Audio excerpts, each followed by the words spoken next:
The world of immortals and demons, with its cultivation techniques and countless treasures, is a place that many aspire to reach.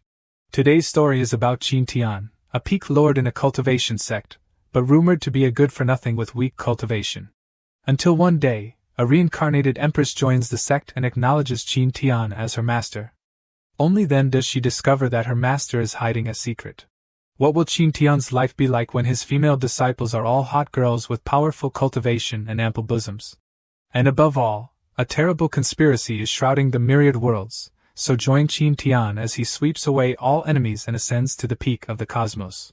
Amidst high mountains and swirling clouds, luxurious palaces stand, surrounded by lingering mist and frolicking spiritual beasts, like a scene from a celestial realm.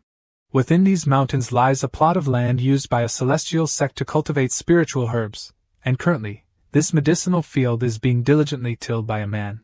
He is a handsome young man with an air of immortality, a mysterious vermilion mark between his brows, and an appearance far surpassing that of ordinary people.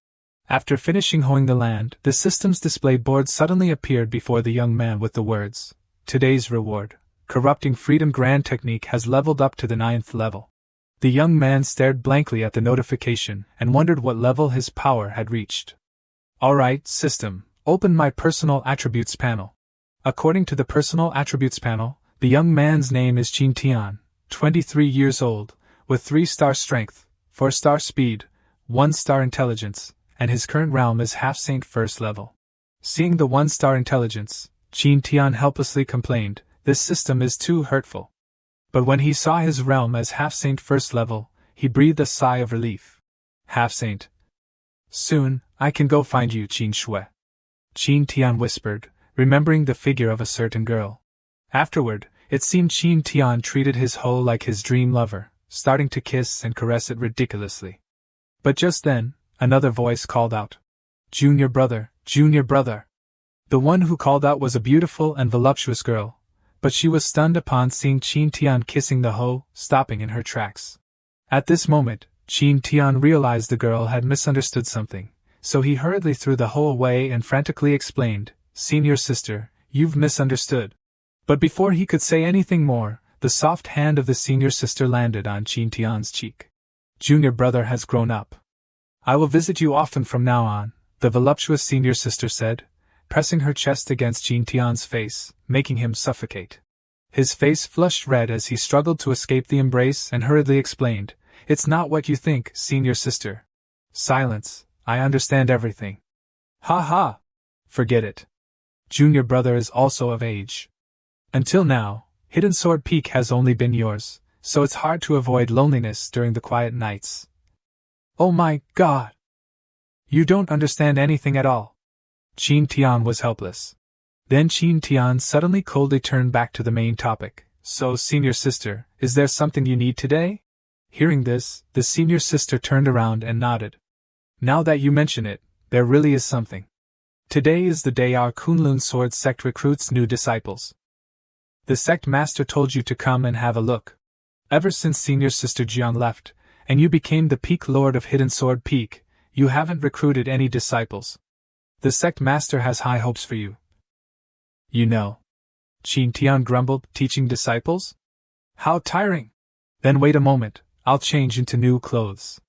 "How about I help you change, junior brother?" "No need, thanks." "Oh my God!"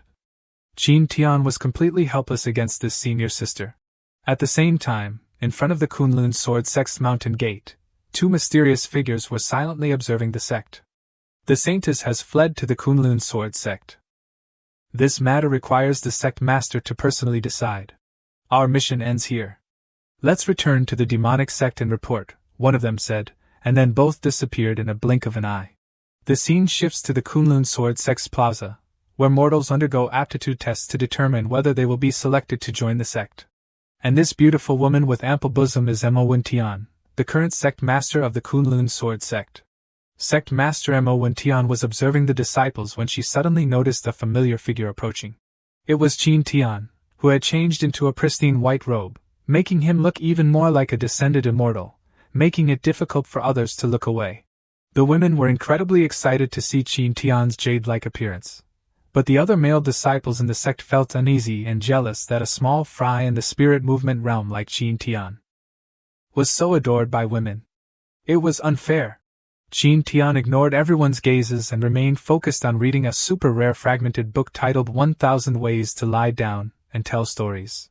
Sect Master Tian, noticing the content of his book, became furious. Look at you, a peak lord of Hidden Sword Peak, yet all day long you indulge in planting herbs and raising birds. Your cultivation is only at the measly spirit movement realm. Aren't you ashamed? Suddenly hit on the head, Tian asked back in confusion. Didn't you ask me to come here, Sect Master?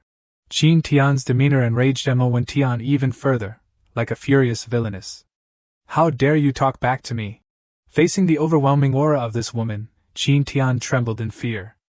Big-breasted women are truly scary. But just then, another ample bosom pressed against Tian's head. All right, Sect Master, stop teasing junior brother Qin. Senior sister Jiang is the only Saint Realm expert our sect has had in thousands of years. If she has taken a liking to junior brother, there must be something special about him. Hearing these words, the sect master could only relent and tell the girl to mind her posture. As for Tian, he was bewildered and uncomfortable, facing the ample bosoms of these two women. The other male disciples of the sect felt even more uncomfortable and heartbroken upon seeing this scene. Damn it! Does being handsome mean you can do whatever you want? Even the sect master, one of the 6 great half-saints of the Eastern continent, and senior sister Su, one of the 3 great beauties of the Eastern continent, are captivated by his looks? Time passed, and after everyone had gathered, Sect Master Tian signaled the start of the Aptitude test. Mortals lined up in 3 rows, one after another, to undergo the Aptitude test. In the blink of an eye, after touching the Aptitude testing orb, the results were revealed. Some rejoiced with excitement as their aptitude met the requirements, while others were saddened and disappointed when they were not accepted. All right, next. And Ying, step forward. Following the elder's call, a girl with light pink hair, incredibly beautiful, and red lips as delicate as rose petals appeared. Everyone around was stunned by the girl's fairy-like appearance. Her large, somewhat innocent eyes with bright red pupils, yet her overall presence exuded a strangely cold aura. A beauty both alluring and cold, making it impossible for men to control themselves. As instructed by the elder, the girl gently stepped forward and placed her hand on the Aptitude testing orb. In that instant, the Aptitude testing orb suddenly emitted a blinding light. With a resounding cry, a phantom image of an ice phoenix divine bird emerged from Ying's body and soared into the sky. The entire space was filled with a mysterious light and the fierce aura of the legendary bird. Sect Master Tian stood up in shock, staring blankly at the phantom image. Heavens! Is that the bloodline of the Ice Phoenix? As soon as the Ice Phoenix phantom appeared and radiated its pressure throughout the area, numerous figures with terrifying power suddenly flew in from somewhere unknown. I want to accept you as my direct disciple. Do you agree? Sect Master Tian quickly appeared and offered to take Ying as her direct disciple. But facing this invitation, Ying coldly shook her head. Seeing this, the other elders' eyes lit up. The sect master's rejection meant they had a chance to take the girl as their disciple. The girl's astonishing aptitude caused the old geezers in the sect to appear and surround her, hoping she would accept them as masters. These old men used cultivation techniques and pills to entice her, like using candy to lure children. The sect master was helpless but had no other choice since she was rejected. Choose whichever peak you want to join. The sect will not lack cultivation resources, as we do not mistreat talent. Hearing this, Ying pondered for a moment, then suddenly shifted her gaze towards someone who had shown no reaction from the beginning. Tian, who was watching the drama unfold, was also puzzled when he found the girl looking at him. At this moment, Ying pointed at him and said, I want to join the Hidden Sword Peak of Peak Lord Qin. Tian was dumbfounded by these words. What's going on? I was just watching the show, and now the show is about me? Oh my God! This girl isn't Ying, the Supreme Empress whose name shook the previous era, causing fear in anyone who heard it. But in a moment of carelessness, she was ambushed and killed by 3 other Emperor Realm experts, unjustly losing her life. However, heaven did not leave her without a way out. Ying was reincarnated, but ironically, she became the cauldron of the demonic sect master. to preserve her life and wait for the time to recover her strength, and Ying escaped from the demonic sect. Afterward, she joined the Kunlun sword sect and sought a weak sect master, hoping to conceal her secret. As long as her identity was not discovered, relying on the supreme forgetful love manual from her previous life, she was certain she could reach the Emperor realm once again. At that time, Ying would definitely kill each and every one of them for revenge. But now, Ying suddenly felt a headache because of her current situation. At this time, Tian led the only female disciple he had just accepted to visit her future residence. Ying looked around the room and discovered that all the furniture was covered in a thin layer of dust. "Stay in this room. I think it suits you," Tian said loudly. Ying was very annoyed. "Doesn't this guy ever clean?" The room was not only dusty but also full of insects and flies, making Ying, who was accustomed to cleanliness, very uncomfortable. Suddenly, Tian's face froze as he cautiously extended a hand towards Ying. Then, to the girl's surprise, Tian's hand gently brushed against her soft, tofu-like cheek. This sudden intimate action startled Ying, and she hurriedly backed away. "Heavens! Was I just tofu-touched?" Seeing this, Tian flicked his finger and said, "I saw your face was dirty, so I just wiped it for you. Why are you so agitated?" Ying didn't answer but kept her distance, like a mouse avoiding a cat. The girl's beautiful eyes welled up, looking extremely pitiful. "Damn it! In my previous life, no one dared to even look at my face, and this guy dares to tofu-touch me?" Tian didn't know what Ying was thinking, so he changed the subject. "Forget it. Since you've acknowledged me as your master, there are some rules you must follow. First, I'm very busy planting vegetables and watering flowers, so I may not have time to teach you." Ying didn't hear a word he said, secretly resenting. "Was it this finger just now? When I recover my cultivation, I'll cut it off. Actually, I'll occasionally arrange some chores for you to do," Tian said, patting the table, causing dust to fly everywhere. "So, do you agree?" After pondering for a moment, the girl nodded in agreement, and knelt down to perform the disciple's bow with the sword on her back. Inwardly, Ying still thought, "When I recover my cultivation, I must chop off both of this guy's hands." As soon as Ying agreed, the system suddenly issued a series of notifications. "Congratulations to the host for accepting an outstanding disciple, the reincarnated Empress. Reward: all martial skills level up by 1 level, Supreme Sword Technique Heart Sword Decree, and Supreme Grade Imperial Weapon Ice Soul Sword." He stared blankly for a few seconds, processing all the information the system had just announced, then looked at his hands in shock. "Huh? Reincarnated Empress? But these rewards are amazing. Haha." Ying looked helplessly at her newly accepted, cheap master excitedly jumping around, not understanding what was going on. Disciple, Tian, now regaining his composure, pretended to be calm and said, "Cough, cough.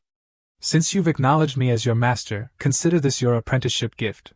As he spoke, he extended his hand, and a mysterious energy began to condense in his palm. In the blink of an eye, the energy dissipated, leaving behind a simple, ancient sword, which Tian handed to his female disciple. Ying completely disregarded this master, and thought to herself, what good thing could a small fry in the spirit movement realm possibly have?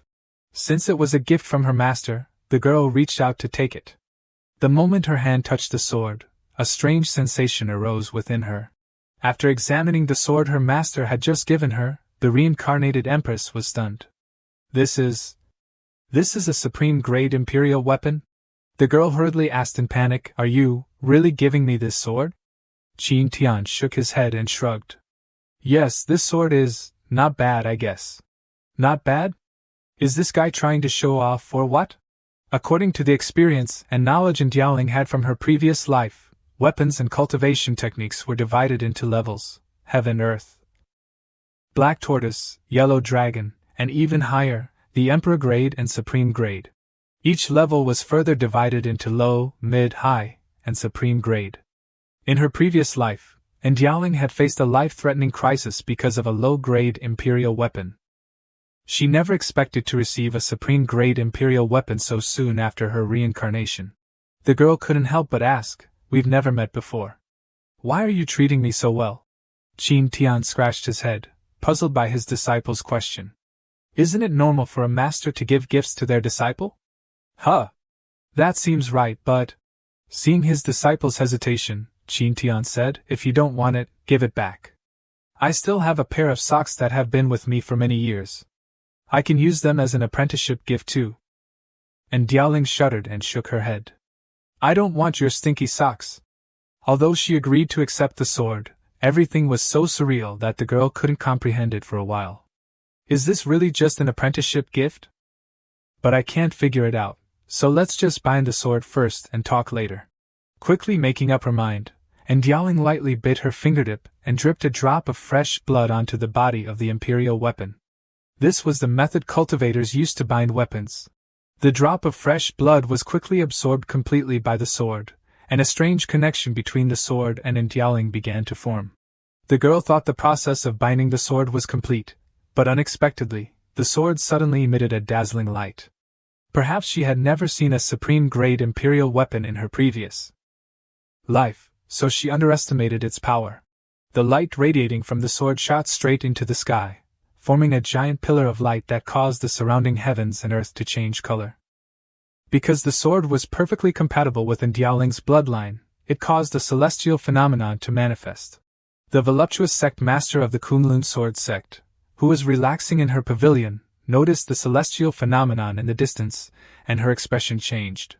At the same time, somewhere unknown, the giant eyes of some monster opened, looked at the beam of light, and then quickly closed again. It seemed that this phenomenon had stirred many experts and attracted their attention. Interesting. After I leave seclusion, I'll pay a visit to the Kunlun sword sect, a mysterious man with red hair murmured, sensing the surging energy in the heavens and earth.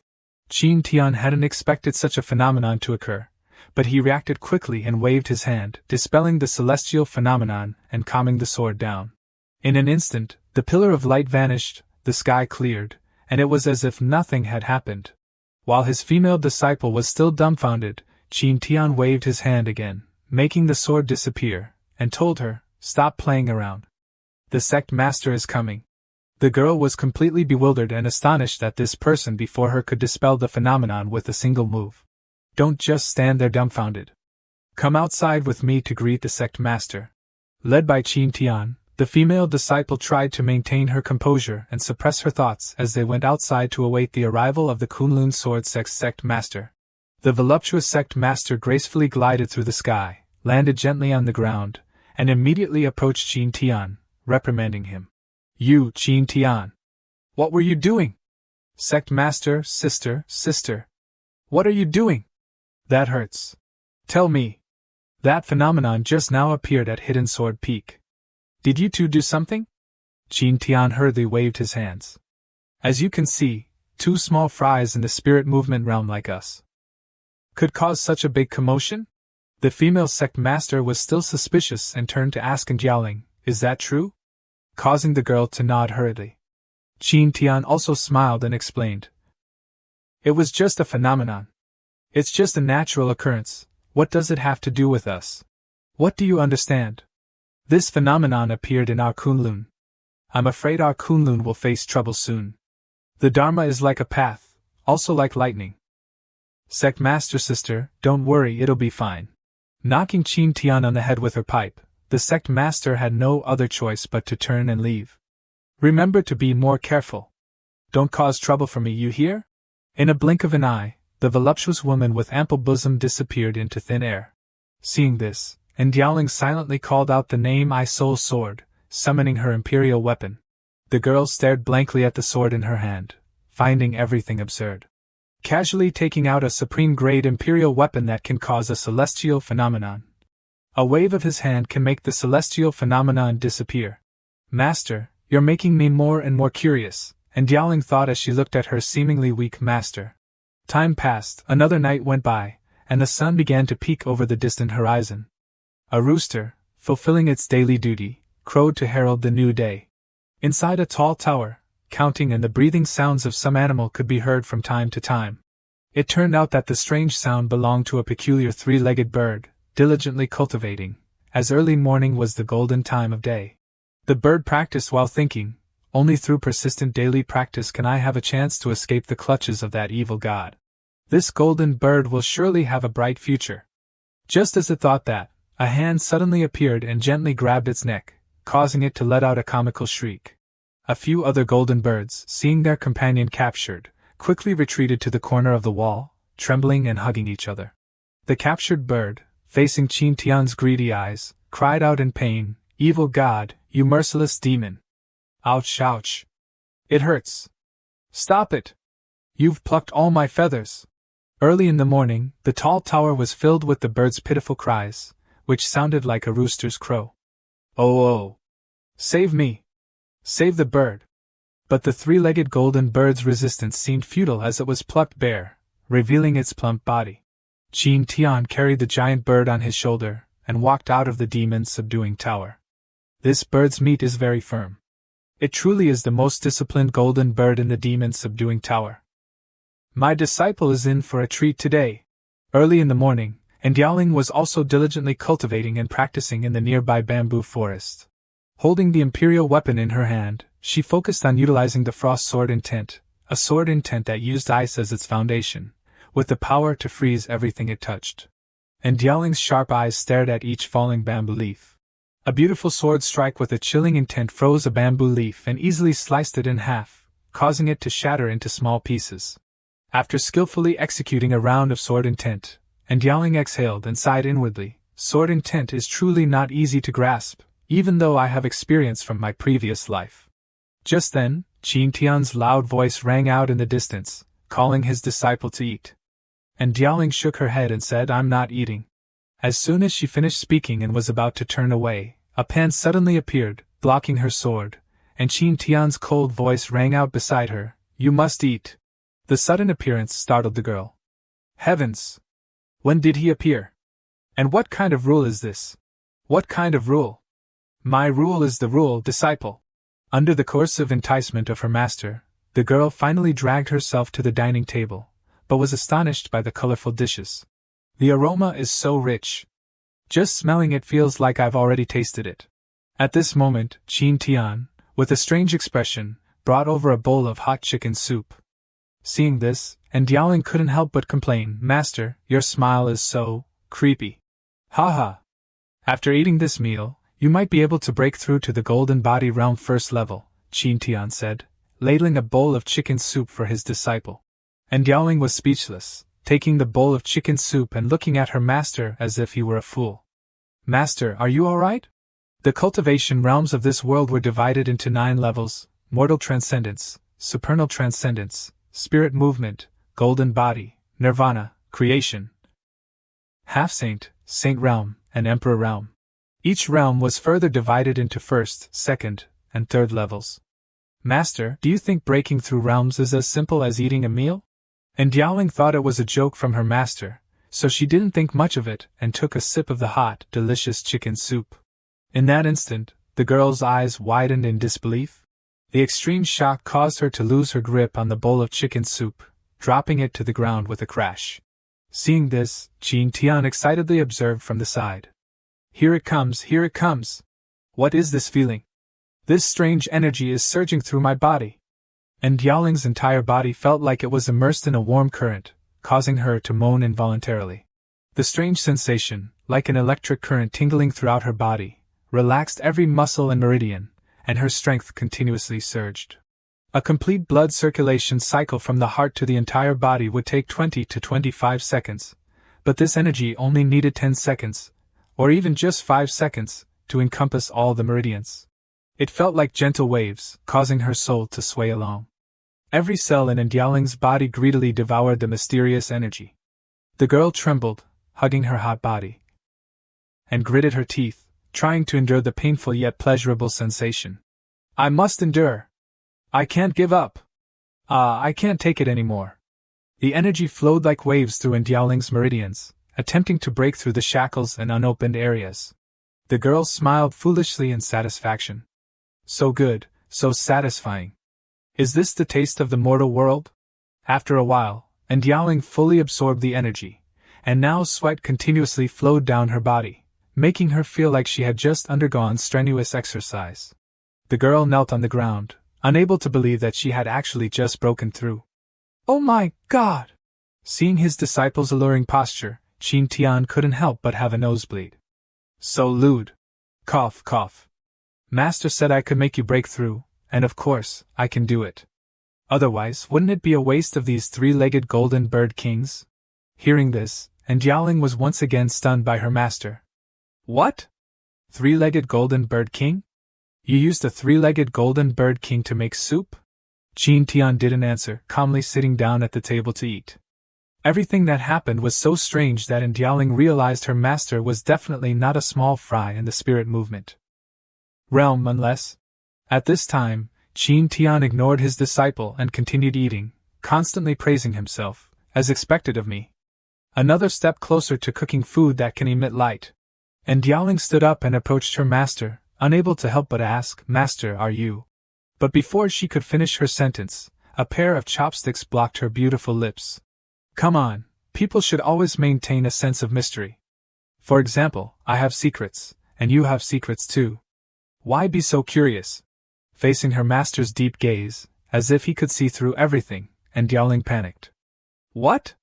Does he know my true identity? Tian gently placed the chopsticks on the table and pinched his disciple's plump lips with 2 fingers. Remember to finish your food. Don't waste it. And also, clean up the table, good disciple. He said cheerfully, waved his hand, and left, leaving Ying angrily puffing her cheeks. He took advantage of me again. Sooner or later, I'll chop off your hands, you bastard. This was a barren land with towering mountain ranges covered in snow all year round. The land, rarely trod by humans, was a paradise for various demonic beasts. The tranquility of this place was broken today by a young man, enraging the tyrannical evil dragon. Damn human! Who are you? Why do you come here every day to capture our companions? If you know what's good for you, release all of the demon kings you've captured. That's wicked, but I like it. Why don't you stay here tonight and have a drink with me? No way. Facing Tian were 3 demon kings, the evil dragon, the snow ape, and the demon bird. What? I came to you to borrow some demon emperor's blood essence, the more the better, so hand it over. Tian was completely calm and unafraid, facing the 3 demonic beasts. The lecherous demon bird, attracted to handsome men, smiled and nodded. This sounds interesting, huh? Wake up, damn it! He's here to kill us! The evil dragon roared angrily at Tian's words. Borrow my ass! This is outrageous bullying! As soon as it finished speaking, it immediately thrust its massive weapon towards the human before it. But the human easily dodged. The snow ape seized the opportunity and, with incredible speed, appeared behind Tian, swinging its staff downwards. Take this, my Monkey King staff! Facing the fierce attacks of the 3 demons, Tian smiled calmly. You won't lend it? Then I have no choice but to take it myself. He gently waved his hands, and surging spiritual power easily blocked the attack from the snow ape's staff. With a crack, the staff, forged from divine iron, was easily broken by Tian's mysterious power. The old snow ape roared in pain and anger. Impossible! How could this be? My treasure! How could it be destroyed like this? Before it could react, the phantom image of a giant stone turtle suddenly appeared, opening its massive, toothed mouth and snapping at the ape. As Tian clenched his hands, the giant monster's mouth also clamped shut, successfully biting the snow ape. The phantom of the giant stone turtle vanished, and the snow ape was knocked down from the sky, crashing into the snow. Done! 1 down! So fast!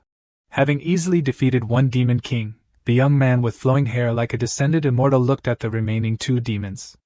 So, are you coming together? To save time. The evil dragon immediately said to the demon bird, use that move. All right. It's a shame to ruin his handsome face, but there's no other way. Immediately afterward, the 2 demons began to merge, transforming into a massive force like a tornado, heading straight for Tian. This was their combined ultimate technique, called Wind and Snow Combined Technique Myriad Thunderbolts, with immense destructive power. Danger was imminent, but Tian remained calm, not moving at all, even having time to observe and assess the attack. A combined technique? How interesting. Coincidentally, I also know a combined technique. As he finished speaking, Tian gently placed a hand on the icy snow, and a destructive energy began to erupt from his slender body. Qin Tian softly chanted the name of the technique, while continuously manipulating the energy and surrounding spiritual qi to gather in front of him. It was the four symbols Lesser Ying Heart Swords. Ultimate Technique, Azure Departure Sword Song. Moments later, he gently waved his hand, causing the energy to transform into thousands of incredibly sharp flying swords, imbued with killing intent, aimed directly at the two approaching demons. A thunderous explosion shook the surrounding ice and snow. When the dust settled, the two demon kings lay sprawled on the ice, motionless. Their previous ferocity had vanished in the blink of an eye, now utterly dead. At this moment, Qin Tian suddenly sneezed, tears and snot flowing freely. "What's this? I've only been gone for a few days. Could it be that girl, Diaoling, is missing me? After I get the essence blood, I'll return to Hidden Sword Peak. It's a good thing I held back earlier. Otherwise, there wouldn't even be scraps left of them, let alone essence blood." Ha! The night was quiet and clear, with the moonlight shining brightly. Hidden Sword Peak was silent, everyone asleep, but suddenly, a heaven-shaking explosion erupted, startling even the cat in the tree. The loud noise also roused Diaoling, who was about to go to bed. Curious, she stepped out to see what had happened. Looking towards the source of the explosion, she realized it was the alchemy room at Hidden Sword Peak. What's going on? Who's in the alchemy room at this hour? Could it be that Master has returned? The explosion sent smoke, dust, and flames billowing into the air, creating a chaotic scene. Sitting at the center of the explosion, Qin Tian was dazed and disoriented. What's this? Master has just returned and already caused such a commotion. Could it be that he blew up the alchemy room? Hearing the voice, Qin Tian turned around and saw his disciple approaching. He grinned brightly. "Diaoling, you came at just the right time. But it's still hot, drink it quickly. This is a transcendence pill I specially refined for you," Qin Tian said as he placed a round, pale green pill, the color of jade, into his disciple's hand. Diaoling stared blankly at the pill, the strong medicinal scent filling her nose.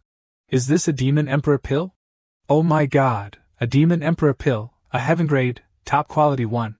Even as an Empress in my past life, it was extremely difficult to obtain one like this. Is this a dream? So, Master disappeared for several days all because of me?" And Diaoling looked at her master in astonishment. "Huh! Why haven't you taken it yet? Is it too bitter for you?" Qin Tian asked with a dumbfounded expression.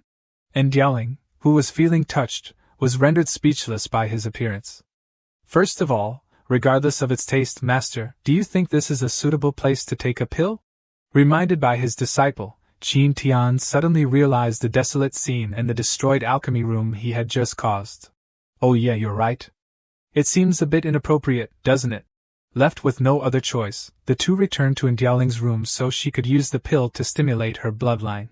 As a cultivator, swallowing a large, round pill like this wasn't difficult. However, since it was a bloodline-stimulating pill, she needed someone to protect her during the process.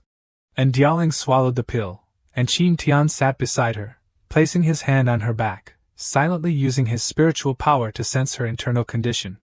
As soon as the pill entered her stomach, it dissolved into a warm current that began to rise in her dantian.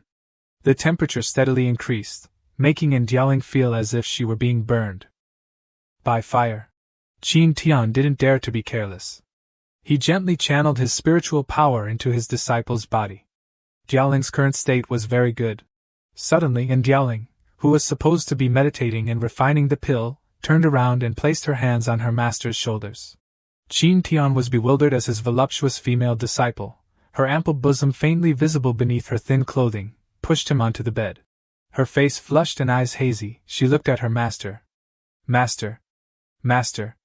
I want." Seeing her like this, Qin Tian suddenly realized something, his expression becoming strangely vulgar.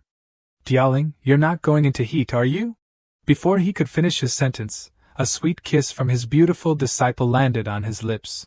"I am Qin Tian, a transmigrator with a check-in system. I am now facing a great crisis concerning my purity. Master, you can't escape." Hearing this, Qin Tian panicked and shouted, "Diaoling, snap out of it. We can't do this. No, no, no. I want to do it with Master," his disciple said while rubbing her ample bosom against him. "Master's scent is so wonderful. The girl whispered provocative words while gently licking his throat. Damn it, has the demon emperor pill's effect worn off? Qin Tian's reason gradually eroded as her soft, plump body rubbed against him. First, I am a righteous gentleman. I can only guide the pill's effects within Dialing to awaken her bloodline. Stay rational. Thinking this, Qin Tian tightly embraced his female disciple, their posture intimate and charming. Just when it seemed like something not suitable for children was about to happen, a painful scream suddenly echoed through the room. Oh my God! Were you born in the year of the dog? Why did you bite me? However, whether it was the bloodline-stimulating pill or some other strange effect, and Dialing just lay on the bed, giggling. At this moment, her hazy, infatuated eyes suddenly became remarkably clear, and power began to radiate from her. The ice phoenix phantom that appeared during the aptitude test reappeared above Hidden Sword Peak, much more majestic and powerful than before. Success. This host's disciple has awakened the ancient ice phoenix bloodline, a supreme-grade emperor-rank bloodline. Her cultivation has broken through to the Nirvana realm. First stage. Reward. Host's cultivation increased to 7th stage. Check-in reward increased to 60%. The harvest this time is quite abundant. In the end, my purity wasn't sacrificed. Although it's a bit regrettable. No regrets. At least my disciple is safe. Haha. Qin Tian then looked at his female disciple and found her fast asleep. Did she lose consciousness temporarily due to the bloodline awakening? Feeling it inappropriate to leave now, Qin Tian decided to stay in the room and wait for his disciple to wake up. After he had almost finished a pot of tea, the girl finally started to stir. You're awake. Let me tell you first, Master is very upright. It was all your initiative. Dialing, you have to be more careful in the future. If you encounter someone more lecherous than me, you'll be doomed. Qin Tian gently placed his teacup on the table. After all, there's a difference between master and disciple, you know. He finished speaking and hurriedly slipped away while Dialing was still bewildered. Did I do something? It seems like something happened. After thinking for a moment, the girl's consciousness cleared, and she recalled what had happened earlier, causing her face to flush crimson. You damned master! Get back here! And Dialing angrily chased after that damned pervert. But as soon as she stepped out of the door, numerous figures of the sect's elders appeared. Leading them was the beautiful sect master. Dialing, has your bloodline awakened? Why yes it has. Then that's wonderful. The heavens favor Kunlun. This is the aptitude of the Saint Realm. My Kunlun is about to have a second Saint Realm cultivator. Haha. While the sect master was rejoicing, the surrounding elders hurriedly chimed in, suggesting that Dialing could no longer stay at Hidden Sword Peak, because her current talent was so high. Staying there would hinder her progress under Qin Tian. As they were discussing, and Dialing's cold voice suddenly rang out. This time, I was able to awaken my bloodline all thanks to Master. If you continue to slander him, then please leave Hidden Sword Peak. You are not welcome here. Everyone was stunned by her words. What's wrong with this girl? Has she really been bewitched by that brat Qin Tian? At this moment, a disciple came running from afar, shouting in the night. Sect Master! Sect Master! It's not good! It's not good! Don't embarrass the sect! I'm sorry! But the demon race has attacked our Kunlun! The disciple cried out in tears. Hearing this, the sect master immediately became serious, and told Dialing and Qin Tian to hide for their safety. The elder who had just scolded the disciple for not maintaining his image was so startled by the mention of the demon race that he almost wet himself. This is bad. It must be the Ice Phoenix Phantom that attracted the demon race's attention. Let's go meet these demons. Quickly in front of the Kunlun Sword Sect's main gate, numerous figures stood guard. From the disciples of Kunlun to the elders, everyone came out to respond to this emergency. The rustling wind broke the silence, sending chills down people's spines. In the distant sky, dark clouds gathered continuously. Amidst the demonic chi-filled clouds, a vicious dragon with 2 golden horns appeared, staring at the Kunlun Sword Sect and muttering, "The ancient Ice Phoenix bloodline is here." Its sharp eyes radiated a powerful killing intent. The evil dragon soared in the sky, followed by a host of demon soldiers and generals, filling the sky with terrifying demonic chi. Immediately hand over the person with the Ice Phoenix bloodline. Otherwise, today, I will turn Kunlun into a sea of blood. The vicious dragon roared, releasing a ferocious aura that nearly blew away the disciples guarding below. Ah, this aura is too strong. Is this the aura of the demon Emperor Jiaolong? But this aura feels somewhat familiar, as if it resonates with me. While struggling against the Jiaolong's aura, and Yaoling suddenly realized something. The demon Emperor's aura is identical to this Jiaolong. So, the pill earlier contained its dragon blood. And when the dragon blood met the phoenix blood in my body, it stimulated the truest emotions deep within my heart. So that's why I. And Yaoling recalled the kiss in her days and couldn't help but feel embarrassed. After figuring everything out, anger surged within her, and she immediately kicked open the door to her room, searching for her master. Master! Did you do that on purpose? The only response to her furious roar was an empty room. Where did he go? Outside the main gate, the ferocious Jiaolong was roaring angrily when suddenly, a more powerful aura appeared behind it. You little Jiaolong, your tone is quite arrogant, isn't it? Where's that imposing aura you had just now? The Jiaolong felt a chill down its spine and immediately turned to stare at the newly arrived Sect Master. Seeing her, it immediately retreated, not daring to get close. It was clearly wary of the beautiful and alluring woman before it. Sect Master Mac Van Thien sneered. With such strength, you dare to dream of destroying my Kunlun? The Jiaolong retorted, my strength indeed isn't enough. But if you add Qing Peng and Mi Ho, 3 demon emperors, is that enough? In 5 minutes, they will arrive. By then, I'm afraid you alone won't be able to protect this sect. Ha ha! Hearing this, the initially calm sect master couldn't help but change her expression. There are other demon emperors? This is bad. At the same time, in the distant sky, 2 demons, Mi Ho and Qing Peng, were chasing after dark clouds, rushing towards the battlefield. They were late because Qing Peng was engrossed in watching the chaotic sword god and missed their appointment. The 2 demon emperors increased their speed, not noticing a mysterious figure behind them blowing on paper airplanes. Then, Tian, sitting on a giant cauldron, flew the paper airplanes towards the 2 demons. Please, contestant number 78, fly and chase after them. Unexpectedly, the enchanted paper airplanes easily pursued the 2 terrifying demon emperors. Mi Ho asked, Hey, I've been wanting to ask, these paper airplanes have been following us all the way. Are they your new pets? Qing Peng immediately shook his head. What? How could that be? Hearing his companion's denial, Mi Ho immediately sensed something was wrong.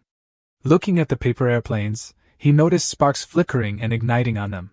Before the white monkey could shout careful, the paper airplanes rushed towards them and exploded in the sky, sending smoke and dust everywhere. After the explosion, the 2 demon emperors struggled to their feet, unharmed. Are you alright? I'm fine, but what the hell was that thing? Qing Peng squinted at the sky and froze. What is that? A flying cauldron? Above the giant cauldron, Qing Tian smiled down at the 2 demons.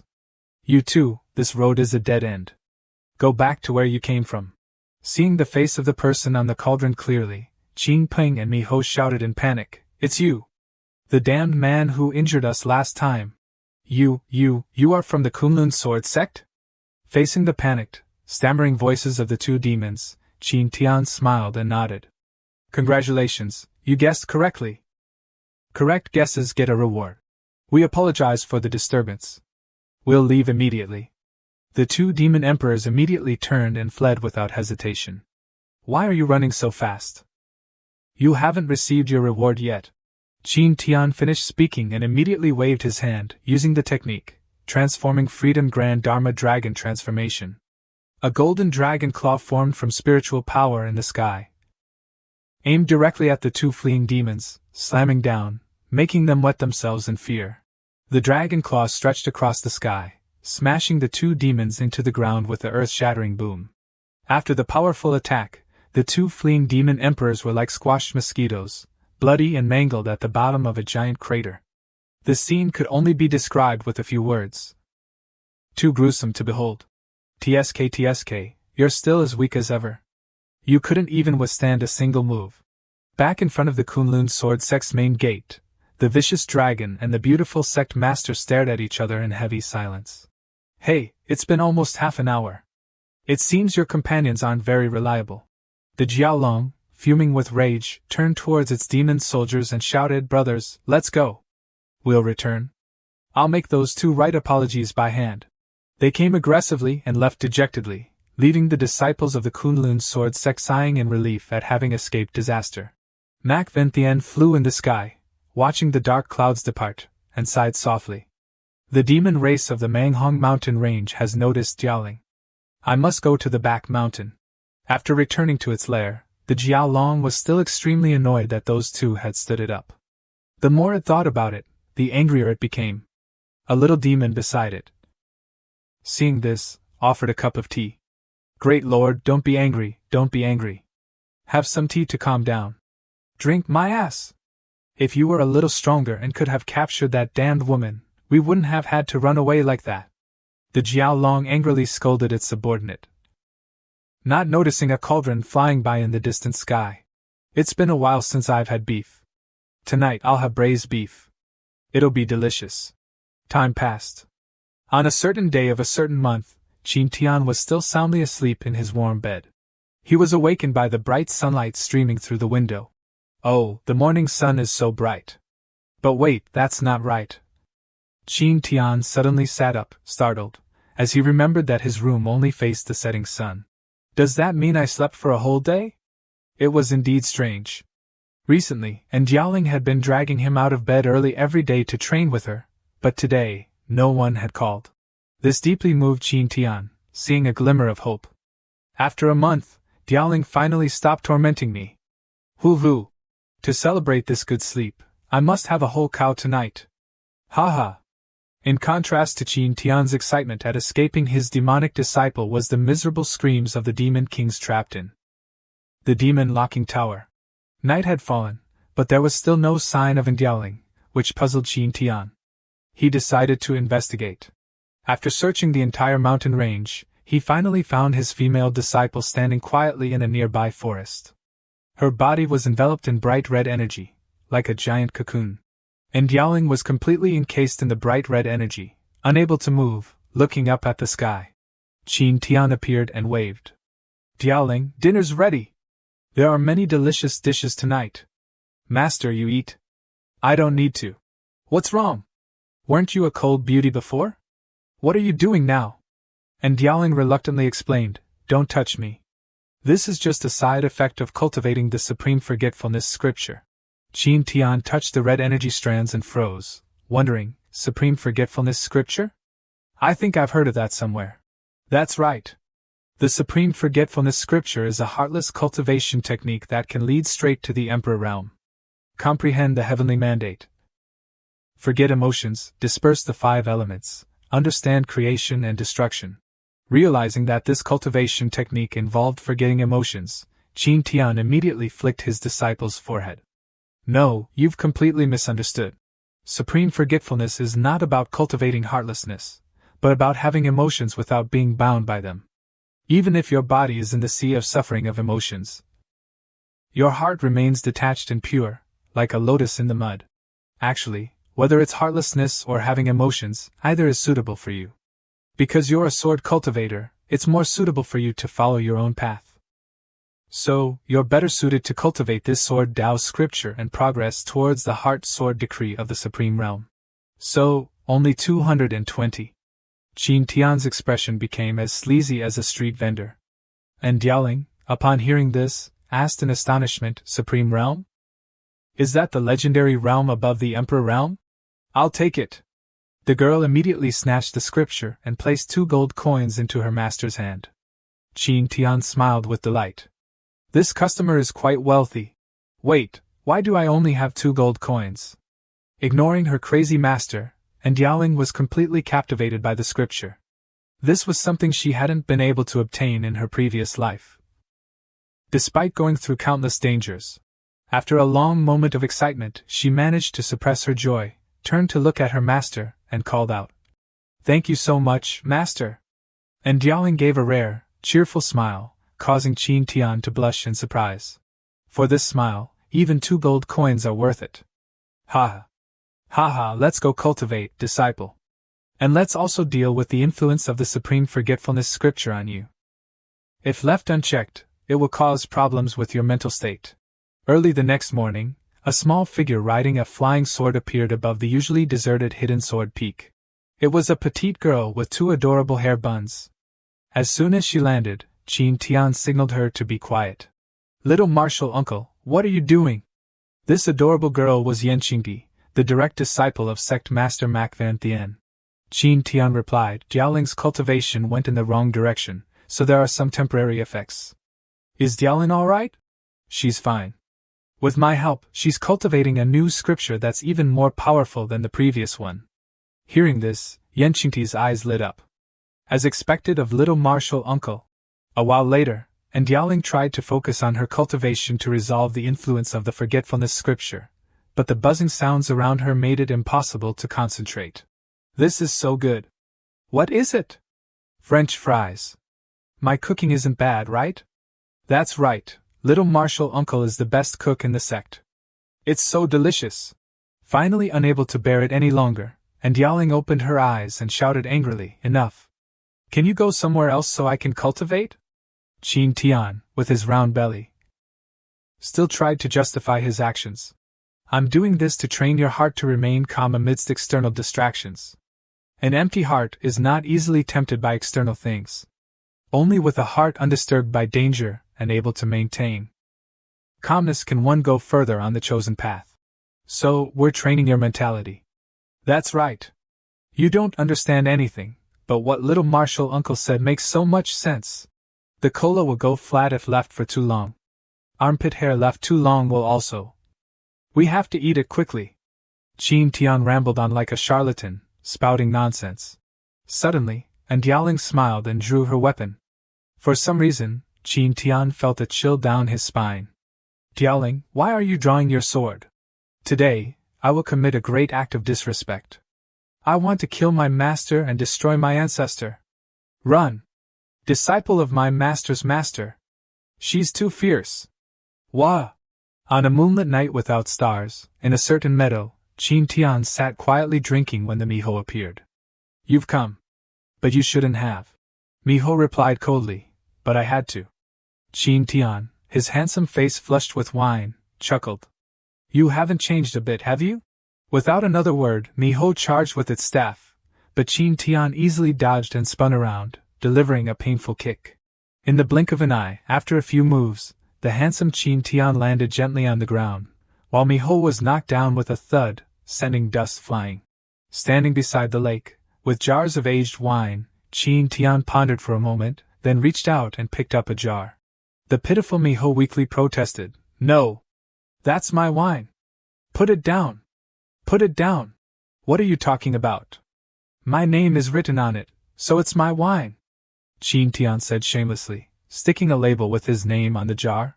Miho was so enraged by this brazen act that it spat out water. After collecting all the fine wine that Miho had stored for years, Tian decided to return and enjoy it with his disciple. And at the same time, he'd check in with the system. Having accumulated check-in chances for a long time.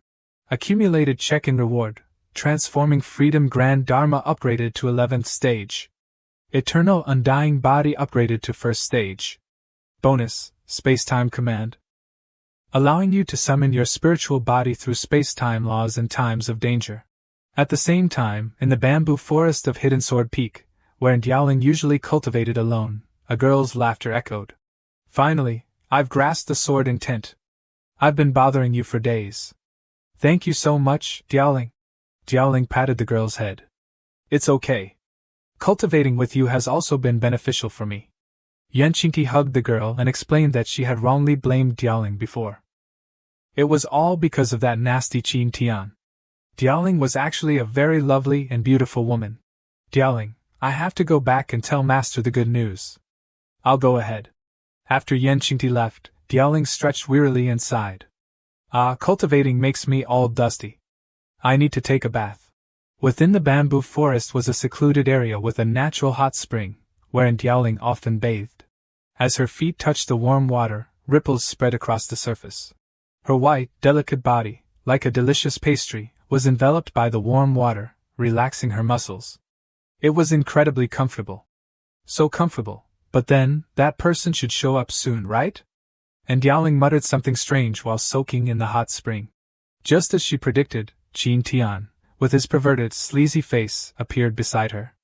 Dialing, Master has prepared a table full of delicious dishes. Come and have dinner. Oh my god, it's always like this. This damned guy always showed up unexpectedly whenever she was bathing, infuriating and Dialing. Master, did you do this on purpose, or was it an accident? Tian, seeing his disciple's fury, squinted and replied, What do you mean on purpose? Of course it was on purpose. You know. Tonight, this master obtained 800-year-old Hoer wine, so hurry up and get dressed. Come and drink with master. Don't worry, master won't peek anymore. Seeing his perverted face and that hateful nosebleed, and Dialing yelled and threw a towel at his face. Get out! You pervert! After a commotion at the hot spring, she finally finished washing her delicious body.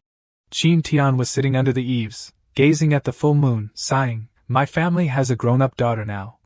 And Dialing, now dressed in fresh clothes, approached and looked at her master's indescribable expression, sighing, Master, what are you thinking about again? Why are you always smiling so lewdly? The girl, now clean and wearing new clothes, had her ample bosom straining against her top. Her appearance caused the perverted Master Tian to have another nosebleed. Unexpectedly, you look extremely beautiful in these clothes.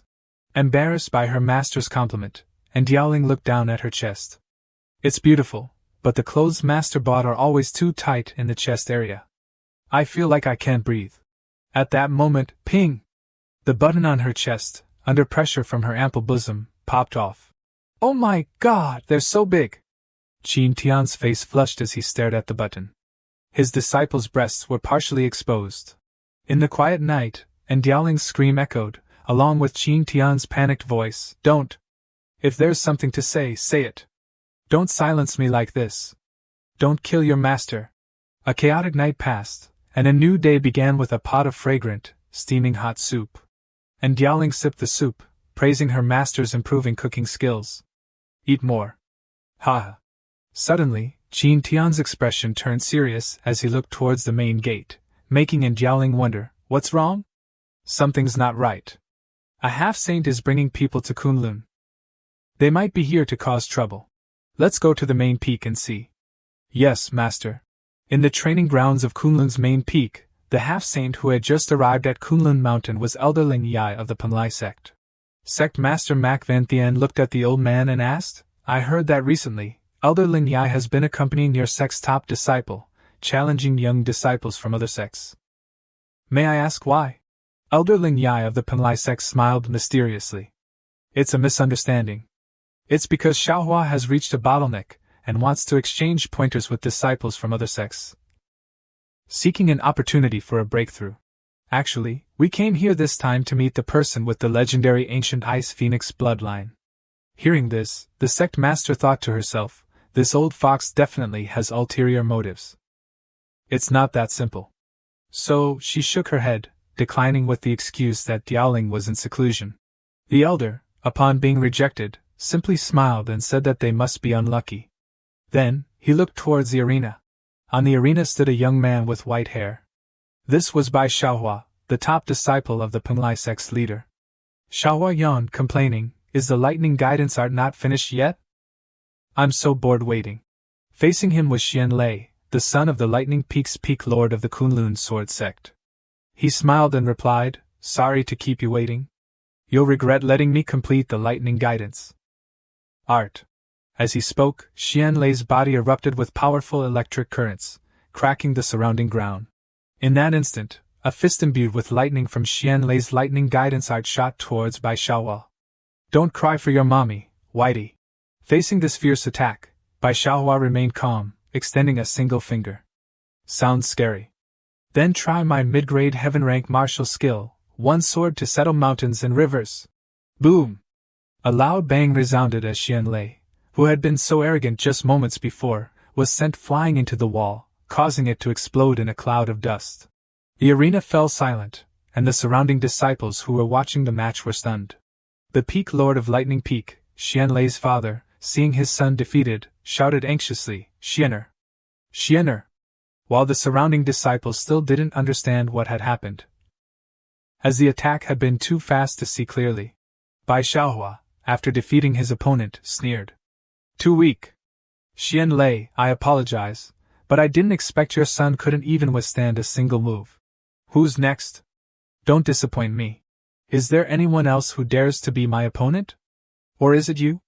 Bai Xiaohua said with a playful voice as he looked around the entire arena, but none of the disciples dared to step forward to fight him anymore. What? No one dares? Is the Kunlun Sword Sect so afraid of me? Yan Qingti couldn't let her sect be humiliated like this, so she immediately spoke up and asked her master for permission to fight. Because if things continued like this, the disciples' confidence would be completely suppressed. Having received permission, Yan Qingti was just about to step forward when she turned around and said, "To be sure, Master, please call senior sister in as well." The sect master asked in confusion, "What do you need in Diaoling for? She's still very weak." Hearing this, Yan Qingti explained, "Master, there's something you don't know. Under the guidance of little martial uncle, Diaoling has comprehended sword intent. And because of that, I've also entered the threshold of sword intent." Sect Master Mo Wen Tian was extremely surprised. What? Qin Tian teaches swordsmanship, and Diaoling comprehends sword intent? Are you sure about this, Yan Qingti? The young girl nodded hurriedly, extremely resolute, and assured him that what she said was true. Seeing this, the beautiful sect master pondered, thinking to herself, "No wonder I've always felt that little brat Qin Tian was so strange. Turns out he was hiding his skills." At this time, Yan Qingti had already stepped onto the arena, facing the white-haired man. "I'll be your opponent. Don't be so arrogant." Bai Xiaohua couldn't help but sneer when he saw that it was a young girl who had come to fight. "Since senior sister of Kunlun has come to the stage, why don't we make a bet? The wager is a spot to enter the Xiaoyao secret realm. What do you say? If you defeat me, my spot will be yours. Conversely, you have to give me one of your spots." Mo Wen Tian thought to herself, so their real purpose is the spots for the Xiaoyao secret realm. Therefore, Sect Master Mo Wen Tian used her spiritual power to transmit a message to her disciple, agreed to it.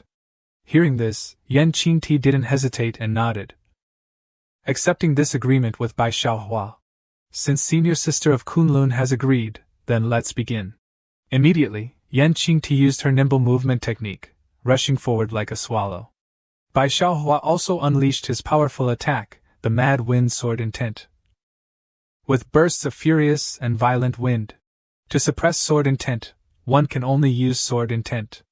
So Yan Qingti also used her clear wind sword intent, with a cool yet resilient wind. Bai Xiaohua was slightly surprised. "You actually know sword intent too? It seems you're worthy of me using my full strength." As they exchanged words, the two clashed with exquisite sword strikes and transcendent intent, causing the surrounding air to distort. "But with just sword intent, you can't do anything to me, senior sister. Watch carefully." As Bai Xiaohua spoke, he continuously changed his swordsmanship, making his sword strikes become even more bizarre. The higher realm of sword intent is the fusion of sword intent and sword skill. Following his words, the power of his intent began to converge, the fierce gales compressing into sharp threads that wrapped around his sword. Heaven-grade high-tier sword skill, Mad Wind Sword. A tornado filled with spiritual power and sharp threads of sword intent was unleashed by Bai Xiaohua, aimed directly at Yan Qingti. Facing this powerful attack, Yan Qingti, who was originally calm, quickly turned pale with worry. In the next instant, there was a huge explosion that shook the entire arena. The attack accurately hit Yan Qingti, leaving her unable to defend. It was just a single sword strike, but it was able to summon a violent gale, leaving Yan Qingti completely defenseless and blown into the sky. This time, the young girl seemed to be seriously injured, internally even spitting out a mouthful of blood, looking very miserable. The severe injury caused Yan Qingti to temporarily lose consciousness and fall straight from the sky. Sect Master Mo Wen Tian looked at her disciple and called out her name worriedly, but as the sect master, she couldn't interfere in the matches of the younger generation. However, contrary to what everyone thought, the only thing that fell from the sky was Yan Qingti's sword, while the young girl suddenly disappeared from midair. Bai Xiaohua, with a playful look, turned his gaze towards the people who had just appeared. Dust and smoke filled the air, and several figures suddenly appeared on the arena, causing everyone to focus their attention on them. "We're here." It turned out that the person who had caught Yen Qingti in time was Qin Tian, along with his female disciple. Qin Tian's appearance made the surrounding female disciples extremely excited, cheering, "Little martial uncle! Little martial uncle! So handsome! So envious of senior sister Yen! I also want to be carried princess style by little martial uncle." Bai Xiaohua listened attentively, then looked at Qin Tian jealously, cursing under his breath, "Handsome?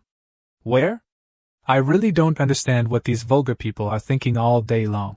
At this moment, Bai Xiaohua was suddenly captivated by the beautiful girl with a fairy-like face behind Qin Tian. He was stunned, then ran over and grabbed her hand. "I am Bai Xiaohua, the top disciple of the Bloodline Sect, one of the top 3 young prodigies. May I know the name of this junior sister? Could we get to know each other? Such a beautiful woman. Truly a breathtaking beauty." Elder Ling Nai also secretly paid attention to the girl with pink hair and gave a subtle smile. "Finally, the target has appeared. Let me confirm what qualifications you possess besides your bloodline." "Hey, you pest! Get your dirty hands off my disciple." "What? Who are you calling a pest?" "You're the smelly cockroach." Seeing Bai Xiaohua insulting their master, and Diao Ling and Yen Qingti immediately retorted, "You're the cockroach. He's our master." Upon hearing this, Bai Xiaohua suddenly remembered that he seemed to have heard about a good-looking but useless little martial uncle at Kunlun. "It seems the useless person in the rumors is this guy in front of me, huh? They must be mesmerized by his looks. I must save them and let them know that strength is the most important thing." Bai Xiaohua completely disregarded and looked down upon the man who only had good looks but weak cultivation in front of him. "I must prove to them that strength is paramount, and then, hee," Xiaohua said with a lewd smile. Seeing this, Qin Tian turned away. "This smile is disgusting.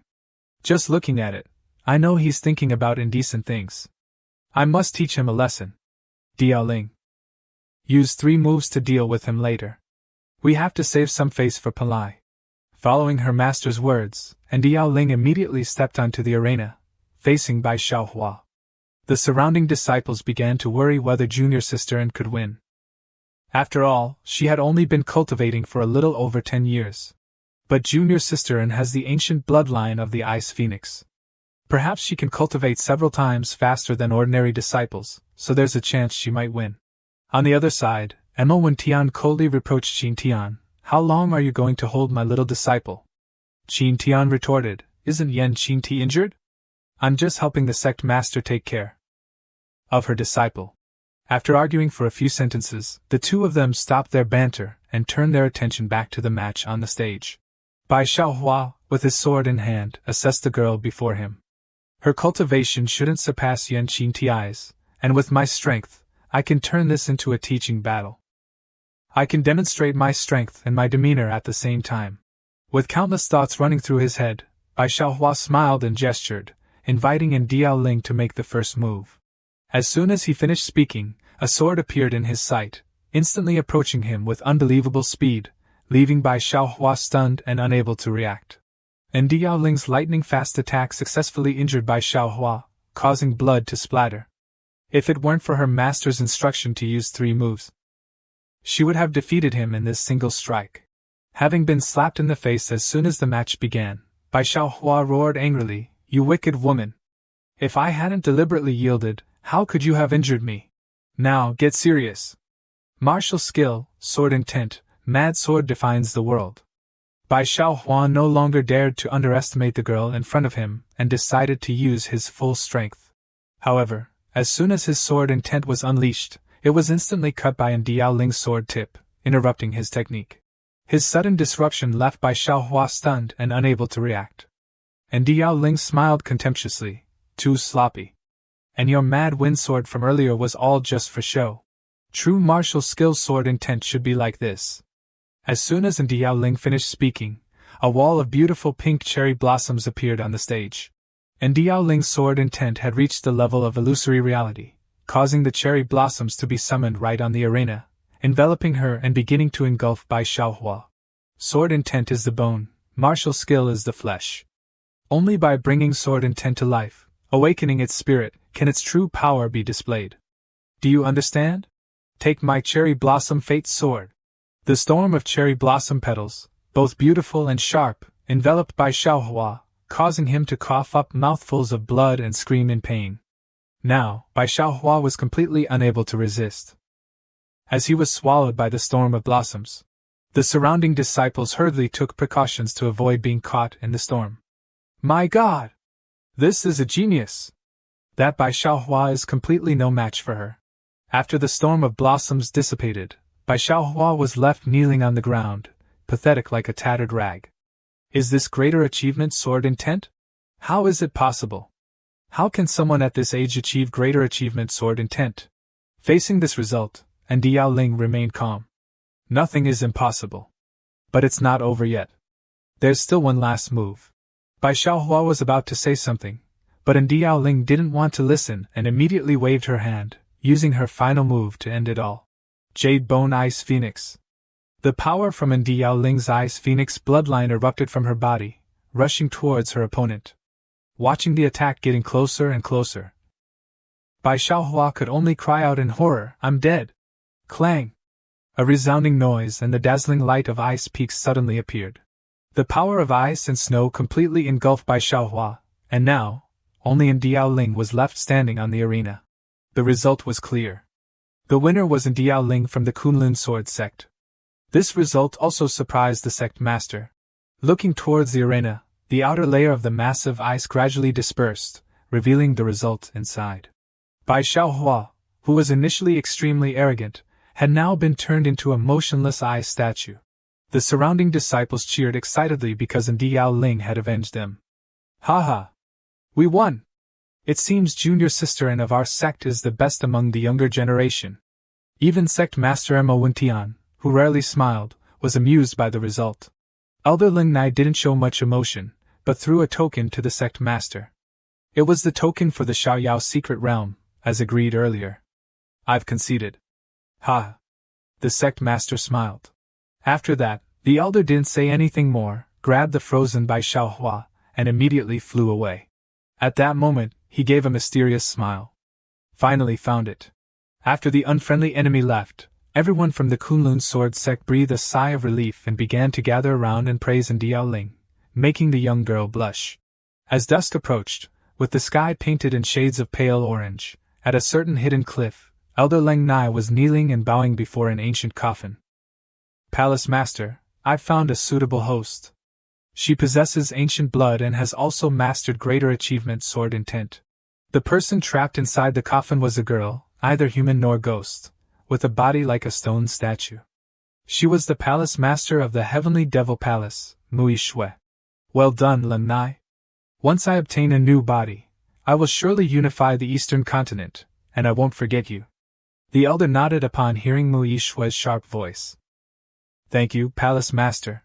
The petrified hand of the Heavenly Devil Palace Master gently touched the wall of the coffin that imprisoned her, and a cold, murderous voice echoed. Peerless Empress, the humiliation you brought upon me, after I get out, I will definitely return it to you 100-fold. After obtaining the spot to enter the Xiaoyao secret realm, today was the day the secret realm opened, and Sect Master Mo Tian led several outstanding disciples of the sect to enter. The Xiaoyao secret realm was a secret realm that the three great sects, Kunlun, Penglai, and Tai Bai, had paid a great price to open. It opened once every 20 years. And inside were numerous opportunities and treasures, such as spiritual herbs and precious artifacts. However, it had two restrictions. First, only those below the Nirvana realm could enter. Anyone who had broken through to the Nirvana realm would be ejected from the secret realm. Second, when it opened, a maximum of 9 people could enter. And the key to entering the secret realm was the token in everyone's hands. Everyone must remember, after entering the secret realm, you only have 7 days to explore, and you must make good use of your time. If there are no further questions, then set off. We will await good news from you elites. Following the elder's command, the most outstanding disciples of the Kunlun sect immediately leaped into the secret realm. The moment they passed through the spatial barrier and entered the new space, the tokens they held suddenly flickered with a strange demonic aura. This demonic aura was like a signal, alerting the Heavenly Devil Palace Master far away to their whereabouts. She has entered the secret realm. Go bring her to me. The Heavenly Devil Palace Master immediately ordered her mysterious subordinate. At the same time, within the Xiaoyao secret realm, and Diao Ling was separated from everyone after the teleportation, and she was strolling through the forest with an apple in her hand. I'm actually lost from Senior Sister Yan and the others. Headmaster Tu never mentioned this kind of situation. Suddenly, the girl detected a gaze peeking at her from within the bushes. Immediately, and Diao Ling swung her sword and cut off the head of a jet-black crow. So it was just a crow. Scared me to death. As soon as the crow's head was cut off, a light suddenly emitted from its body, and a scroll painting abruptly fell to the ground. And Diao Ling looked at the scroll on the ground in confusion. Where did this come from? Is this the opportunity within the secret realm that Headmaster Tu mentioned? The girl opened the scroll and found that it was a map leading to the location of the Heavenly Sacred Fruit. I remember. The Heavenly Sacred Fruit. As long as one eats it, they can break through to the peak of the Nirvana realm, just a step away from the creation realm. Having discovered the clue to the Heavenly Sacred Fruit, and Diao Ling immediately set off happily to find it, completely unaware of another crow filled with demonic aura observing her from nearby. The crow's eyes, bright red like blood, reflected in Diao Ling's image. After walking for a long time through the winding forest, following the guidance on the map, and Diao Ling finally arrived at her destination. Found it. This map is surprisingly detailed. With these heavenly saint fruits, I can quickly break through to the creation realm. Just as the girl stepped forward to pick the saint fruit, a swirling vortex with an evil aura suddenly appeared beneath her feet, and trouble began to surge from the ground. And Diaoling calmly observed the situation and realized it was a sealing formation. Her entire body was bound by demonic chains, immobilizing her and completely sealing her spiritual power. Immediately afterward, a grotesque soul appeared beside her, looking at her body with amusement. As expected, it's a conspiracy. Moreover, the one behind it is a Saint Realm Saint Soul, aiming to seize my body for rebirth. And Diaoling calmly assessed the newcomer. And suddenly, patches of ice began to appear on her face. The Saint Realm Saint Soul, while smiling with delight, felt uneasy because this girl was unusually calm and had instantly exposed the scheme. Just as the Heavenly Demon Palace Master regained her composure, she realized with shock that what she had just sealed wasn't in Diaoling, but merely an ice sculpture of her. Realizing she had been tricked, the furious Heavenly Demon Palace Master shattered the ice sculpture. Damn it! I was actually toyed with by a little girl. Come out! Don't hide anymore. And Diaoling didn't bother hiding and slowly stepped out. When the Heavenly Demon Palace Master saw her face, she was utterly startled. Your face. You're the heartless Empress. Diaoling, biting into an apple, looked at the monster before her and asked, Who are you? What? You caused the destruction of my Heavenly Demon Palace and the ruin of my body, yet you don't remember me? Facing the Heavenly Demon Palace Master's furious words, Diaoling thought hard, trying to search her memories. I don't remember. I really don't remember. The Heavenly Demon Palace Master was completely enraged by these words and roared, charging towards Diaoling to attack. But fortunately, she managed to restrain her fury, stopping to assess the girl before her. The Empress has vanished. Judging by your appearance, you must be her reincarnated body, right? Diaoling smiled innocently. Who knows? Why don't you try and see? Haha, no need to try. I believe the rumors are true. Empress, you've lost your Emperor realm power. Amidst the monster's piercing shriek, dark tentacles began to sprout from her grotesque body. Now you're just a weakling at the Nirvana realm. Obediently hand over your body to me, Empress. The evil tentacles lashed out, forcing Diaoling to use her movement technique to dodge. The situation was critical, so Diaoling summoned her Ice Soul Emperor Sword for protection. The power of the Emperor Sword immediately severed several approaching tentacles. And the powerful sword energy didn't stop there, but continued to spread. From above, the two of them continuously clashed, emitting tremendous explosions that threatened to flatten the entire forest. The monster's power was clearly far greater than Diaoling's at this moment, but thanks to the sword energy and the powerful pressure of the Emperor's sword, she could still dodge for the time being. The current situation was one of constant retreat, while the other relentlessly attacked with tentacles. After a period of such fighting, the monster finally noticed the secret of the sword. That sword that keeps blocking my attacks. It's an Emperor-level weapon, isn't it? Today is truly my lucky day. I'll obtain a body with supreme talent and an unparalleled Emperor-level weapon. Empress, surrender now. I don't want to damage your... Though struggling, and Ying skillfully cut off each of her tentacles. Stop joking. You're just a Saint Realm soul without a body. The rule of this secret realm is to restrict the power of all outsiders. Cultivators above the Nirvana realm must seal their power to enter. You're no exception, are you? While dodging attacks from the Emperor's sword, the Heavenly Demon Palace Master gave a sinister smile. You're right. In theory, that's how it is, but every rule has loopholes, and the Xiaoyao's secret realm is no exception. As she spoke, pieces of flesh and bone began to peel off her grotesque body, a horrifying sight. In an instant, the outermost layer of stone was peeled away, revealing an extremely monstrous face with mixed flesh and bone, but absolutely no blood. The Heavenly Demon Palace Master's entire body began to mutate into a giant monster, and her power continued to surge. And Ying stared at this scene with wide eyes. This monster has already broken through to the Saint Realm. Impossible! While she was distracted, the giant monster suddenly vanished before her eyes. Then, it reappeared behind her with a hissing voice like something from hell. To be precise, it's a half-saint about to break through to the Saint Realm. And I'm about to have a new body. Ha ha! The monster's giant spider legs began to envelop and Ying, immobilizing her. Damn it! I can't move! When did it get behind me? A grotesque face, neither human nor demon, with deep, dark holes and a disgusting stench. You know, to gain power beyond the Nirvana realm usable in this secret realm, I had to sacrifice a lot. It turned out that when she first entered the secret realm, her power was also restricted.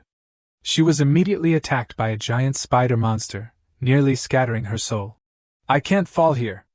I still have enemies to kill, revenge to take. It can't end here. It's not over yet. The Heavenly Demon Palace Master screamed in fury. Her hand suddenly grabbed the giant fangs of the attacking spider, causing the spider to freeze. You're just a half-saint beast. Even with my cultivation sealed, I can still kill you. Kill you. Kill you. Kill you. Resentment turned into power as her soul devoured the spider. And through some miraculous reaction, the Heavenly Demon Palace Master and the half-saint spider merged into one, grotesque and more frenzied than ever. Feeling her strength draining, and Ying struggled to touch a token and silently called out, Master! Master! Master! It's time to appear! This voice was only in Ying's heart, but it seemed to transcend space, piercing through the secret realm, and reaching a bustling city street. The calls reached Tian, who was strolling down the street, making him jump. On a moonlit but starless night, before entering the secret realm, Tian had instructed his disciple, only 3 days left until the Xiaoyao secret realm opens. Inside the secret realm, if you encounter danger, activate this time-space token. Remember to keep it close, don't lose it. Tian placed the small token, received from the system the day before, into his disciple's hand. Close to me, Master? Of course. When the time comes, I'll emerge from the token to help you. And Ying nodded and slowly tucked the token between her ample cleavage. Master, be careful when you come out. Tian, nosebleeding from his disciple's action, stammered, It doesn't need to be kept that securely. Back to the present, with his disciple having entered the Xiaoyao secret realm with senior sister Su Kuang, Tian finally had some free time. Haha! My solo time has returned. Happy! Woohoo! Customer, here's your beef noodles. A waiter brought a steaming bowl of beef noodles and placed it before Tian. Smells so good. As expected, Chongming City's beef noodles live up to their reputation. Tian savored the delicious dish, and had just taken his first bite when his disciple's desperate voice echoed in his mind. Master! Master! Save me! What the? It seems like a distress signal from the time-space token. Why now? In a flash, Tian vanished from his seat, leaving behind the hot noodles. Had he been a moment slower, he might have encountered Bai Xiaohua, whose arm he had broken a few days prior. Inside the Xiaoyao secret realm, the giant spider was wrapping its webs around Ying's soft body. Empress, are these your preventative measures? Struggle all you want, I'm about to take this body. Too bad this token is useless. The spider snatched the token from Diaoling's hand and tossed it away. The token, falling freely through the air, suddenly stopped and emitted strange light. A hand appeared out of nowhere, catching the token. Tian appeared behind the spider, wearing a strange hat and holding the token. His voice was cold. You say this token is useless? The spider was startled by the sudden appearance, but what greeted it was a powerful punch that distorted its face. This casual blow sent the spider crashing to the ground like a meteor, accompanied by a pathetic scream. With a flick of his wrist, Tian swiftly removed the surrounding webs and checked on his disciple with concern. Are you all right? What happened? Gently lowering his disciple to the ground, Tian wondered, where are the people from Ti? Why aren't you with them? Injured from the earlier battle, Diaoling had difficulty speaking. I'll transmit my memories. Master, you'll understand. Diaoling's soft hand gently touched Tian's forehead, transferring her memories. In that instant, Tian witnessed everything Diaoling had seen, as if he had experienced it himself. I understand. So, Ling Nai and this woman are in cahoots. Ling Nai, to find a suitable body for her, led that idiot by Xiaohua to challenge everyone. And Diaoling asked, Why, are you wearing that stupid monkey hat? Tian smiled, pointed at the hat, and explained it was his secret to using half-saint power within the secret realm's restrictions. The principle is simple. After killing a secret realm beast, use its soul to disguise yourself as part of the secret realm. Hearing this, Diaoling realized that the woman's ability to use half-saint power meant she had also killed a half-saint beast. At this moment, the heavenly demon palace master, still embedded in the cliff wall, couldn't get up. Such terrifying power! Just one punch shattered my soul. It seems the beast soul on him is the violent spirit ape, the strongest in the central secret realm. My soul can't withstand seizing the Empress's body anymore. Moreover, I'm no match for that man. I can only use my backup plan. It turned out she had only temporarily merged with the beast's soul, not fully integrated. Now, with no other choice, she resorted to her final technique. The heavenly demon palace master's human hand gently touched the air before her, and the power within the beast's soul gradually seeped into her own soul. On the other side, master and disciple, oblivious to their opponent, were still discussing the token and Tian's swift arrival. In the midst of their cheerful conversation, the ground beneath them suddenly trembled, as if something was about to emerge. Step back. Be careful. Something's coming up from below. With a bang, the earth shattered, and a giant spider monster, even larger than before, appeared, accompanied by the palace master's voice. Empress, and that meddling man. I will kill you! While before she was either human or spider, now she had fully transformed into a half-human, half-spider creature, unleashing her terrifying venom. Diaoling, get back! This is dangerous. Let me handle it. Obeying her master, Diaoling retreated immediately, not forgetting to warn Master, be careful. Don't worry, she's no match for me. Tian summoned the power from the ape soul he had defeated earlier, unleashing powerful fists.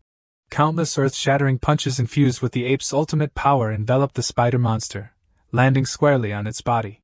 But moments later, after Tian stopped, the spider let out a contemptuous laugh. Ha ha! Your punches are weaker than before. They didn't even scratch me.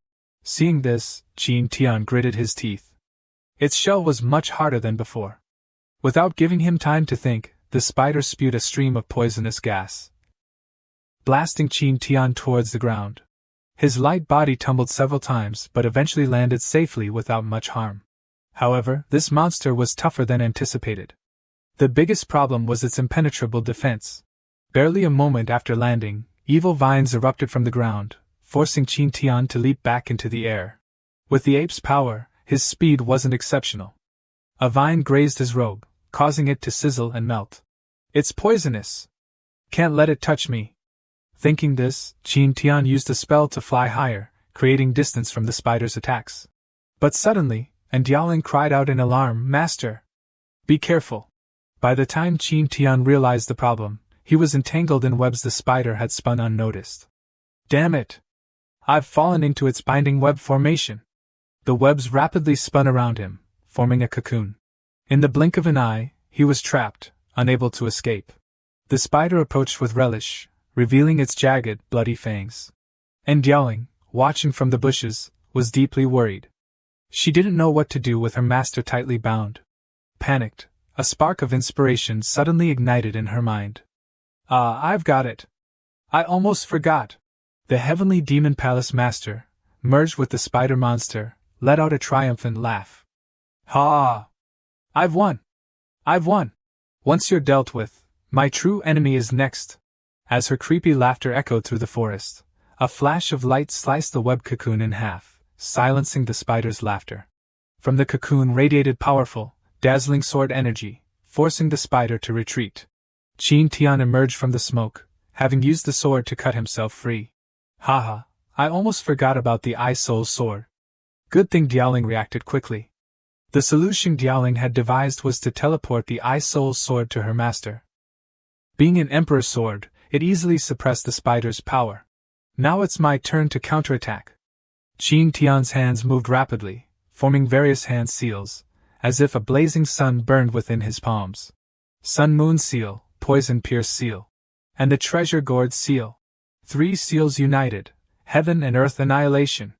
This technique, combining 3 supreme hand seals, focused terrifying power, causing the surrounding space to crack.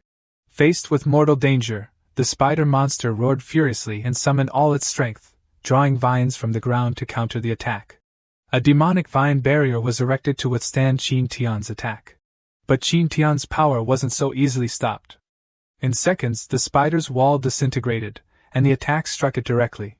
Under this intense force, the heavenly demon palace master's soul was violently separated from the spider with a heart-wrenching shriek. With soul and body separated, the rest was easy. With the Eye-Soul sword, Tian effortlessly destroyed the monster and the palace master. His face was incredibly handsome and imposing after the victory. As her power faded, the heavenly demon palace master's soul was incinerated by magical flames, utterly destroyed.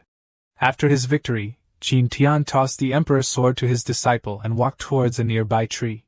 Here, catch. Oh, and there's something even better. It's really here. Phew, even after such a fierce battle, the heavenly saint fruit is still intact. Haha. This proves it was meant for you. Eat it quickly, I'll protect you. Following her master's instructions, and Ying immediately consumed the saint fruit. The surging energy caused her to easily break through to the peak of the Nirvana realm. At the same time, the system's voice rang out, "Congratulations! Your disciple has reached the peak of the Nirvana realm. Your daily reward is increased by 20%. After a while, and Ying had mostly absorbed the saint fruit's power. After returning to Zhenjian Peak and cultivating in seclusion for a time, she would be able to ascend to the Black Creation realm. Tian placed his hand on the cliff wall. Before that, there's one more thing to take care of. And Ying turned to her master, curious. What is it, master? From the cliff, Tian suddenly grasped a demonic chain and pulled it out, sending it flying. Got you! Hiding 1,000 meters underground, were you? At the end of the chain Tian had pulled out was a bound person, whom he yanked up and tossed into the air. It was Elder Ling of Plaza Sect, now corroded by magical energy, and unable to move. Ling, Grand Elder of Plaza Sect. The elder, lying on the ground, looked at the young man and grumbled. Everyone said the junior martial uncle of Kunlun was trash. It seems you've fooled everyone. Tian ignored him, saying he had a bowl of beef noodles to finish and would leave the elder to Ying. Master, you're leaving already? Don't worry, I'll transfer the remaining ape energy to you, so you can have its power. Now you temporarily have half-saint power, just like me earlier. I'll wait for you at Zhenjian Peak, Ying. His gentle voice echoed in the air, but he had already vanished. As Tian left, the chain loosened its grip, giving the elder a chance to escape. It seems he has great faith in you. To think he believes a temporary half-saint like you can defeat this old half-saint. Ying smiled contemptuously. Who knows? Why don't you try and see? Her demeanor angered the elder, who grabbed his sword. Let me see how much you're capable of. Take this, heavenly demon slash. Surprisingly, the Plaza Sect elder used demonic techniques. Perhaps he had been undercover in Plaza Sect for a long time. And Ying easily dodged the attack. Her body felt much lighter than she had imagined.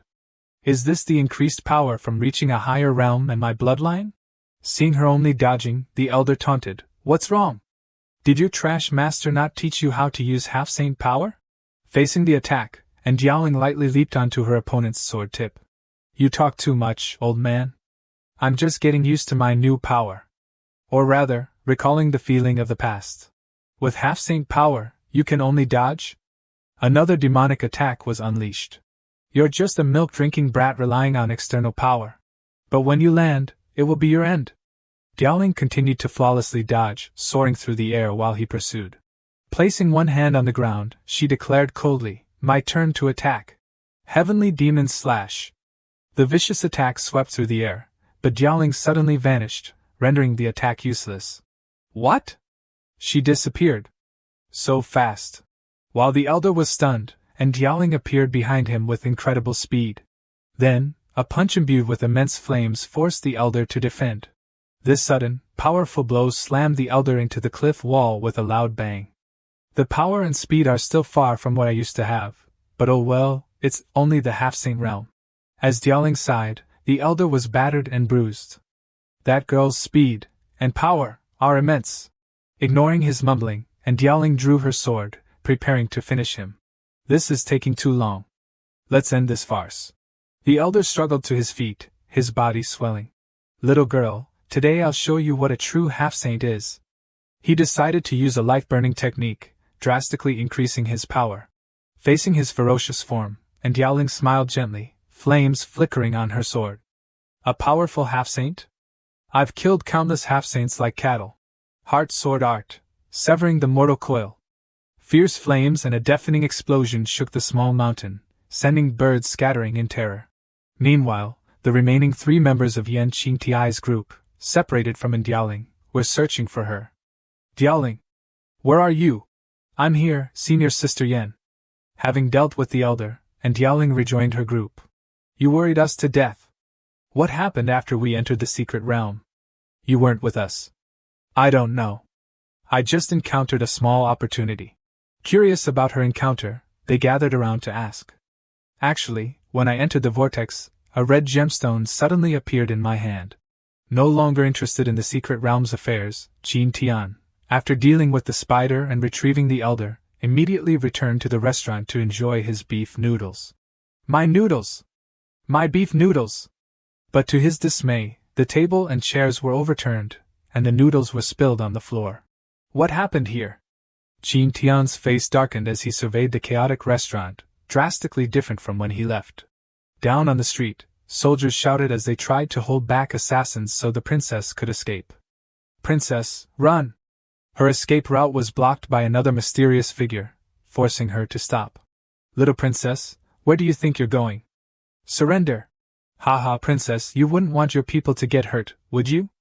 The despicable assassin took innocent bystanders hostage. Facing this, the beautiful princess was terrified and didn't know how to react. Suddenly, amidst the tension, Tian, holding his empty noodle bowl, cried out from the second floor, "Oh heavens! My beef noodles! I haven't even had a bite!" Seizing the opportunity, the princess shouted towards Tian, "Young master! I am Princess Mingyilian of Chongming Kingdom. Please help me!" The assassin immediately pointed at Tian and threatened, "Brat, get lost! This is demon sect business. Mind your own business." Infuriated by the loss of his meal and the insult, Tian roared back, "Go to hell. Can't you see I'm talking to God?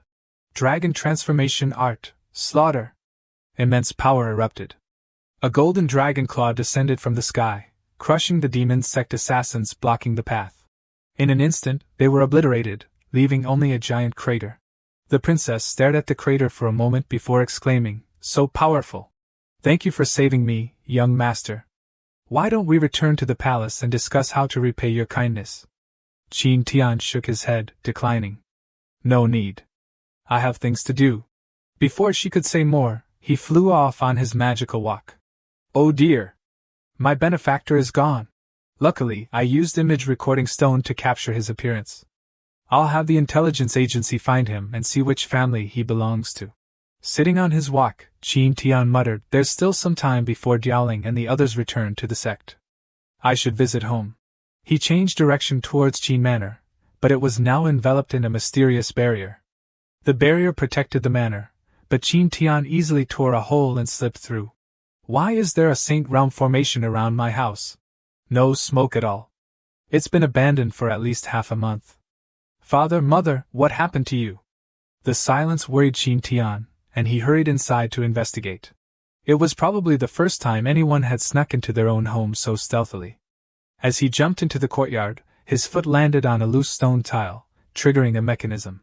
The tile flipped back up, startling Qin Tian, who thought it was an ambush. An ambush? Intruders? He braced himself, but then stared blankly at the hole. Two small, mysterious figures slowly rose from the hole. They were puppets of his mother and father. From the puppets came their voices and images. Son, we and the servants are going on a trip. Don't miss us. Remember to be careful with the guest. Qin Tian was speechless, staring at the puppets in bewilderment. Careful with the guest? What does that mean? Unable to see his parents, Qin Tian left to wander for a while. As he walked, he counted on his fingers, pretending to divine. Rat, ox, tiger, rabbit, dragon, snake, horse. Very good, very good. My luck today is excellent. Time for the system check-in. In reality, he didn't know how to divine. Forget divination, let's do the system check-in. It had been many days since Qin Tian's last check-in, so the accumulated chances were substantial, with a higher probability of good rewards. A dazzling light flashed along with the mechanical sound of the system. The reward for accumulating check-in points was a level up for all learned martial skills. And the second reward was a Shishaosher Super Ball. Following the system's light, a strange cube-shaped ball suddenly appeared with two white and blue colors and a circular dot in the middle. Qin Tian stood frozen, staring at the ball rolling on the ground, speechless. He slowly approached the ball, looking at it with disbelief. After holding the ball in his hand and weighing it for a moment, Qin Tian showed an indescribable expression. Good heavens, are you kidding me? I checked in for 7749 days, and you give me this ball? You damn dog, don't think changing its form means I won't recognize you. Pokemon! I've beaten all the levels! As Qin Tian spoke, he angrily threw the ball to the ground. At the same time, an animal with coincidentally pink fur ran by. He shifted his gaze to the creature that had just jumped across the sky and discovered it was a fox with a long, dangling tail. Unfortunately for the fox, it jumped right in front of the ball and was caught in the light it emitted, freezing it in place. While Qin Tian was still bewildered, the fox was sucked into the ball, just like capturing a Pokemon. The ball even shook and beeped exactly like in the cartoon. Is it really a Pokemon? Seriously? With no other choice, he picked up the ball and wondered, how much longer will this thing continue? It's so noisy. Is it going to beep all day long? Just then, a large foot appeared right behind Qin Tian. The person who appeared was a giant with ferocious muscles. Hey, little brat with negligible spiritual movement realm cultivation, get lost. The box that captured Princess Qinqiu is mine.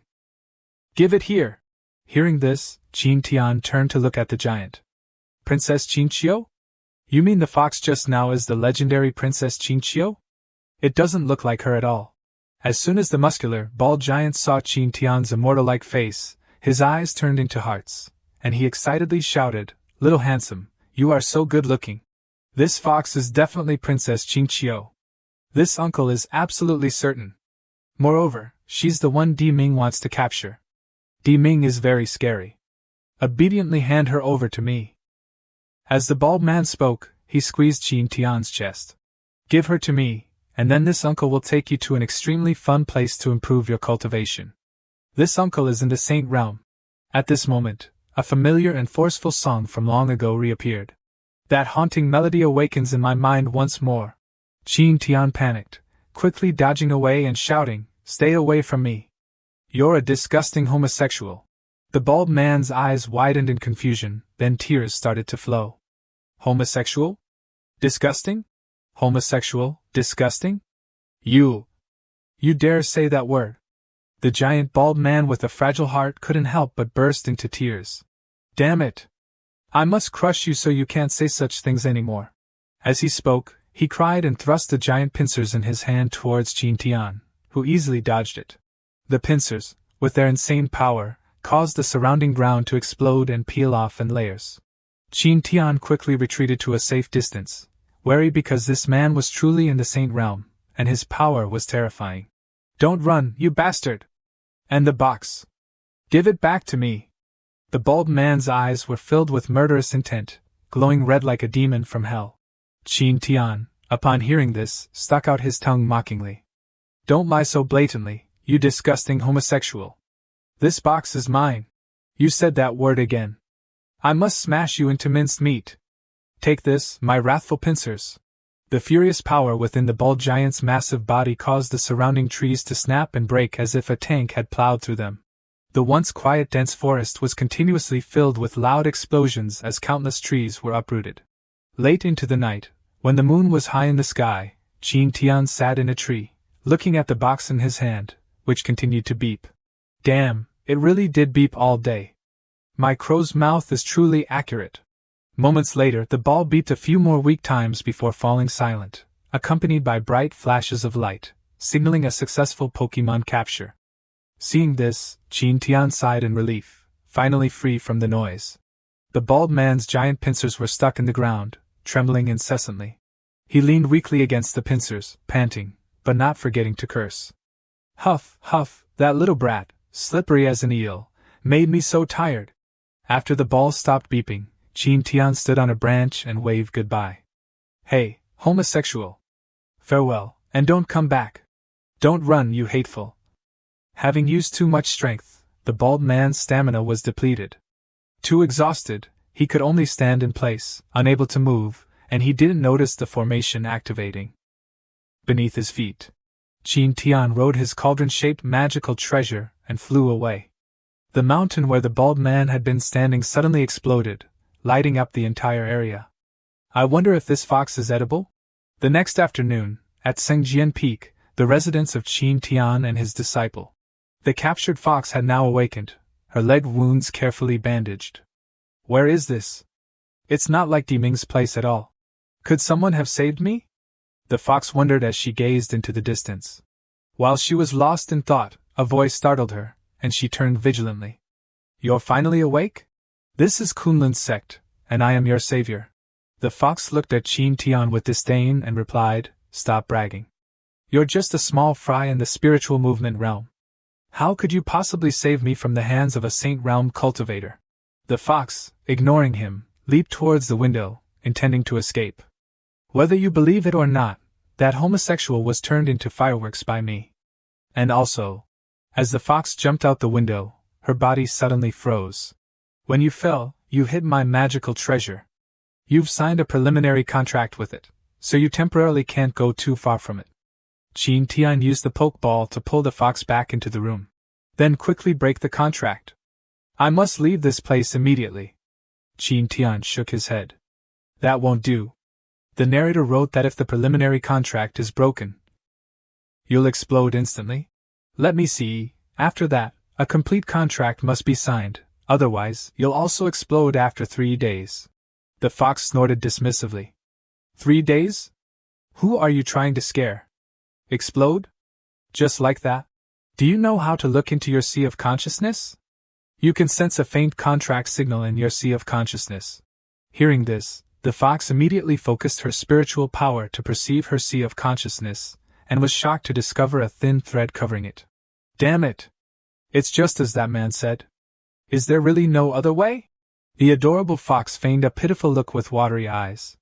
I was framed and offended many powerful forces. Signing a contract with me means that my karma will harm that person. Tian shook his head, showing no fear. The fox helplessly stared at the ball she was contracted to. Humph, I didn't expect to encounter such a delusional fool. It seems I can only find an opportunity to steal that thing and run away with it. As the fox was plotting her escape, Tian suddenly grabbed her paws and said that they should sign a contract, with a duration of 100 years or until the fox's cultivation surpasses his. The fox was ecstatic. Surpass? Why didn't you say so earlier? That's such a simple condition. I just need to cultivate diligently for a while and I'll be able to surpass you. Let's sign quickly. With that hope, the fox swiftly signed a master-servant contract with Tian. Congratulations, host, for signing a master-slave contract with Princess Qing Xiu. The reward is the Supreme Cultivation Technique Heavenly Fox Supreme Decree and the Heavenly Fox Pearl. A supreme-grade divine treasure. From today onwards, I must cultivate diligently and quickly recover my cultivation, then break the contract with this guy.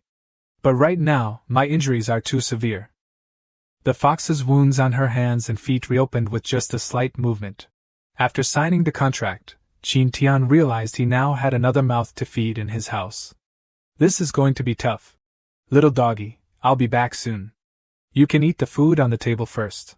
The fox barked angrily. You're the little doggy. Your whole family are little doggies. Hateful. I won't eat your food, you hateful guy. Then, the fox fell silent, lost in thought. After a while, her stomach grumbled. The aroma from the food on the table made her even hungrier. Her tired body and growling stomach made the fox surrender. I'm only doing this to gain some strength for cultivation. That's it. It's not because I want to eat. Unable to transform into her human form, the fox could only bite into the pieces of meat like a puppy, the meat so large that it caused a lump to protrude from her throat. But as soon as the meat entered her stomach, it dissolved into a surge of energy, making the fox exclaim in surprise, "This is the meat of a demon king." The energy from the meat made the fox's severely injured body feel more comfortable than ever. It seems I've been tricked. But if I eat this whole table of demon king meat, I won't just be in the spiritual movement realm anymore. The fox wagged her tail like a puppy, her eyes sparkling as she looked at the table full of food. That night, screams and splashing sounds continuously echoed from the hot spring in the bamboo forest. Let me go! Let me go, you pervert! No, you're injured, and your cultivation is too low. It's too dangerous for you to bathe alone. I can do it myself. I can do it myself. The fox tried to cling to the bamboo stalks with her claws. But her tiny claws couldn't hold on tight, causing her to suddenly lose her grip. Tian lost his balance, and fell towards the hot spring. With a splash, the man and the beast fell into the hot spring in the dark night. The fox's entire body was enveloped by the warm water and disappeared from sight. Tian stood up and looked around the hot spring, but couldn't find the fox. Little fox, where are you? Little fox? As he looked around, a girl with pink hair slowly emerged from the hot water. You bastard! Tian, hearing the voice, turned around in confusion. Suddenly, a fair-skinned girl with a foxtail lunged at Tian, pushing him into the hot spring. You bastard! You bastard! Do you not understand human language? Tian stared blankly at the beautiful girl with fox ears and a delicious, partially exposed body before him. Oh my God, so white! 2 streams of blood trickled from Tian's nose, a perverted smile appearing on his face. Because of the close contact when she pushed him down, Tian's nose kept bleeding. Unexpectedly, you're quite beautiful, little fox. Your figure is quite nice too. Hearing this, the fox suddenly realized that she had just transformed and wasn't wearing any clothes. Immediately, she jumped back into the water and shouted, You pervert! Get out! Tian pretended to cough and summoned a sparkling pearl. Chasing me out now? I was going to give you this.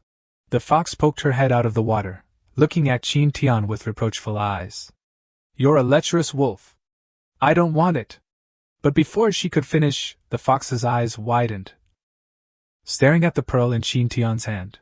This is the Heavenly Fox Pearl. The fox exclaimed in shock. If the fox remembered correctly, this type of heavenly demon pearl was formed when a heavenly demon condensed all its spiritual power and laws before death. The Heavenly Fox clan's condensed pearl was called the Heavenly Fox Pearl, and the Dragon clan's was called the Heavenly Dragon Pearl. And no matter which race's heavenly demon pearl it was a supreme-grade divine treasure, the most precious in the world. Unable to resist the allure of such a precious treasure, the fox spirit immediately stood up, wagging her tail excitedly, and asked if Tian really wanted to give it to her. Tian looked at the charmingly beautiful girl with fox ears before him and nodded. Yes, I'll give it to you, but on one simple condition. Kiss me. The handsome face with an immortal-like aura was now gone, replaced by an unexpectedly vulgar expression. The fox retorted angrily, No way. Just for a divine treasure you want me to kiss you? Dream on. Haha, is that so? I was also planning to give you this cultivation technique and the heavenly fox pearl after the kiss, Tian said, waving the cultivation technique in his hand. This time, it was the heavenly fox's turn to be amused. You're killing me. I thought it was something else. The heavenly fox supreme decree? Haha. I don't need your heavenly fox supreme or whatever. My Fox clan's nine-tailed heavenly scripture is already the strongest technique among all emperor-grade cultivation methods. So you already have an emperor-grade cultivation method. But making such arbitrary judgments isn't a good habit. Why don't you read a few pages first, and then reconsider? Having said that, Tian tossed the cultivation technique to the heavenly fox. Fine, I'll look. I don't believe there's a cultivation method in this world more suitable for our Fox clan than the nine-tailed heavenly scripture. With a sulky expression, the female fox flipped through the pages to try it out. While waiting, Tian continuously dived and surfaced in the lake, utterly bored. Time passed by. Tian was bored to death, while the fox was so engrossed in reading the cultivation method that she couldn't tear herself away. A long while later, the fox exclaimed in astonishment, "It's actually true. This cultivation method can actually be cultivated to the heavenly fox realm." In the several 100,000 years of Fox clan history, only one heavenly fox has ever appeared. But that heavenly fox achieved the breakthrough by chance, using some heavenly treasures. But if I cultivate based on this cultivation method, wouldn't it be easy to break through to the heavenly fox realm and take revenge on Emperor Ming? Are you really giving this to me? The heavenly fox turned to ask, but was startled to find that the person had disappeared. That's right, I'll give it to you, my lady. Hearing the voice, the fox was startled and turned around, shouting, "Oh heavens! When did you get over there? After a nice soak and a small cup of wine, I feel fantastic. So, have you thought it over? It's a good deal, right? Just one kiss." Hearing this, the fox blushed, hesitating. "What are you talking about?" But the heavenly fox pearl and this cultivation method are too tempting. This little fox can't resist such an offer. Fine, a kiss it is. I'll do it. Tian, hearing this, became overjoyed and puckered his perverted lips. "I'm ready." The fox looked at those lips and really wanted to slap them, but she also puckered her own lips, preparing to kiss the person in front of her. What are these two doing? It's so awkward to watch. It was almost time. Just a little bit closer, and the two sets of lips would meet in a passionate kiss. But would things be that easy? Of course not. A sharp gaze suddenly appeared, along with a long sword that shot from afar, slicing through the tea table and plunging into the ground, startling them both. The sword almost pierced a certain part of Tian, causing him to tremble and collapse onto the ground. "Oh my God, I almost lost my little brother!" The heavenly fox, at this moment, looked at the mysterious figure that was gradually approaching, wary. "What happened? Are we under attack?" But she was met with a cold voice. "Because of a promise to master, I didn't rest for a moment after leaving the beat can and returned here immediately." It turned out that the person who appeared was dueling, with a gloomy face and power continuously converging. Tian hurriedly intervened. "Wait, dueling, listen to your master's explanation." "What explanation?" "Die, you lecherous demon master." Following that, a tower of eyes suddenly rose amidst the bamboo forest, accompanied by a miserable scream. "Serves you right." Time passed. Today, as usual, the Yuhan sat under the waterfall, focusing on her cultivation. Behind her, the illusory images of several tales now appeared. A moment later, after completing her cultivation, the Yuhan opened her eyes, sensed her own strength, and sighed. 5 years, finally I, Bai Xiaoru, Princess of Qinqiu, have recovered to the half-saint realm. But why hasn't the contract been lifted yet, you bastard? The fox, Bai Xiaoru, angrily kicked open the door and questioned Tian. At this moment, Tian had just received a system notification. Pet Bai Xiaoru's strength has recovered to the half-saint realm. Your reward upgrade to true grade aptitude. Your daily check-in reward level has increased. Tian, while checking the system, nervously replied about the contract. Who knows? This made Bai Xiaoru even angrier, and she screamed, Tian, you're a liar. A scoundrel. You rotten bastard. At the same time, in a gloomy land filled with eerie energy and countless tall mountains rarely trod by human feet, the sharp voices of 3 demons rang out, We pay our respects to the great demon saint. We have come to see you. What's the matter? Why have you three left your territories and come to my place? Great demon saint, we have discovered the ancient blood ice phoenix. But there was an expert beside her, and we couldn't bring her back.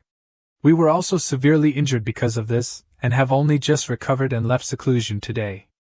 So it turned out that these were the three demons who attacked the Kunlun sword sect last time. Facing them now was a gigantic golden dragon, breathing heavily. Oh, interesting. Where is that bloodline? Yes, she's at the Kunlun sword sect. Hearing the name of the sect, the giant dragon demon saint remembered someone, which made it furious. One of the sects of those three old immortals. If it weren't for their sneak attack back then, my cultivation wouldn't have stagnated for so many years. You three, immediately gather the demon army. 3 days from now, follow me to destroy the Kunlun sword sect. Demon soldiers, demon subjects, heed the great demon saint's command. Prepare to attack Mount Kunlun. Gather and kill them all. In the demon territory, the 3 demon emperors gathered their demon citizens, preparing for war. Meanwhile, at Kunlun, the sect leader, senior sister, having received the news, went to report to the patriarch and requested him to leave seclusion to protect the sect. Don't worry. You join forces with the 2 sects, Palai and Tai Bai, to resist them.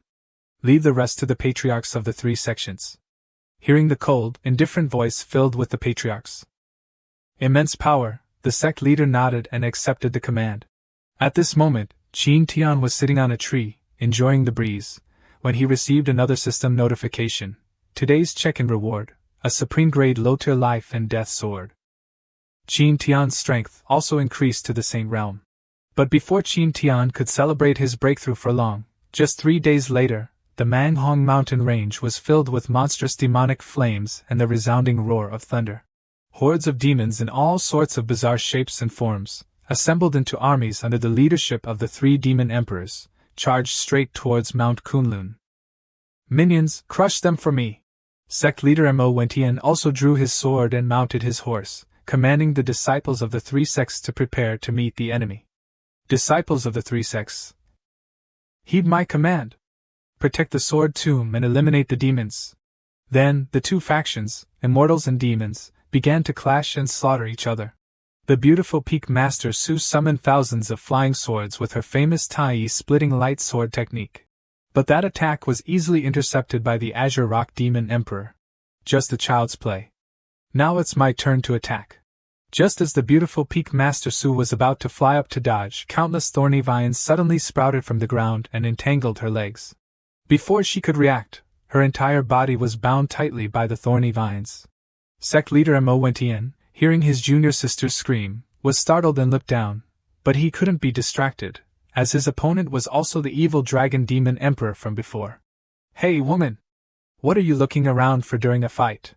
Seeing his opponent bound, the Azure Rock summoned the raging wind lightning strike in his hand and hurled it straight at Peak Master Su. Good! Old demon tree die! Peak Master Jade Sword Peak! The ancient old demon tree, standing beside, used the vines to bind Peak Master Su, giving the Azure Rock the opportunity to attack. The raging wind lightning strike hit where Peak Master Su was standing. With a deafening explosion. It seemed as though the beautiful Peak Master Su had been obliterated, but when the smoke and dust cleared, the image of a giant ape had appeared just in time to protect her. Diaoling, with a somber expression, looked at the demon and shouted, "Your opponent is me." Seeing this, the Azure Rock laughed heartily. You've finally appeared, Blood Ice Phoenix. Diaoling's beautiful face stared at the demon with a confident gaze and whispered to Peak Master Su beside her, please rest. Leave this bird to me. In the distance, Tian and his heavenly fox pet stood on a tree branch, observing the battle. You rotten scoundrel! Are you just going to stand there and watch without helping? The heavenly fox asked. And then the 2 of them clashed again with incredibly powerful attacks. Take this, my great eagle spreading its wings. The battle was extremely fierce, with the energy radiating out causing the surrounding air to distort, and the strength of both combatants was pushed to the limit. A violent collision resulted in a massive pillar of light soaring into the sky, radiating powerful waves of energy that blew away the surrounding rocks and earth. Boom! A loud explosion erupted at the center of the battle, forcing the other disciples in the sect to quickly retreat because the residual power was too strong. The shockwave from the battle between Dialing and the demon was so powerful that it temporarily tore a large hole in the dark clouds covering the sky. But the two of them paid no attention to the surroundings and focused solely on each other in a fight to the death. The demon rock's weapon was a giant hammer, but it wielded it with surprising ease. However, it seemed that Dialing's movement technique was a notch faster, so she seized the opportunity to kick the demon hard in the face, causing it to spurt fresh blood. The kick was so powerful that the bird was sent spinning through the air before finally managing to stop. The rock's hand touched the shoe print on its face, its voice filled with icy rage. "A measly little nascent soul dares to ruin this lady's beautiful face? Unforgivable! I'll crush your limbs and smash that pretty face of yours." Fury caused the demonic energy within the rock to surge, along with fierce bolts of lightning that rapidly attacked Dialing. Fortunately, the young woman managed to block the giant hammer with the power of her emperor armament. "Damn it, my power is almost depleted," Dialing thought gravely, staring at the monster before her. The battle continued, but it became clear that Dialing was gradually losing ground as her stored power dwindled. Her reactions and speed also slowed, so she couldn't react in time when the rock's knee suddenly appeared for an attack. While Dialing was blocking the giant hammer, the rock executed a knee strike aimed directly at her face, knocking her backward. The unexpected attack caused the beautiful girl to also spit out fresh blood. Seizing this opportunity, the rock stomped its foot hard on the ground, causing the earth to crack and bolts of lightning to continuously converge around its body. The immense power radiating out caused the surrounding trees and cliffs to crack. Secret art: 9 rock wings. The demon's eyes blazed like lightning, and with strange hand seals, it executed the secret art with incredibly destructive power. A giant energy sphere, a mixture of demonic energy and lightning, began to converge above the rock's head, making it look like a golden rock bird controlling lightning. Everyone who saw this was shocked and worried, shouting, "Dialing! This is bad! Rotten scoundrel, what are we still doing here? Hurry up and save her!" The Heavenly Fox, by Shoru, hurriedly tried to jump down from the tree branch to rescue Dialing. But Tian grabbed her collar, nearly choking her. "Don't worry, she'll be fine," Tian replied calmly. The Heavenly Fox struggled in midair. All right, I understand." "Ah, let me go, let me go!" Tian's beautiful eyes, like a miniature universe, stared at the battle scene and couldn't help but sigh. Unexpectedly, the half-saint power I gave Dialing last time still retains a portion. It was thanks to that power, along with the Emperor armament in her hand, that a nascent soul like Dialing could fight until now. She had been dodging the Demon Emperor's attacks, but it was persistent, continuously throwing lightning spheres at her. "Damn it, this is the last of my strength," Dialing thought, sensing her dwindling energy. The intense fighting caused the earring she usually wore to shatter. The rock's massive lightning sphere was about to strike, making Dialing feel the breath of death. Suddenly, at this moment, the rock's eyes widened in disbelief. "I can't? She's going to kill me!" In that moment of sudden enlightenment, the rock sensed something in the future, that in a moment, it would be killed by the girl, Dialing, below.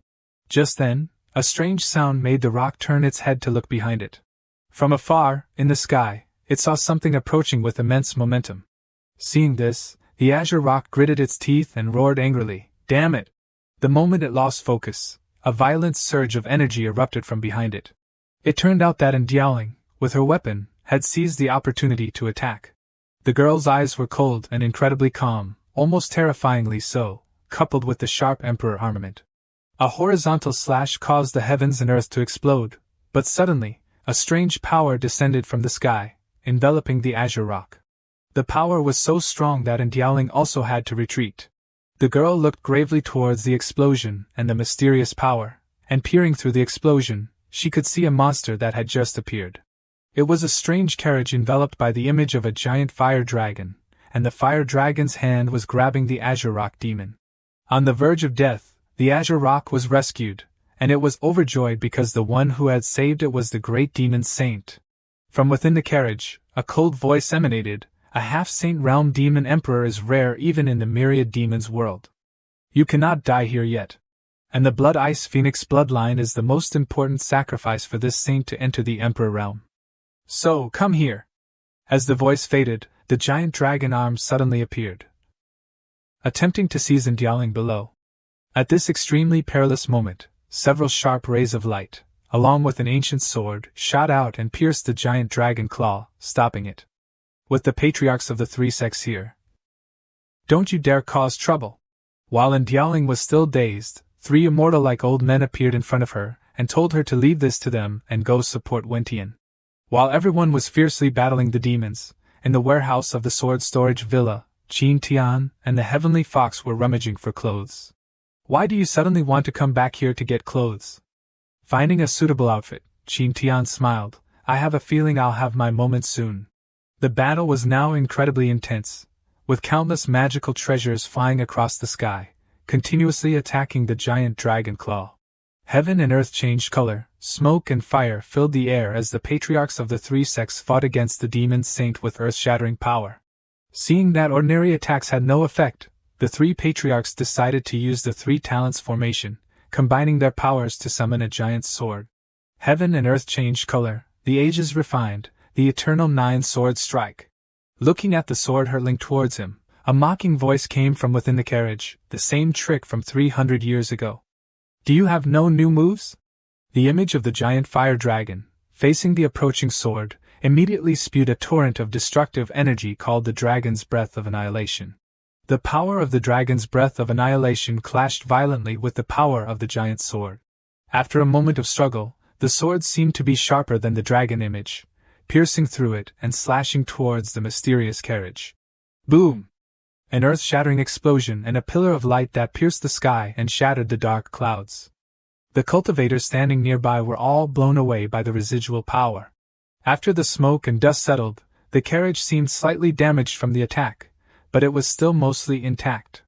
And now, standing before everyone, was a mysterious person who had easily blocked the fierce attack of the giant sword with a single finger. It was a young man with a slender figure, yet he possessed world-shaking power, shattering the sword in half with a light touch. Not bad, to be able to destroy my toy. It's just a pity that you still need more skill to defeat me. This young man, with a face as youthful as a child's, was the human form of the dragon demon saint. The dragon demon saint ignored the three patriarchs and instead unleashed a giant dragon claw, pouncing towards Ying. Emperor Realm, here I come.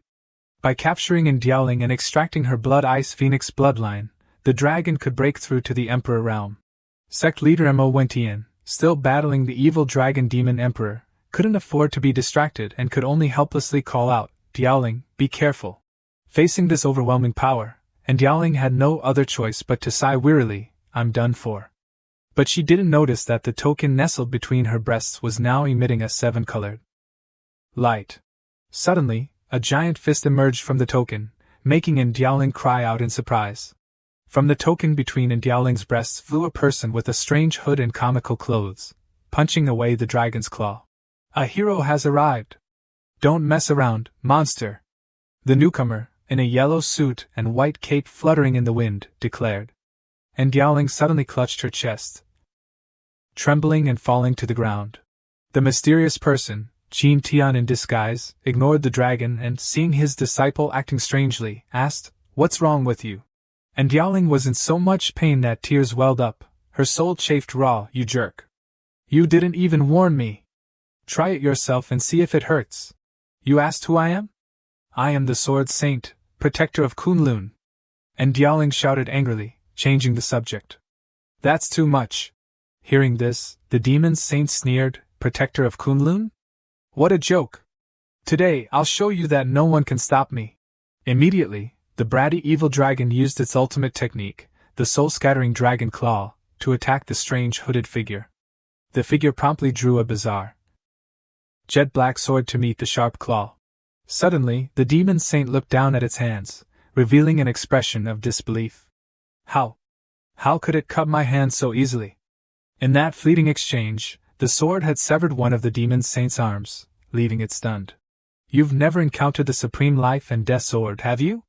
It makes people fall in love, flowers bloom, and even coffins open. So, let me show you what's so difficult about slicing your dragon hide?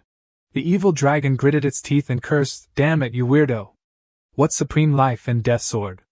It's just a puny emperor armament. Hearing this, the mysterious figure held the sword aloft, gathering destructive power, Oh really? Then take another one of my swords. Although the demon saint acted contemptuous, it had just lost an arm, so it didn't dare to be careless. It immediately used a secret technique to reinforce its skin, making it tougher. Destructive law power converged on the mysterious figure's sword. It immediately swung, using the ultimate technique, the incomparable slash, aiming straight at the dragon and its claw. The demon saint's hand summoned the image of a dragon claw, trying to withstand the bizarre purple destructive power. The two energies clashed, either giving way, and continued to push forward. A few seconds later, the demon saint's dragon claw image weakened, allowing the destructive energy to begin enveloping its arm. A deafening explosion. The destructive slash reached the dragon's arm, making it writhe as if disintegrating. What? Even my reinforced skin and tough scales can't withstand it? Before the arrogant demon saint could finish its exclamation, the destructive power didn't stop. It pushed the demon saint back, slamming it into the ground and exploding like fireworks. A sudden silence fell upon the battlefield, followed by a deafening explosion that made people's ears ring. The scene resembled the apocalypse. The hooded figure stood admiring its handiwork, then startled slightly. Huh! It's over? That was fast. The evil dragon fighting sect leader Tian had also been beaten and bound by the dragon binding ropes, rendering it immobile and unable to use magic. The sect leader, carrying the evil dragon, concernedly asked Ying, "Are you alright?" "Sect leader, I'm fine." "Is everything over there settled?" "Mostly, but who was that person?" "I just saw him defeat the demon saint with a single sword." Seeing the sect leader looking towards the mysterious figure with curiosity, and Ying instinctively wanted to answer that it was her master, but she immediately stopped. "That's not right. Master, dressed like this, definitely doesn't want others to know his identity. So I can't tell the truth." Realizing this, Ying quickly came up with an explanation to appease the sect leader. "He must be, probably the successor Grand Patriarch Jiang left behind, found and activated by Master." Tian glanced at Ying, then nodded. "Jinxue? That's great then. If it's her, this war will end quickly." She believed it? Ying was surprised that the sect leader so easily believed her words, but it was a good thing. In the distance, the demon saint, with a severed arm, lay amidst the rubble, gnashing its teeth and cursing. "Damn it! I underestimated you, Kunlun's sword sect. This feeling, what is this feeling?" The demon saint spoke as the flesh where its arm had been severed began to twitch as if coming back to life. "This feeling is so comfortable." The demon saint's remaining intact arm suddenly swelled with violent power. "This feeling, it's the dragon's secret art, extreme dragon transformation."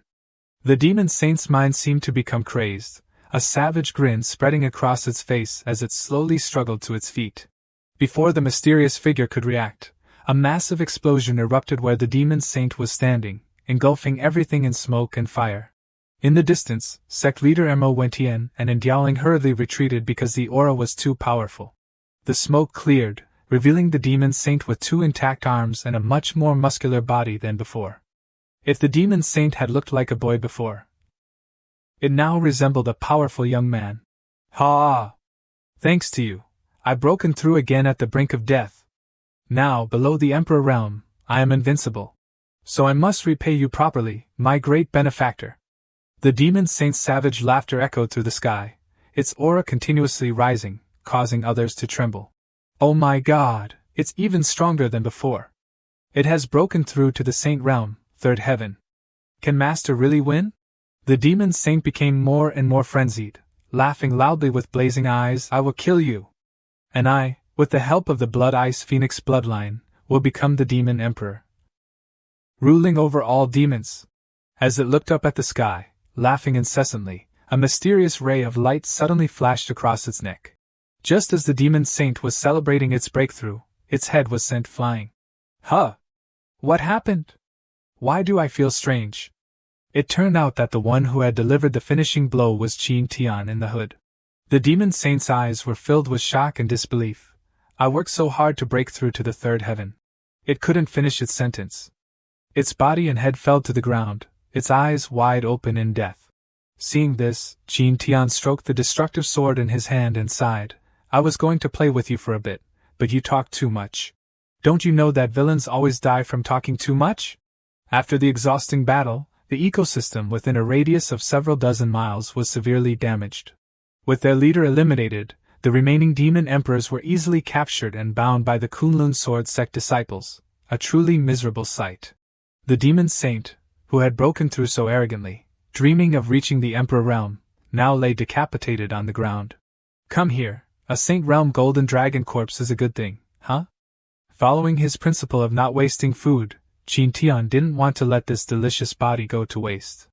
After storing the golden dragon's corpse in his gourd, Tian looked at his disciple and said, "I'm going back now."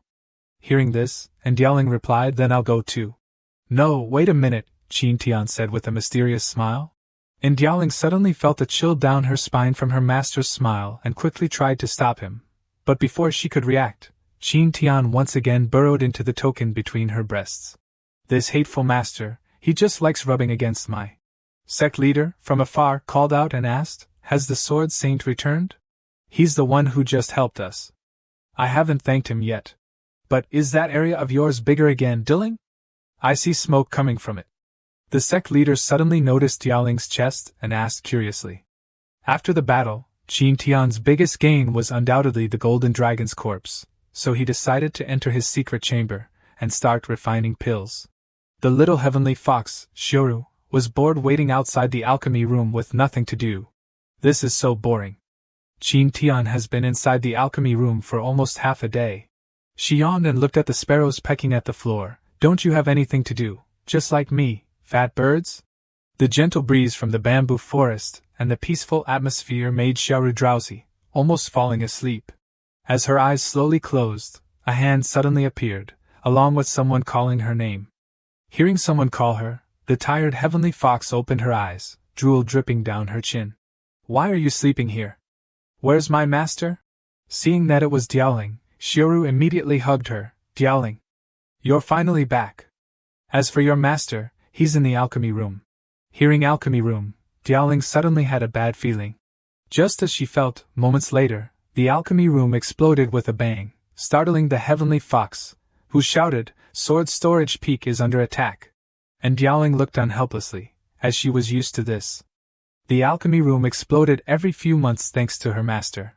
So much smoke. Let's wait for the smoke to clear first. The two of them stepped into the rubble to search for their master. "All right, Whirlwind, heed my command." As the heavenly fox's gentle voice rang out, a gentle breeze miraculously appeared, clearing the smoke and restoring the fresh, pleasant air. "There, much better now." At the same time, amidst the rubble, Tian sat up, a large, round pill in his hand, and exclaimed excitedly, "Ha ha! I've succeeded! I've succeeded! Congratulations to the host for refining the unique item, Saint Dragon Origin. Reward, a pill recipe for the Saint Replenishing Pill. Ingredients required, Saint Dragon Origin, Saint Spirit Fruit, and Sung Min Flower. For refining the Saint Dragon Origin, the system also rewards an additional pill recipe as an unexpected bonus." Afterwards, Tian made a strange request to his disciple and Tian who, leaving them perplexed but ultimately compliant. Following Tian's request, the two of them changed into strange clothing. "What kind of clothing is this? I don't know, but compared to the clothes Master bought me before, this set is considered beautiful." And Ying continuously adjusted her clothes while exclaiming, "But these clothes are too tight." It's Tian who's first time wearing this type of clothing, so it feels unfamiliar. Contrary to Tian who, and Ying comfortably showed off her ample bosom. "It's okay, Master said once you get used to it, it will be comfortable." At the same time, from behind the screen, Tian poked his head out, staring at the two beauties in front of him. "Are you ready? The night cultivation begins," he said, revealing his lascivious expression. Seeing that expression, Tian Hu and Ying immediately threw their clothes at Tian's face, causing his nose to bleed. After changing, both of them, as requested by Tian, lay down on two tables next to the hot spring. Tian, with a seemingly serious face, looked at the two beauties beside him and prepared to make his move. "Just wait, Hong to Tian. I'll show you my 99 beats per breath technique, making your entire body and heart submit to me. 6 paths reincarnation fist. My fists will transform into super machine guns, using a frequency of 100 punches per breath to conquer your muscles, blood vessels, and bones. Alright, let's start accelerating. My fingers will press on the Wai Guan acupoint, any I Guan acupoint, and lightly on the Bai Hui acupoint. Next, I'll meticulously massage the Yao Yang Guan acupoint. His body stiffened. That's enough talking, Qin Tian said as he pressed his fingers onto the acupoint on Tian Hu's tail, a very sensitive spot. His whole body was like a working ox, his hands continuously touching the delicate bodies of the two girls, causing them to moan. And Diaoling's face was now hidden with tears at the corners of her eyes. Tian Hu wasn't much better, her whole body tingling and squirming as the man touched her. The strange sensation with each touch of his flesh felt like an electric current running through her body. Along with comfortable moans, she exclaimed, "Why did it turn out like this?" Ah! To understand why it became like this, we have to go back 2 hours earlier, when the two girls continuously shook their heads in refusal upon hearing the suggestion. Why? Why not? Qin Tian asked with a pained expression. This massage to enhance medicine absorption is all a lie. You just want to touch us. We won't fall for your tricks, master. You're judging a gentleman with a villain's heart. With your current cultivation, you can't fully absorb the golden dragon essence blood in the medicine. That's why I need to use the divine Indian oil to assist you. Don't you want to quickly catch up to me, surpass me, and then dissolve the contract between us? Diaoling and you too. Haven't you always wanted to increase your cultivation quickly? This is a good opportunity. The two girls, called out by name, looked at each other blankly. After thinking for a moment, they were finally swayed by the lure of the golden dragon essence blood. Tian Hu coldly looked at her master and warned, "I'm telling you, don't try anything funny. If that's the case, then let's try it out. That's why there's now this beautiful scene by the hazy hot spring." Ah, slower, slower, Qin Tian. Master, too fast, too fast. Both girls were both numb and aroused by Qin Tian's touch, their sweat pouring out like a stream. Qin Tian was also tired from the strenuous activity, sweat dripping down his face. Alright, last step, wait a minute. His hands on the girl's back slowly slid down, and gently pressed on the acupoints there. This is the ultimate technique, God's finger. His hands were about to touch their private areas, causing both girls to cry out in panic, "No! Don't touch there!" Immediately afterwards, a strange energy exploded, sending rocks flying. Haha, the job is done! After pressing the final acupoint, Qin Tian comfortably circulated his qi, ignoring the pillows thrown at his face. "You bastard! You were clearly playing with us." Hearing this, Qin Tian righteously replied, "You can insult my character, but you cannot insult my technique. Next, it's time to witness a miracle," he said as he, wearing only underwear, suddenly grabbed Tian Hu's hand, startling her. Because of this overly intimate action, a group brawl ensued by the hot spring. A moment later, the sounds of fighting stopped, along with the calm surface of the hot spring.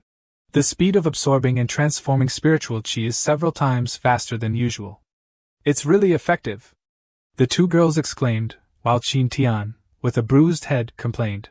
At this moment, the system reappeared.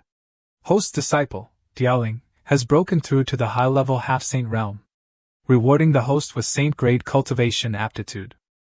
Daily chicken points increased by 5%. Alright, I was wrong. We wrongly accused you, haha. Facing Qin Tian's pitiful, complaining face, Tian Hu finally apologized with clasped hands. Suddenly, and Diaoling came over and whispered something into Tian Hu's ear. After hearing the whisper, Tian Hu also gave a sly smile. After a tiring day, Qin Tian ignored them and leaned against the cliff, soaking in the hot spring to relax.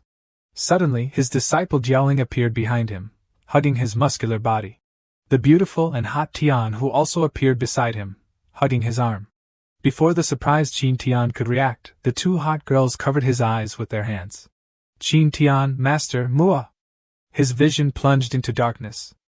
Qin Tian only felt 2 soft kisses on his cheeks, and their warm bodies pressed against him.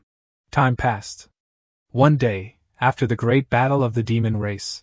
As usual, Qin Tian was sleeping soundly in bed until noon. His disciple Diaoling and Tian Hu were also sleeping soundly, embracing each other. The old rooster felt it was too late, so it prepared to crow to wake up the 3 lazy humans. The rooster took a deep breath, preparing to use its internal energy to activate its throat. But just as it inhaled, a loud voice rang out from the distant forest, startling it. Benefactor Qin. Please help. Who is disturbing others so early in the morning? The loud voice woke everyone up, and it seemed someone had come looking for Master. The entire mountain range, originally quiet, was now bustling with the girl's voice. Benefactor Qin. Benefactor Qin. Benefactor Qin. I've come to find you. Tian helplessly followed the voice and found a girl, so he interrupted her, telling her to stop shouting. Benefactor Qin, it's so good, I finally found you. The beautiful girl turned around, overjoyed. Ying wondered, do you two know each other? Well, it's like this, and that, then like this, and finally like that. Oh, I see, I understand. After explaining to his disciple, Tian looked again at the princess he had accidentally saved before. So, what brings you to me today? Hearing this, the princess's eyes teared up, and she pleaded pitifully. Benefactor, you saved my life once. Can you save me again? Saying that, the princess knelt down and cowed out a few times. I want to become your disciple. My father is considering passing on the throne. My younger brother, to prevent me from contesting the throne, wants to marry me off. He wants to marry me to the Emperor of Zhou. That foolish emperor.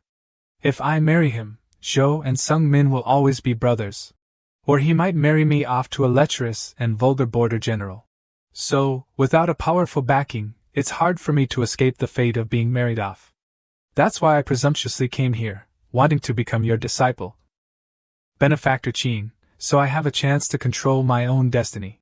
Facing this pitiful girl, and Ying felt a pang of sympathy, while Tian remained deep in thought. All right, I can accept you as a nominal disciple, but you must agree to one condition. Hearing this, the princess excitedly raised her head and asked, what condition? Simple. I want the national flower of Sung Min, the Sung Min flower. A single Sung Min flower requires a tremendous amount of resources, time, and manpower to cultivate. Normally, only the new emperor receives one to aid in breaking through realms. So I can't agree to this condition. Tian also understood the girl's predicament, so he patted her shoulder confidently. Simple. I'll help you become the successor, and you give me the Sung Min flower. Both Ying and the princess were startled by this news. You want me to become the successor?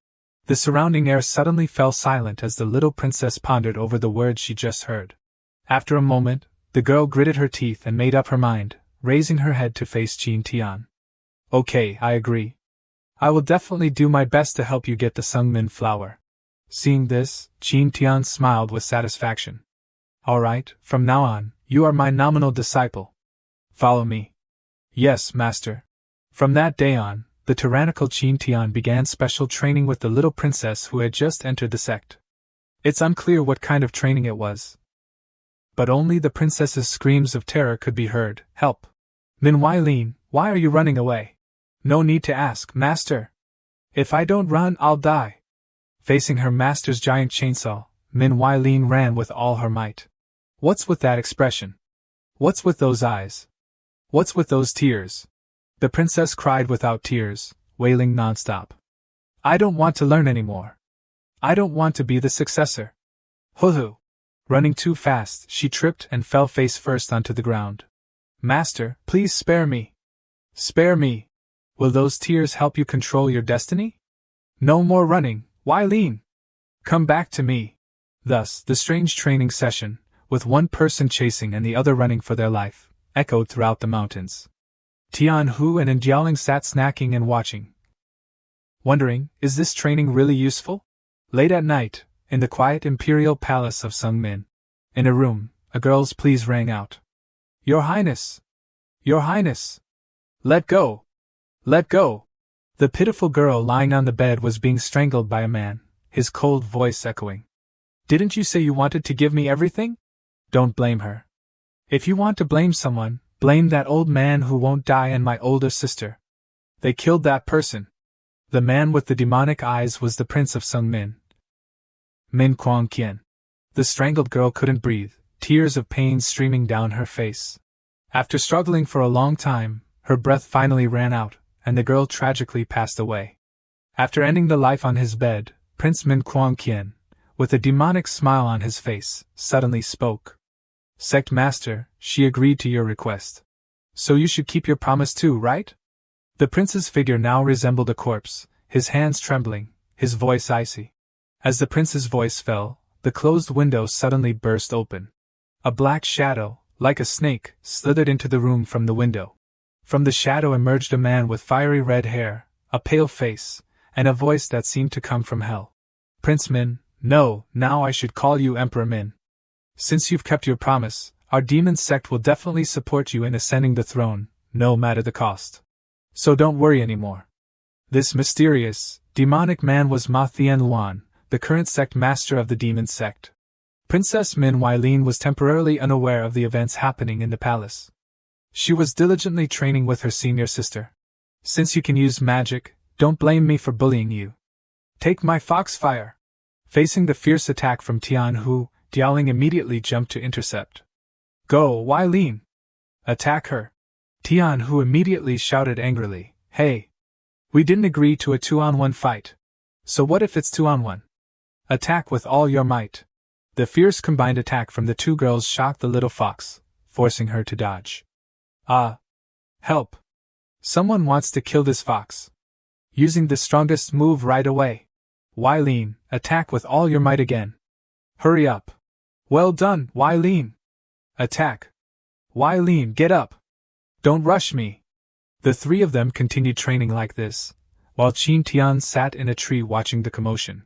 Why does this scene feel like a Pokemon battle? Suddenly ganged up on by the two, the tired Tian, who waved her hands. No more fighting! No more fighting! The three of them had been training together for a while now, and through the special training, Weilin had truly improved a lot. Master's special training is really effective, although a bit scary and violent. Recalling the terrifying scenes, the three girls didn't want to experience it again, but at least now Weilin was no longer running away. As they were chatting, a strange sound suddenly came from Weilin's stomach. Hey Weilin, your stomach is rumbling. Oh, this is our Sungmin's news notification device. Because my father worried about me, he gave me one to carry. My father is calling me from afar through the communication command. Following the princess's explanation, she pulled out a round object with a yin-yang symbol from her pocket. Weilin gently activated the communication device, and a screen suddenly appeared before everyone. On the other side of the screen, her father, with a horrified expression, called out his daughter's name. Weilin, are you alright? Weilin, remember, don't come back. Her father's voice suddenly became incredibly anxious and hurried. At the same time, a blood-red hand pierced through her father's body. The girls who witnessed this scene were shocked and stunned. The demonic hand ripped open her father's body, and a person emerged from behind. Witnessing this through the communication screen, Min Weilin screamed in agony. Father! Father! Father, answer me! Don't let anything happen to you! Prince Min Qian, after killing his father, heard his sister's voice through the communication screen. He immediately pushed his father's body to the ground and coldly said, Sister, I've killed father. But it was you who killed him, he said while madly licking his father's blood. Facing the horrific scene of her father being murdered before her eyes, Min Weilin asked in a daze, A lie? It's all a lie. Why? Why did you? You ask me why I killed father? Tell me, I was about to be made the new emperor. But after father heard that you joined the Kunlun Sword Sect, he wanted to change his mind and make you the new emperor. To gain the throne, I had no choice but to kill him. So it's your fault, sister. Hearing this, Min Weilin roared with fury, wishing she could reach through the screen and kill the unfilial wretch. You bastard! I'll kill you! I'll kill you to avenge him! Min Qian's face, like that of a demon, showed a bloodthirsty smile. Sister, why are you so angry? I'm so scared. If you want to blame someone, blame yourself. Wouldn't it have been better if you had obediently married someone else? At the same time, the demon sect master, with his fiery red hair, appeared behind Min Qian. Well done.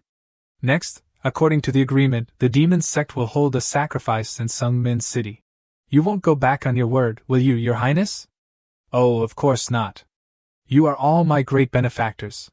The citizens of this city are all at your disposal for the sacrifice. The two of them chatted comfortably, completely ignoring the three people watching through the screen. Hearing the demon sect master's voice, and Diaoling immediately recognized who it was. Min Qian! You dare collude with the demon sect?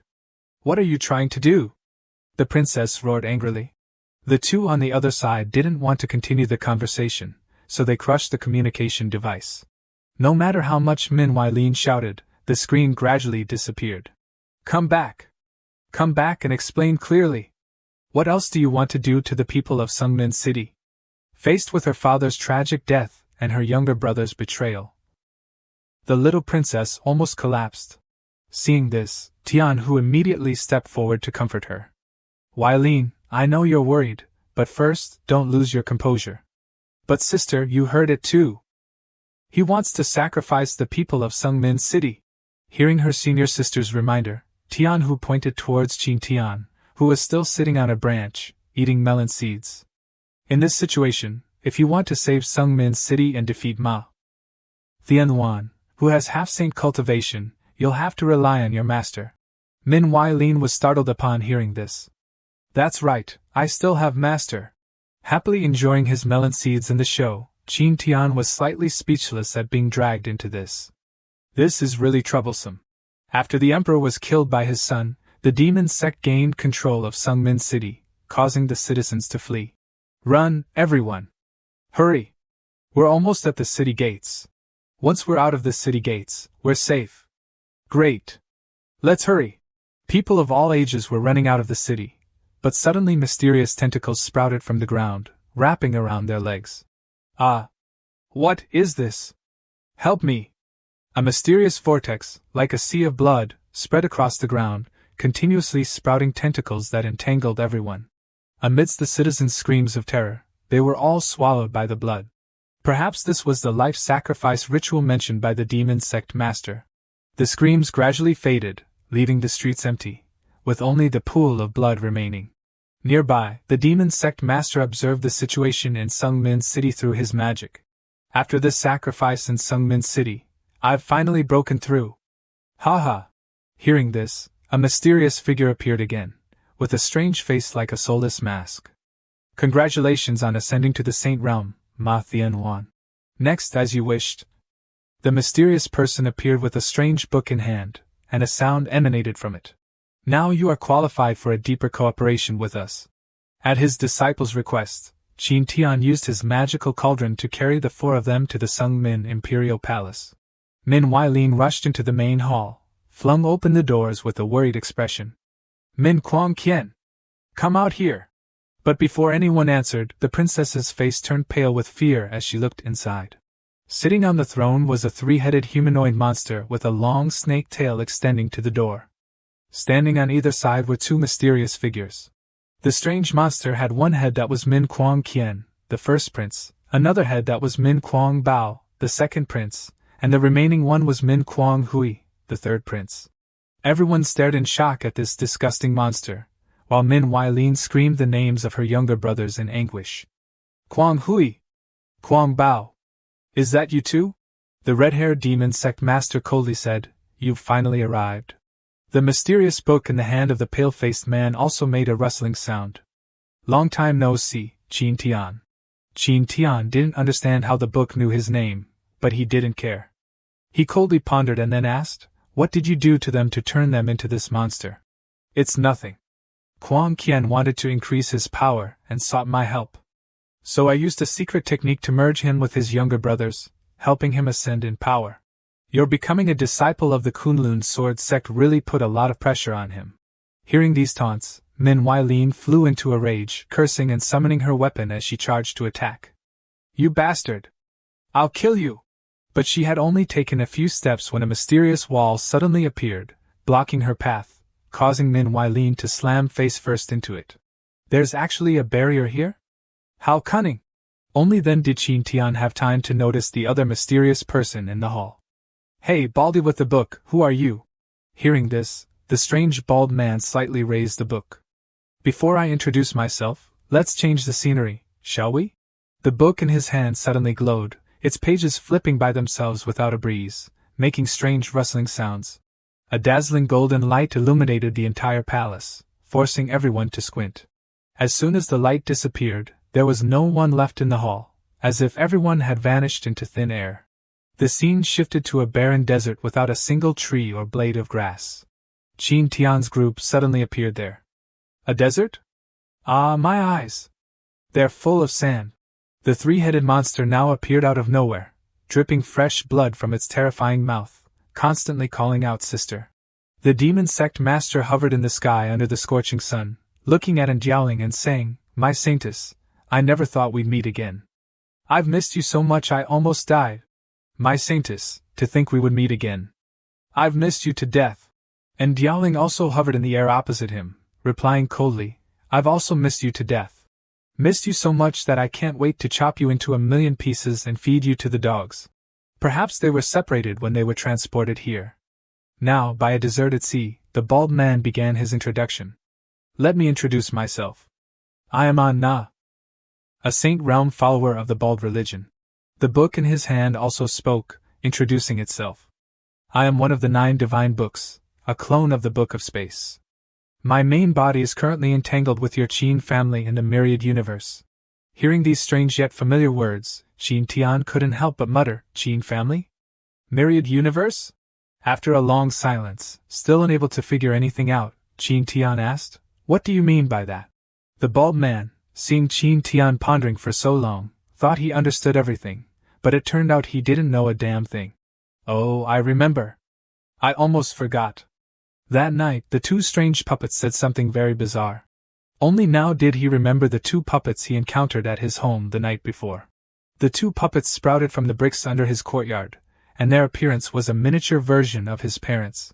At the time, his parents announced that they were going on a trip with the servants, and that he shouldn't miss them, but to be careful of the book. They didn't explain anything further, so Qin Tian didn't understand what book to be careful of or why he should be careful. At this moment, the young man calmly realized that his mother's careful instructions in the book referred to this. It made Qin Tian mistakenly think it was another test to challenge his intelligence, causing him to rack his brains. "I'll get my father and mother. They've hidden so many things. Next time we meet, I'll make them spill all their secrets," Qin Tian thought to himself, while outwardly questioning, "What exactly has the Qin family done? What do you want to do against my Qin family?" The strange book laughed heartily and began its story. Everything must be explained from the beginning of the Chu Thien universe. After the void explosion swept away everything, the Chu Thien universe was miraculously born. To prevent chaos and collapse after its birth, the 9 divine books appeared. The 9 divine books consist of the Sword Book, Destruction Book, Spirit Book, Tao Book, Body Book, Death Book, Time Book, Space Book, and Destiny Book. We maintain the order of the Chu Thien universe so it can develop stably. However, there are always variables that appear. Those variables are a few errors, like you and your father. You will destroy the order, causing the Chu Thien universe to collapse into lawlessness and destruction.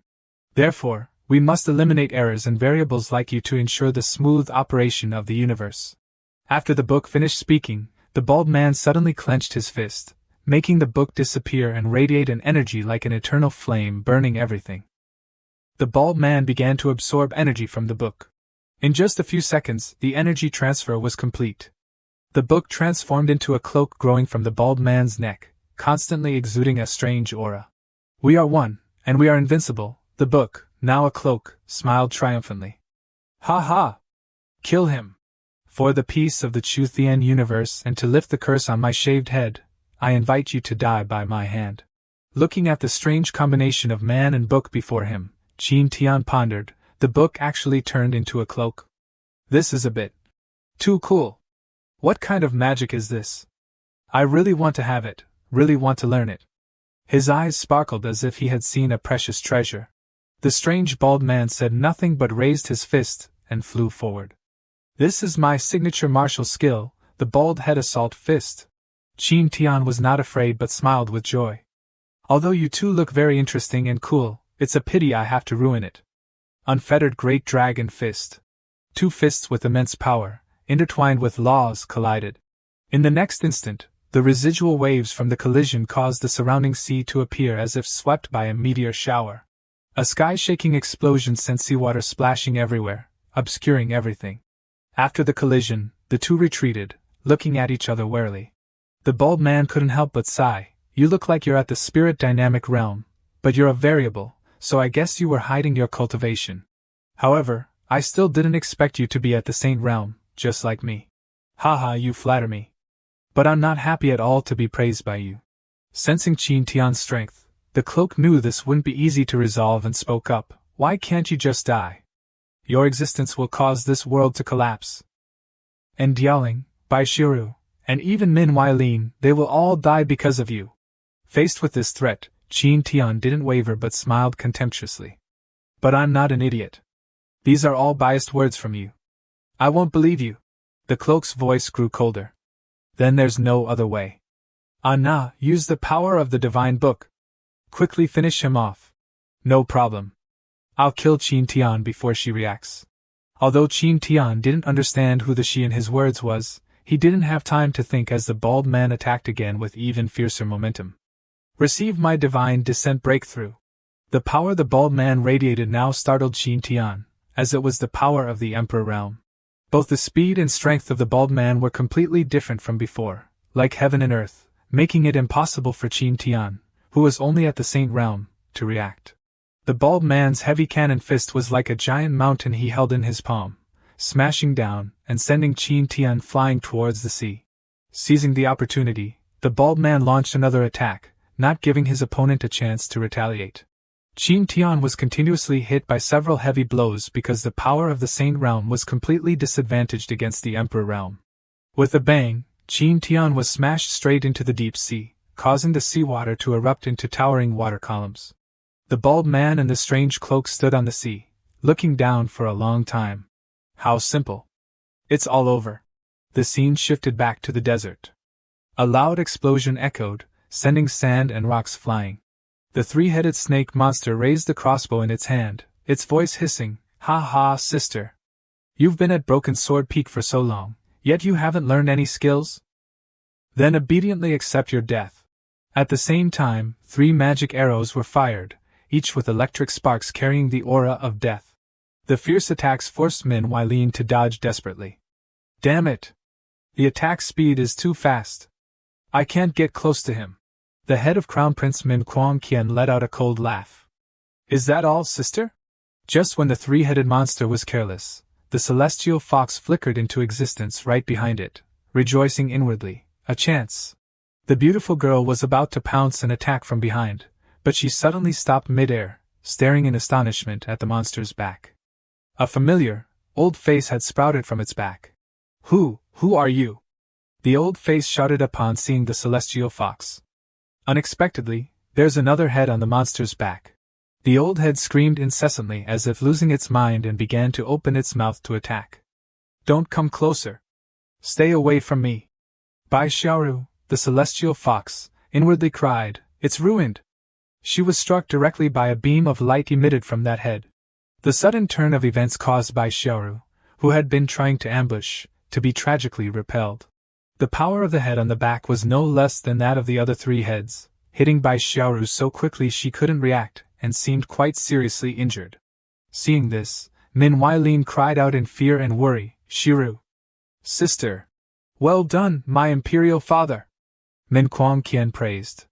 The head on the back also heard Min Weilin's voice and froze. Weilin.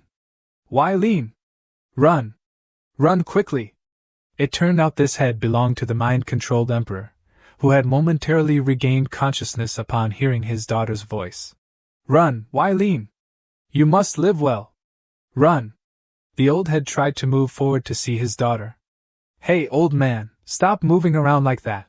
Hearing this all too familiar voice, the little princess stared blankly in disbelief at the monster. This voice, is it father? Imperial father? Her wide eyes, filled with terror and utter helplessness, began to tear up. This was perhaps an indescribable pain. The emperor's head also shed tears of pain as he looked at his daughter. Listen to me and run. Listen to me. Run. Why are you back here? Facing these heart-wrenching cries, old memories resurfaced in the princess's mind. Ah, found you. So, my daughter was hiding here? It's all because your younger brother was wearing a mask and scared you, right? Apologize to your older sister quickly. The emperor in her memory was a youthful, heroic emperor, always gentle with his daughter. It's all right now, my little princess. You're a princess, yet you're so timid? Father will protect you well. That gentle man was always carrying a steadfast support for the little princess to lean on. Father. Father. I'm scared. Father. I miss you. The image of the little princess tearing up before her father coincided with Min Weilin's current state, making one's heart ache. Min Quang Qian immediately controlled his old man's head and interrupted their conversation. You two have talked enough, old man. Rewinding time a bit to the day the imperial palace fell into chaos with bandits and assassins intruding. At that time, her father, the emperor, was already old with gray hair, but he still bravely wielded his sword to fight. Weilin, leave the palace for a while. Wait for me to resolve this war, then return. The little princess didn't want to leave her father and hesitated, but the old king coldly ordered the servants to quickly take the princess away. Go quickly! Don't delay! It was almost the first time the emperor had shouted at his daughter, urging her to leave this dangerous place. This time, too, the monstrous face growing from the monster's back shouted in pain and anger, Go quickly! Don't stay here! Immediately after that scream, silence fell as the eyes of the emperor's head turned completely crimson, indicating he had lost his mind again. Father! This time, I won't go anywhere, the little princess shouted resolutely, her eyes deep. The overwhelming aura from the three-headed snake monster answered her. Ha ha! You still love your sister even though she's dying? Wouldn't it be nice to obediently be absorbed by me, old man? Min Weilin gripped her sword, mustering all her strength. I've always been loved and protected by my imperial father. But this time is different. This time, I will protect my imperial father.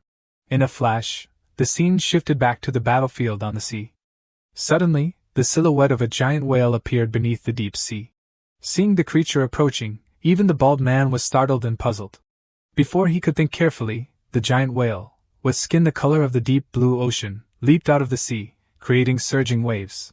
From the whale's back, a familiar figure jumped down. It turned out to be Tian, who had just been sunk. That was truly terrifying. If my strength wasn't a level higher, I would have really lost my life. But now, it's my turn to strike back. Tian's hand reached out, touching the surrounding space and creating a dark vortex like a black hole in the universe. From within that vortex he drew a sword, also pitch black. Now, let's fight for real. Behold my life and death sword. The ink-black sword constantly emitted dark auras, like shadows that could devour everything in the world. The bald man stared at the sword with shining eyes, unable to help but exclaim, truly surprising. But even if it's an emperor-level weapon, you're still no match for me. Haha, then let's try it out. Around the sword, destructive, devouring, and violent auras began to appear, causing the surrounding sea to surge. 9 Springs Death Match, Life and Death Sword, First Form. The bald man condensed laws into his hands, preparing to withstand Tian's attack. Fool! After gaining divine power, even emperor-level weapons can't break through my defense. Just as the bald man was being arrogant, the cloak on his back suddenly exclaimed, No! That's not right, you idiot! Dodge! But the cloak's warning was too late, not as fast as Tian's sword. The slash, as if severing space and time, struck the bald man directly. A spray of fresh blood flew as the bald man stared blankly, his defenses shattered. Tian landed on the sea coolly. Who told you this was just an emperor-level weapon? How is this possible? The bald man, with eyes as dark as black holes, only managed to stammer a few words before falling silent. The cloak's voice now trembled as if it had suffered a grievous injury. A mistake. A mistake. This is too titch, the power of destruction. The residual power of the sword caused the cloak to tear apart with its mournful cries. The bald man's body also began to disintegrate in the wind. It truly was the power of destruction, causing both people and objects to vanish into nothingness in an instant. Tian, at this moment, stared at his hand. Feeling that this was the first time he had encountered an opponent that required him to use his full strength. He began to realize that his strength couldn't keep up with future events, so he told himself he had to become even stronger. I can't always rely on weapons like this time. As these thoughts crossed his mind, the system's voice rang out. Detected that the host has the determination to become stronger. Mortal transformation path can be opened. Mortal transformation path, seal spiritual power, experience the mortal world, awaken the true self. At the same time, in the distant wasteland, the celestial fox, struck by the surprise attack from the old man's head, lay unconscious on the sand, bleeding from her head. The three-headed monster, with Crown Prince Min Quang Qian as its dominant consciousness, laughed heartily. Truly ignorant of your own limitations. Imperial Father, look! This is the daughter you always loved. See how useless she is? The successor to the Sungmin throne must be strong. Yet she can't even withstand a single blow. Then I am the most suitable candidate to ascend the throne, aren't I? The pitiful princess, tightly constricted by the monster's snake body, could barely breathe, only managing to whimper, Imperial Father, in helplessness. Cry. Cry. Cry. Besides crying and running away, what else can you do? Why does Imperial Father still want to abdicate to someone who only knows how to cry? This disgusting woman, just die for me.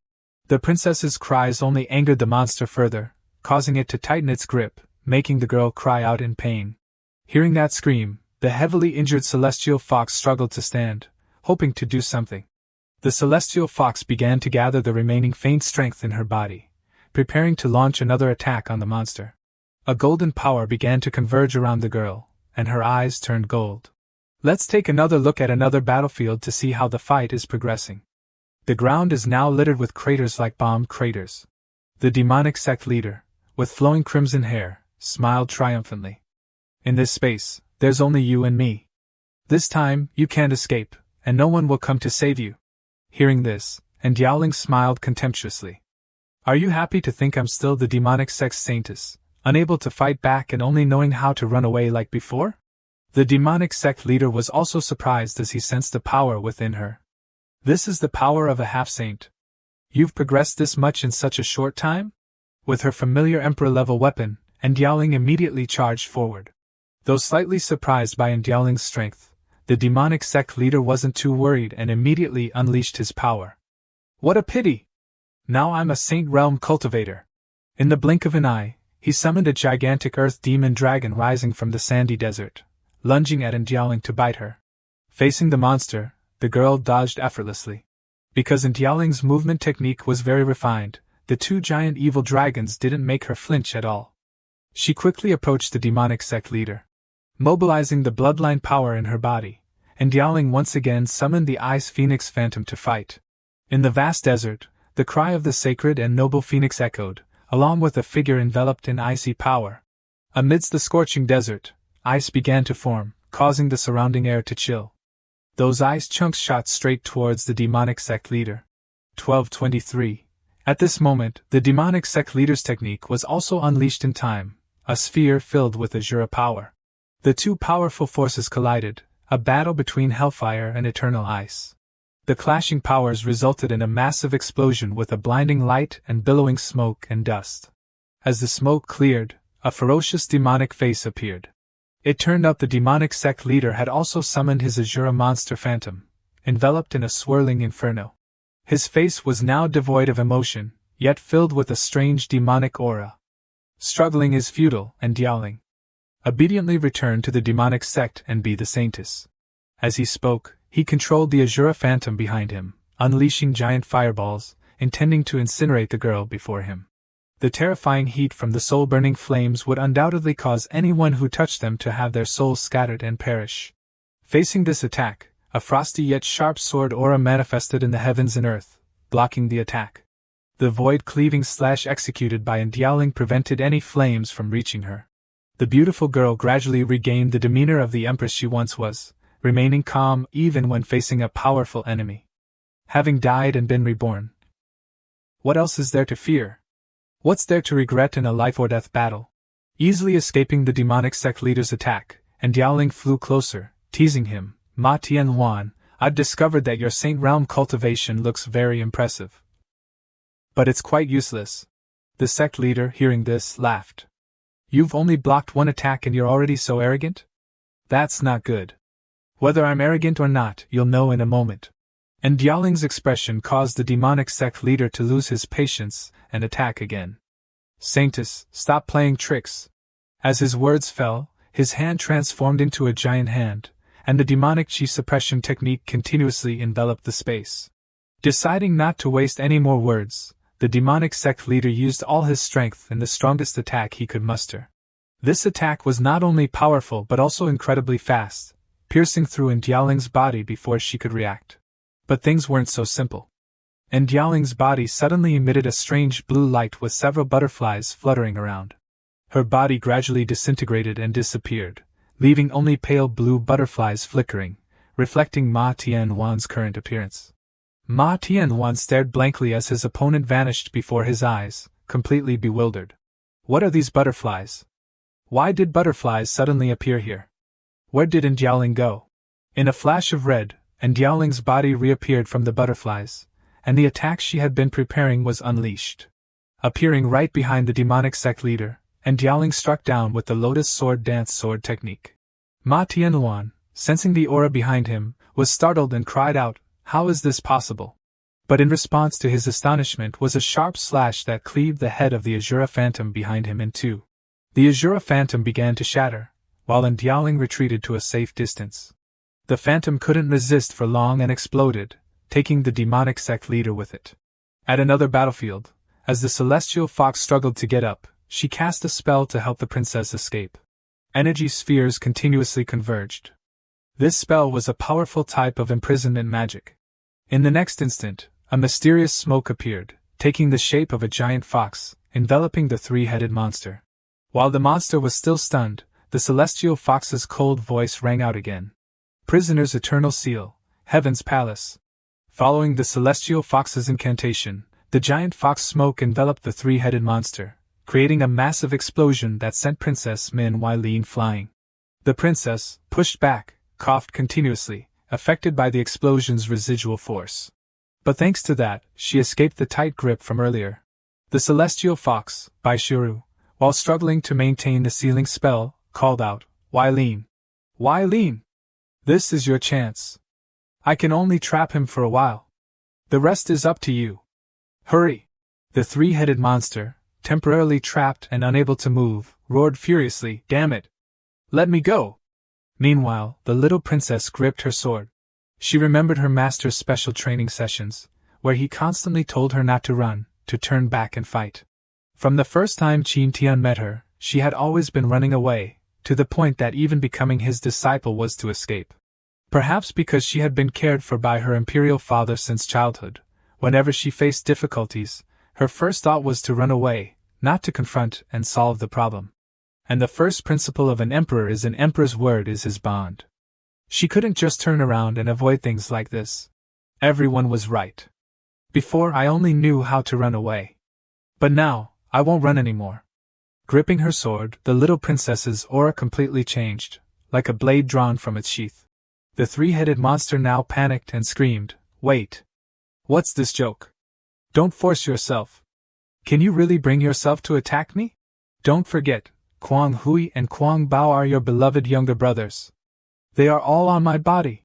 Moreover, Imperial Father is also on my back. I don't believe you dare." Just as it said that, it suddenly fell silent as a sharp blade slashed across coldly, and a powerful energy began to destroy the monster's body. Ying's indifferent face and resolute voice rang out. "You're wrong, monster. I will, and I dare to strike. This can't be. I can't die here. I still want to be emperor." The three-headed monster screamed incessantly, but its body gradually disintegrated under the destructive power.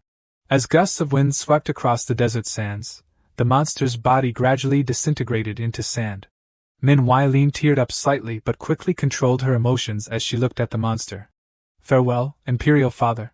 On the other side of the desert, the demonic sect leader lay weakly on the sand, his voice filled with resentment and envy. "Unforgivable! How could you ascend to half-saint in less than 100 years? How could a half-saint like you be stronger than a saint realm cultivator like me? Humph! The kind of strength that relies on heretical sacrificial methods to ascend, like yours, is just like a rootless building in the air. Your foundation isn't even as strong as an ordinary cultivator. Who has ascended to half-saint?" Hearing Ying's words, Ma Tianwan was furious and immediately shouted, "Shut up! I'm a Saint Realm cultivator. A true Saint Realm cultivator. I will absorb this cauldron that is you to reach the Emperor realm. I will become the #1 demon emperor under heaven. Repeated failures had gradually driven Ma Tianluan to madness and instability. Facing his insults, and Ying simply smiled. Immediately afterwards, Ma Tianluan's fist abruptly stopped, and streaks of fresh blood appeared. It turned out that Ying, with terrifying speed, had slashed him, severing his body. As his head fell to the ground and he gradually lost consciousness, descending into hell, he still clung to his obsession, muttering, "Cauldron. Emperor realm, my power." And Ying turned and walked towards the demonic sect leader's body, offering comfort. "Don't worry. Your journey to the Yellow Springs won't be lonely. These demonic sect heretics, very soon they will all follow you." To ensure he couldn't revive, and Ying struck down with another slash. After everything was over, the spatial cracks around them began to collapse, causing everyone to become wary. This artificial space is starting to collapse. Under normal circumstances, everyone would be teleported out. The dolls shaped like Tian's parents reappeared after he defeated the bald man and the book. "Hey there, our precious Tianer. It's been a long time. Disgusting old man, get to the point, get to the point. Ahem, I can't believe even as a doll, mother still scolds father like this. How pitiful. Then I'll get to the main point. If you encounter this doll again, it means you've come into contact with a divine book and have successfully resolved this mess. This also means our doll will activate to help you condense the divine book's power." As his father spoke, the two dolls began to use their power to gather the shattered fragments of the book from earlier. Tian watched in astonishment as the strange book gradually restored itself. "I know you have many questions. After we return, I will answer them for you.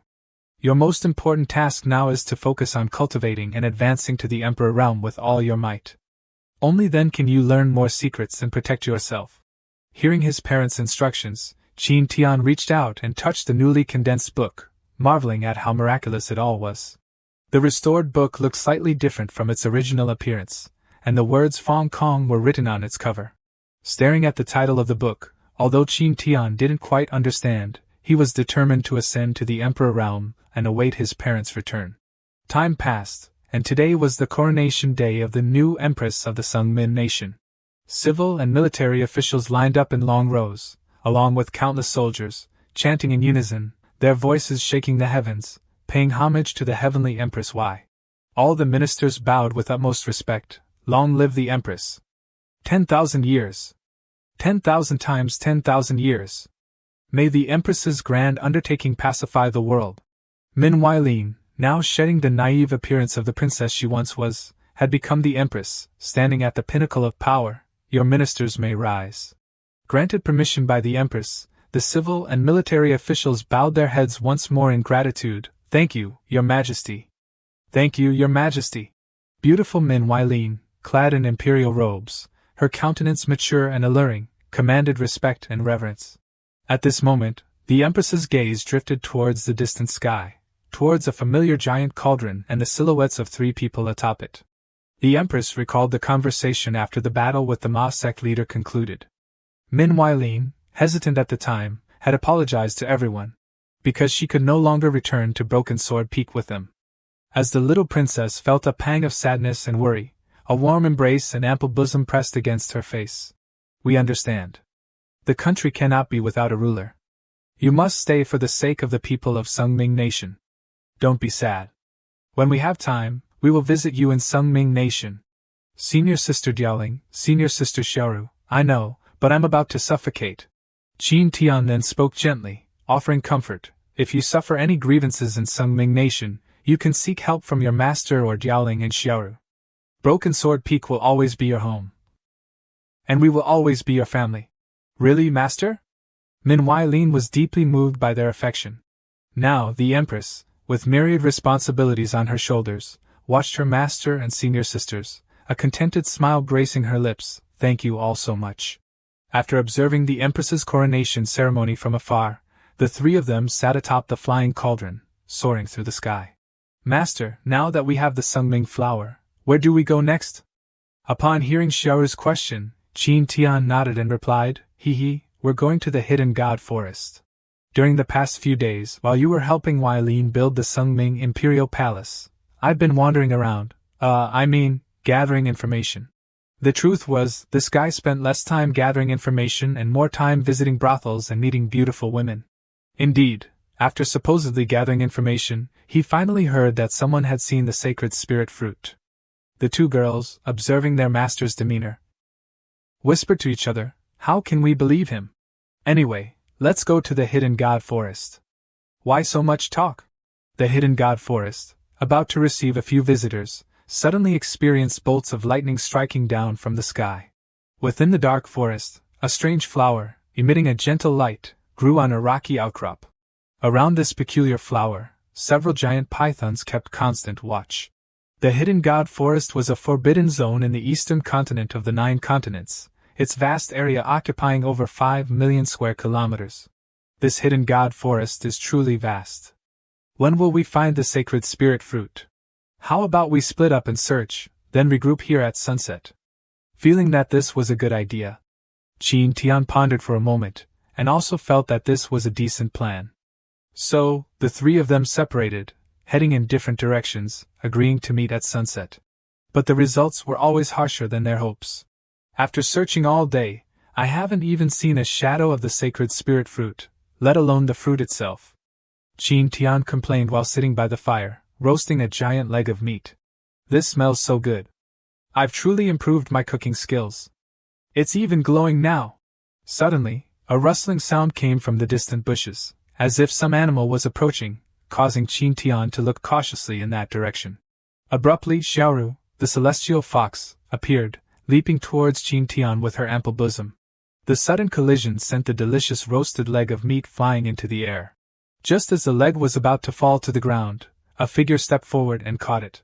And Ying, now looking very pensive, stared intently at the roasted leg of meat and placed it back on the fire. For some reason, her expression seemed to suggest something was amiss. Can't breathe.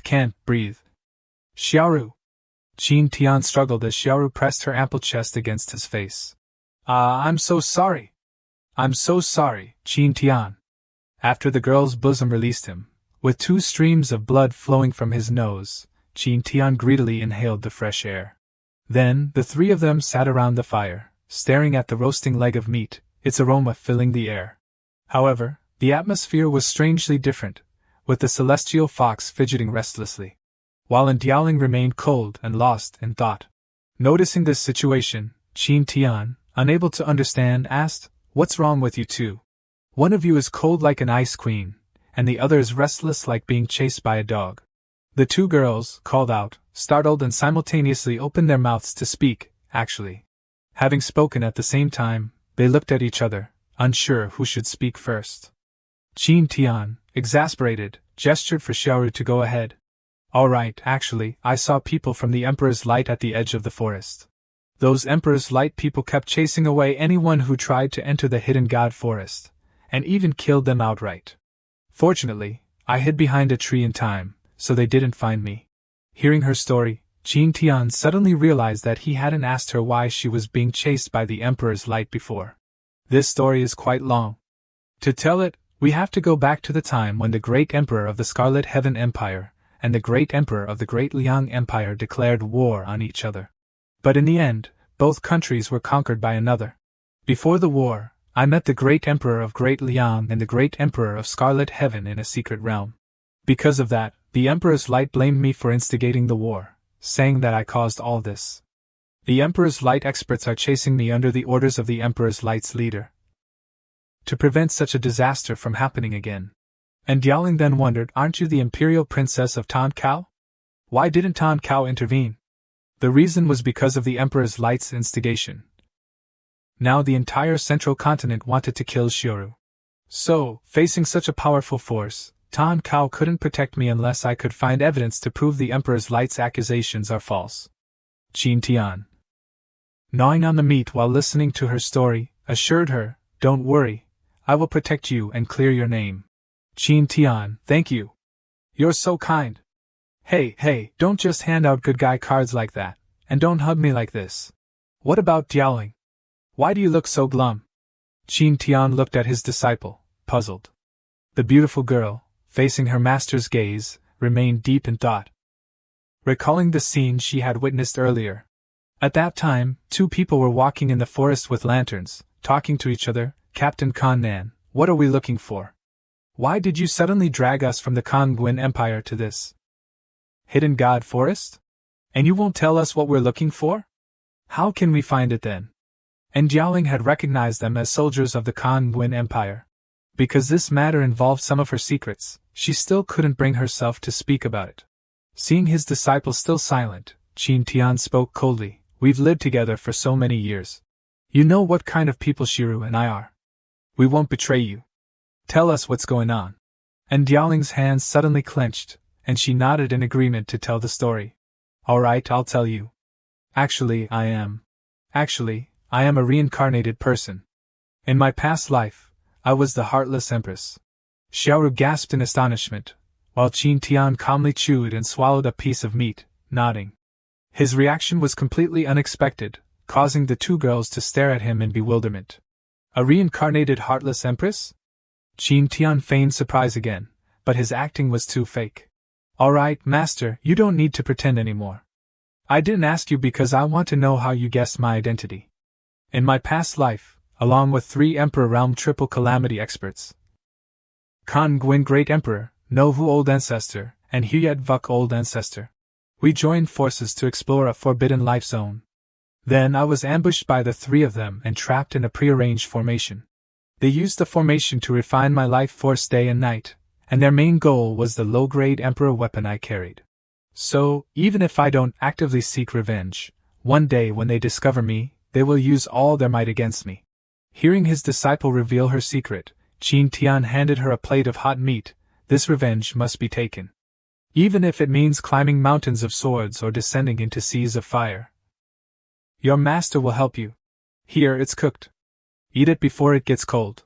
But it's just a low-grade Emperor weapon. Is it necessary to kill each other over it?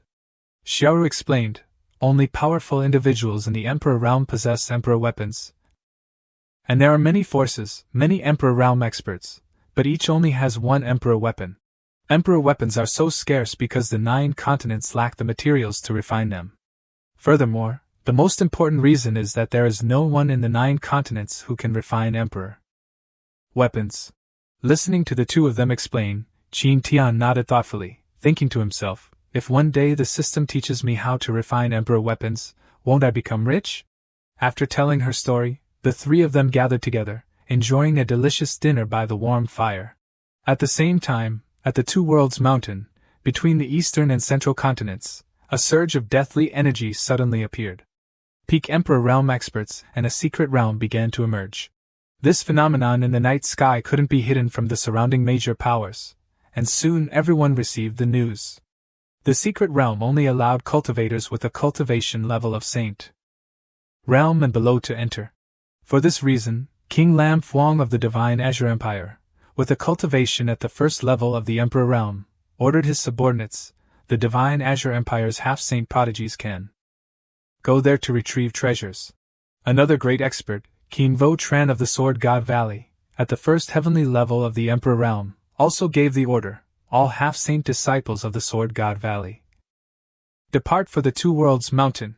Empress Bang Twin of the Hao Tian Empire, with a cultivation at the 3rd heavenly level of the Emperor realm, was not to be outdone, our Hao Tian Empire's half-saint prodigies. Let's go to the Two Worlds Mountain and join the fun. Since the secret realm appeared, 10 days had passed. More and more cultivators and prodigies flocked to the Two Worlds Mountain, hoping for an opportunity. With so many people gathered in one place, conflicts naturally occurred frequently, disrupting the peace of the nearby hidden god forest. At this time, Captain Nan, a half-saint of the Kan Gwyn Empire, kept swinging his mace. Emperor's light people, get out of here! I, a soldier of the Kan Gwyn Empire, discovered the sacred spirit fruit first. Soldier? How curious. It seems they're all dead. How can it be yours? I only see you here alone. Go back and look. We're taking this treasure for sure. Confronting Captain Nan were the 3 half-saint brothers of the Emperor's Light Organization. Vo Gon, speechless, Vo Thin, deaf, and Vo Ti, blind. The 3 of them were so arrogant that the captain shouted angrily, "Get out! This is a gift I want to offer to the great Emperor Kan Gwyn." Ha! What a coincidence! The leader of the Emperor's Light also wants it. Of course, words couldn't resolve the issue, so the four of them clashed, and whoever won would get the spirit fruit. Tian's group, hiding in the bushes, observed and, seeing an opportunity, signaled their two disciples to attack. As soon as she entered the fray, Ying used her terrifying Ice Phoenix bloodline to summon ice attacks against the group. Xiaoru used her familiar fan and techniques to summon wind blades that enveloped the group. The combined power of the two girls was formidable, but the group easily dodged. Who are you? How dare you ambush the captain of the Kongwin Empire? The captain stared at Ying, demanding an answer. Who I am? Do you need to ask? I'm the one who will kill you. The three Emperor's Light members also threatened Xiaoru. We are people of the Emperor's Light. You insignificant rat, get lost. How dare you cause trouble? Xiaoru ignored them and attacked, but from afar, another of the three brothers aimed his bow and arrow at her. Whoosh! As the arrow was released, Xiaoru summoned a wave of water to protect herself, causing the three half-saint Emperor's Light members to dodge awkwardly. As the group fought chaotically, a figure appeared beside the rocky outcrop where the sacred spirit fruit had just sprouted. Take your time fighting. The sacred spirit fruit is mine now. Tian smiled, looking at the flower on the rocky outcrop in front of him. Suddenly, something appeared, catching his attention. The swamp surrounding the outcrop where the sacred spirit fruit grew suddenly bubbled as if something was about to burst forth. What's that? Before Tian could react, a giant monster lunged out. The shadow of the creature that emerged was so large that it blocked the moonlight, causing everyone to stop fighting and look up in astonishment. This is... Oh my God, it's huge! I didn't expect there to be a demonic beast guarding the treasure here. Everyone from the different factions was startled by this demonic beast. It was a snake with 3 long heads and a massive body, constantly hissing and staring at Tian. Our guy, at this moment, also stared at the snake and wondered aloud, can I eat this snake? The surrounding ground began to crack with continuous tremors. Several more giant snake heads emerged from the ground, attacking Ying's group. The girl quickly dodged and used Ice Phoenix Slash with her Emperor weapon, aiming at its massive body. However, its skin was so thick that it didn't suffer any damage. Ying was also startled. She hadn't expected her Emperor weapon's attack to be ineffective. While the Kongwin Empire's captain was still stunned, the snake's maw, with teeth as big as boulders, descended from the sky and swallowed him whole. Gulp! With a horrifying sound, the powerful captain was swallowed by the giant snake. Everything happened so fast. One of them had already become prey for the monster, causing everyone to tremble and turn to look. Several of the snake's giant heads also noticed Tian, who was about to pick the sacred spirit fruit they were guarding. Facing this snake, Tian was strangely calm, staring at it. The snake also widened its golden eyes, staring back. But after staring for a while, it was frightened, its massive body instinctively recoiling. At the same time, gulp, another person was swallowed by the snake, and this time the victim was one of the Emperor's Light trio. The remaining Emperor's Light half-saint watched in disbelief as his brother was devoured. But this snake didn't just have one head. It swallowed one person with one head and another with a different head, leaving everyone dumbfounded. They still couldn't count how many giant heads it had, and its power was terrifying, easily swallowing cultivators who had trained for many years. Every time it opened its mouth, another life was lost, and the horrifying crunching sound echoed. The remaining Emperor's Light assassin wailed as he watched his 2 brothers being killed, but he was powerless to do anything. At this moment, Ying exclaimed, "This is not an ordinary demonic snake. It is. Her voice was filled with fear and panic. But suddenly, Ying's jaw dropped in disbelief. It turned out that old man Tian was sitting leisurely on top of a giant snake head. I saw that it seemed quite afraid of me, so I tried controlling it. Unexpectedly, it's quite obedient. What do you think? Do I look handsome?" Facing her attention-seeking master, Ying angrily threw her sword at his head. "Handsome, my ass. Why didn't you do this sooner?" The remaining Emperor's Light assassin also stared in shock at this scene. So he can control such a powerful demonic beast that guards the treasure all by himself? Such a big sword, how can you throw it around like that? It could kill someone. I want to kill my master today, so what? Seeing the 2 master and disciple still arguing, the Emperor's Light assassin wondered, Who is this guy? Tian glanced at the assassin and asked coldly, What? You're not leaving yet? What do you want to see here? Being noticed by this mysterious person made the assassin break out in a cold sweat. Eat him, Python. The python obeyed Tian's command, immediately opening its giant mouth and lunging at the Emperor's light assassin. Instantly, the assassin was scared witless and ran away screaming, Help! Help! This battle was truly anticlimactic. I thought it would be a spectacular fight, but unexpectedly, all the enemies were swallowed by the snake. Haha! But that's strange. I've got the sacred fruit, but I feel like I've forgotten something. It turned out he had forgotten about Shuru, who was sitting in a corner of the forest, trembling. The snake was so scary. So scary. Shuru sat on the porch, gnawing on a popsicle and chatting with the person next to her. Do you think it will explode this time? And Ying nodded anyway, it always explodes. That's right. If it didn't explode, that would be strange. Exploding is normal. The two beautiful girls nod on their popsicles while staring at the dilapidated alchemy rooms in front of them, rebuilt countless times. Just then, a surge of intense energy suddenly erupted from the alchemy room. Boom! The familiar explosion and thick smoke appeared once again. See? Look, it exploded. Yeah, it finally exploded. And Ying and Xiaoru were both accustomed to Tian's alchemy furnace explosions. But this time, Tian was excited and happy because he had finally succeeded in refining the precious elixir. Tada! Saint Enhancement Pill. Those below the 3rd level of the Saint realm can consume it to advance a minor realm. Effective only on the first consumption. So powerful. Good stuff should be appreciated. But put some clothes on properly. Don't be so exposed.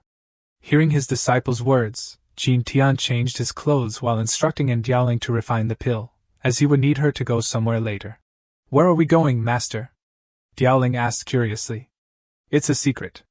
You'll find out when the time comes.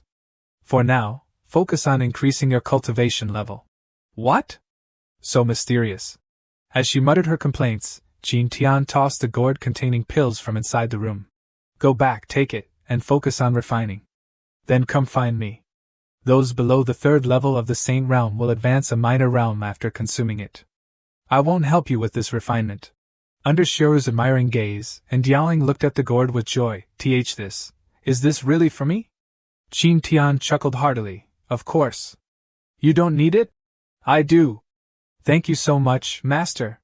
And Ying expressed her gratitude and suddenly kissed her master on the cheek. Then, under Tian's stunned gaze, the blushing girl turned and left. I'll go back now. Tian, dumbfounded by the beautiful disciple's kiss, began to fantasize this girl, unexpectedly so proactive. Could it be that she likes me? While Tian was immersed in the kiss, Shuru beside him pouted and said she wanted one too. Hearing this, Tian looked at Xiaoru with a puzzled and excited expression. It was now late afternoon, and the warm sunset glow filled the sky. Tian looked at the pill, disappointed. He thought Xiaoru also wanted a kiss, but it turned out she wanted the elixir. So are you ready? Can you refine it? Xiaoru sat there, wagging her tail, her eyes fixed on the pill in Tian's hand. The girl's mind was completely captivated by the pill. Here, catch. Tian flicked the pill into the air, and Xiaoru immediately jumped up, opening her mouth to catch it. The beautiful girl chewed the pill like candy. It didn't seem difficult at all. The Saint Enhancement Pill not only contained a lot of energy that could help break through realms, but also had a decent taste, which Xiaoru enjoyed so much that her tail wagged continuously. The guy was attracted to her tail, finding it extremely soft and comfortable. Unable to resist any longer, Tian immediately rubbed his cheek against the warm, velvety tail. Indeed, just as I imagined, so soft. This sudden embrace startled Xiaoru, her face flushing crimson. You pervert! Do you know that the tails of our fox clan cannot be touched casually? I don't know, but what's wrong with letting me touch it a couple of times? He didn't care about the fox clan's rules, only that the tail was so soft that he couldn't resist snuggling against it. Damn it! Only a mate can touch a fox clan's tail.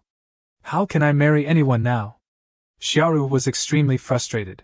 Tian said, It's okay, I'll take care of you later. Then he fell asleep on the soft tail. The scene shifted to the next morning, in front of a beautiful pavilion. Tian was dancing in the courtyard in a strange posture, chanting, Supreme Lord Lao Tzu, Primordial Heavenly Venerable.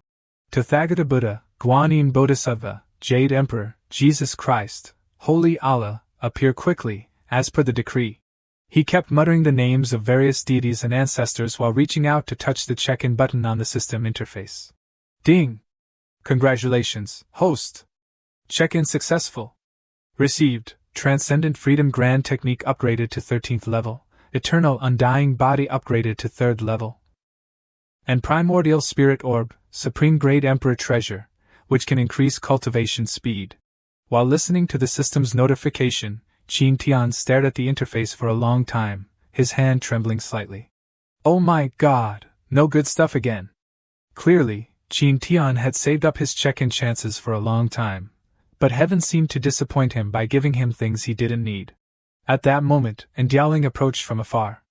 Seeing her master's strange expression, she asked, Master, what are you doing? Dialing, you're here?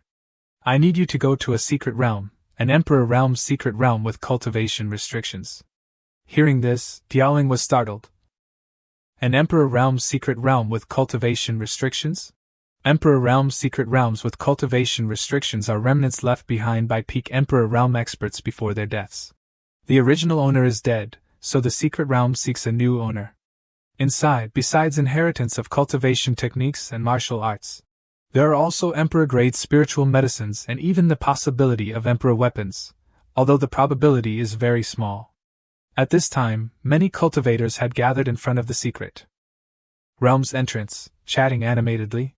I heard that this secret realm might be left behind by Great Emperor Ko Duong, a peak Emperor realm expert from 30,000 years ago. Whoever obtains Great Emperor Ko Duong's inheritance in this secret realm will surely become a powerful expert. But if it's rogue cultivators like us, there's no chance. Give up.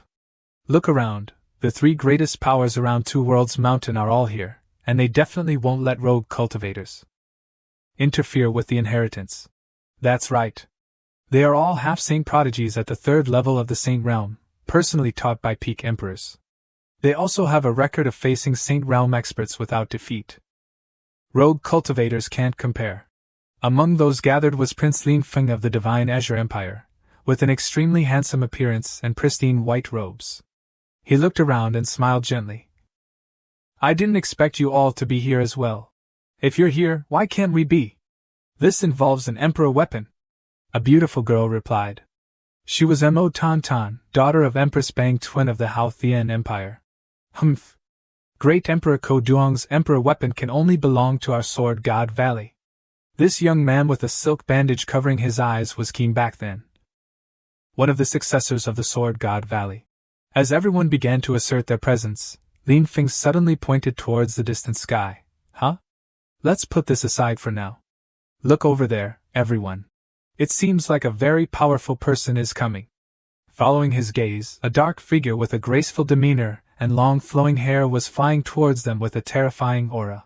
It was a girl with a voluptuous figure and a silk veil covering her face, but it couldn't hide her exquisite beauty and supreme aura. Dialing appeared, gently landing on the ground, facing the prodigies of other sects. Gently landing on the ground, facing the prodigies of other sects. Her appearance made everyone wary, as the sword intent emanating from Dialing was no less than anyone else's, especially King back then, who clearly sensed the source of that sword intent coming from her. Qing, beautiful with snow-white hair, wasn't very wary but rather curious because she had never seen her. Could it be that she's a prodigy from another region? This Prince Nanfeng suddenly charged forward. I cut a layer of fabric, but this prince can still tell she's a beauty. He couldn't wait any longer, and immediately jumped in front of Dialing. Dialing, with her face covered, calmly looked at the man in front of her and asked, Is something the matter? Prince Lin Feng, with an arrogant demeanor and a commanding voice, said, I am the prince of the Divine Lam Empire. Woman, remove your veil. Before he could finish his sentence, he lunged forward, attempting to remove Dialing's veil, but she easily dodged him. Immediately, Dialing summoned her imperial soldiers. With a burst of sword energy, she shattered the prince's protective barrier, and her cold voice rang out, Get lost, you insect! Prince Lin Feng, sent flying, had a savage smile on his lips. With just one sword strike, you broke my spiritual protective energy and injured me? The surrounding cultivators were also startled by this scene. Oh my God, so strong! To be able to injure the Prince of the Divine Lamb Empire so easily. I wonder which power's prodigy she is. Could she be from the central region of the Middle Continent? Though arrogant and foolish, Prince Lin Feng wasn't so clueless as to not gauge his opponent's strength. He looked at Dialing and thought, her current realm is half-saint second stage. Only her sword intent is slightly stronger. Then her sword is definitely not ordinary, at least a half-emperor grade weapon, perhaps even a low-grade emperor grade. His gaze at the sword in Dialing's hand was filled with greed and covetousness. He immediately attacked. You injured me, so leave your sword as compensation. Otherwise, you won't escape today. Sacred grade Imperial Bloodline of the Divine Lamb Empire. And Dialing was amused by his reasoning. She gently touched her emperor-grade sword. A person as greedy and lecherous as you, yet speaking so elegantly and refined. Truly worthy of being a prince of the Divine Lamb Empire. But fighting you doesn't require any weapon at all. As she spoke, she immediately stored her emperor-grade sword and summoned the illusory image of her Ice Phoenix bloodline. Such arrogant words. Today, I'll show you this prince's power. This is my Serpent Strike ultimate technique. Lin Feng rushed forward with the image of a giant serpent originating from his bloodline power and his sword technique. However, the prince's practical combat experience was too lacking. Dialing easily dodged him, grabbing his clothes with one hand. Then, Dialing effortlessly tossed him away. Simultaneously, the prince's serpent illusion was snatched by Dialing's Ice Phoenix and thrown helplessly into the air. With just one effortless move, Prince Lin Feng of the Divine Lamb Empire was defeated, his head hitting the ground with a thud, causing dust to billow. Oh my God! I can't believe the sacred grade Imperial Bloodline of the Divine Lamb Empire was suppressed by her bloodline. What kind of bloodline does she have? Prince Lin Feng, beaten like a sandbag, lay on the ground in disbelief, but his greed only intensified. Her bloodline is too powerful. If I can subdue her, then whether it's her sword or her bloodline, it will all belong to me. Thinking this, the greedy and brainless prince immediately yelled, Uncle Long, come quickly. The prince's shamelessness startled Dialing. She couldn't believe he would call for help like a child in a fight. Suddenly, the figure of someone appeared behind her. Young lady, the prince has spoken. This aura and these words made Dialing slightly startled. She glanced behind her. Come with me to the Empire, young lady. It was an old man with white hair and beard, his eyes shining brightly like a demon's. He was Uncle Long, a Saint Realm third stage expert. The protector of the Divine Lamb Empire's prince. He charged to attack, but his eyes suddenly widened in disbelief, and he stopped midair. A sword strike with a bizarre, destructive sword energy instantly slammed into his body, knocking him backward. The terrifying destructive power sent the prince and his old protector flying in a miserable state. He stopped, staring in astonishment at the black hole in front of him, a hand and a destructive sword emerging from it. Is this her protector? Tian's contemptuous voice came from within the black hole. Oh, only you guys have protectors? I won't come out. I'll hold them back in the shadows. Just focus, Dialing. The power of the newcomer was so terrifying that the protector didn't dare to fight, and quickly retreated with the prince. Your Highness, let's retreat for now. We'll fight again after we leave the secret realm. Alright, I'll listen to Uncle Long, young lady. I'll spare you for today. Next time, we'll settle this. The prince, scared and fleeing, yet still talking big. The quick end to the fight disappointed the surrounding cultivators, who had hoped they would fight to the death or be injured, eliminating two competitors. As more and more people gathered and waited, the entrance to the Two Realms Mountain secret realm, after a long period of gathering spiritual energy, finally opened. Dialing assessed the situation and discovered that the prince of the Divine Lamb Empire and the descendant of the Sword God Valley had joined forces. While she was lost in thought, the beautiful girl with white hair and a sweet voice appeared beside her. Hello, young lady. My name is Mu Qingqing. I think you've noticed that Lin Feng and Jian Beishan have joined forces. To counter them, I'd like to team up with you. We can split the obtained items equally. What do you think? Dialing pondered for a moment, and then nodded in agreement. It wasn't a bad idea. With the cheers of the crowd, the entrance to the Two Realms Mountain secret realm opened. Cultivators from various sects and nations rushed into the secret realm, hoping to obtain opportunities. Inside the secret realm was a different space with numerous suns above and a desolate desert with extremely high temperatures, making it feel like stepping into a furnace. Far away, in the center of the desert, was a small but mystical city bathed in sunlight. The space here was restricted, preventing flight, so the cultivators could only walk step by step towards the city. Surrounding them were violent sandstorms and scorching heat. The cultivators trudged forward, summoning their defensive spiritual energy to protect themselves. The extreme heat seemed to melt their clothes, making every step on the sand incredibly difficult. Finally, after an arduous journey, exhausted and panting, Prince Lin Feng and Jian Beishan reached the city. This city is called Ying City. It must be where Grand Emperor Ying placed his inheritance. Of course, while some reached here with their own strength, others perished in the scorching desert. Ying City stood alone amidst the desert of sand and suns, sending shivers down one's spine. After the survivors entered, the city gates slowly closed. A master and disciple entered last, noticing this. The disciple exclaimed, "Master, the gates are closing." The master reassured him, "Don't be afraid, we're already inside." After the city gates closed, strange patterns suddenly enveloped the city, like an activated formation. Time passed, and screams of anguish echoed from within. Why is this happening? Why? The master from earlier was now running for his life, pursued by his disciple, who resembled a living corpse. "Master, wait for me. Why are you running away? Am I not your good disciple, master?" The disciple, with blood flowing from his 7 orifices, staggered with a vacant expression and eerie movements. They chased each other until the master spotted a door and rushed inside. He quickly slammed the door shut, blocking the disciple outside. The horrifying sound of fingernails scratching the door echoed. "Master, open the door! Open the door!"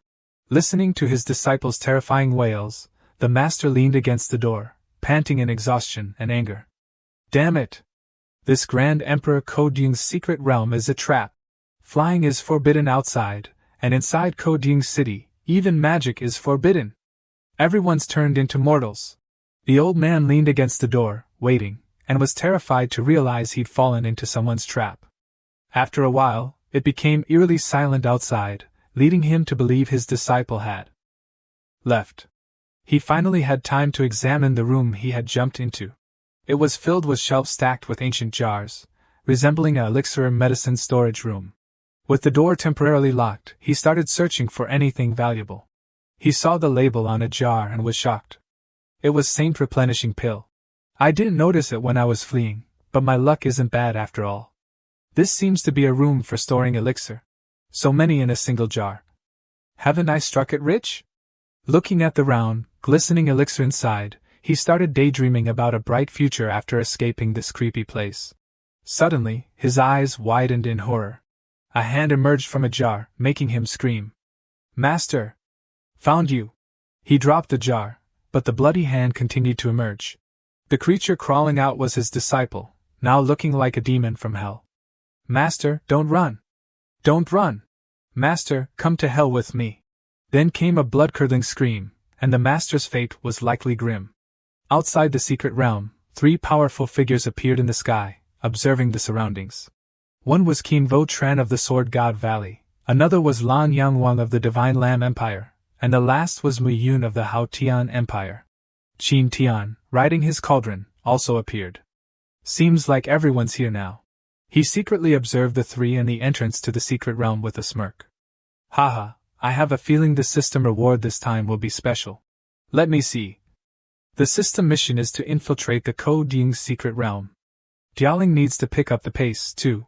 The scene shifted to inside Ying City, to a mysterious hall where spiritual energy constantly converged, creating shimmering lights.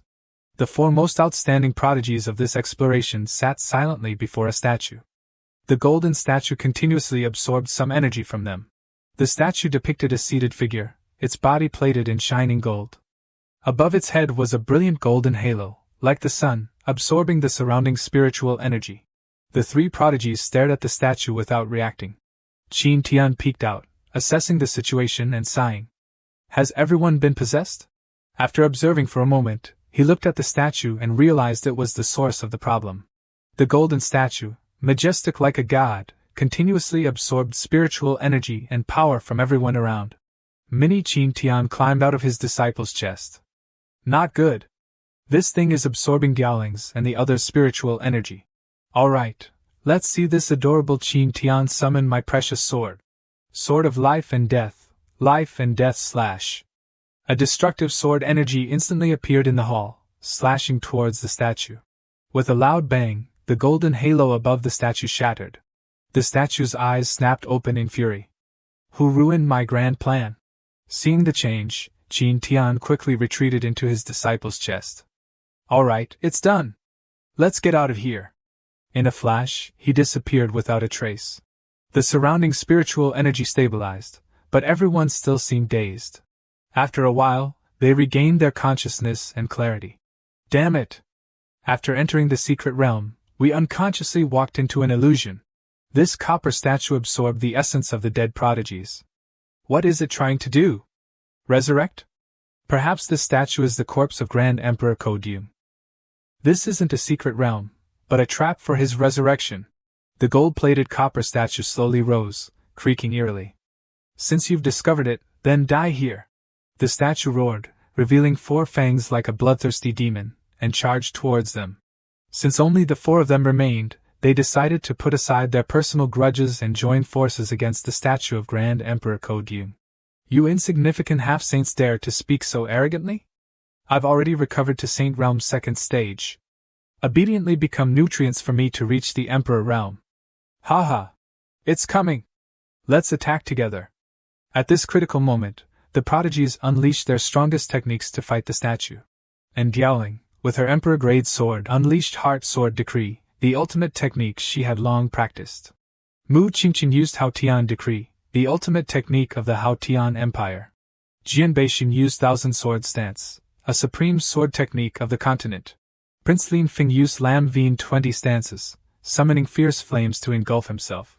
The statue wasn't afraid but enraged, roaring with flames like a world-burning sun.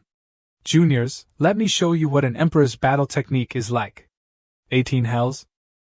Mountain of Knives Hell, Fire Hell. A fierce battle erupted within the city amidst the desert. The sounds of clashes, weapons, and magic resonated. A while later, a massive explosion shattered the surrounding rocks and walls. The copper statue now lay broken on the ground. It had failed, underestimating the prodigy's strength. Times change, and the old are replaced by the new. A mere animated corpse of a deceased emperor couldn't match the current prodigies. The emperor's dream of resurrection was shattered. Diaoling's group calmly looked at the statue without speaking. With the matter seemingly concluded, people began leaving the secret realm. And Diaoling supported Mu Qingqing, who had been injured in the fierce battle. As they exited, Prince Lin Feng rushed out, shouting, "The treasures of Grand Emperor Ying are in that woman's hands." Jian Beixin also rushed out. "The Ying seal is in Mu Qingqing's possession." A cold voice rang out, and a domain enveloped the area, silencing everything. The one who used the domain was Lan Yangwang of the Divine Lam Empire. He had joined forces with the Sword God Valley to obtain the treasures in the princess's hands. Brother Beixin is right. Muyun, stop talking nonsense. 2 against 1, you're not our match. Lan Yangwang smirked at the queen of the Hao Tian Empire. They discussed amongst themselves. The emperor-grade weapon would belong to the Sword God Valley, while the unknown woman would belong to Lan Yangwang, as her sword was also unusual. Their arrogant division of spoils before even fighting enraged Queen Miyun, who summoned her magic staff. "I won't let you have your way." The beautiful woman was about to attack but stopped, staring in astonishment. A mysterious hand rested on the shoulders of Jian Beixin and Lan Yangwang. "What's this? Bullying my disciple?" The one who appeared was our handsome and cool Tian. "How about you two play a game with me? If you lose, this matter ends here." Agreed? This sudden appearance startled everyone. Queen Miyun blushed, staring at Tian. "He's so handsome. I mean, his spatial magic is so advanced. When did he appear?" No one noticed him. Although his current cultivation is only at the spirit-moving realm, how can someone at that realm fly and have such high-level spatial magic? He's not simple. Startled, the 2 men retreated, shouting, "Who are you? Qin Tian, bewildered by their fear, transmitted his voice, "I just came to play a game." The masked swordsman of the Sword God Valley immediately drew his sword and attacked. "You dare mock me? Even if you disguise yourself as Spirit Moving Realm, I'll tear off your skin." They attacked Qin Tian, who calmly dodged. Qin Tian smiled confidently. "Is that so? Then let's fight. I'll let you witness my sword of life and death." As he drew his sword, destructive power filled the space. Queen Muyun retreated in astonishment. Just drawing his sword has such power. "Who is this person?" Qin Tian, confident with his destructive sword, said, "Use any technique you have now. You won't have a chance later." However, the two men were now wary, not daring to attack recklessly. They finally realized this newcomer wasn't ordinary. He held an Emperor-grade weapon, no, something even stronger than an Emperor-grade weapon. At the same time, a piece was placed on a chessboard. Diaoling's group was trapped in a barrier, so they could only play chess to pass the time. Jian Beishan asked bewilderedly, "So, what are we doing?" "Don't worry, my backer will definitely defeat those blocking the way. This side doesn't need fighting, it'll resolve itself." Mu Qingqing smiled. "Just kidding. Do you think my aunt is a vegetarian? She'll definitely win this game." Ling Feng glanced at Diaoling, grumbling inwardly, "Mainly, this woman beside me isn't easy to provoke, otherwise." And Diaoling noticed his gaze and asked him something, making him flinch and look away. A man's voice echoed from the barrier, "Diaoling? Diaoling, are you there?" "Master. I'm here," she quickly replied.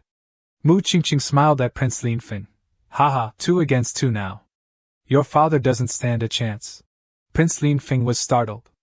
"Damn it, we forgot about this woman's master. This is bad." Outside, Qin Tian shouted at the barrier, "Are you okay in there? Is everything alright?" "I'm fine. We're playing chess inside." Mu Qingqing quickly covered Diaoling's mouth. "Shut up.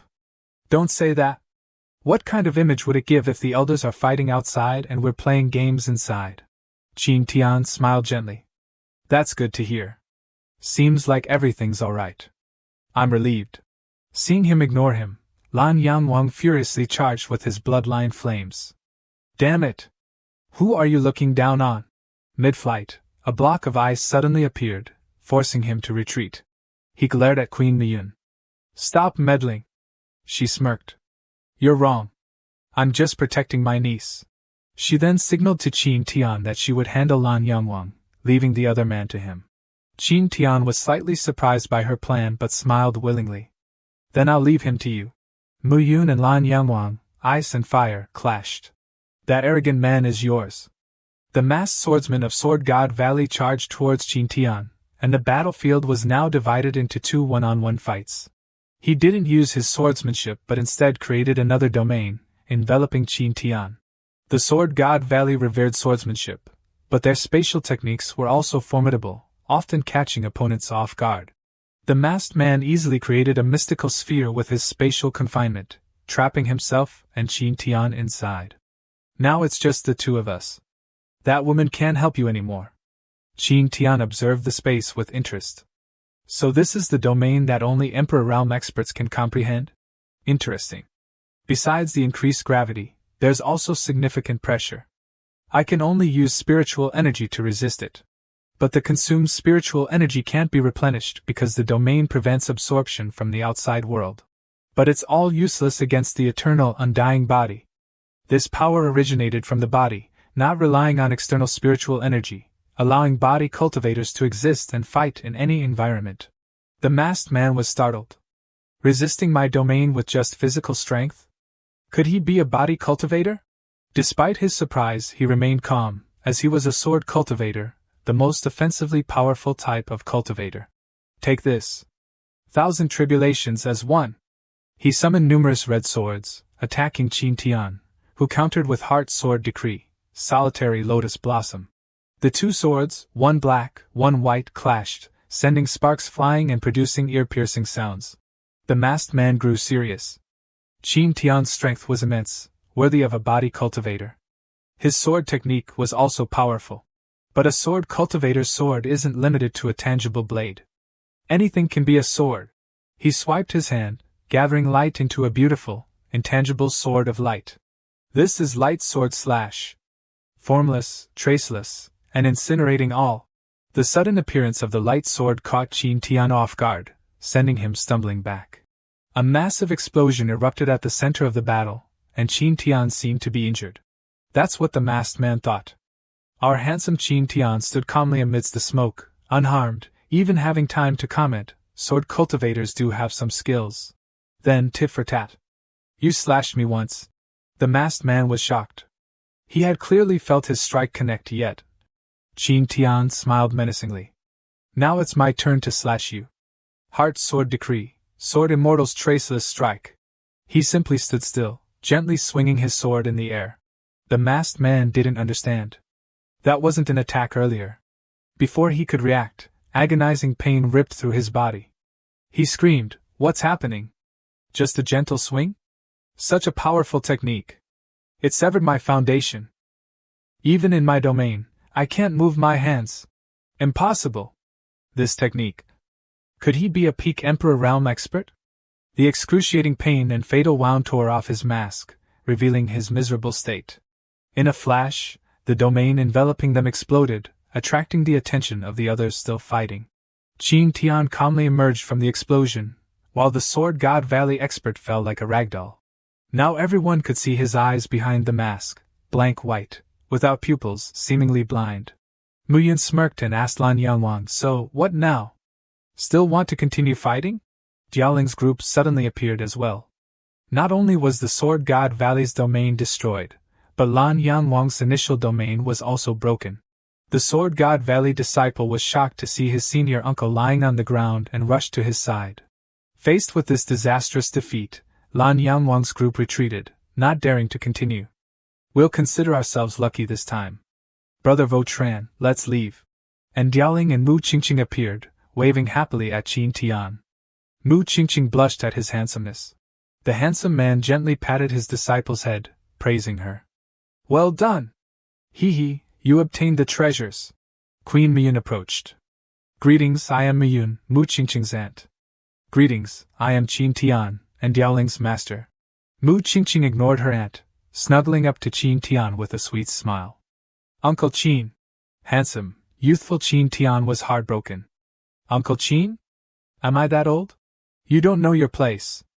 Apologize to Senior Qin Tian. "Young lady, you can't speak like that. I'm still a handsome young man. The Hao Tian Empire isn't far from Two Realms Mountain. Would fellow Taoist Qin be free to visit the Hao Tian Empire?" Faced with Miyun's invitation, Qin Tian shook his head. "No need. Diaoling and I have been away from the Kunlun Sword Sect for too long. We must return." "Very well." Miyun gave Qin Tian a golden token. "If you ever need anything, you can contact me through this token when you come to the Hao Tian Empire." They then departed, each returning home after the secret realm's closure. The system announced the mission completion. "Congratulations. Your disciple successfully completed the secret realm mission. Reward, top-grade Emperor weapon forging method. Proficiency points increased by 20%. Seeing the reward, a technique for forging top-grade Emperor weapons, Qin Tian cheered. "It's actually the Emperor weapon forging method." And Diaoling was also startled by her master's outburst. What kind of madness was this? In the blink of an eye, the scene shifted to Hoa Thursday village in the Hao Tian Empire. Early in the morning, Tung Thien woke up very early and continuously forged a piece of heated iron. "Good morning, master. Counting today, it's been 3 months since we left the secret realm of Great Emperor Ying. That day, back at Tonkin Peak, I don't know what kind of madness struck Tutun, but he gathered everyone and announced that he wanted to seal our spiritual power and magic treasures, and begin cultivating our hearts in the mortal world. Master, we've been forging iron in Hoa Thursday village for 3 months now. What's the reason?" Qin Tian smiled and replied, "Of course it's to cultivate a supreme divine technique.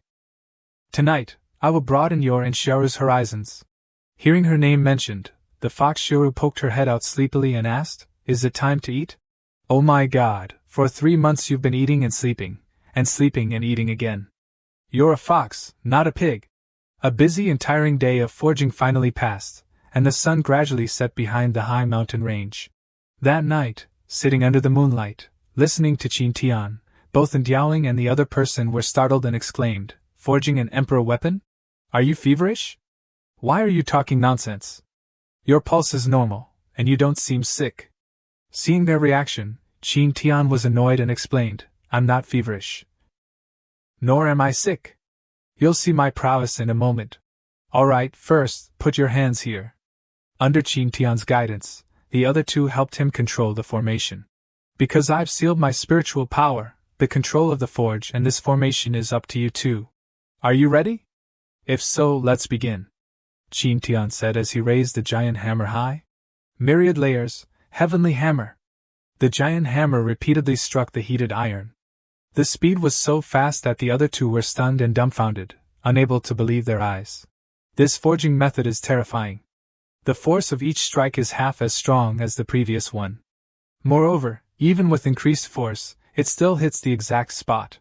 In this situation, without damaging the workpiece, it continuously removes impurities. Even in my past life, I've only heard of this forging method, never seen it. Furthermore, each strike consumes the body. Right now, Tian has no spiritual power, meaning he's completely relying on his strong physique. Maintaining the myriad layers. Heavenly hammer technique, this energy consumption, can he really maintain it for 5 days? And Ying thought this technique would be maintained for a long time, but only 3 seconds later, the giant hammer stopped in midair. "I can't do it anymore." "That's it." Oh my, they thought it was so powerful, but in just 3 seconds, Tian's entire body was drained of strength, turning him into a skinny, weak figure. And Ying angrily shouted, "You gave up too quickly." Suddenly, at this moment, something caught her eye. It turned out that inside the forge, a poor cleaver had appeared, faintly visible beneath the layer of molten lava. And Ying stared at the cleaver in disbelief, unable to believe her own eyes. This isn't... Oh my god, is this real? Xiaoru also cried out in panic. "It's out! Is this an emperor weapon?" Under everyone's astonishment, the poor cleaver radiated a strange 7-colored light, but it was contained by the formation and didn't leak out. Tian hurriedly picked up the cleaver and examined it closely. "It really is an emperor weapon. Then I'll call you Dragon Pattern Emperor Cleaver." While everyone was admiring the newly forged weapon, a noise suddenly came from outside the door, then fell silent. Xiaoru rushed to open the door and found 2 red-haired individuals lying unconscious at the doorstep. "Tian, someone has collapsed in front of our door." With no other choice, the 3 of them had to bring the 2 unconscious individuals inside to rest temporarily. They were almost unharmed, with only minor external injuries that wouldn't be life-threatening.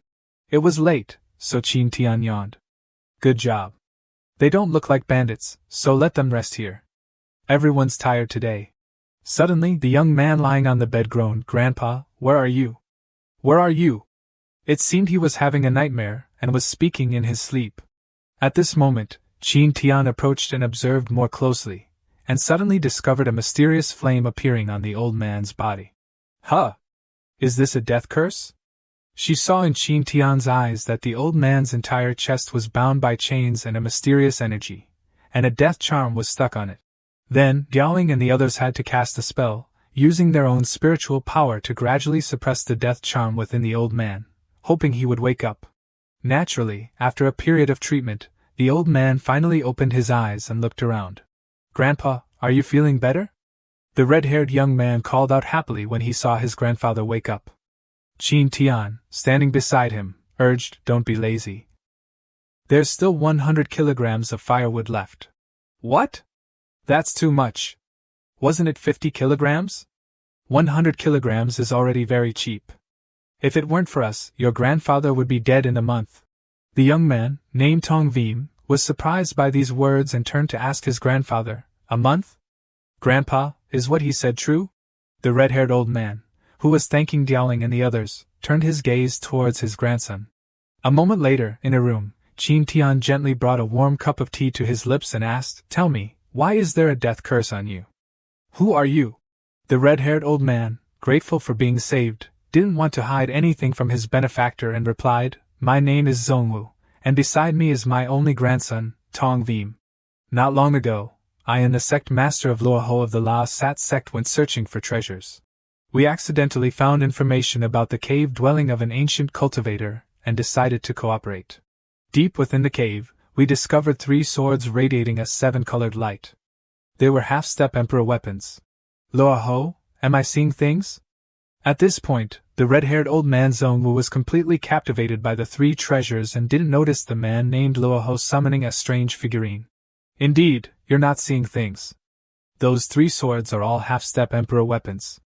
Luoho, in order to obtain the half-step emperor weapons, betrayed me and planted this deadly death curse. This type of curse technique should be able to be removed by itself. But Luoho insisted on holding me back. By the time I escaped, the deadly death curse had already fused with my body. This curse will continuously devour my life force. I can only use my cultivation to suppress it and slow down the erosion process. Hearing this, the young man Tong Vim was startled and realized something. Then asked, "Grandpa, could it be that our clan is?" The red-haired old man Zongwu nodded with a grave expression. Yes, afterwards Luoho, to eliminate all traces, killed my entire clan. With the power of the stolen half-step emperor weapons, Luoho went on a rampage and killed old man Zongwu's entire family. Zongwu risked his life and only managed to save his grandson Tong Vim from the siege. Eventually, due to exhaustion, he collapsed and was coincidentally rescued by Tian. After hearing his story, Tian asked, "What realm is Luoho in? Or rather, who is the strongest person in the La Sat sect?" Zongwu immediately replied, "The strongest person in the La Sat sect is Luoho. He's at the 2nd stage of the Emperor realm." Tian didn't seem intimidated, only calmly repeating, "2nd stage of the Emperor realm?" His voice was completely indifferent, neither surprised nor apprehensive. Only focused on the cup of tea in front of him. "Then make a heavenly oath. After that, I will impart the sitting forgotten eternal life scripture to you." The heavenly oath is a vow made by cultivators to the heavenly Tao, using their own karma as the price. Hearing Tian mention this, both the old man and his grandson Tong Vim were startled and mistakenly thought that Tian wanted them to make a heavenly oath to become his servants. "So, although you're not in immediate danger now, the death curse hasn't been completely removed. You could still die at any moment. Only the sitting forgotten eternal life scripture can remove the deadly death curse within you. Of course, there's a price to pay." Left with no choice, the old man Zongwu asked, "What is the price I have to pay?" "Everything," Tian replied lightly. His answer made the surrounding atmosphere suddenly heavy and oppressive. But immediately afterwards, he gave a harmless, humorous smile. "I'm just kidding. I just want you to be my bodyguard." The old man breathed a sigh of relief. "You scared me to death. If that's the case, I can be your bodyguard and make a heavenly oath. But I have one condition. I want to take revenge myself." At the same time, in a mysterious mountainous region, lightning bolts constantly intersected in the dark sky. The rumbling thunder and mysterious light caused the room to flicker between light and darkness. A man with silver-white hair, sitting in front of 3 swords, suddenly felt something was amiss, causing his eyes to become serious and frightened. "Damn it! I have a bad feeling. Someone wants to harm me." Time passed, and a few months later, in a bustling town, a young cultivator was overjoyed as he sensed something from a painting.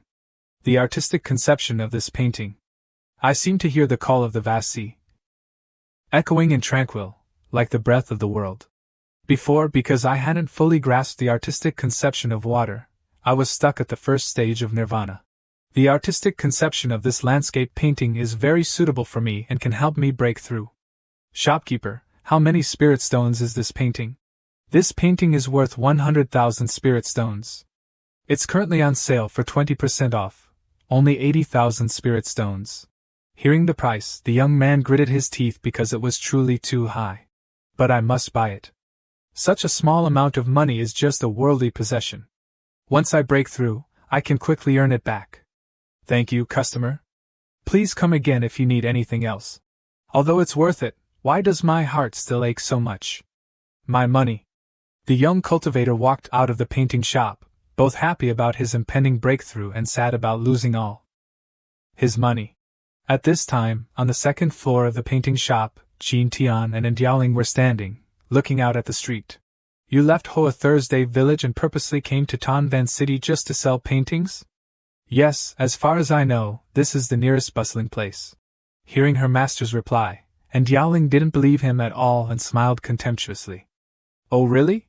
Why do I feel it's not as simple as just selling paintings? Pearls aren't that real either.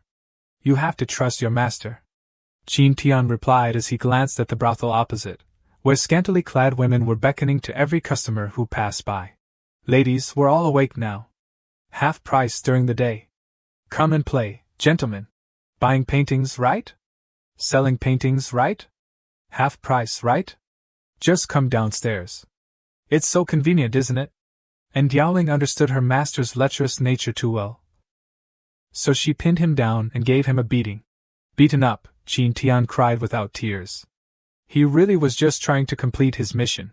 That was the mission of cultivating the heart in the mortal world, with 2 paths. Path 1, become a wealthy family and earn 1,000,000 spirit stones. Path 2, become famous and gain the recognition of 1,000,000 people. That night, at a secluded mansion, Tian was drinking wine under the night sky. Sir, you sought me out? Yes, it's been almost 2 months since our first meeting. Now that you've removed the deadly death curse and your cultivation has recovered to the 2nd stage of the Emperor realm, I don't think you need to stay here any longer. You can leave tonight. Old man Zongwu was startled and bewildered upon hearing this. At this moment, Tian took out an ugly pork cleaver and handed it to Zongwu, saying that since he didn't have any convenient weapons, he could take it. I have this pig-killing knife. Do you want to take it? It's usually quite useful for chopping vegetables, meat, or anything else. The old man was stunned by the knife, his eyes wide and mouth agape. What? Another emperor weapon? Who is this, sir? Others fight tooth and nail for them, but this sir casually takes one out and gives it away. Moreover, why is this emperor weapon so ugly? Following Tian's instructions, old man Zongwu took the emperor weapon and went to the Losat Sect, shouting for Luoho to settle their old score. Who is so bold? Luoho, the sect master of the Losat Sect, heard the shouting in front of the mountain gate and came out to meet them. So it's you. You've made me search for you for a long time, Zongwu. But I didn't expect you to deliver yourself to my doorstep. How convenient for me. The red-haired old man glared at his enemy. Humph, very arrogant. I hope you can still laugh later. Having said that, he drew from behind his back a meat cleaver that Tian. Luoho, the sect leader of the Rakshasa sect, along with the surrounding elders, looked gravely at the cleaver. Then they clutched their stomachs and laughed heartily. Ha ha, if you don't have a weapon, I can lend you one. Could it be that your mind is broken? Although the laughter of the others embarrassed the red-haired old man a little, he rushed forward to attack. Luoho, don't waste your breath. Today I will exterminate your entire clan for revenge. Sorry, but a dignified sect leader actually brought a vegetable knife to fight. Haha, I can't help but laugh, it's too funny. Ah no, I remember now. You're not the sect leader anymore, because your sect has already been annihilated by me. Luoho laughed while mentioning the red-haired old man's pain. Hearing that, the red-haired old man, enraged, unleashed a fierce power and charged, prepare to die. Don't waste your breath. Truly overestimating your own strength. Luoho's voice became filled with killing intent as he summoned his own half-step emperor armament. A fierce battle quickly erupted between the 2 emperor realm experts, causing the surrounding earth and air to shatter. The red-haired old man's vegetable cleaver and Luoho's 3 blades clashed, emitting violent streams of energy. But the smug smile on Luoho's face suddenly froze as his half-step emperor armament, after being struck by the vegetable cleaver, started to crack and was about to break. The fierce slashes from the vegetable cleaver, wielded skillfully by Zongwu, easily destroyed Luoho's half-step emperor armament. The sharp, killing intent-filled slashes broke through all defenses, forcing Luoho to retreat and unable to defend himself. At this point, all 3 of his half-step emperor armament blades were broken in 2, unusable. How is this possible? This blade is a half-step emperor armament. A half-step emperor armament means that the weapon has 1 foot in the emperor realm, about to truly become an emperor armament. The red-haired old man, Zongwu, calmly continued his attack. You didn't expect this, did you? The blade in my hand is a genuine emperor armament, not a half-step emperor armament like yours. Seeing this, Luoho panicked and yelled, Elders, help me! Calling for help is useless, Luoho. The elders beside him immediately used the Rakshasa Azura secret art, characteristic of the Rakshasa sect, to summon a monster to block Zhong Wu's powerful attack. A gigantic skeleton of some kind of monster, enveloped in blue flames, immediately appeared on the battlefield. Seeing the monster appear, Luo Ho immediately ordered, "Quickly activate the defensive barrier." The red-haired old man also stared gravely at the monster, as its aura was truly terrifying. Obeying his command, the monster suddenly roared fiercely, causing the eerie flames on its back to blaze. In a flash, mysterious bricks, made of an unknown material, along with strange talismans, appeared in the air, enveloping the surroundings. The barrier was now formed, a protective shield encompassing the monster and the Rakshasa sect members. Luo Ho, standing behind two elders, pleaded, "Elders, please hold Zhong Wu back while I summon the figurine I used to curse him last time. Hold him for a moment, I want to cast the death curse again." Under the control of the two elders, the skeletal monster lunged towards Zhong Wu, constantly swinging its fists. Each giant punch, carrying destructive flames, slammed into the ground, causing the sand and stones to reverberate, while the red-haired old man quickly dodged. "Do you think that hiding in your turtle shell will keep you safe? You underestimate the power of an emperor armament. Take this, Zhong family sword Dao Dragon's Roar Blade." The technique unleashed by the red-haired old man was powerful, and combined with the strength of the emperor armament, forced the monster to halt. In that instant, a violent surge of energy erupted, shattering everything. Even the two elders were hit before they could react. With a resounding explosion, the two elders were thrown back and died on the spot. After defeating the monster and the two elders, Zhong Wu immediately flew towards his enemy. "Luo Ho, now there's no one left to block me. Luo Ho, die. Zhong Wu, you're still one step too slow. My death curse is complete. Death curse, absolute death. Die." The figurine in Luo Ho's hand began to exude the power of death. At the same time, Zhong Wu's heart was once again bound by mysterious chains, making him startled. Just like last time, the troublesome power of hell locked onto the old man's heart. This power has become stronger.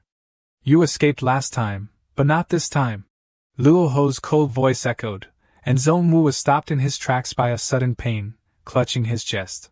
"Ha, happy? You can't escape. Die here for me." A talisman appeared directly on his heart, and the once hot heart was now bound by chains with a stake driven through it. But the old man's heartbeat grew louder and louder, and in a blink of an eye, the chains were shattered by a sudden surge of power. Luo Ho was incredibly shocked and couldn't believe that the figurine in his hand had been destroyed. Heavens! How is this possible? How can my absolute death curse be nullified? Because my young master has imparted to me a cultivation technique that perfectly counters your death curse. Zhong Wu calmly replied. How is that possible? How can there be a cultivation technique that counters the death curse? Unless, could it be, impossible? The cruel Luo Ho was now terrified as the aura of death gradually enveloped him. Zhong Wu, not wanting to waste any more time, immediately attacked with the Emperor armament again. You can ponder that question forever, because I'm going to kill you here. As his voice ended, a vertical slash from above cut Luo Ho's body in two, leaving him unable to resist. Luo Ho's eyes were filled with shock and fear, but it was all over. After a night of intense fighting, Zhong Wu returned to the villa where Tian was residing the next morning. Everything is settled. Thank you, sir. I shall return the Emperor armament to you. Tian reached out and took the meat cleaver. That's good. Zhong Wu clasped his hands. There's something I'd like to ask you, sir, if I may. What is it? Go ahead. The power of this blade is not insignificant. Could you tell me about its origin? I'm quite curious.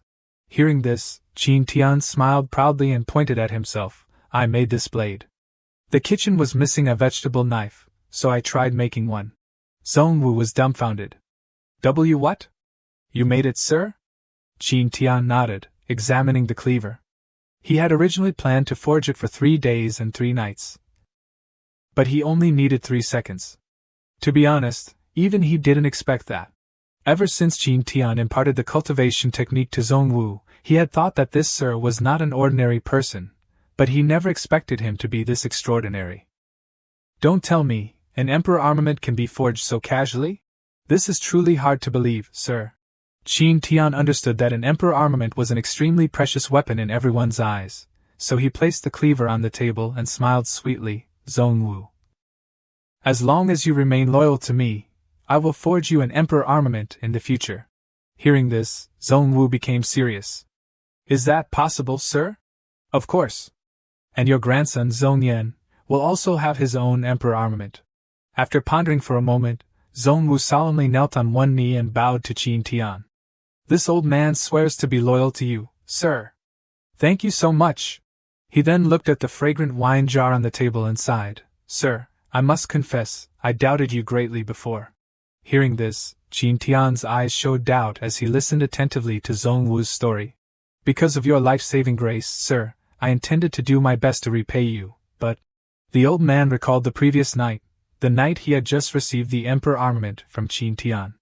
He was strolling through the surrounding forest, examining the blade. Who would forge an emperor armament into a vegetable cleaver? How bizarre! Is this really an emperor armament? I was once annihilated for a half-step emperor armament. So how could there be such a good thing? Sir is just teasing me, right? Seeing that I don't have a weapon in my hand. This mentality was understandable, as who would casually lend such a precious weapon to another? Thinking this, Zhongwu, unguarded, casually swung the cleaver in the air to express his feelings. Unexpectedly, with just a gentle swing, a slash of immense power suddenly erupted, carving a deep trench into the forest floor. Smoke and dust filled the air, and the once flat ground was now burning and cracked, as if an earthquake had just occurred. This time, Zhongwu was so astonished by the power of the blade that he was dumbfounded, his eyes wide. Hearing the whole story, Tian let out an "oh," realizing that the trench was Zhongwu's doing. Sorry, sir, I'll go fill it in right away. The adorable Tian nodded while drinking. There's something we need to deal with first. Zhongyan went to chop wood this morning and fell into that trench. He's stuck there, and I can't get him out. I can't think of any solution this time. Huh? Could you mean? Yes, it's the trench you created last night. He fell into it. Just as Tian said this, the poor Zhongyan, who had fallen into the trench at some unknown time, was standing there crying and struggling. Help! Help! Wah! I don't want to die here. I still want to get married. The young man's pitiful cries echoed through the forest, but no one came to his rescue. After the old man Zhongwu returned from his enemy's slaying, the painting shop reopened as usual, but today, Tian was back in charge. Welcome, esteemed customer. A beautiful young woman entered the shop and wondered why the shopkeeper had changed. Young lady, are you looking for Zhongwu? The beautiful girl smiled and said that she had ordered 3 famous sword paintings from the previous shopkeeper and was here to pick them up today. Ah, so it's you. A few days ago, Zhongwu asked me to paint some famous sword paintings for him. It turns out they were for you. When the young lady had first come to the shop, Zhongwu had shaken his head, saying that he wasn't the owner and that he hadn't painted the atmospheric painting. Recalling those words, the beautiful girl stared at Tian in surprise and asked, "Could it be that you painted these masterpieces?" Startled by her enthusiasm, Tian nodded. Yes, I painted them. Is there something wrong? Heavens! I can't sense any aura from you, yet you can paint such profound atmospheric paintings. Could you be a senior of the Emperor realm wandering the mortal world? The girl pondered for a moment, then suddenly noticed a book with squiggly lines on the table. So she asked, Senior, did you also write this? Can I take a look? Of course, go ahead. It was a handwritten story titled Legend of the White Snake, about a celestial fairy who descended to the mortal realm for love, reincarnating as a snake and then transforming into a beautiful woman. Named Bai Sujin. One rainy day, Bai Sujin was sitting on a bridge at West Lake when she happened to meet Su Xian, an employee at a medicine shop. The two fell in love at first sight and became entangled in a passionate romance. While the young lady was completely engrossed in the story, Tian had finished rolling up the 2 paintings and handed them to the maid beside him. Here, the paintings are rolled up. Take them. The beautiful young lady continued reading, unable to stop, as it was a truly novel and incredibly interesting story. Flipping through the pages, she reached the last page, where the words to be continued in the next chapter were written. The beautiful young lady was heartbroken and full of regret. Oh my God, why is it over already? So soon? Seeing her reaction, Tian asked with concern, What do you think of the legend of the white snake I wrote?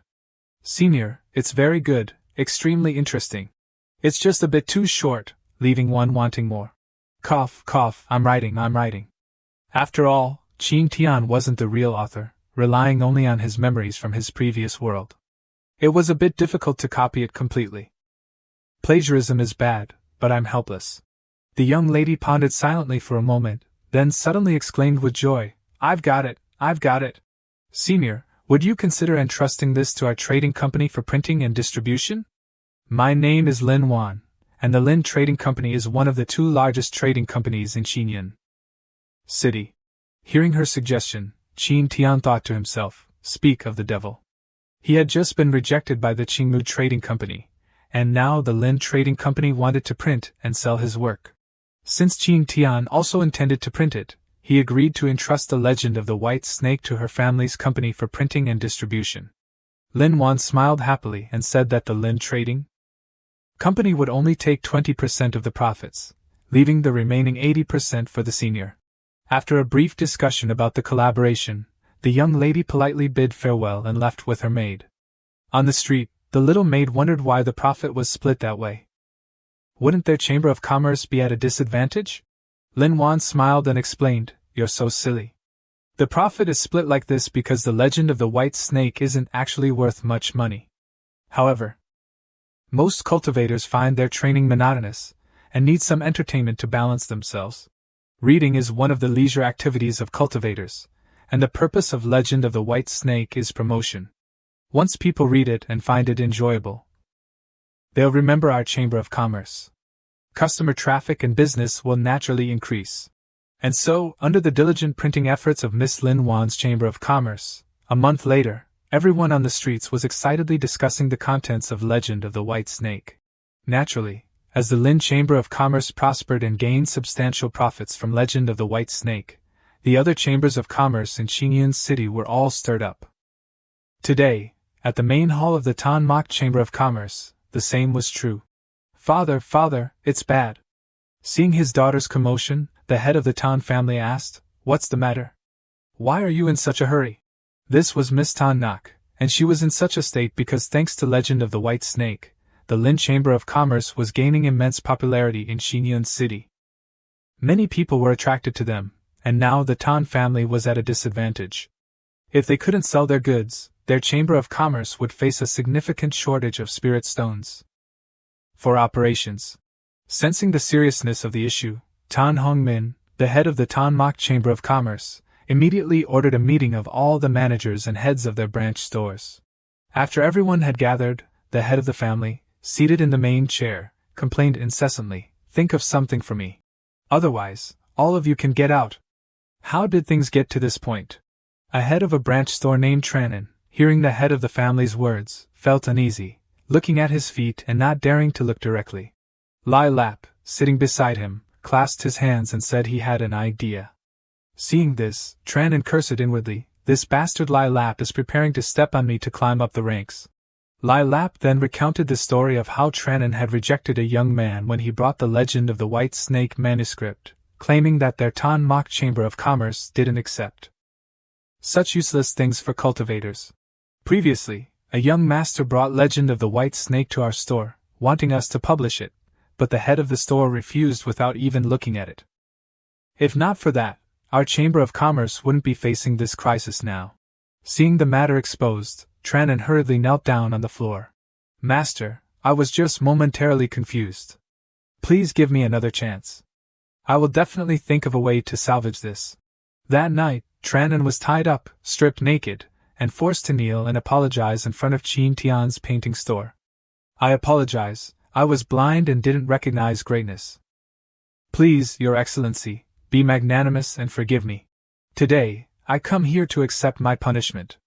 I hope, sir, you will reconsider this matter. He cried pathetically while clutching Qin Tian's hand. Tan Nok, standing behind, secretly nodded, thinking that if this person had sought out their Tan Mok Chamber of Commerce, it meant he had a favorable impression of them. Therefore, as long as this fat Tranin sincerely apologized and offered some spirit stones, they might still be able to recruit him. However, contrary to her expectations, Qin Tian shook his head. I accept your apology, but I cannot forgive you. You can leave now. It's getting cold, and if there's nothing else, I'll close up.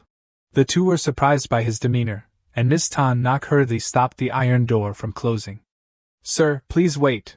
Since we've been so sincere, please reconsider the collaboration. Please! The girl spoke in a coquettish voice, displaying her ample bosom and charming, sparkling eyes. She leaned her body against Jean Tian, speaking seductively. We'll double the offer. As long as you're willing to reconsider, I can give you even more. Do you need anything, sir? Including everything you desire, I can give it to you. Her gentle voice, like a mesmerizing melody, along with the fragrant floral scent from her body, enveloped Jean Tian's breath. Seeing this, the young man gently placed a finger on the girl's forehead, then flicked it, causing Tan Nok to stumble backward. Get lost. With a bang, the door slammed shut, leaving Tan Nok still stunned and unable to react. Damn it! In Qinyan City, I'm considered a top beauty, no matter what anyone says. This Jean Tian, faced with my seduction, remains unmoved. Is he even a man? In her anger, the young lady turned to vent her frustration on Tranan, blaming him for holding her back. At the same time, a mysterious figure approached, leaning on a staff, and asked, Isn't this Miss Tan Nok? Long time no see. Hearing the familiar voice, Tan Nok turned around in surprise. Is that Master Koha? Indeed. Just passing through Qinyan City, I specially came here to see you and old brother Hong Min. The figure who appeared was a bald old man with a long beard and fish-like eyes. Time flew by, and nearly a month had passed. Today, another problem arose for the Lin Chamber of Commerce, the family business of Miss Lin Wan. The story began half a month ago. Their rival, the Tan Mok Chamber of Commerce, suddenly acquired a batch of Tier 3 elixir, priced 1/5 higher than regular elixir, but with 5 times the potency. From then on, customers buying elixir from the Lin Chamber of Commerce demanded lower prices, and most of their elixir were piling up in storage. Lin Wan sighed wearily as she reviewed their business. Report. At this moment, the maid brought a bowl of hot soup and said, Miss, please have your breakfast first. Today, Miss has an appointment with that gentleman. Hearing this, Lin Wan's eyes remained glued to the report, but she replied, All right, I know. A while later, at Jean Tian's painting store, Lin Wan arrived with her maid. Upon entering, she politely greeted him and handed him a large bag of money, saying, This is the profit share from Legend of the White Snake from last month. Jean Tian accepted the bag of money and casually inquired, I heard that the Lin Chamber of Commerce hasn't been doing well lately. I overheard something about it. Lin Wan replied with a wry smile, It's true that the Lin Chamber of Commerce has been facing difficulties recently. I didn't expect even you, sir, to know about it. As I see it, as long as the Tan Mok Chamber of Commerce's elixir remain dominant, your Lin Chamber of Commerce won't have a chance to rise. Jean Tian stroked his chin thoughtfully. During this period of mortal heart refinement, he needed an organization to handle some trivial matters while his spiritual power was sealed. Hearing Jean Tian's words, Lin Wan nodded. She had previously tried contacting alchemists from other larger cities, but no one was willing to come to a small city like Qinyan. At this rate, in just a few years, the Lin Chamber of Commerce would completely collapse. As the girl was dejectedly pondering, Jean Tian suddenly snapped his fingers. Then, with a captivating smile, he asked, What if I could provide Tier 3 elixir for the Lin Chamber of Commerce? Lin Wan was once again surprised. Could it be that you, sir, also have an alchemist? Jean Tian remained mysteriously silent, only coughing. Come back to my place in 7 days. After finishing his conversation with Lin Wan, Jean Tian quickly went with Tong Vam to refine elixir. The place where they refined elixir was an abandoned house located in a forest near Qinyan City, rarely visited by anyone. As usual, the small building billowed with smoke before exploding with a loud bang, startling a dog that was relieving itself nearby. The thick smoke and dust made it impossible to see clearly what was in front of them. From within the sooty black smoke, Jean Tian emerged, coughing and dragging his battered body, followed by a dazed Tong Vam. Tong Vam, at this moment, stared blankly at the round, glossy elixir emitting a gentle light in his hand. Young master, I've successfully refined a Tier 4 elixir. Tong Vam excitedly showed off his achievement, while Jean Tian felt that things weren't going well at all. Tong Ge was very excited that his nephew was so talented, while Bai Shiru and Indialing sat beside them, watching the spectacle and sighing, even after seeing this scene multiple times. It's still bizarre. The refining cauldron exploded, yet he still managed to refine the elixir. Indeed, this scene was bizarre enough to make Tian collapse and kneel on the ground, repeatedly asking himself, why is this happening? Before, Tong Viam's refining never caused explosions. But after I taught him, the cauldron always explodes. Could it be that I'm a cursed man? As long as I refine elixir, the cauldron will explode? This isn't scientific. How can cultivation not be scientific yet? How can there be such a curse in this world? It's neither scientific nor cultivational. What's going on? Amidst his unanswered lament, time continued to pass. After Tian supplied the elixir to the Lin Chamber of Commerce, the Tan Mok Chamber of Commerce became deserted, much to the annoyance of Miss Tan Nok. Where are they?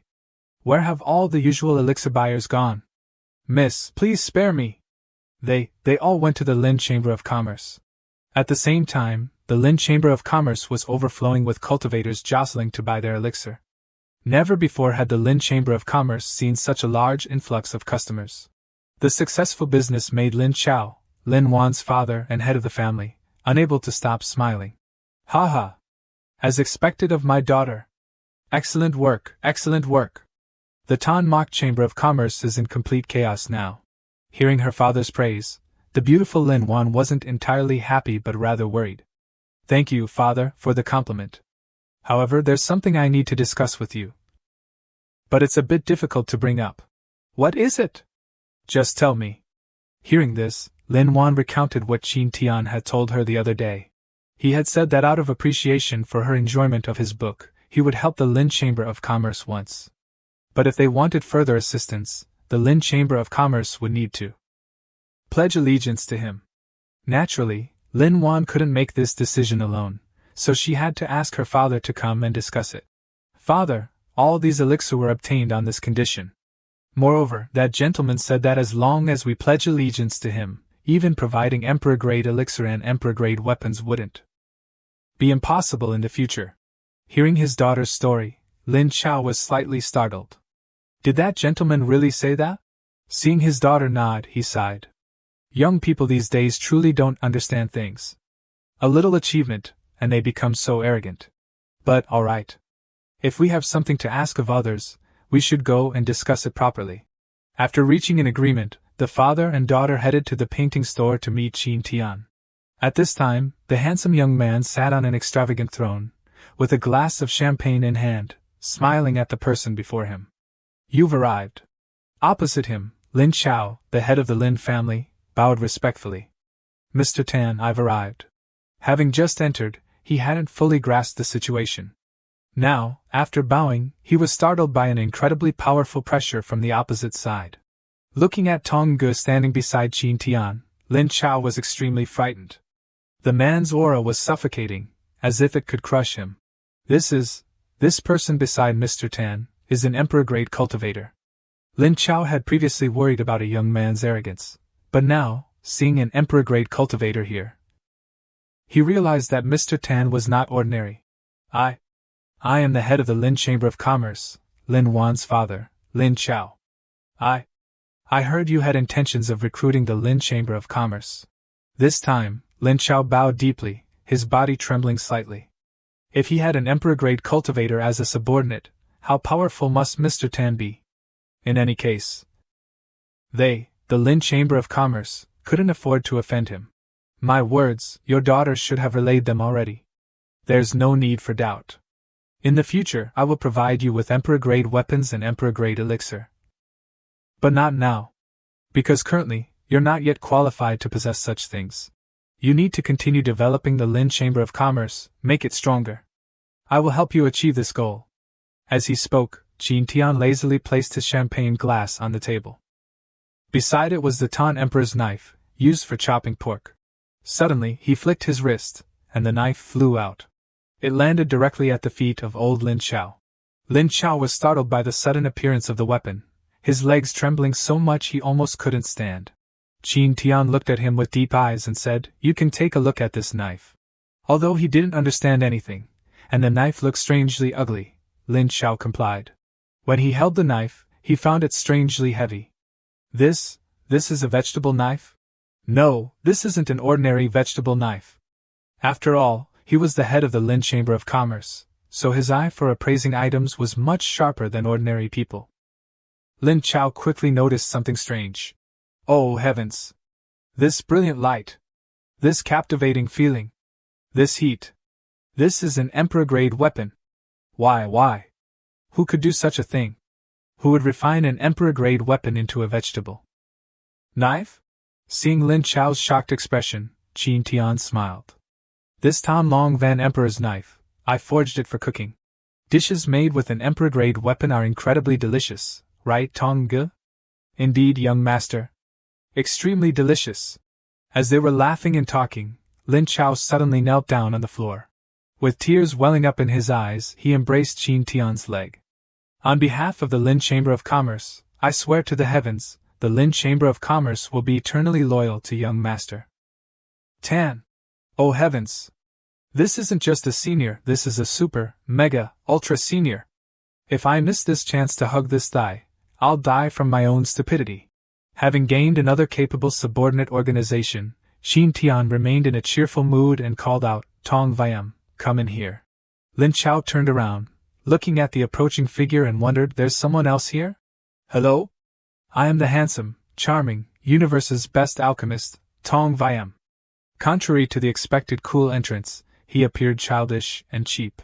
Fanning sounds. Everyone was startled by Tong Viam's childish behavior. Lin Chao wondered if he had sworn his oath to the heavens a bit too prematurely.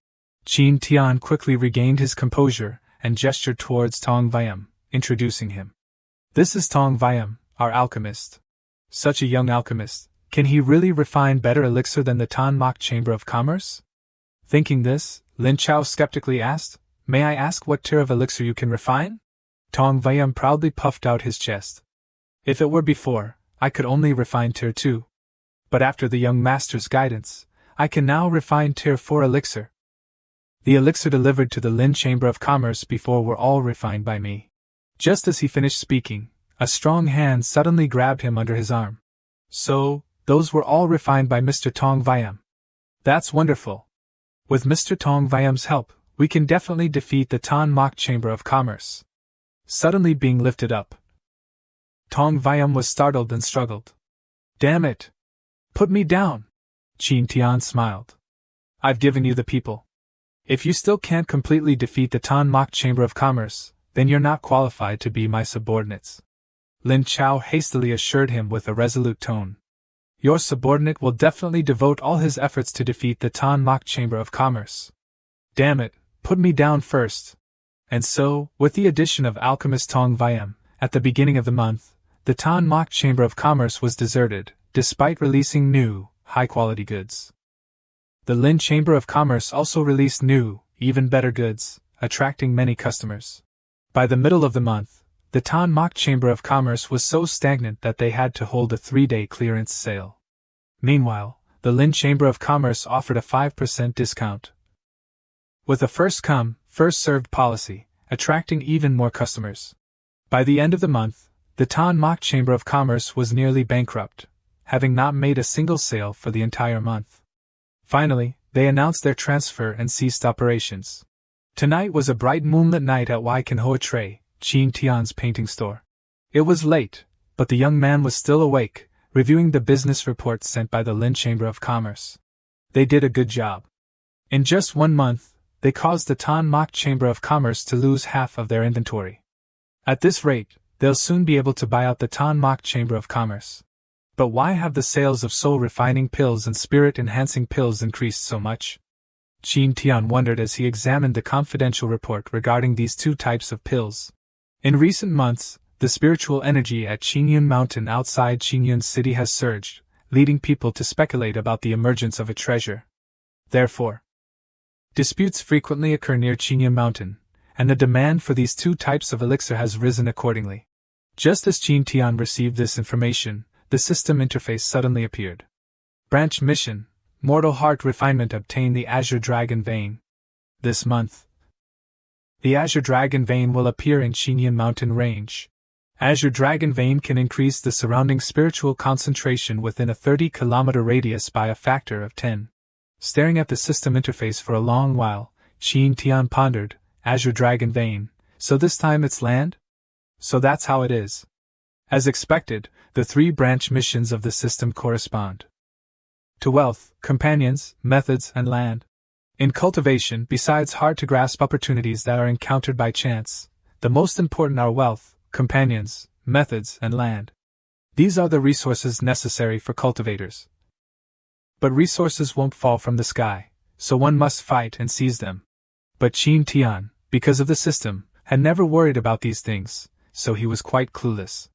Now, based on the missions given by the system, what Tian lacked wasn't any particular path, but a Tao heart that could become stronger.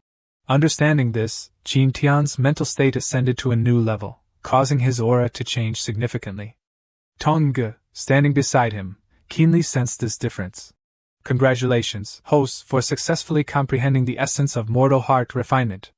When the host obtains the Azure Dragon Vein, mortal heart refinement will conclude. The system interface notified again, giving Tian a clearer understanding of the mission. Thinking this, he told Tongge, in a while, let's go to Qingyun Mountain to join the fun. Yes, young master. I will accompany you. A few days later, the group traveled by flying sword, crossing high mountains to reach the nearby Qingyun mountain range. Upon landing, Tongge retrieved his flying sword. This time, their group consisted of 4 people, including Dialing and the Heavenly Fox. As they landed, they continuously sensed the surrounding spiritual energy, and exclaimed together, "The spiritual energy here is truly dense. It seems the previous rumors might be true. There really is a treasure emerging here." The most excited one was Bai Xiaoru. Wonderful! Let's go find the treasure. While the Heavenly Fox was still excited, 2 mysterious figures suddenly descended from the sky, causing her to freeze. The 2 figures, a man and a woman, exuded a strange aura and spoke with a playful tone, causing the Heavenly Fox to tremble. "We only came here to test our luck, but unexpectedly encountered the person our leader wants to capture." "What luck?" Those people were clearly from the Emperor's alliance, startling the Heavenly Fox, who quickly hid behind Dialing. "Who are you?" The voluptuous woman with a fan introduced herself first. She was 4-Leaf Clover, the lucky charm of the Emperor's alliance. The man sticking out his tongue beside her was Dice Demon, also from the Emperor's alliance. 4-Leaf Clover looked at Tian's group, her eyes sparkling. "So, there's a problem. Can you hand over Bai Xiaoru to us?" And Dialing immediately shielded the little fox. "Xiaoru is our family. We definitely won't hand her over to the Emperor's alliance." Hearing this, Dice Demon grinned maliciously and stuck out his disgusting tongue. "Well then, there's no other way. Domain, open!" Just as the Emperor's alliance members summoned their domain, Old Tongge swiftly deployed his own domain. Suddenly, everything fell silent as the entire group was enveloped by a domain resembling a hellish landscape of lava. Tongge froze, utterly astonished. "What's happening? My domain is completely suppressed. I can't open it." Seeing this, Dice Demon grinned, his long tongue lolling out. "Unexpected, isn't it? That's because I discarded all useless abilities in this domain. What I gained in exchange for abandoning those abilities is, welcome to my world." His eerie voice echoed, and grotesque eyes began appearing all around. Dice Demon snapped his fingers with a dramatic flair, making everyone wary. Then he summoned a toy game board. "Welcome to the game of life. Everything here will be judged by the all-seeing eyes of the domain, ensuring fairness and justice. Now, I'll explain the rules of this game world to you." While everyone was still dazed and confused, Dice Demon kindly began his explanation. "You will be 4 spirit-moving stage disciples of the Sword Storage Sect, sent to Qingyun village to deal with the demons hiding within. In this game, the actions and abilities of the puppets are determined by rolling a 10-sided die. The percentage of success depends on the number rolled. The blue die represents the tens digit, and the white die represents the units digit. The smaller the number, the higher the chance of success. Numbers from 00 to 05 are a great success, granting bonus rewards. Numbers from 95 to 99 are a critical failure, resulting in penalties. Now, take out the dice in your hands." Following his words, everyone suddenly discovered 2 different colored dice in their hands. "This seems quite interesting and fun. Let's begin this exciting game. Transforming characters for you now." Dice Demon spoke, revealing his sinister teeth. In a blink of an eye, puppets resembling Qin Tian's group appeared on the game board. Character list: Qin Tian, weapon, ordinary flying sword, attributes, strength, agility, constitution, intelligence. Looking at his intelligence stat of 5, Qin Tian couldn't help but curse the damn system. And Diaoling's weapon was also an ordinary flying sword, but she felt her character card was too ugly. Bai Xiaoru's weapon was a magic broom. As a mage who could use 5 elements magic, it wasn't much different from her true form. Tonggu's weapon was a large cleaver, and since he was skilled with blades, his role was a bladesman. Now you arrive at the village gate and meet the frail village chief of Qingyun village. The village chief is very happy to see you. As Dice Demon spoke, a puppet resembling the village chief appeared before them. Young heroes, recently, villagers have continuously reported sightings of zombies. Moreover, when villagers try to leave, a thick fog appears, blocking their way. Now, everyone is terrified. Four-leaf Clover interjected, "Now, what will you choose? Leave or stay in the village?" In front of the village chief puppet, 2 options appeared, A. Leave, and B. Inquire. Xiaoru quickly chose to inquire, hoping to find more detailed information about the zombies. As she expected, the village chief began to explain. 3 months ago, a loud noise came from the mountain behind the village. Since then, zombies have started appearing near the village. Initially, there was only one. But after a month, another one appeared. Now 3 months have passed, so there are a total of 3 zombies near the village. Just then, Diaoling sharply interrupted, "Wait, you haven't told us the victory conditions and the penalties for failure." Dice Demon, with his fish-like eyes, stared at the girl and smiled. "Careful what you ask for. Only if you find the true culprit behind the incidents in the village can you win the game and leave my domain. Otherwise you will be sealed within the puppets, eternally trapped in my domain." His words startled and made everyone serious. Qin Tian, however, smiled cheerfully. "It seems we only have one path, then. Let's go in." Tonggu, seeing this, wondered, "Young master seems very happy. You enter Qingyun village, following the village chief. You then rush to gather information from the villagers. But unfortunately, you don't gather much useful information. Night falls, and the village chief leads you to a room to rest. It's a room located far from the other houses, next to the fields. So, what's next?" Dice Demon smiled, looking at his teammate, Four-leaf Clover. She nodded in response. "Now let's start. Late at night, as you sleep soundly, zombies are approaching your room. Now I will determine the number of zombies that appear." As Dice Demon prepared to roll the dice, Four-leaf Clover took out her treasure and used a curse. 4 leaves. Four-leaf Clover curses others, bringing harm to them and luck to Master Dice Demon. With the effect of the curse, Dice Demon threw the dice. The probability of 1 zombie appearing is 50%, 2 zombies is 35%, and 3 zombies is 15%. The blue and white dice rolled across the surface. Finally they stopped. A great success. The number is 3. This isn't in your favor. Tonight 3 zombies will attack you. Dice Demon's voice was filled with triumph. On the game board 3 zombie figures suddenly appeared, grotesque in appearance, weapons in hand. Due to the critical success, the zombies not only became stronger overall but also increased in cultivation, reaching the peak of the spirit-moving stage. Four-leaf Clover, her eyes glowing strangely, held the curse cage in her hand. "Let the battle begin.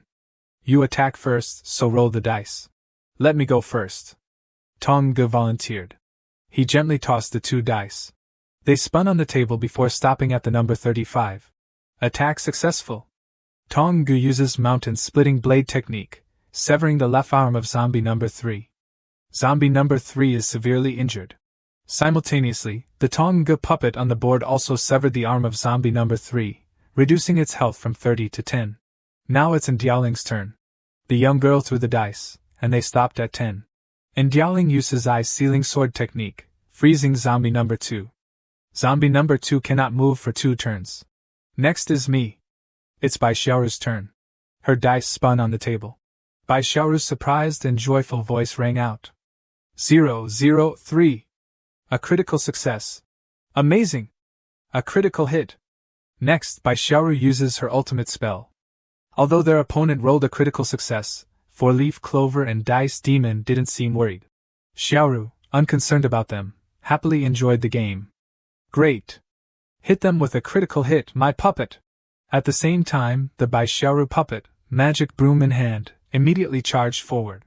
The puppet's spell was wind and cloud concealment, continuously enveloping the three zombies. The zombies were blown off their bases and scattered across the game board. Kill them! Great job, Xiaoru! Everyone cheered at their success, but Tian remained thoughtful, feeling that things weren't so simple. Hearing their words, Four-Leaf Clover smiled mysteriously. Not so fast. In a moment of crisis, zombie number 1 used Endure, an ability only usable with a critical success. Her eyes fixated on the 2 dice showing the number 3. After using Endure, it will be forced to have only 1 hit point left, but it can act immediately, regardless of its companion's deaths. Next is my turn. Dice Demon's voice rang out, and he rolled the 2 dice in his hand. The dice quickly stopped at 0-0. A critical success. Zombie number 1 used Devour. Following Dice Demon's command, the zombie puppet on the board began tearing apart the bodies of its 2 companions and stuffing them into its mouth, devouring them. After consuming its companions' corpses, the zombie's body began to mutate. It will recover all its wounds and even ascend to the golden body stage. In everyone's eyes, the zombie number 1 puppet had grown gigantic, becoming a golden body stage being with 50 health points. This sudden transformation shocked and startled everyone.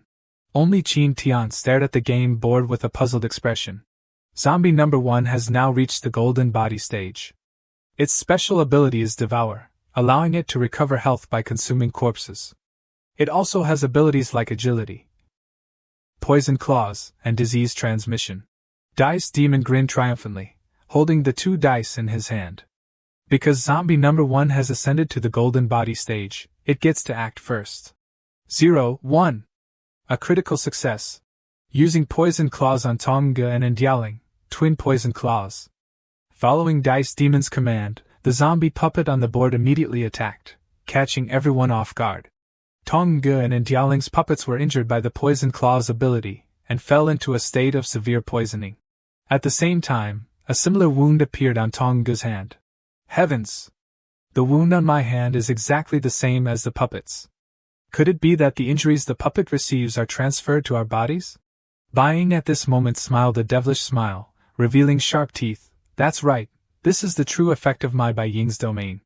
Of course, this effect applies to both sides. If my puppet is injured, I will also be injured. But how long can you endure this? Amidst Bai Ying's sinister laughter, Four-Leaf Clover also nodded in agreement. Not only that, but within the domain, with the luck of my Four-Leaf Clover assisting, we can basically roll whatever number we desire. Seeing the 2 of them reveal their true colors, Bai Xiaoru angrily shouted, "You despicable villains!" During the exam, number 1 has the skill to move quickly, allowing them to act twice in 1 turn.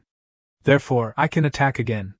Their shamelessness and cheating reached their peak as he rolled the dice once more. The dice once again displayed the number 0, a great success. Go, zombie number 1. Continue using the frying pan attack on Zhong Wu and Endialing. Haha. Take down the 2 cities first. Endialing and Zhong Wu die. Just as he was gloating in his madness, Tian smiled and shook his head. Well, not necessarily. Suddenly, at this moment, Tian's puppet, with a foolish expression, easily blocked the giant zombie's attack with both hands. At the same time, he casually snapped the zombie's finger in half with a crack. The zombie cried out in pain like a child who had just fallen. Seeing this sudden change in the situation, Ying was startled and frightened. What's going on? Tian's lips curved into a mysterious smile. Let me update you. This is my true character card. Character list, Rankar. Character name, Xiaoning, Retard. Special ability, Immortal Body. After activation, agility and physique are enhanced to the limit, while intelligence is reduced to the extreme. Everyone looked at these attributes in astonishment, especially Ying and Four-Leaf Clover. How did these attributes become like this? You cheated. This is your domain, operating under the rules you set. How could I cheat? Tian calmly replied, while his puppet on the board danced around like a fool. However, he thought to himself smugly, No matter how strong their domain is, how can it be stronger than the system? Hee. This time, Four-Leaf Clover and Ying were flustered and worried. Ying also sensed that his domain was telling him that Tian hadn't cheated. Alright, now it's our turn to counterattack. Zone Wu and Dueling used antidotes and healing pills, and their poison status was cleared. Tian immediately ordered, "Bring out the puppets of those two." This dangerous situation made Ying anxiously summon the next monster, Human Skin Demon, come forth. Following his command, the Human Skin Demon, at the Golden Body stage, emerged from beneath the game board and lunged towards Tian's group. The terrifying Human Skin Demon was easily knocked out by Tian's puppet with a single punch. Ying yelled in frustration, "Damn it! Winged Tiger, attack!" The Winged Tiger appeared but was easily defeated by Tian in the blink of an eye. This time, Ying completely collapsed. He hurriedly summoned a continuous stream of monsters, Evil Flood Dragon, charge. But as soon as the dragon poked its head out, it received a direct hit to the head, its eyes almost popping out of their sockets. The giant flood dragon was buried before it could even react. The demonic Tian held a piece of genuine dragon meat in his hand, facing the trembling puppets of Ying and Four-Leaf Clover. "Next, it's your turn." The two puppets, helplessly summoned, hugged each other and pleaded, "Master Tian, we know we were wrong. Please spare us." "Yes, Master Tian, please spare our lives. Go to hell and repent." In an instant, Tian's fist struck, giving them no chance to resist. Outside the Qingyun mountain range, massive beams of energy descended from the sky, causing the ground to explode. The surrounding domain vanished, and Tian wore a cryptic smile. The timing is just right for the dragon vein to emerge. Ying and Four-Leaf Clover, defeated by him, lay sprawled on the ground, unconscious or possibly dead. The thunder in the sky grew louder, and the image of a giant dragon suddenly appeared in the mountains, quickly noticed by the surrounding cultivators. Unexpectedly, it's a dragon vein. It seems this trip wasn't in vain. Crowds of people rushed through the forest towards the dragon vein. Among them, several prominent figures appeared. "Haha, this dragon vein is definitely for my Hunyuan Empire. Those who are not involved, quickly get out of my way. This is Kun Yuan Xian from the Hunyuan Empire. We can't let the dragon vein fall into his hands. If we do, the other sects of the Hunyuan Empire will surely have no way out." One was the ancestor of the Flying Dragon Sect, and the other was the ancestor of the Flying Star Valley.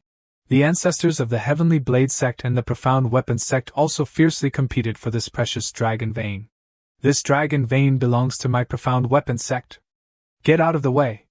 "What are you talking about? Why would it be yours?" "Then let's fight to determine who the dragon vein belongs to." Those present were representatives of major powers in the cultivation world, so they couldn't just talk things out. In the end, they had to fight. In that instant, a sharp spear with golden light suddenly appeared, wielded by a young man. Facing the surprise attack, Kun Yuan Xian easily dodged. The newcomer was Xiao Zhan, the Grand General of the Haotian Empire. He sternly questioned Kun Yuan Xian, "You dare to come to my Haotian Empire and act so arrogantly? Get out of here. So what if I'm here? Do you think you, Xiao Zhan, Grand General of the Haotian Empire, can stop me? Stopping the Hunyuan Empire from taking the dragon vein? You're courting death." Not only did Xiao Zhan attack, but the elders of other sects in the Hunyuan Empire also immediately raised their weapons and charged. Facing everyone's attacks, Kun Yuan Xian calmly cast his spells. "Every time there's something delicious, these flies come buzzing around. Do you know how annoying you all are?" In the blink of an eye, Kun Yuan Xian summoned his weapon. His power was truly extraordinary, as he easily repelled everyone's weapons and attacks. Grand General Xiao Zhan struggled to defend and hurriedly retreated. Loud explosions resulted from Kun Yuan Xian's attacks, and at this point, only Grand General Xiao Zhan could withstand them with the strange spear in his hand. "Such small fry, wanting to stop me? You're dreaming." The battle was so fierce that Tian's group hid at the side and observed from beginning to end. "Sir, do we need to go up?" "Wait a minute, let me see. His strength is at the 3rd level of the Emperor realm?" Tian spoke while continuously observing Kun Yuan Xian displaying his divine might beside the dragon vein. Dueling, is he Emperor Kun Yuan? Hearing her master's question, the young girl shook her head. "No, But he's Emperor Qin Yuan's older brother, the one who attacked me years ago. His name is Qin Yuan Xian. He's the older brother of your enemy? Upon hearing this information, Tian seemed to become enraged, and a murderous aura suddenly emanated from him, startling Zhongwu beside him. Their two sharp spears continuously clashed, and the battle intensified. Qin Yuan, you dog thief! Don't even think about laying your hands on the dragon vein. Qin Yuan Xian sneered while fighting. That's not up to you to decide. There's nothing Qin Yuan Xian wants that he can't get. You've done many evil deeds in the past. Today, I will kill you. Facing this threat, Qin Yuan Xian let out a contemptuous laugh. You overestimate yourself, insect. Immediately, the spear in his hand flickered, and destructive spells enveloped Grand General Xiao Zhan. This is the sweep through 1,000 armies technique, perfect for the battlefield. This attack was so fierce that Grand General Xiao Zhan felt suffocated, and his eyes trembled. It's over. He's too strong. With a bang, Grand General Xiao Zhan was struck by Qin Yuan Xian and crashed to the ground, creating a terrifying explosion that, coupled with the thunder in the sky, was deafening. At this moment, the battle ended, and only Qin Yuan Xian remained victorious. With a resounding clap of thunder, he looked towards the image of the dragon and smiled excitedly. Finally, it has appeared. Look! It's the water spirit dragon vein. The water spirit dragon vein has appeared. Amidst everyone's shouts, the dragon vein finally took shape and emerged, with the image of a giant water dragon and a gemstone in its forehead. Tuni, quickly help me up. We need to seize the dragon vein. No, you're too injured. This old man was so severely injured that he could barely move, yet he still dreamt of the dragon vein, proving how important it was to cultivators and sects. At the same time, as soon as the dragon vein formed, Tian quickly signaled charge. Zhongwu immediately shot forward like an arrow. Upon entering the battle, he used his emperor weapon, the saber, and unleashed his sect's ultimate technique, Samsara Slash. This powerful aura, like flames from hell, made even Qin Yuan Xian wary and gnash his teeth. Another rat seeking death. As soon as their weapons clashed, an explosion and shockwave rocked the entire forest, filling the air with smoke, fire, and dust. Seeing Zhongwu's fierce attack, which momentarily pushed Qin Yuan Xian back, Qin Yuan Xian recognized him as a formidable opponent and seriously asked, "Who are you?" "Who am I? I'm the one who's here to kill you on behalf of my master. You dare to ruin my plans? You want to die?" Qin Yuan Xian unleashed even greater power than before. The spear in his hand radiated dazzling light, and he began to use his strongest ultimate move. This is the 100,000 meteoric spear's esoteric art. Accompanying his cold voice were streaks of light like meteors, summoned by Qin Yuan Xian to attack Zhongwu below. Facing the falling meteors, Zhongwu continuously used his emperor weapon to chop them down. Although Zhongwu's cultivation was a level lower, thanks to the power of his emperor weapon, he could temporarily withstand the attacks. But after blocking one wave, another wave of meteors fell, causing Zhongwu to grow serious. Continuous explosions made it difficult for the old man to resist. Qin Yuan Xian, with murderous eyes and his sharp spear, descended from the sky. "Even though you're strong, as long as I prevent you from getting close, you're out of luck. Die." From above, the forest below was filled with continuous explosions and red clouds of smoke and dust. As the dust settled, Zhongwu's emperor weapon saber was stuck in the ground, and the old man knelt on one knee, panting.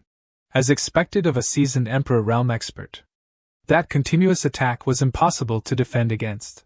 At this moment, another voice rang out, and a powerful force erupted.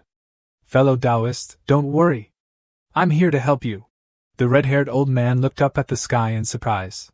It turned out to be Grand General Xiao Zhan, who had been repelled earlier, now rejoining the battle and taking advantage of Qin Yuan Xian's distraction to attack from behind.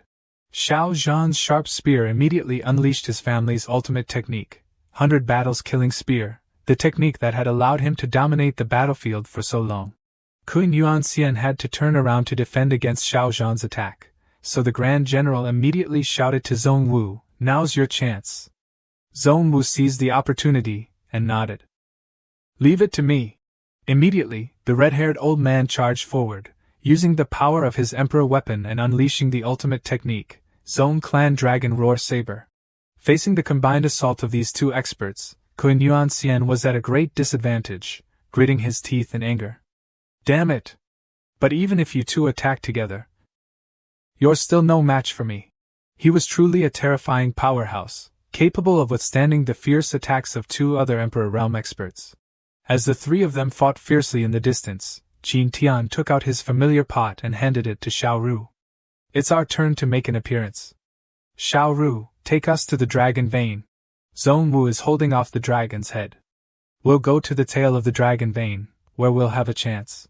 While no one was paying attention, the three of them, under the control of Xiao Ru's flying pot, flew towards the tail of the dragon vein. As they approached the tail, they discovered that the dragon vein originated from a small cave. Unexpectedly, the dragon vein emerges from this cave. At the tail of the dragon vein, people were also fiercely fighting for it. Damn it! Why are you all fighting with me? It's all the same. If you know what's good for you, hand it over. Wait, there are more people approaching the dragon vein. As they fought, the opponent suddenly said this, causing the other person to immediately turn around. As soon as the person in white turned around, they were kicked by their enemy. Being distracted during battle caused the person in white to be caught off guard and sent flying. I told you you're no match for me. Who taught you to look around during a fight? After defeating his opponent, the person in gray looked up and shouted at Tian, Kid, without reaching the Emperor realm, even if you're given a whole day, you won't be able to seal the dragon vein. So get lost. Hearing this, Tian smiled. It seems I've been underestimated. Ignoring those outside, the flying pot entered the cave where the dragon vein originated. As soon as they landed, Tian instructed Jialing to stay outside and guard the cave entrance. Then, he did nothing but summon his system interface. Alright, next system, quickly get to work and seal it. In an instant, as Tian commanded the system, a massive sealing formation formed, enveloping the small mountain where the dragon vein emerged. The giant dragon image, which represented the power of the dragon vein, struggled in the sky and gradually shrunk. The phenomenon vanished, and the dragon vein was no longer visible in the sky. After the system sealed the dragon vein, it was absorbed by Tian. Meanwhile, Zhong Wu's group was still fiercely fighting, with no clear victor. Despite being in battle, Kun Yuan Xian still kept his attention on the dragon vein. So when it disappeared, he immediately noticed. The swordsman from before, who thought Tian couldn't possibly seal the dragon vein, was stunned a few minutes later. After being sealed, the dragon vein transformed into a ruby-colored gem containing immense power, easily grasped in Tian's palm. At the same time, the system announced the completion of the mortal transformation trial and the lifting of the seal, rewarding him with 2 Emperor-grade weapons and a supreme secret art. Demonic Sound Corpse Control Technique. The first Emperor weapon was the 9 Heavens Profound Transformation Furnace, an alchemy furnace that could increase the success rate, quality, and quantity of Emperor-grade pills. The second was the Divine Hammer, a forging hammer that could increase the success rate and grade of Emperor weapons. The Supreme Demonic Sound Corpse Control Technique allowed control of corpses through demonic sounds, with a limit of corpses below the supreme level. Each breakthrough in cultivation allowed control of 1 additional corpse. After examining all the rewards from the system, Tian suddenly smiled and sighed. This feeling, it's been a while. It's truly wonderful. Your Qin De Ge is back. With his spiritual power unsealed, Tian's strength began to erupt, and because he had completed the mortal transformation trial, his power was now far greater than before. In a blink of an eye, Tian transformed into a streak of golden light, soaring through the sky, a striking figure against the dark night. That golden streak aimed straight for Kun Yuan Xian and attacked. Upon entering the battle, Tian summoned his supreme weapon, the Life and Death Sword, and unleashed the ultimate technique, Heart Sword Decree, his eyes filled with battle lust. Like a mighty demon god, with majestic aura and a sword strike containing the power of life and death, he slashed directly at Kun Yuan Xian's spear. As Kun Yuan Xian watched in horror, his sturdy spear was broken in 2 with a single strike. Broken? My Yuan Long's spear is a high-grade Emperor weapon! While he was still stunned, Zhong Wu and Grand General Xiao Zhan immediately unleashed their ultimate techniques, taking advantage of his weakness to try and take his life.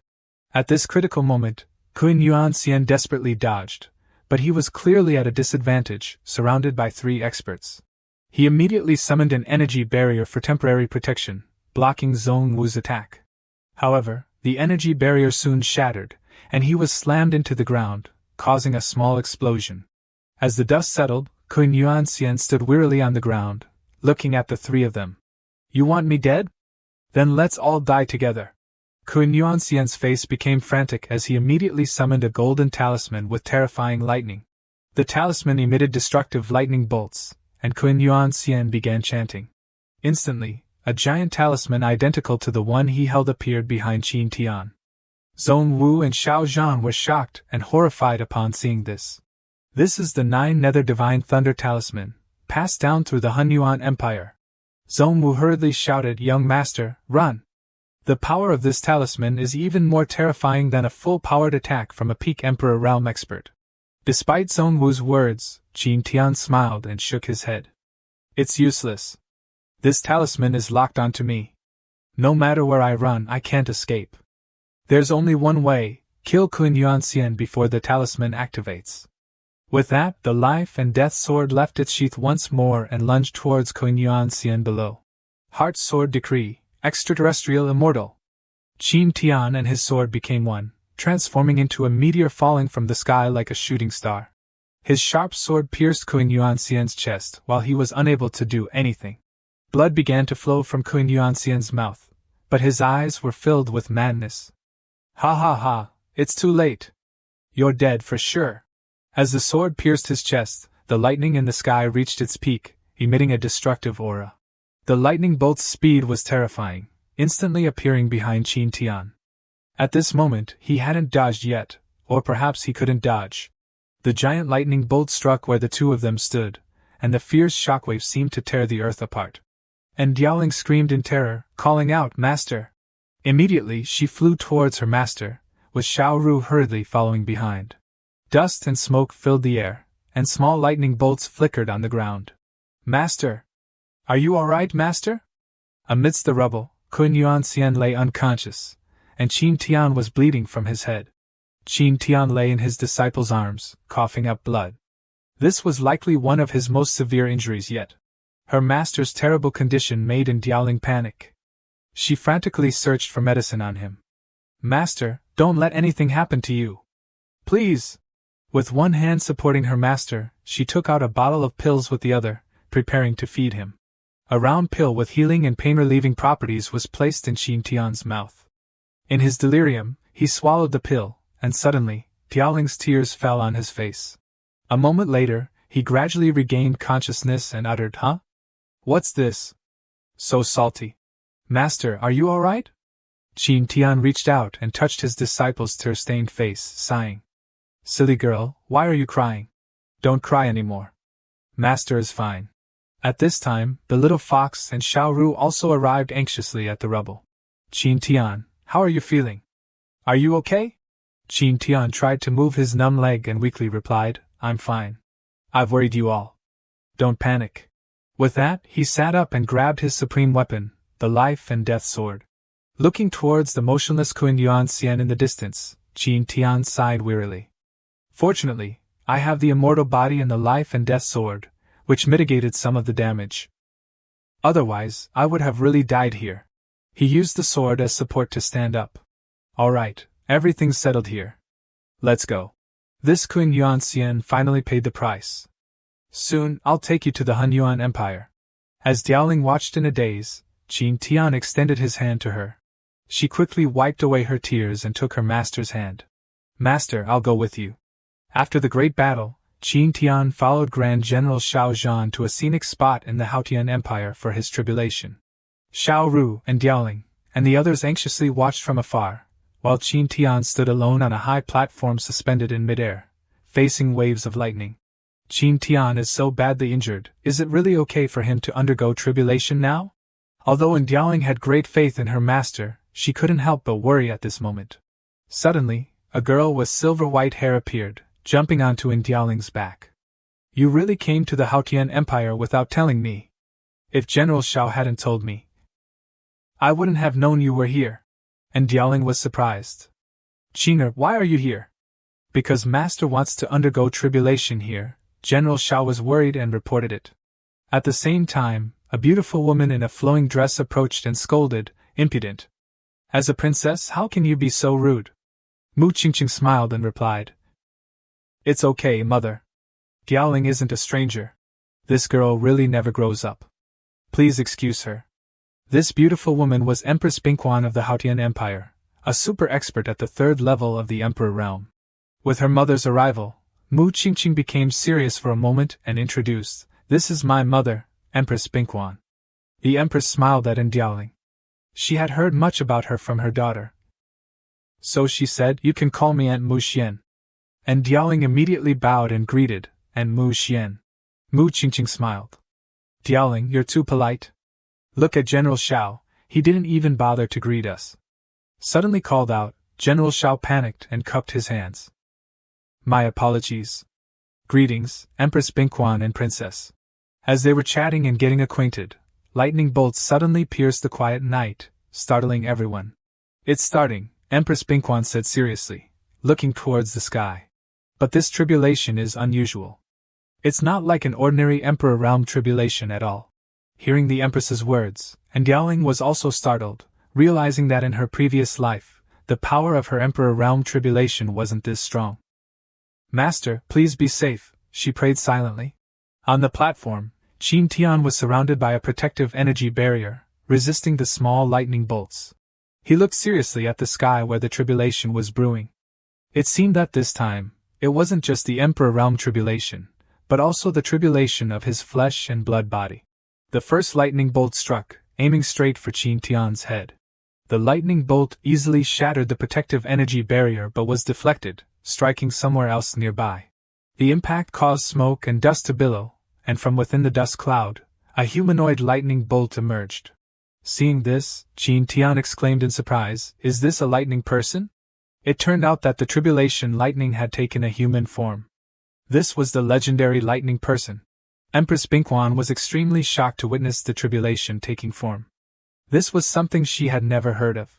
The most worried person at this moment was Diaoling, who couldn't understand why her master's tribulation was undergoing such a drastic change. According to Tian's knowledge, there had never been a precedent of tribulation taking form during ascension in this world. "Brother, are you in the wrong place? There's no one here with an unknown origin and covered in red hair." The humanoid lightning continued to twist and contort, becoming more human-like, its mouth mumbling Tian's words. "Red hair, covered in red hair." A few seconds later, the face of the lightning continued to change and transformed into Tian's appearance. Tian was startled and exclaimed, "You've turned into me?" The humanoid lightning tribulation didn't say anything more, but immediately charged forward with a murderous smile. "This battle seems interesting." Tian also smiled with excitement, and immediately attacked. The fist containing the power of the two of them collided violently. The airflow from the collision caused an explosion that startled and frightened everyone. After the first attack, both of them were pushed back a long distance. "This guy's body strength is not normal, is it?" Tian muttered. Immediately afterward, his hand transformed into a palm, executing the Great Freedom Dragon Claw. A golden dragon claw appeared, aiming straight at the humanoid lightning tribulation and attacking. The ferocious dragon claw pierced through the arm of the lightning tribulation, leaving it stunned. But in the blink of an eye, that arm twisted, transformed, and returned to its original state. The lightning tribulation stared at its arm and let out a smug smile. Then, from its arm, destructive power erupted, and it was executing the eternal indestructible body. Just as Tian had guessed, it turned out that this guy was a product forged from the Emperor Tribulation and his tribulation flesh. The humanoid lightning tribulation continued to transform, turning into a dragon made of lightning, and this was its ultimate technique, lightning tribulation dragon transformation. Facing the giant dragon attacking, Tian smiled, "Let's see how I counter you." "Great freedom roar!" The young man shouted and summoned the image of a monster called Hong. According to the Book of Strange Creatures, in the East Sea, there is a beast called Hong that can devour dragon brains.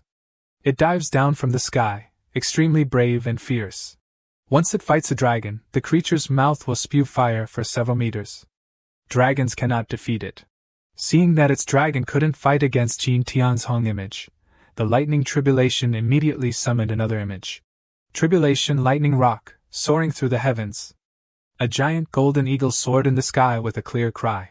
As soon as the rock appeared, it easily defeated the Hong monster. This time it's the golden-winged rock, huh? Then take this. Tian quickly figured out what countered the rock and continued to cast his spell. Great Freedom Kun Transformation. According to Zhuangzi's, in the North Sea, there is a fish called kun. Kun is enormous, its size unknown, perhaps thousands of miles. When it transforms into a bird, it is called ping. Seeing this Kun Ping monster, even the lightning tribulation was stunned and startled. Kun's entire body was transparent, with eyes like small suns and an overwhelming aura from its massive body. The giant Kun monster immediately swallowed the rock, and its destructive power caused the tribulation platform to shake and tremble unceasingly. A huge explosion appeared, and the images of both monsters disappeared. Not good, the tribulation platform is about to collapse. It won't. The Haotian Empire's tribulation platform is very sturdy, reinforced with boundless spiritual energy. Precisely so that those undergoing tribulation can do so with peace of mind. When Princess Mu Qingqing said these words, she herself couldn't be certain, because the scene on the tribulation platform at this moment was truly unprecedented. The excessively violent power of the lightning tribulation caused some of the pillars to collapse. Facing the lightning person identical to himself, Tian smiled provocatively. Come on, show me everything you've got. Come here. The lightning tribulation, having just been shaken, roared angrily, You're forcing me. You're forcing me. Despair. Ultimate form, supreme lightning tribulation. Immediately, it unleashed the strongest power of the lightning tribulation with the intent to completely destroy Tian. Tian was dumbfounded by its action. Hey, I told you to use your skills, I didn't tell you to cheat. The humanoid lightning tribulation's speed became faster than ever before, and it immediately approached Tian with its fist.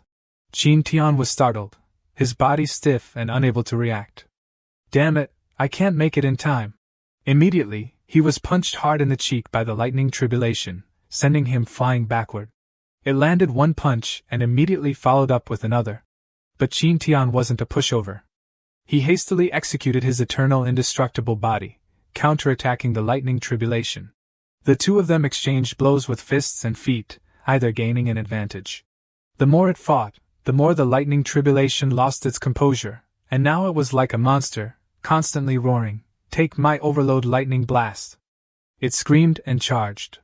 From the sky, a beam of light suddenly descended, combining with the power of the lightning tribulation, enveloping Tian, causing the tribulation platform to shake violently as if it was about to collapse. And Yaoling cried out worriedly, Master! A turtle shell appeared, protecting Tian's body from the fierce attack of the humanoid heavenly tribulation. A turtle shell, or rather, a giant turtle roared continuously, and its sturdy shell successfully gave Tian time to breathe. The humanoid lightning tribulation smiled contemptuously. Do you think hiding in a turtle shell will allow you to pass this tribulation? If so, you underestimate me. In the blink of an eye, the lightning tribulation split into 3 identical Tians.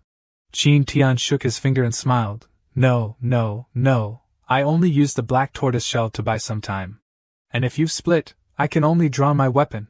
With a wicked smile, Tian immediately summoned his supreme weapon. The 3 lightning tribulations saw the sword and cried out in fear, Wait, that's a supreme weapon. This isn't fair.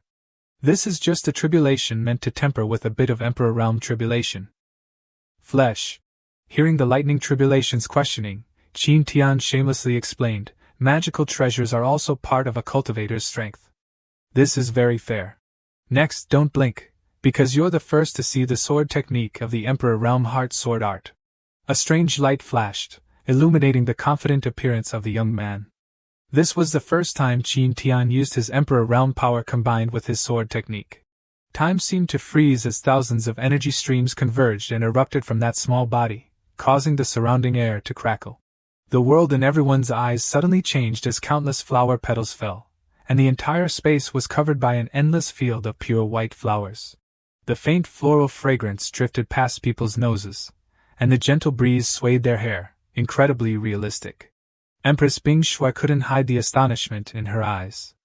He actually formed an array by himself? Heart Sword Art, Azure Lotus Immortal Array. As soon as the array was formed, Tian controlled fierce streams of sword energy to attack the three humanoid lightning tribulations, forcing them to struggle to create protective barriers. Quick, let's create a protective shield. He formed the array alone, so his spiritual energy consumption must be huge. We just need to hold on until he exhausts his spiritual energy, and this sword array will break down without needing to be attacked. Seeing their response, Tian smiled calmly. This Azure Lotus Immortal Array can continuously absorb spiritual energy from heaven and earth to replenish its consumption once formed. Therefore, the Azure Lotus Sword Chi is endless, layer upon layer. So you have no chance of winning. The lightning tribulation, which was almost at its limit, couldn't believe it and shouted, "How is that possible?" The power of the array became more and more intense, and a final, full-powered strike successfully destroyed the protective barrier of the three lightning tribulations. The power of the sword chi enveloped their bodies. The huge explosion and the pillar of light reaching the heavens would injure any living being that came close. Fortunately, this was the tribulation platform. If they had fought on the ground, a whole mountain range would have been leveled and destroyed. The smoke and dust dispersed, and the dark clouds gradually dissipated, allowing the sun's rays to shine down on the earth once more. Everything was quiet. The lightning tribulation had also dispersed. Tian breathed a sigh of relief and set foot on the ground. At this moment, the system interface announced his successful ascension to the Emperor Realm. Congratulations, host, on ascending to the Emperor Realm. The reward is the Supreme Secret Art, Great Tao Tritone, first level. Great Tao Tritone can instantly lead one to enlightenment, and only works the first time for each person. The side effect is 3 days of weakness. The next reward is the Thaumaturgy, Great Freedom Technique, increased to 16th level, and the Demonic Sound Corpse Control Technique increased to 2nd level. Finally, it's over, huh? Just as he was sighing, a girl's voice rang out from behind. Congratulations, fellow Taoist Tian, on ascending to the Emperor Realm. Starting today, the world has another powerful Great Emperor. Listening to Empress Bing Shui's congratulations, Tian smiled. Empress, you're too kind. Mu Qingqing also stuck out her tongue and gave him a thumbs up. Uncle Tian is super awesome. Hey, don't call me uncle, understand? Suddenly, a soldier's urgent report came from afar, saying that something bad had happened. General Xiaozhan looked at the person running towards him in a panic, and asked, "What is it that has you so frightened?" The soldier ran and reported, "The demon race of the Azure Cloud Mountain Range is gathering. According to the information we've gathered, the demon Emperor Black Dragon of the Azure Cloud Mountain Range is preparing to attack our Azure Cloud City. Please, General, come quickly to our aid." Hearing the report, General Xiaozhan muttered the name Black Dragon. Just then, Tian walked up and raised his fist. "Fellow Taoist Xiao, are you coming along? I just ascended to the Emperor Realm. I want to see what the strength of the Emperor Realm is like." Empress Bing Shui nodded. "If fellow Taoist is interested, let's go see what this Black Dragon demon is capable of." Seeing this, General Xiaozhan patted the shoulder of the panting soldier. Don't worry. Azure Cloud City won't be in any danger." The young soldier wondered, "Why is that, sir?" "Because today, a dragon left its lair without checking the almanac, so it's about to have some bad luck." The sky was clear blue with birds soaring. "How much is dragon meat per pound today?" At this time, in Azure Cloud City, all the soldiers stationed in the city entered a state of high alert, and were ready for battle. Bows and crossbows were put in place by the soldiers, ready to fire. "Cheer up. Be careful. Slow down a bit for me. Load all the explosive arrows. Prepare all the spirit power cannons and fire at will." Although these weapons might not be effective against the Great Emperor, they were better than nothing, so General Xiaozhan gave orderly commands to the soldiers. While the soldiers prepared their weapons, in a sand tower at the center of the city, chanting echoed, causing the Tao sound to linger like the ancient heavenly court come to life. When the second emperor attained enlightenment, he stood in the center, with divine power spreading in all directions. With each chant, spiritual energy began to gather, forming beautiful, drifting clouds and mist. Thus, he could control the destiny of heaven and earth, its cycles and changes not in vain. Water flows without ceasing, nurturing all things. Here, several respected elders of Azure Cloud City, working under General Shao, used their power to form an array. As more and more energy gathered and circulated, the array began to activate. With a command, an incredibly sturdy barrier of light enveloped the entire small city. At this time, if one looked up at the sky from within the city, the entire sky seemed to be separated by layers of shimmering, translucent mirrors, emitting a gentle light. The ordinary people and cultivators living in the city were quite astonished when they saw this and knew that a great enemy was approaching. The situation is roughly like this. Everything has been prepared. Whether it's attacking or defending, this city has made all the necessary arrangements. General Xiao Zhan reported all the preparations to the Empress. Empress Bing Shui praised, "The general's arrangements are very meticulous and well done." "This is my duty, Your Majesty." "There's nothing praiseworthy." The Empress nodded and suddenly asked, "General Xiao, I heard that your weapon was damaged by King Yuan Xian during the battle for the Dragon Vein. Is this true?" "Yes, Your Majesty. That's why I plan to seek out Master Bailey and ask him to forge a half-step Emperor weapon for me. It's just that I'm not sure if there's enough time to create this weapon before the upcoming battle." The Empress was also worried, because besides the time constraint, they also needed to consider whether a half-step Emperor weapon could be forged. After all, even Master Bailey couldn't guarantee that he could create one. Hearing their conversation, Tian, who was sitting beside them drinking tea, chimed in, "Fellow Taoist Mu Xian, I think I can help with this." Fellow Taoist Tian. "What do you mean?" the Empress asked. Tian calmly placed his green teacup on the table and smiled confidently. "It seems that today I'll have to show off my skills a bit. I promised you about Zhong Wu's weapon last time, and I'll fulfill it this time as well." Zhong Wu was startled and surprised. "Really, Senior?"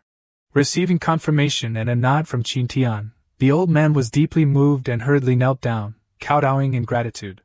Mu Qingqing leaned over and whispered to Yaoling, "Does Uncle Qin also know how to forge weapons?" "Yes, Master not only knows how to forge weapons, but the weapons he makes are also extraordinary." The two girls chatted while Tian took Zhong Wu to forge weapons, leaving the Empress completely puzzled.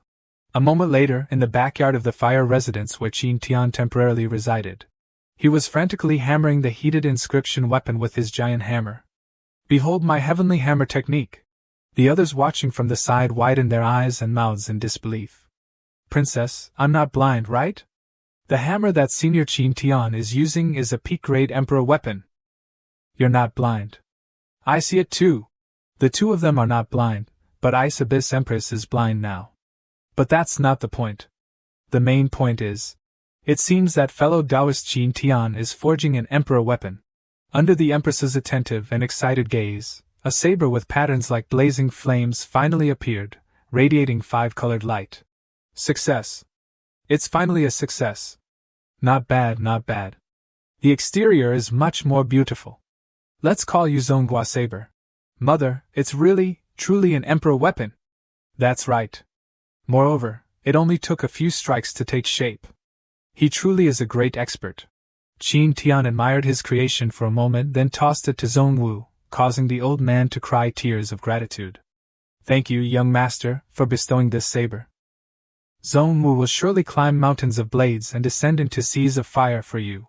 Xiao Zhan, your preferred weapon is a spear, right?" Hearing Tian call his name, General Xiao Zhan immediately straightened his back and replied, "Senior, that is correct."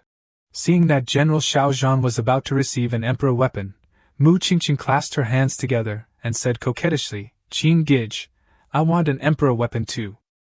"All right, no problem. Everyone gets a share." And so, the sound of hammering rang out day and night from the forge in the backyard of the Artistic Conception Painting Studio. From morning to night, from night to dawn, Tian diligently forged without rest, becoming more and more proficient. 9 days later, he finally breathed a sigh of relief. Everything was done. He had successfully forged 2 Emperor weapons. This is a high-grade pink fluffy bunny Emperor weapon for Mu Qingqing. And this is a high-grade Lucky E Emperor weapon for General Xiao Zhan. As they received their weapons, they wondered, why is my sword called Pink Fluffy Bunny, while General Zhao's is called Lucky E? These names are so strange. Tian was full of pride. Because no one can endure the humiliation of being killed by the pink fluffy bunny and the ancient lucky spear. That night, after the emperor weapons were completed, everyone had to bid farewell. Goodbye, Uncle Tian. Goodbye. Come visit again when you're free. Everyone dispersed, but Tian still stood at the door, gazing at the night streets. And Yao Ling brought him a cloak. Master, come inside. It's cold outside. You've just recovered, and now you're overworking yourself again. You can't catch a cold. Although the girl's worry was a bit superfluous, as an Emperor realm cultivator wouldn't catch a cold like an ordinary person, Tian was still very moved. Tian stared at his disciple's face. He stared so intently that Yao Ling became embarrassed. Master, why are you looking at me like that? Is there something on my face? Tian smiled. A little bit of beauty. Oh my god, you're teasing me again. You don't have any of the demeanor of a master. Ha ha, what's the use of acting like a master? Suddenly, a pink head rushed out of nowhere and pounced towards Tian, startling him. He quickly reached out to catch Bai Shiru. Shiru, what's wrong? The little fox's eyes were filled with tears, and she looked extremely worried and panicked. Tian, save me. It's extremely urgent. Tian's voice became serious.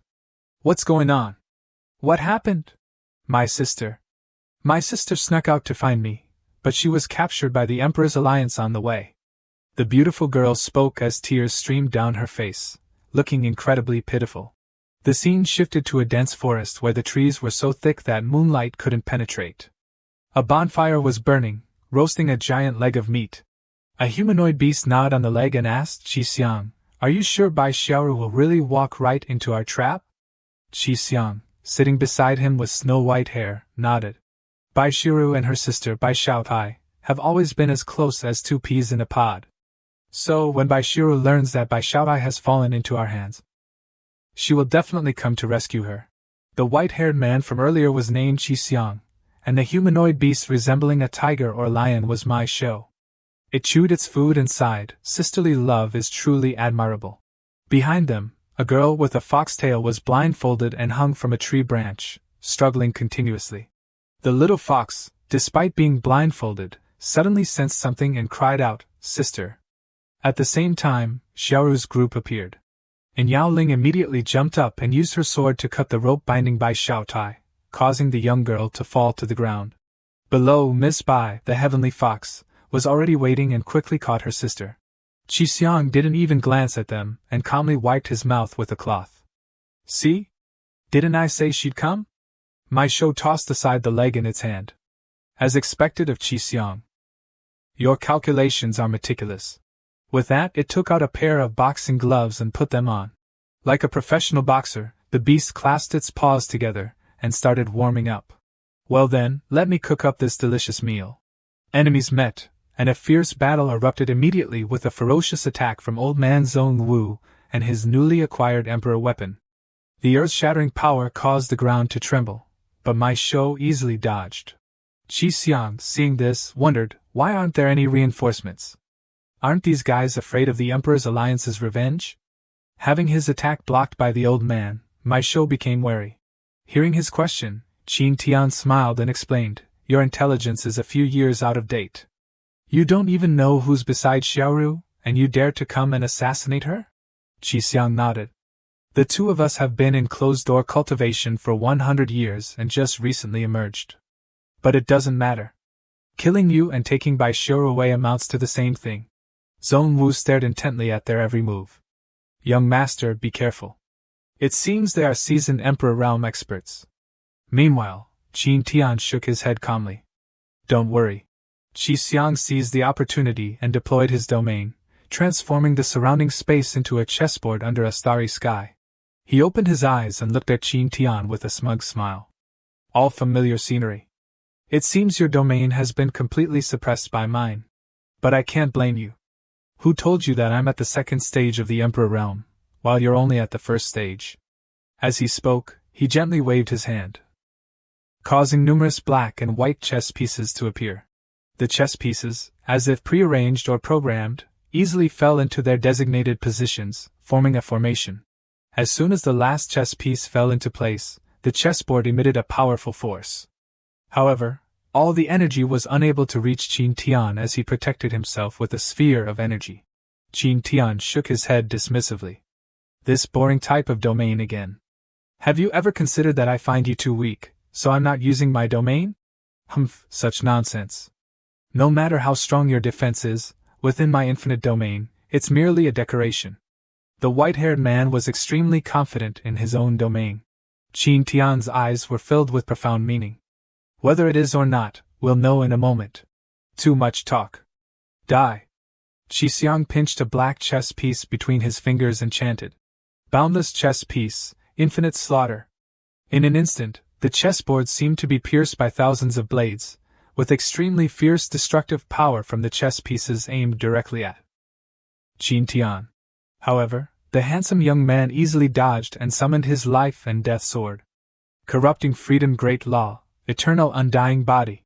Nameless flames, like karmic red lotus fire from hell, enveloped Qin Tian's hand.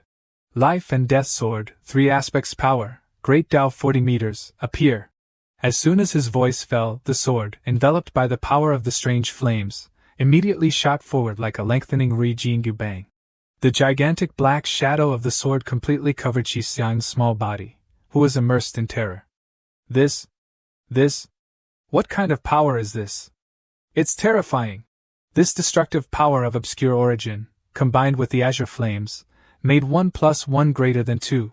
Ultimate killing technique, 1 saber 2 severing cuts. Under the slash, the ground seemed to split in 2, forming a deep abyss, and violent explosions like the sound of nuclear bombs echoed through the forest. A protective light barrier temporarily blocked the aftermath of the battle, but it probably wouldn't last long. Just as everyone thought, maintaining the formation wasn't easy, and the 3 lightning tribulations were destroyed when the energy barrier shattered. An earth-shattering explosion with terrifying heat caused the girls to hug each other and tremble. The shockwave pushed the girls back, and Bai Xiaoru quickly shielded her younger sister. In a flash, a figure in flowing blue and white robes, like an immortal descending from the heavens, gently landed on the ground. Master, are you all right? Qin Tian smiled, standing amidst the destroyed formation, and waved his hand. 1 down, 1 to go. The domain dispersed, and Qi Xiang had been defeated. In another domain, Zhong Wu was engaged in a fierce battle with Mai Shou. Mai Shou's speed was terrifyingly fast, causing Zhong Wu great difficulty. Swordsman, you are strong. Fighting you makes my blood boil. Mai Shou laughed as it launched an attack with its fist.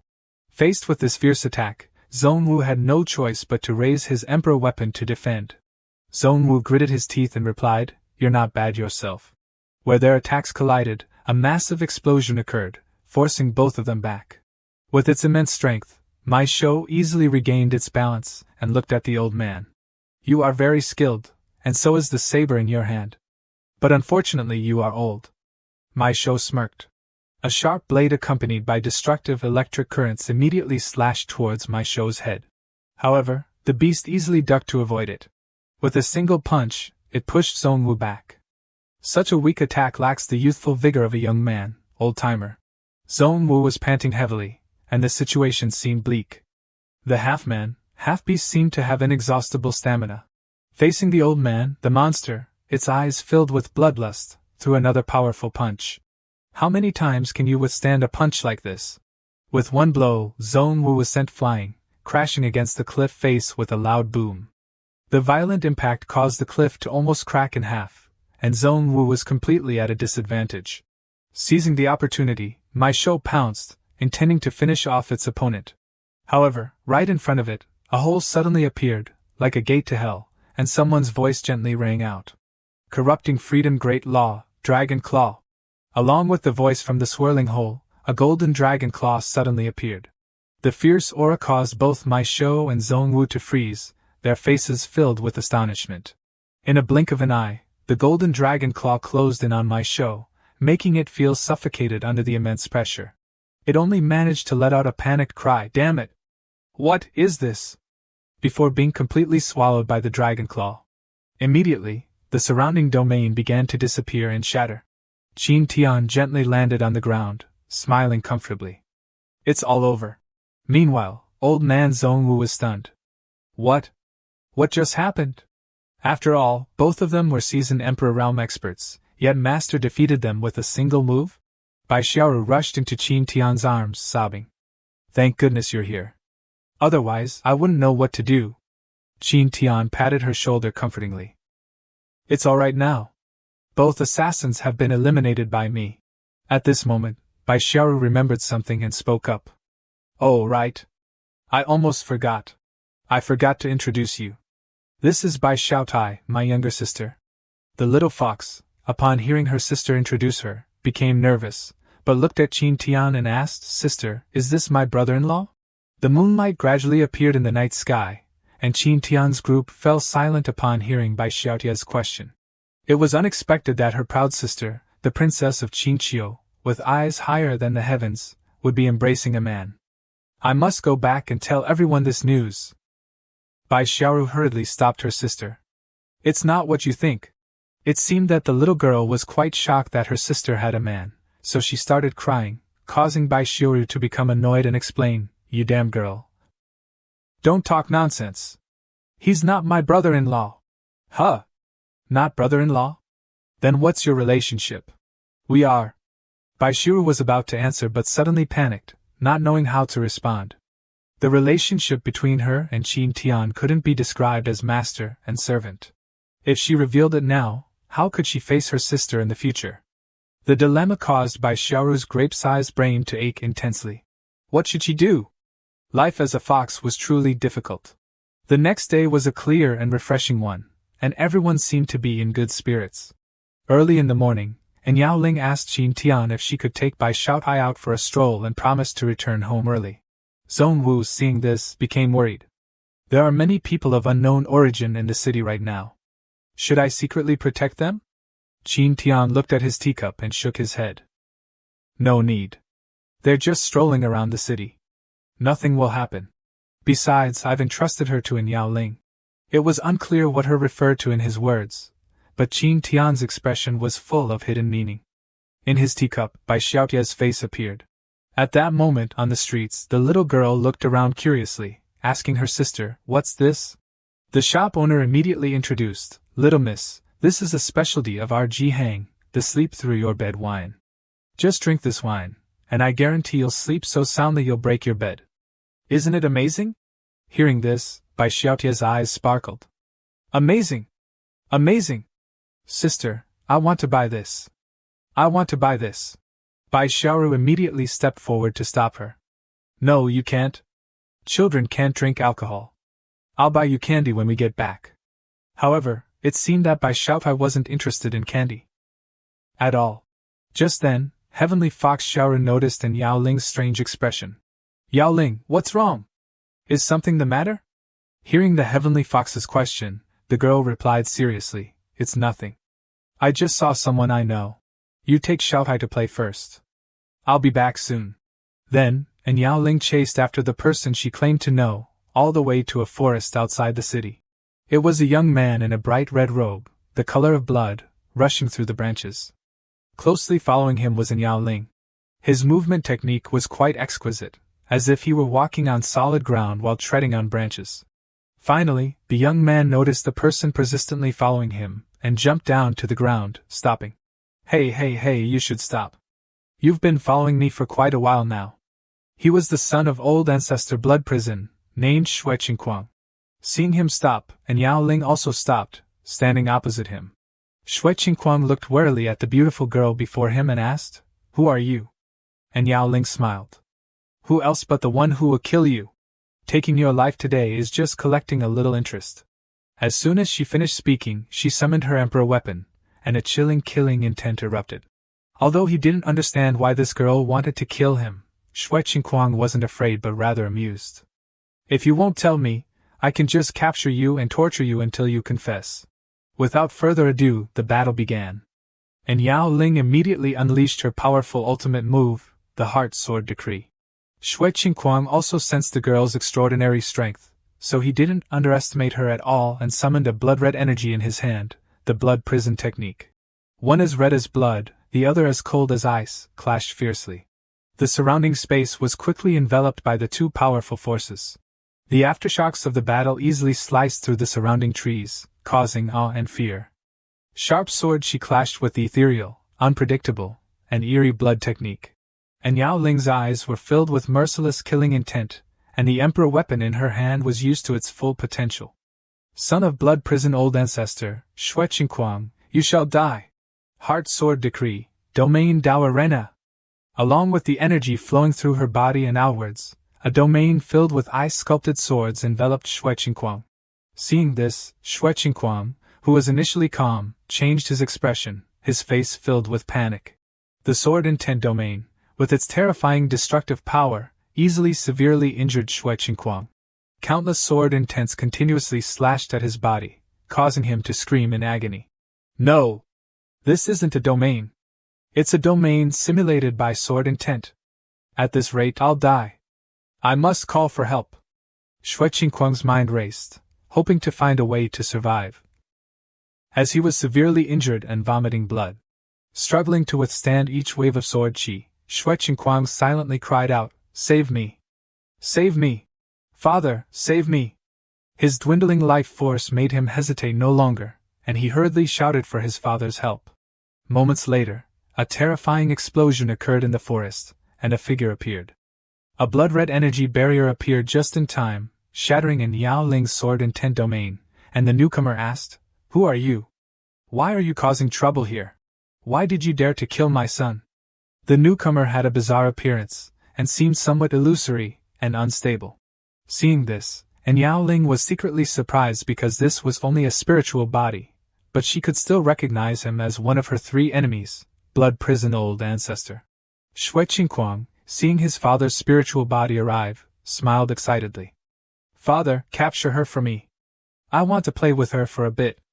"Alright, my son. It's just a weak, beautiful woman." Seeing them underestimate her like this, Yao Ling smiled contemptuously, and suddenly snapped her fingers. "Do you think you've already won? Appear and hold back blood prison old ancestor for me." Following her words, a figure suddenly appeared with a sharp spear in hand. The figure appeared from behind blood prison old ancestor, and its familiar silhouette caused people to be startled. With a single, effortless move, blood prison old ancestor's protective energy barrier was shattered. The newcomer's eyes were lifeless but cold, immediately attacking without any hesitation. Blood prison old ancestor's spiritual body was astonished, and summoned his blood spear, but he was still repelled by the other person. At this moment, blood prison old ancestor could clearly see the appearance of his attacker, causing him to cry out in shock. "Kun Yuan Xian! Why are you attacking me?" Facing him was the grotesque face of Kun Yuan Xian, covered in stitches. To answer the question of why he appeared here, we need to recall that night when Kun Yuan Xian fought with Tian. Just as they were about to leave, Yao Ling asked what they should do with Kun Yuan Xian's body. Tian looked at the intact corpse and smiled, saying that he had a good way to utilize the body. It was a reward bestowed by the system, the supreme secret art, demonic sound corpse control technique. It could control corpses through demonic sound. For each level below supreme, one more corpse could be controlled. Therefore, Tian controlled Kun Yuan Xian's body and assigned it to protecting Yao Ling. Back in the present, blood prison old ancestor was held back by Kun Yuan Xian, allowing Yao Ling to deal with his son without any distractions. Powerful sword chi with the aura of death approached his back, causing Shui Qingquang to widen his eyes. Blood prison old ancestor's spiritual body also shouted anxiously, "Not good. Quanger, it's dangerous. Dodge quickly. Heart sword decree, shatter spirit." Countless powerful sword chi enveloped Shui Qingquang, causing his body to crack, staining the air with fresh blood. Blood prison old ancestor roared in anguish, "No! My son! Get away from me! Get away!" He roared, using all his strength to push back Kun Yuan Xian, but it was too late. "This is just the beginning, blood prison old ancestor. Things aren't over yet." Hearing these words, blood prison old ancestor stared blankly at his son's corpse. "Sooner or later, I'll send you to join your son. So be prepared to offer your neck." And Yao Ling's arrogance, coupled with the vengeful killing of his son, enraged blood prison old ancestor. "Woman, just you wait."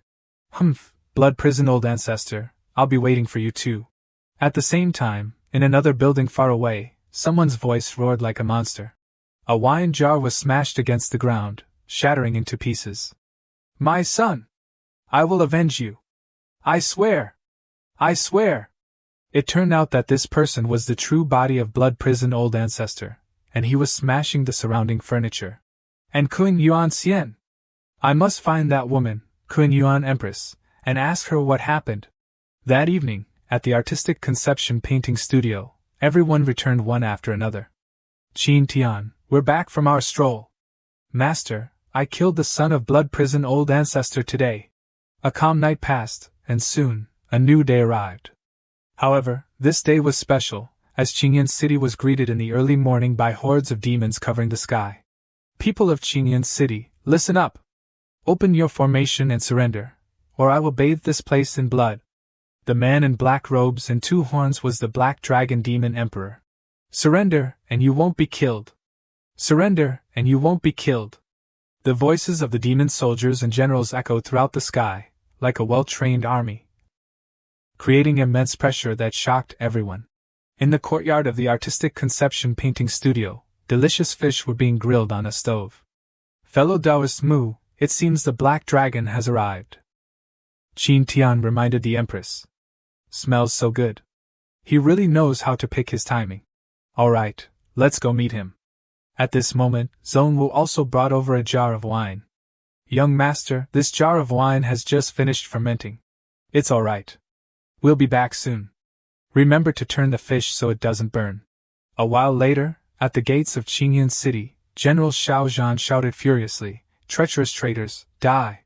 Tian and the Empress arrived and saw the bloody scene. What happened, Xiao Zhan? Why are you covered in blood? Your Majesty, Master Qin, there were some factions within the city, including the Qingmu Trading Company, one of the 2 major trading companies, who believed we would be defeated. So they attempted a surprise attack on the city lord's mansion, opened the defensive formation, and surrendered to the Black Dragon Demon Emperor. So, in my rage, I personally led a team and killed those traitors. The Empress's voice turned cold. Good kill. They dared to try to betray the Haotian Empire. These people deserve to die. Tian smiled. So, it's my turn next, right? Indeed. Next, we have to rely on fellow Taoist Qin's mighty divine power. The Black Dragon Demon Emperor hovered in the sky, constantly observing the city gates, and suddenly noticed someone walking out calmly. So they sent an unknown nobody to offer his life? Has the Haotian Empire run out of people? Where's General Xiao Zhan? The Black Dragon's voice was full of disdain. Tian looked up at him, smiling in response. Xiao Zhan is in the city grilling fish. Besides, I'm not here to offer my life. I'm here to take your dog life, you dragon. Looking at the Black Dragon Demon Emperor's hidden fury, Tian thought to himself, the bait has been taken. The Black Dragon Demon Emperor stared at Tian. How arrogant! An unknown nobody dares to be so impudent. Today, I'll teach you what it means to bring disaster upon yourself with your words. As soon as he finished speaking, he quickly descended from the sky. Die, you nameless brat! Seeing the Demon Emperor charging towards him, Tian smiled comfortably and nodded. That's right. Fighting on the ground is more fun.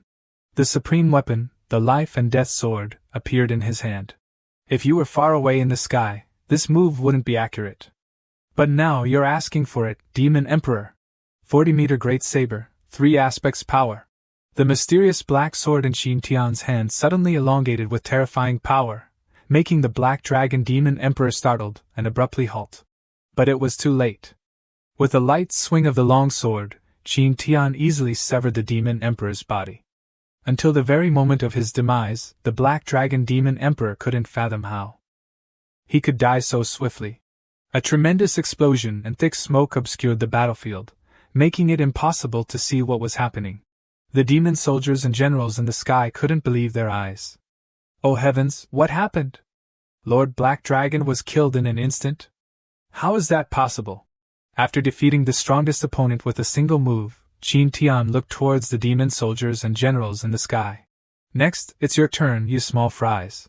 The Heart Sword Decree, executed with the impossibly long sword, stunned the demon soldiers and generals. 1/2 halves, one sword to end them all. In that moment, the sky was clear of demon soldiers and generals, replaced only by clouds, violent explosions, and scattered remains. This was an unavoidable attack. Even an Emperor Realm expert was killed instantly, let alone these demon soldiers. The sky exploded like a magnificent firework display, while the soldiers and General Xiao Zhan, observing the battle from the city walls, were left speechless. So strong! Is this senior's Emperor Realm power?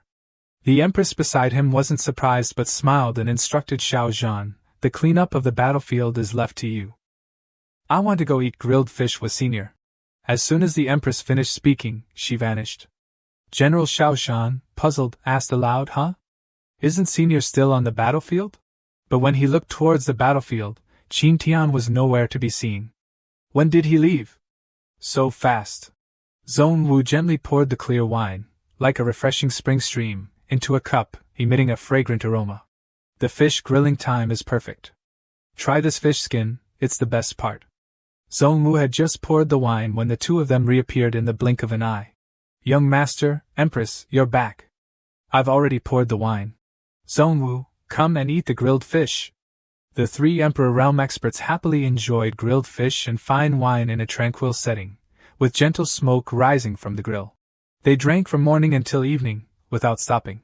The Empress's voice became slurred from drunkenness. Fellow Taoists, toasting and slaying a dragon emperor is truly admirable. This cup I offer to you. Huh! Fellow Taoist Qin, we're out of wine. There's wine, there's wine. Zhong Wu, quickly bring the wine. The way the two of them were behaving couldn't be described as innocent. Zhong Wu, you're drunk. The old man was hugging a wine jar, dozing on the ground, surrounded by scattered fish bones. Zhong Wu, wake up. We're out of wine. Unexpectedly, fellow Taoist Qin, your wine is quite strong. Even Emperor Realm cultivators get drunk. Hearing this, Qin Tian proudly patted his chest. Of course. I used many spiritual fruits and fine wine, then refined them together using the pill refinement method. I kept refining, and only then was I able to create this emperor's drunkenness. Empress Bingxian was surprised. Besides artifact refinement, fellow Taoist also knows pill refinement? Qin Tian blushed and nodded. Of course. Emperor-grade pills are just a small matter. Hearing this, the Empress smiled meaningfully. Is that so? 3 years passed in the blink of an eye. One early morning, and Diaoling and Bai Xiaoru kept shouting, trying to wake Qin Tian up. Master, wake up! Stop sleeping! Today is Qin Qing's succession ceremony. You can't be late. Wake up! Xiaoru helplessly brushed Qin Tian's teeth. She had now reached the peak of the Saint realm. All these years, Mu Qin Qing has always regarded you as an elder or a master. If you're late, it will hurt her feelings. And Diaoling, after 3 years, had also reached the Saint realm. After preparing Qin Tian, the two girls made excuses not to accompany him to the succession ceremony, leaving him to go alone. This made Qin Tian gnash his teeth and complain about their sisterly betrayal. Finally, the palace entry token and a bag of luggage were thrown out the door along with Qin Tian. The door closed coldly and indifferently. Qin Tian, now at the second stage of the Emperor realm, was kicked out of his house by his 2 disciples, leaving him dumbfounded and tearful. Today was a joyous day for the empire. So many people gathered at the Hao Tian Empire's capital to celebrate the princess's ascension. In Princess Mu Qing Qing's chambers, she was currently talking with her mother. Mother, you asked me to succeed the throne because of my good relationship with Uncle Qin, right? That's right. Fellow Taoist Qin is a pill refinement master who can refine emperor-grade pills, and also a blacksmith who can forge emperor weapons. Moreover, your breakthrough to the Emperor realm relied on his pills. We naturally have to maintain a good relationship with him. Mu Qin Qing, who had now broken through to the first stage of the Emperor realm, seemed a bit melancholic upon hearing her mother's words. Seeing her daughter's mood, Empress Bingxian comforted her. Daughter, don't overthink it. Besides your relationship with fellow Taoist Qin, your own abilities are also outstanding. That's the important reason why I chose you to be the Empress. Outside the palace, at the gate guarded by soldiers, Qin Tian was stopped as soon as he arrived. Halt! The capital is a forbidden area. You cannot enter without permission. As soon as the guard finished speaking, Qin Tian widened his eyes and took out the token he had received from the Empress. Last time. Seeing the token, all the surrounding soldiers were startled and hurriedly bowed. "Greetings, my lord. Please enter, my lord." Looking at the token in his hand, Tian couldn't help but sigh. The feeling of having a token isn't bad at all. So he strolled in, whistling, not noticing a young woman who spotted him up ahead. That girl was Xiao Meng, daughter of Xiao Zhan, from one of the 4 great families of the empire. Seeing Tian, she called out, "Young Master Qin." He was startled by the call but realized it was a stranger, so he asked, "Huh? Do you know me?" "I am Xiao Meng. General Xiao Zhan is my father." Hearing this, Tian was surprised. So General Xiao Zhan's daughter has grown up like this? After clarifying their identities, the two happily chatted. Meanwhile, a rat-faced man hiding nearby grumbled, "Damn it, I can't hear anything. Who is that pretty boy? How dare he get close to my Xiao Meng?" This young man with an ugly rat-like face and 2 protruding teeth was Gong Yusu, and the sight of Tian chatting with Xiao Meng made him jealous. The bell signaling entry was rung by the soldiers, allowing everyone to proceed inside for the grand ceremony. Hearing the bell, Xiao Meng signaled. "The bell has rung. We can go in now, young Master Qin." So lines of guests followed one another, queuing to enter the main hall. This is a special night shining pearl, offered as congratulations to the new Empress. The supervising official received the gifts from the guests, and noted them down. The Bai family offers a night shining pearl. Seeing everyone had prepared gifts, Tian was startled because he had forgotten to bring a congratulatory gift. "How awful! Diaoling and Xiaoru didn't remind me at all." The rat-faced Gong Yusu, queuing behind Tian, noticed him and suddenly grinned an ugly, sinister smile. He immediately stepped forward and sneered, "Pretty boy, which family are you from? Don't tell me you didn't bring a congratulatory gift? You're disgracing your family." "Gong Yusu, shut your mouth. Do you know who young Master Qin is?" The rat-faced man sneered. "I know all the famous young masters in the Tian Empire. But this young master, with only spirit kinetic cultivation, I don't recognize." His mocking demeanor made the surrounding people laugh, infuriating Xiao Meng. Tian ignored them, placed a piece of paper on the table, and said, "This is my congratulatory gift." "Strange paper?" Tian nodded. "That's right." This left everyone bewildered. Gong Yusu tried to cover his mouth to suppress his laughter, but he finally burst out laughing. "Ha ha! For the Empress's succession, you only give a piece of paper? I think you're here to freeload, right? This is hilarious. Truly poor and shameless." While laughing, he stared maliciously at Tian, thinking, "This time I'll make you lose all face." A strange young master beside Tian whispered, "Hey brother, how did you offend Gong Yusu? He's a notoriously flamboyant young master. If you've really offended him, apologize to him." Inside the main hall, everyone gradually took their seats. The further inside, the higher the status. At the top were the seats for the Empress, followed by the 4 great families and the princes.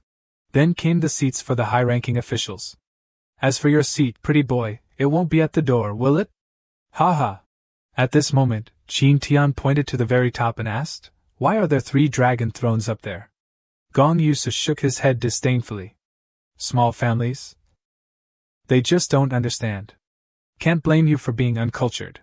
Those 3 dragon thrones, one is for Empress Bingxian, one is for the new Empress, and one is for Grand Master Qin, the Emperor-grade artifact refinement master. Only someone like Grand Master Qin has the qualification to sit on equal footing with the 2 Empresses." Hearing this, Tian's eyes lit up. "Oh, so it's for Grand Master Qin? The likes of you, being able to witness Grand Master Qin's presence is a blessing from 3 lifetimes." Gong Yusu continued his sarcastic remarks while Tian strolled straight forward, leaving everyone puzzled. Under everyone's shocked gazes, Tian calmly sat down on one of the dragon thrones. A smug smile appeared on his lips. The dragon throne is truly different. Sitting on it is so comfortable. Seeing this, Gong Yusu was startled and yelled, "Audacious! A trash like you, with spirit kinetic cultivation, dares to sit on the dragon throne? This is the seat of Empress Bingxian, the new Empress, and Grand Master Qin. Your actions are challenging imperial authority." The surrounding people started gossiping. "He's really at the spirit kinetic realm? Isn't he some fool's son? This time, his family will be dragged down by him." That's right, his congratulatory gift was a piece of paper that said exclusive artifact refinement, one time only. It cracked me up.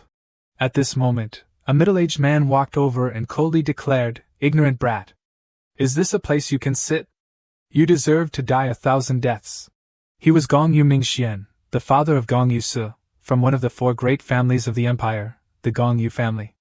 The foolish old man thought to himself, "This is my chance to show off in front of the new Empress. I must stop this crazy kid." Tian smiled mockingly at him.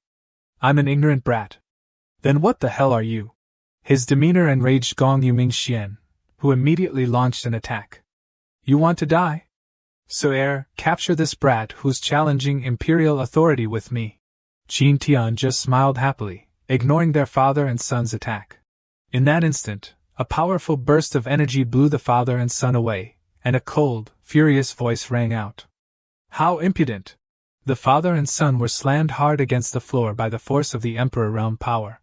This time, the attacker seemed truly angry, as Gong Yu Mingxian was seriously injured, spitting blood and painfully asking, "Why?" Mu Qingqing, with a grim expression, stood beside Tian and replied, "You still ask why? You dare attack Grandmaster Qin, the Emperor Great Artifact Refinement Master. My Uncle Qin, and you ask why?" Hearing this information from the new Empress, the father and son were stunned. "What? He is Grandmaster Qin?" Mu Qingqing said coldly, "Since you have offended my Uncle Qin, don't blame me for being impolite. From today onwards, the Gong Yu family will be expelled from the Hao Tian Empire. All assets will be confiscated." Gong Yu Mingxian exclaimed in shock, "No! Wait! You don't have the authority to expel my Gong Yu family. Empress Bingxian won't agree." But before he could finish his sentence, he was slapped in the face as Empress Bingxian coldly walked over from behind. "I agree. In the Hao Tian Empire, offending Grandmaster Qin is the same as offending me. No one can be forgiven. From now on, the Gong Yu family will be expelled from the Hao Tian Empire. All assets will be confiscated. They are forever forbidden from stepping foot in the Hao Tian Empire again." Empress Bingxian's decree was like a thunderbolt, leaving Gong Yu Mingxian unable to stand. His face turned pale, and his voice trembled. The Gong Yu family is ruined." The prelude quickly passed with the end of one era, and everyone gradually regained their composure as the ceremony began. All the officials, civil and military, along with the noble families, bowed. "We pay our respects to Empress Mu Tian." Mu Qingqing looked at Tian and smiled. "Uncle Qin, today is my succession ceremony. Can I make an unreasonable request of you?" "Huh! As long as it's not too unreasonable." Hearing this, the young woman playfully smiled and stuck out her tongue. "I want to become your disciple." Tian immediately nodded in agreement. "Of course. That's no problem at all." Receiving Tian's consent, Mu Qingqing was overjoyed and excited. "Now are you happy, silly girl, my Empress Mu Tian?" Tian nodded in agreement, then suddenly realized that all the girls he had taken as disciples had become empresses. "Amazing! Empress Ju Qin, Empress Chongming, Empress Mu Tian, all of them are empresses." Time flew by, and a month later, at the Painting Heart Pavilion. "Master, these are the clothes I bought while strolling around a while ago. Try them on." At his female disciple's request, Tian immediately changed into the clothes she had bought for him. The white robe, accented with a dark blue outer layer, made Tian's aura more mysterious and distinguished. "So, and Yaoling, how do I look in this outfit? Is it good?" Seeing her master in the new clothes, and Yaoling's eyes sparkled. "Beautiful. Very beautiful. Master, wear this from now on." Tian nodded and smiled mischievously. "Then did you buy anything for yourself? Let me see you try it on." Hearing this, and Yaoling blushed and protested. "No. I don't want to. It seems you've bought something exciting. I must pay more attention to Yaoling's boudoir in the future."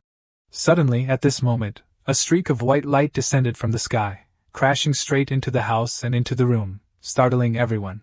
Tian quickly reached out and caught the falling person. The two of them performed a passionate, heroic rescue right in the room. "Qin, why are you in such a hurry? What happened?" Empress Mu Qingqing looked at her handsome master in a daze. And Yaoling, unable to bear the sight any longer, scolded loudly, How long are you two going to keep hugging? Hearing her, Mu Qingqing suddenly remembered something and exclaimed urgently, "Oh right! Master, save us! Grand Emperor Quan Vien and Patriarch Blood Prison have joined forces and are attacking us. My mother alone can't hold them off." The Empress burst into tears. Outside the city, a fierce battle was raging. Patriarch Blood Prison continuously used his ultimate technique, Blood Demon Prison, to attack the Empress. Empress Bing Xian struggled to use the Hao Tian shield to defend herself. A pale blue light enveloped her body, protecting her from the enemy's attacks. Beside her, Empress Kan Gwyn drew her emperor weapon and sneered. "Bing Xian, oh Bing Xian, you can't defeat me in Blood Prison alone."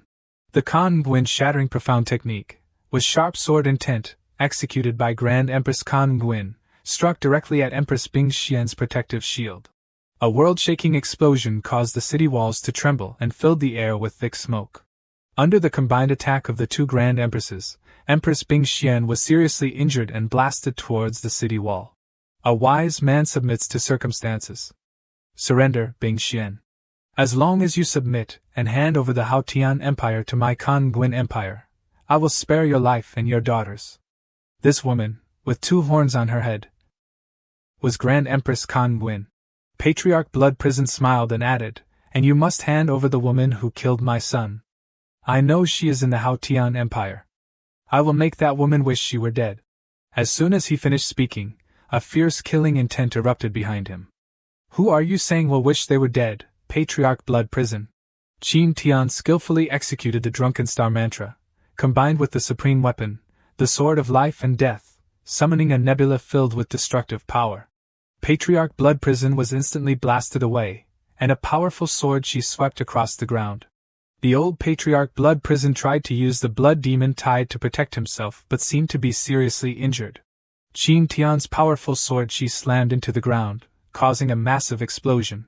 When the smoke cleared, only a giant crater remained in the center, and Patriarch Blood Prison had vanished. Empress Bing Xian, clutching her injured body, looked at Tian and said, "Fellow Taoist Qin, you're here?" Tian nodded. "Mu Qing told me you were injured, so I came immediately." Grand Empress Kan Gwyn looked at Tian and questioned, "Bing Xian, is this the reinforcement you found?" "Too weak. Just a first-stage Emperor realm cultivating of saving the Hao Tian Empire?" She stabbed her sword into the ground. Only by resorting to petty tricks like sneak attacks could he repel Blood Prison. In a one-on-one fight, he would definitely not be Blood Prison's match. As soon as she finished speaking, Patriarch Blood Prison leaped out of the deep crater. Tian smiled at him. "You're still alive? Not bad." Patriarch Blood Prison's eyes were filled with killing intent. "A weak, insignificant first-stage Emperor realm brat dares to sneak attack me. I will chop you into 100 pieces." His eyes bulged, and his teeth gritted like a demon from hell. He summoned streams of energy resembling blood, transforming them into a giant whip that lashed towards Tian. This was the blood-chi transformed spear. "Fellow Taoist Mu, can you still move? I'll leave Grand Empress Kan Gwyn to you. I'll deal with Patriarch Blood Prison." "Of course. Fellow Taoist Qin, I'll leave Blood Prison to you." Seeing this, Grand Empress Kan Gwyn smiled with amusement. Things are getting interesting. Patriarch Blood Prison, completely enraged, said nothing but charged towards Tian. The situation had changed from a 1-on-2 to a 2-on-2. Who would emerge victorious? "Old man Blood Prison, before we fight, I have something to tell you." Blood Prison looked at Tian with suspicion. "What I want to say is related to your son's death. I feel very heartbroken, very grieved. After all, he died so tragically. Moreover, it was my disciple who killed your son." Hearing this, Patriarch Blood Prison's eyes widened in fury. "In the matter of killing your son, you see, I also contributed a little behind the scenes. You don't need to thank me." His rage reaching its peak, Patriarch Blood Prison attacked furiously. "Damn you! I'll make you pay! I'll kill you!" Patriarch Blood Prison's attack was fierce and terrifying, but in a flash, Tian reacted, using the spirit transformation severing illusion to conjure dozens of mirrors to protect himself. "Old man Blood Prison, use all your tricks. Don't hold back. Otherwise I'll think you're just a coward who only knows how to hide." Tian's body vanished, transforming into mirrors floating in the sky. Lowly brat, first stage Emperor realm, you dare to be so arrogant and ride over me? I will chop you into 1,000 pieces. This will avenge the hatred in my heart. Immediately, he went berserk like an enraged beast, continuously slashing at the mirrors with his blood sword, but it seemed to have no effect on Qin Tian. The mirror shards fell, but Qin Tian's image within them remained perfectly clear, leaving Patriarch Blood Prison only able to use his fists to violently destroy them. Haha, your swordsmanship is weak, and your palm techniques are also crude. What are you going to do now, Patriarch Blood Prison? You've disappointed me. With such little skill, I don't know how you ascended to the Emperor realm. You're an insult to the words Emperor realm. Just go home and sleep. The conjured mirrors circled around him, and Qin Tian's image continuously taunted him, causing the old man's rage to become uncontrollable. You little bastard, you dare insult me? I'll kill you! Activate Domain, Blood Emperor Purgatory. The domain enveloped the space, transforming it into a scorching, deadly hell of lava. Qin Tian, standing within the mirror, looked up at the surrounding scene and sighed inwardly. So this is Patriarch Blood Prison's domain? Powerful energy surged from his body, and his voice trembled with rage. You little bastard! Activate your domain! I will shatter your domain and crush you at all costs. I will let you experience endless despair and fear. Humph! Arrogance and ignorance are your fatal flaws. To deal with you, I don't need to use my domain. I only need to use a technique to break your domain, then I'll use divine punishment to slay you. In that instant, the surrounding mirrors transformed into multiple Qin Tians, all simultaneously executing their ultimate techniques with the sword of life and death, surrounding Blood Prison. Outside, the two women were also fighting fiercely, and when Patriarch Blood Prison activated his domain, they noticed. Grand Empress Kan Gwyn smiled. The domain is activated. It seems Blood Prison is getting serious. So many little men helping you. They will all be scattered for you, Bing Xian. Empress Bing Xian was struggling, having been injured earlier, but her beautiful face and confident demeanor couldn't be concealed. It's still uncertain who will win. Back in Blood Prison's lava hell, he now lay flat on the ground, his voice trembling in disbelief.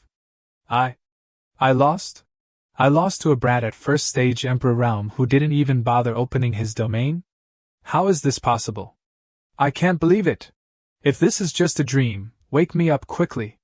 Blood flowed continuously from his body, staining his blank eyes. Qin Tian hovered in the sky, smiling. It's over, Patriarch Blood Prison. Accept my final move. Heart Sword Drunken Star Mantra, Soul Severing, Spirit Extinguishing. The sword chi of the supreme weapon, the sword of life and death, in Qin Tian's hand suddenly expanded like a Rijingyu bang, thrusting straight towards Patriarch Blood Prison. The old man's external domain was destroyed by the force, exploding. The sudden change startled the two fighting empresses, who turned to stare. As the smoke and dust cleared, Patriarch Blood Prison hovered in the sky, leaving everyone unclear about what had happened.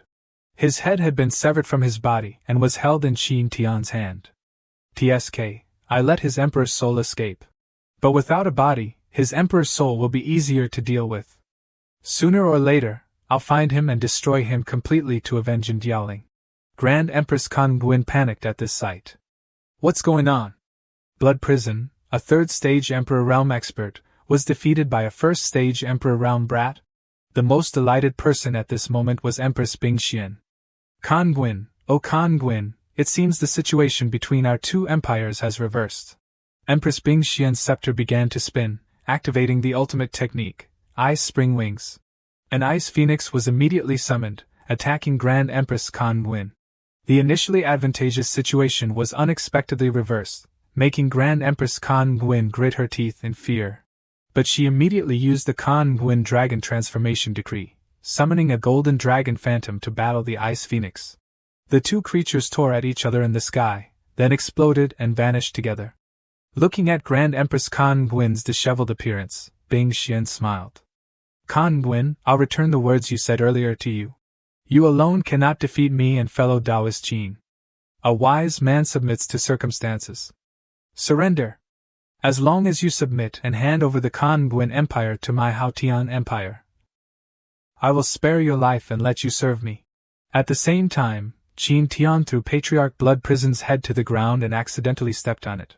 Of course, this also depends on whether my disciple agrees or not. Bing Xian and Qin Tian, one after the other, blocked Grand Empress Kan Buin's escape route, making her gnash her teeth. Hearing these words, Grand Empress Kan Buin shouted angrily, "Don't even think about it. Even if my soul is scattered, I won't let you humiliate me like this. If that's the case, then let your soul be scattered. Fellow Taoist Qin, lend me a hand." Empress Bing Xian attacked without hesitation. Qin Tian smiled. "No problem, I'm coming." Bing Xian's Haoyan eyes spring and Qin Tian's sword heart devours sun and moon attack Kan Buin from both sides. The two powerful forces targeted her body, causing a massive explosion. And so, Kun Yuan's torn clothes and sword soared through the sky, marking the end of her glorious life. Time flew by, and half a year later, the Kun Yuan Empire was completely swallowed by the Hao Tian Empire.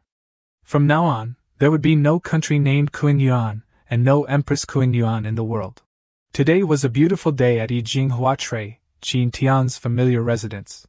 At this time, Bai Xiaoru mysteriously and happily led Empress Mu Qingqing to Yijing Huatrui. "What was the rush to call me here?" Despite the Empress's questions, Bai Xiaoru just smiled without saying a word and led the Empress closer to the shop. It seemed like the two of them had stepped through some kind of barrier. Stepping through the barrier, Mu Qingqing suddenly realized that the entire Yijing Huatrui had been enveloped by a gigantic formation. Standing from outside the barrier, one couldn't detect anything unusual. The girl looked at the passers-by outside in astonishment. Clearly, those outside couldn't detect the shop's strangeness. A massive, colossal formation with an extremely mysterious and enigmatic aura made people feel apprehensive yet curious. Today, it wasn't just Mu Qingqing who was summoned here. Everyone else acquainted with Qin Tian in this Hao Tian Empire was present at Yijing Huatrui. Now, Qin Tian had inscribed countless powerful formations onto Yijing Huatrui, combining them together. This was because he was about to bestow a fortuitous opportunity upon everyone. And this opportunity required a truly safe place to proceed.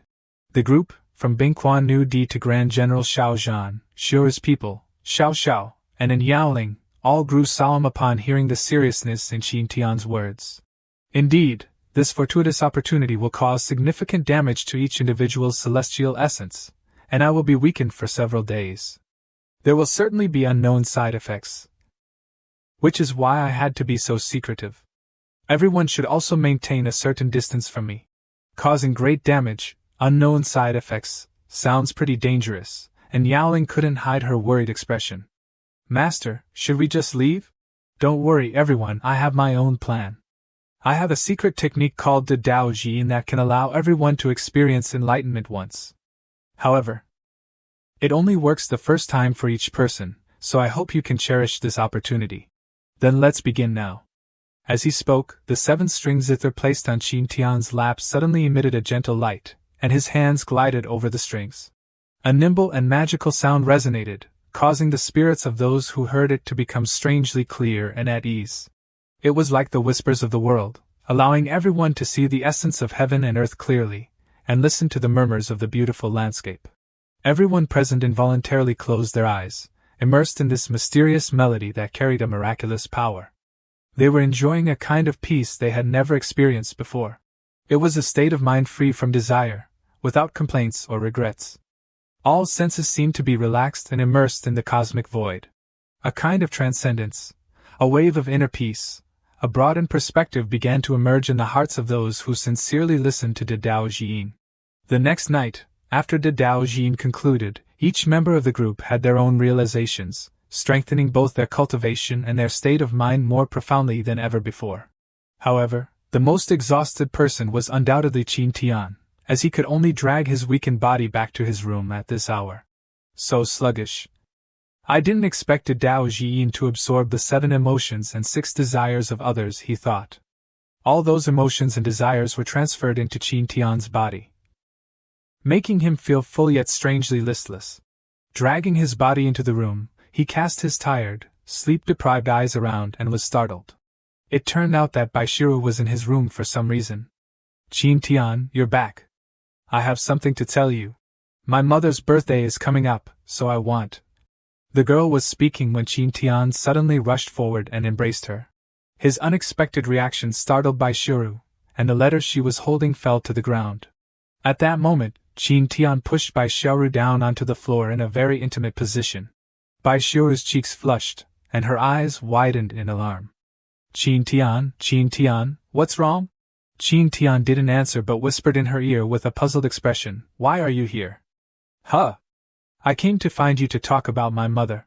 Hearing this, Tian said nothing more but pressed closer to her face and soft neck, letting his hot breath linger on Bai Shiru's body. Bai Shiru now also felt something was wrong and weakly resisted. No, we can't. The two of them were doing something in the room, but this scene was observed by the little girl Bai Xiao, who was hiding outside. Her eyes sparkled with amusement as she saw the shadows of the two people in the room begin to entwine. It was a night with a moon and stars, and perhaps also with charming, passionate, and captivating moments. Several days later, under Bai Shiru's guidance, Tian, along with her and her sister, went to Mount Qingkong, where the Hu clan resided. Tian, up ahead is Mount Qingqiu. I thought I wouldn't be able to return here again. Thankfully someone, Tian, with the bump from being hit by Xiaoru the other day, hurriedly comforted her. Don't cry. If your friends and relatives see you, they'll think I bullied you. Bai Xiao innocently asked, "Brother-in-law, you always bully my sister in bed." "I saw everything."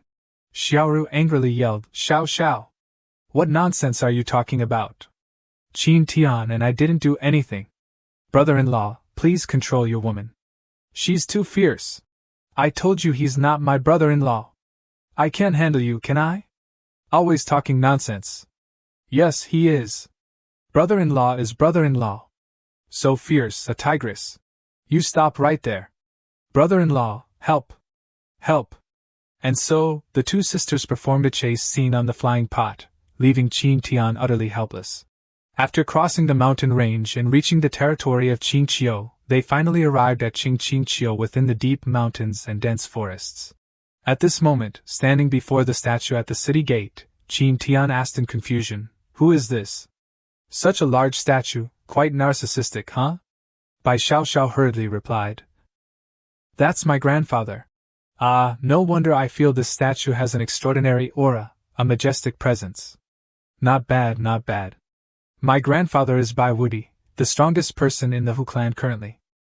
10,000 years ago, he was already a half-step supreme." Tian had only intended to flatter casually, but upon hearing half-step supreme, he was startled. A half-step supreme 10,000 years ago? That powerful? Then why was Bai Shiru forced to leave home? Could it be that Tian is even stronger than her grandfather? Bai Shiru's face flushed with anger. How could that be? Tian isn't even worthy of comparison to my grandfather. It's just that he's been in seclusion for thousands of years. And most importantly, there hasn't been any news of him for the past 1,000 years. The more he heard, the stranger Tian felt. He couldn't help but change his expression, thinking to himself, that long? It's possible your grandfather has already ascended. Without further ado, they entered the city gate and truly stepped into a separate world of the Hu clan. Unexpectedly, Qingqiu is so bustling, like a different world.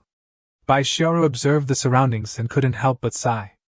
Because of the grand feast for my mother's birthday in the past. The city is much more lively than usual. The surrounding Hu clan members, upon seeing Bai Xiaoru, were surprised and excited, recognizing her as the imperial princess. Look! The imperial princess has returned. Who's the man next to her? He's so handsome. The imperial princess too, long time no see. It feels like she's become even more beautiful. But she was able to return. What about Deepining's side? They're too much. It's good that she's back. Don't think about those unpleasant things. The surrounding chatter made the three of them so embarrassed they wanted to die. At this moment, a pure white fox, with the appearance of a middle-aged old man, walked over and looked coldly at Xiaoru, saying, "If you've already left, why return? Don't you know this will cause trouble for Qingqiu, Bai Xiaoru?" This fox elder was Bai Hao, one of the 5 emperors of Qingqiu, a 3rd-stage emperor realm expert. "Second uncle, I just want to visit my parents, then I'll leave. I'll celebrate my mother's birthday and leave immediately."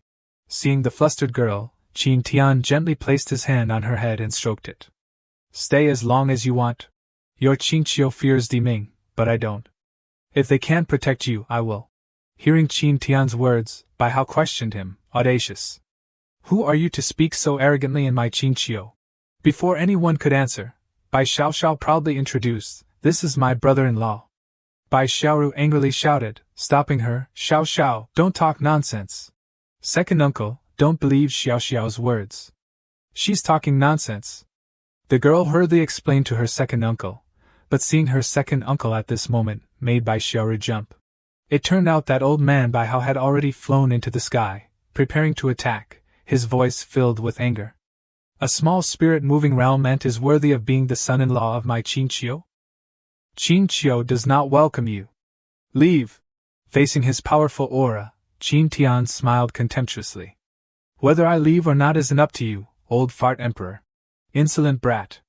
Let me teach you how to speak to your elders. The ill-tempered old man summoned a giant fireball in his hand, but his eyes suddenly stopped, looking downwards. It turned out that both Bai Xiaoru and Bai Xiao were now shielding Tian. Do you want to die? Daring to protect him? Bai Xiao explained, second uncle, I'm not protecting brother-in-law, I'm protecting you. If you attack, brother-in-law can take you down with one hand. You'll be turned into a roasted fox by him. Bai Xiaoru also turned and explained to Tian that her second uncle's temper wasn't very good, hoping he wouldn't take it to heart and stay calm. Hearing these words, the second uncle still resolutely decided to attack and wanted to see how strong this young man was. In a blink of an eye, he fiercely launched a giant fireball towards them. Bai Xiaoru cried out in horror, no! In this situation, Tian had no choice but to be provoked into anger. He smiled and summoned the Xingxi Jian, life and death sword. The fireball fell, causing a deafening explosion that sent smoke and dust billowing, and the entire neighborhood seemed to shake. As the smoke and dust gradually dispersed, only the silhouette of a fox could be seen within. A pale pink fox silhouette with terrifying power and bloodline suppression blocked old man Bai Hao's attack, startling him. The old fox's eyes stared at the image, and he exclaimed in astonishment, This is. Bai Xiaoru's expression darkened as she used her power to shield Tian. Second uncle, we shouldn't fight amongst ourselves here, right? Otherwise, how are we any different from Deepening, who only knows how to kill each other? We are the Qingqiu clan, always striving for peace. Bai Xiaoru's impassioned and sincere words stunned old man Bai Hao, who suddenly realized something. The surrounding citizens, hearing the imperial princess's words, nodded in agreement. That's right. The imperial princess is right. Elder, you've gone too far. As everyone was clamoring, a fox wearing a black robe, with an authoritative voice, called out from behind, Everyone, stop. Stop this instant. Seeing the newcomer, the surrounding Hu clan members hurriedly bowed and greeted the clan leader. Bai Xiao excitedly hugged the person who had just arrived. Xiaoru, at this moment, couldn't help but shed tears and call out, Father. This person was the clan leader of Qingqiu, named Bai Jianwu. He smiled and hugged his youngest daughter. Xiaoru, are you safe outside? Coming back now and causing such a commotion. Deepening's people will definitely find out. Hearing her father mention this, Bai Xiaoru became dejected and troubled. Tian, noticing her expression, immediately put his arm around her shoulder. I brought Xiaoru back. With me here, no one can harm her. Bai Jianwu's eyes widened. Young man, you can be confident, but not arrogant. You don't understand the power of Deepening. He then looked at his daughter and smiled. Since you're back, go see your mother. She misses you very much. In a few days, it's your mother's birthday feast. You should come too. Hearing her father say this, Bai Xiaoru asked in surprise, Is that all right? Bai Jianwu smiled. What silly words are you saying? You're our daughter. Xiaoru's mood brightened considerably. Thank you, father. I'll go right now. Bai Hao approached his elder brother, watching the three of them gradually walk away, and couldn't help but ask, Elder brother, letting Xiaoru stay here like this, if Deepening's people come looking. What should we do? What else can we do? I just exchanged a blow with Xiaoru, and know she's already broken through to the Emperor realm. Do you know what that means? Indeed, Xiaoru must have awakened the Tian Hu bloodline. Bai Hao was startled. So Xiaoru could potentially become a Tian Hu? Then our Hu clan could dominate Zhongzhou without even trying. Bai Jianwu smiled and shook his head, looking in his daughter's direction. Domination or not doesn't matter. It's just that I see this girl Shiru is so sensible that it makes one's heart ache. Clearly inheriting her mother's spirit, yet unable to return home. These past years must have been very hard on her. Deeming's people are becoming more and more outrageous. I haven't done a good job fulfilling my responsibilities as a father. For the future of the Hu clan, inform everyone below to prepare for all-out war with Deeming. Seeing the resolve in his elder brother's voice, Bai Hao nodded seriously and immediately carried out the order. A while later, at a secluded villa deep within Qingqingqiu, with rows of peach blossom trees that captivated the senses, Bai Shiru strolled in and called out, "Mother!" Amidst the 10 miles of peach blossoms, a beautiful fox woman, startled, looked up towards the distance. This Hu clan beauty was named Qing Lam, Bai Shiru's mother. She was incredibly surprised to see the figure she had longed for day and night, and her daughter embraced her tightly. Bai Shiru, always strong, couldn't help but sob softly as she melted into her mother's warm embrace. "Silly girl, you're back." "Mother, I missed you so much." "Silly girl, haven't you been eating properly? You've lost weight." The two mother and daughter embraced each other, deeply moved, while Bai Xiaoxiao stood beside them, holding Qin Tian's hand. Seeing this, Qin Tian spoke up, "Bai Xiaoxiao, why don't you go hug your mother too?" The little girl smiled and shook her head. "I can come back any time, but my sister can't. So, mother misses her a lot. This is also one of the reasons I wanted to sneak out and find her." Hearing the two of them talking, Qing Lam suddenly noticed and asked her daughter, "So, who is this young master?" Bai Shiru smiled. "Right, I haven't introduced him to you yet, mother." But before she could finish, Bai Xiaoxiao introduced him first. "Mother, this is my brother-in-law." "Heavens, mother, don't listen to Xiaoxiao's nonsense. This is young Master Qin Tian. During the time I was wandering in the human world, he took great care of me." Hearing this, Qing Lam smiled sweetly. "So you're my daughter's benefactor. Coincidentally, my birthday celebration is coming up soon. Young Master Qin, if you don't mind, I hope you can attend." Qin Tian smiled beautifully and clasped his hands. "Madam, you're too kind. I'll gladly accept your invitation." And so, Qin Tian temporarily resided at the Hu clan and waited for the birthday feast to begin. Today was the birthday of Bai Shiru's mother, the wife of the Hu emperor, so countless fox families gathered to celebrate. "Clan leader's wife, happy birthday! Wishing you good health, longevity, happiness, and prosperity, always filled with smiles and joy." The elders and members of the Hu clan were all present, sincerely offering their congratulations and celebrating the Hu madam's birthday. Qing Lam, meticulously dressed and stunningly beautiful today, raised her glass and returned to each person. "Thank you to all the clan members for attending. I hope everyone eats and drinks to their heart's content." Music began to play, and various delicacies were quickly served by the maids to the guests. Qin Tian, by this time, had eaten his fill and was being attentively served by the beautiful Hu clan women. "Young Master Qin, is my massage comfortable? You're so handsome. I really want to get closer to you." Qin Tian's eyes sparkled as he embraced the beauties. Hu clan ladies are truly enthusiastic. This trip wasn't in vain at all, haha. While Qin Tian enjoyed himself, Bai Xiaoru angrily slammed the table. "Mother! How can you entertain young Master Qin like this?" Mother Qing Lam smiled and covered her face. "Young Master Qin Tian is a valued guest of Qin Qiu. Of course, we must entertain him enthusiastically. Young Master Qin, are you satisfied?" Qin Tian's eyes were glazed over as he nodded. "Extremely satisfied, haha." They laughed and talked, while Bai Shiru's eyes began to burn with anger. Bai Xiaoxiao, beside her, whispered to her mother, "You're intentionally provoking older sister. She really likes brother-in-law, but she doesn't dare admit it."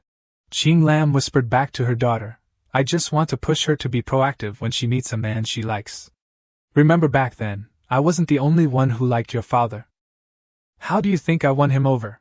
Hearing this, Bai Xiaoxiao wondered, "Why don't I see father today, mother?" "Oh, today he and your uncles are discussing state affairs. They'll be here a little later. It's fine. We can start without him." As they laughed and chatted merrily, Bai Xiaoru finally couldn't take it anymore and stood up, leaving her seat. She clenched her fists and walked up to Tian, coldly saying, "All of you, step aside.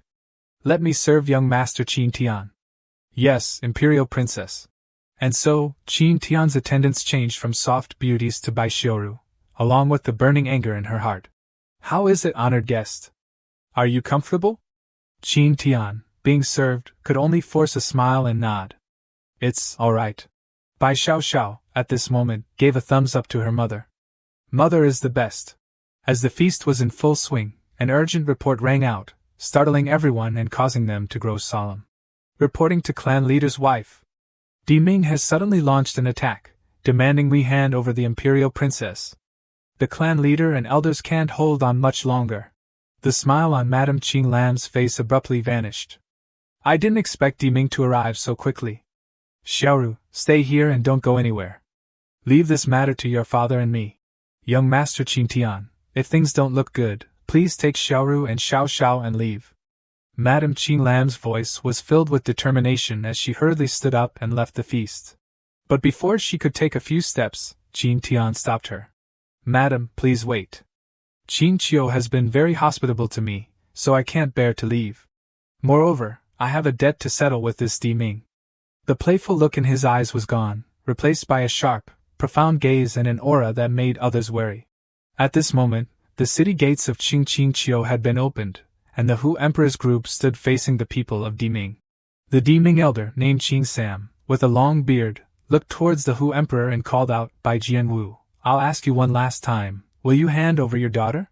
Bai Jianwu and Bai Hao, both severely wounded, still cursed back resolutely. "Don't even think about it.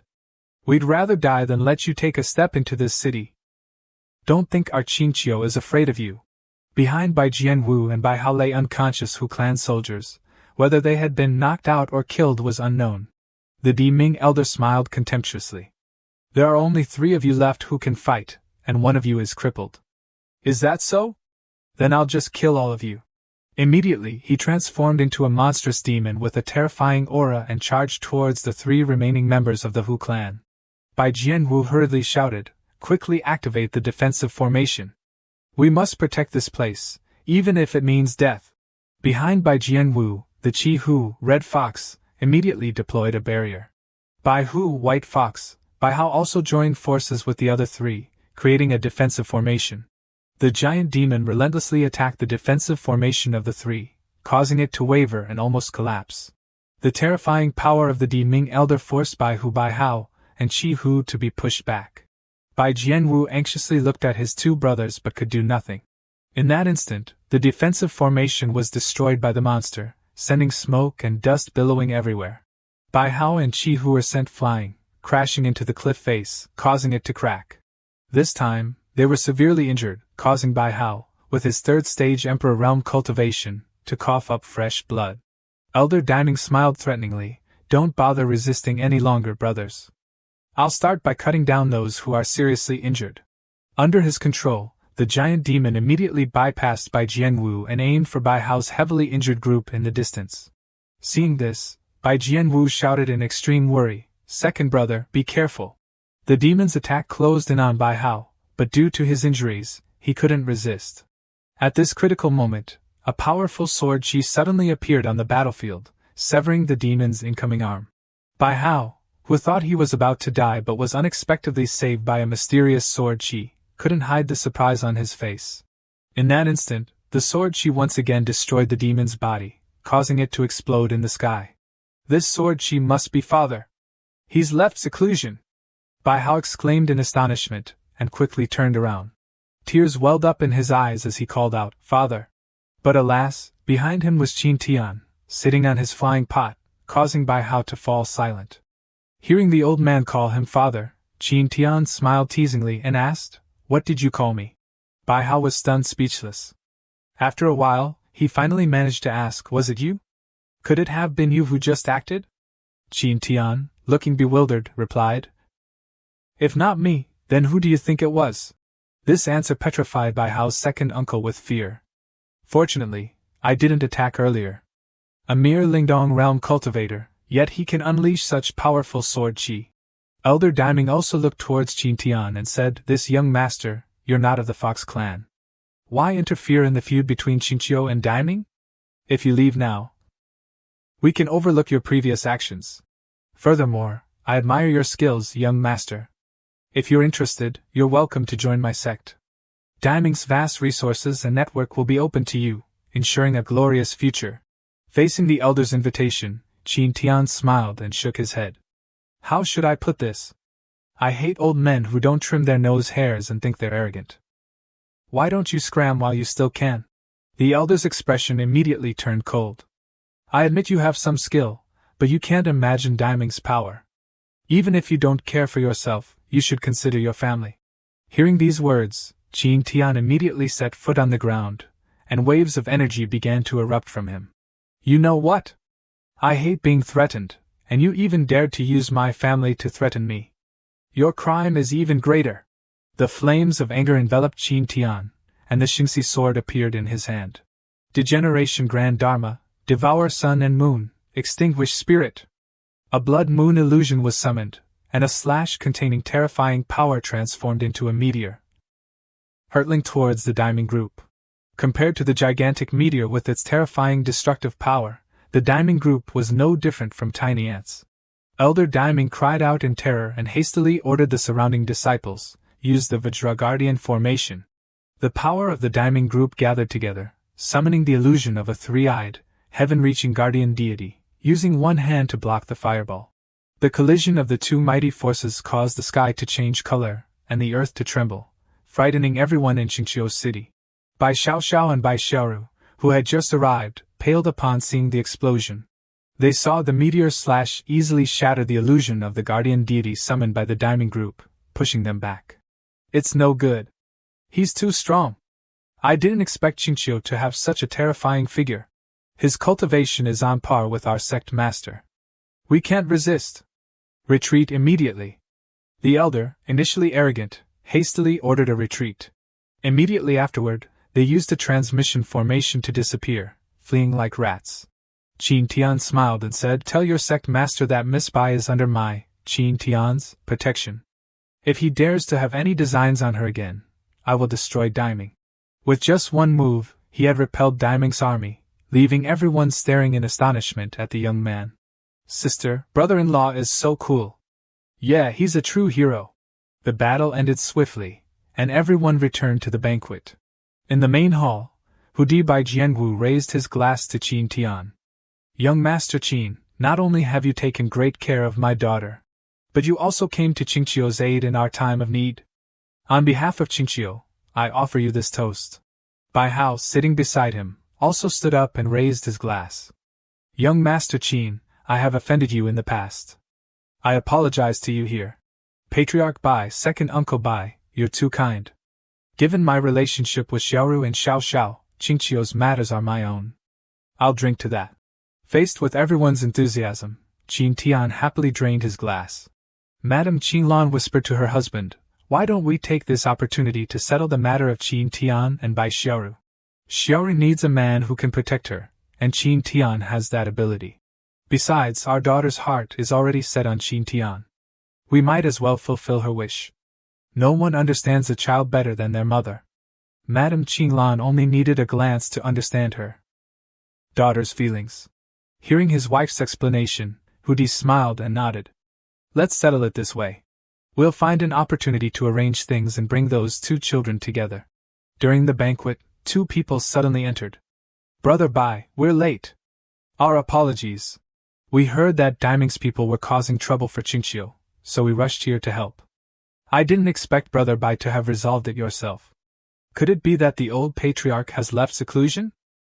This man in black was Long Outyan, the patriarch of the Dragon Clan, and the young man beside him was Long Fifan, the Dragon Clan's crown prince. Bai Jianwu pointed towards Tian. Esteemed guests, my honored father is still in seclusion. We were able to repel Deepening thanks to the help of young Master Qin. Long Outyan followed Hudi's gesture and looked at the unfamiliar young man with curiosity. Tian was still teasing Bai Xiaoru, who had fallen asleep after just one drink.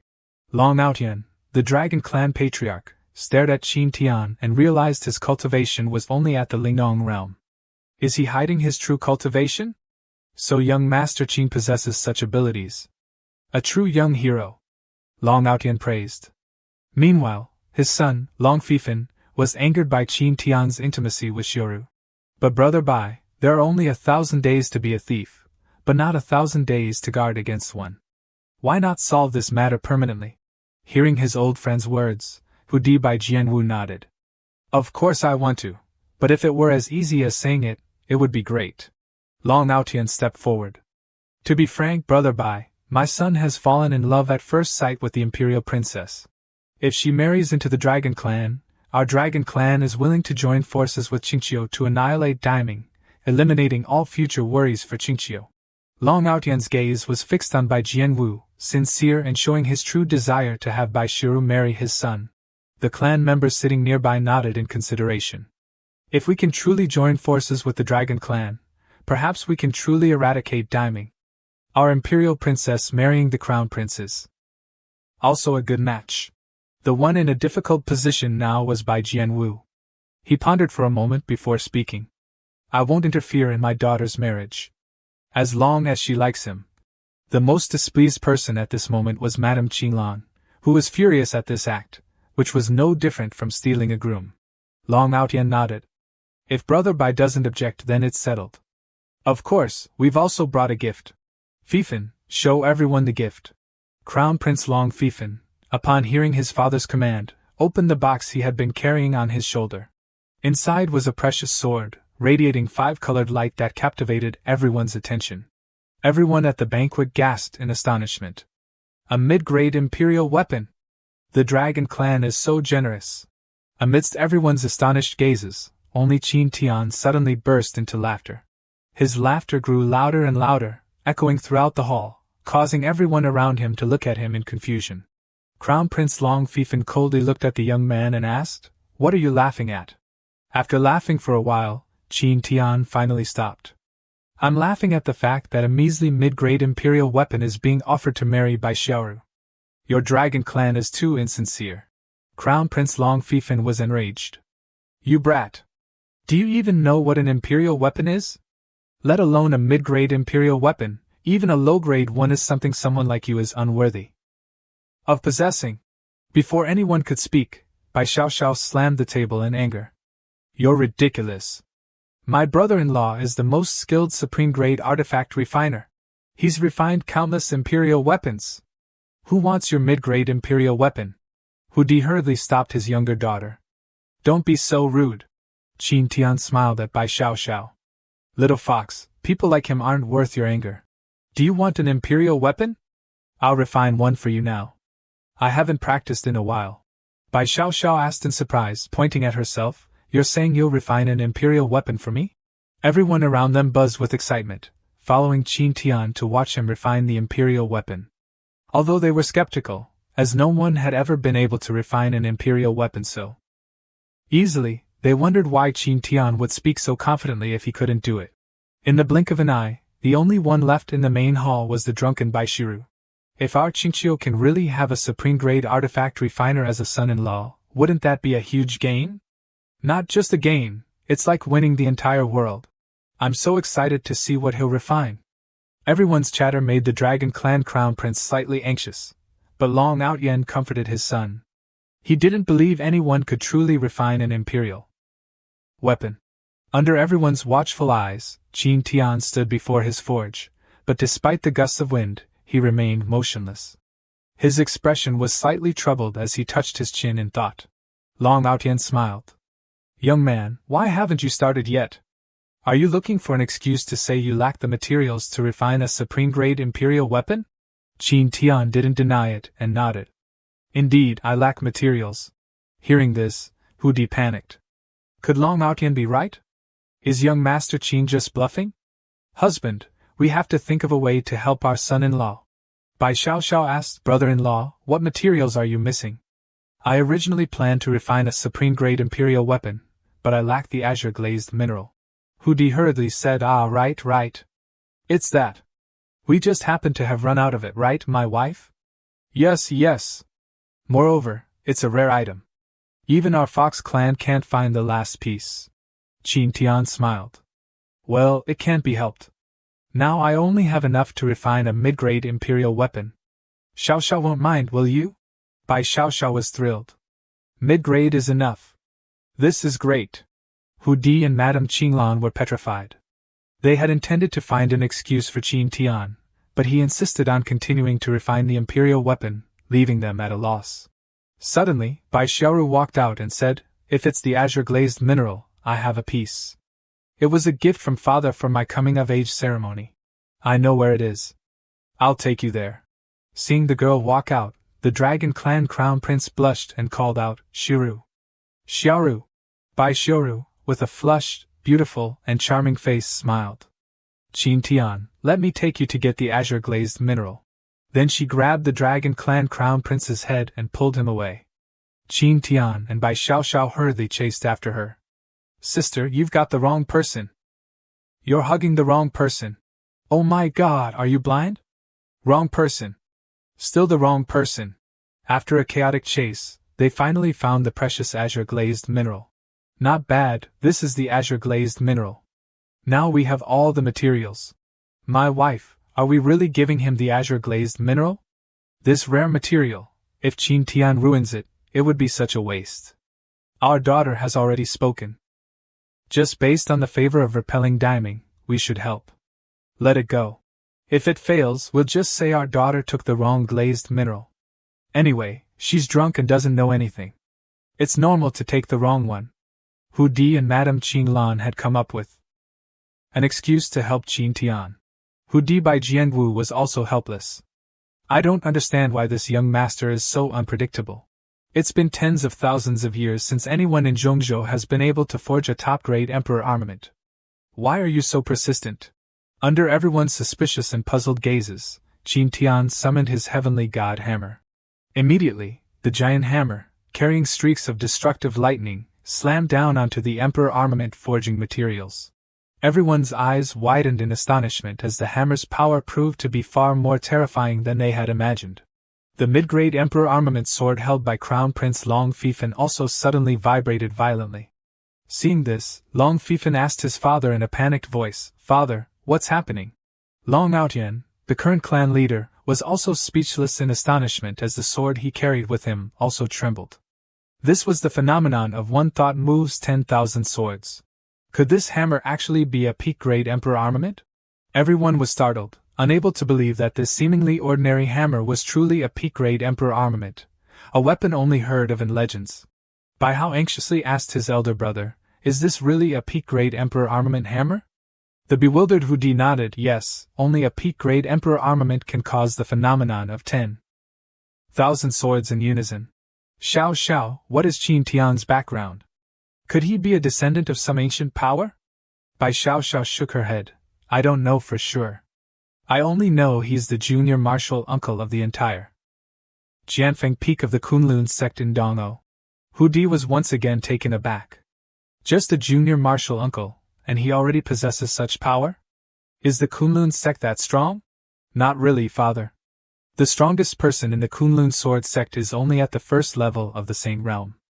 Hu Di and Bai Hao were stunned by Bai Shixiao's words. First level of the Saint realm? While they were talking, Qin Tian continued to hammer the forging materials with his peak-grade emperor armament. After a period of strenuous effort, he finally stopped. The forging process had consumed a lot of his physical strength, so Qin Tian leaned against the forge and smiled brightly. "It's done. Not bad, huh?" he said, looking at the sword he had just forged. It was a jade-green sword with silver edges, exactly the same color as the Liuli or from before.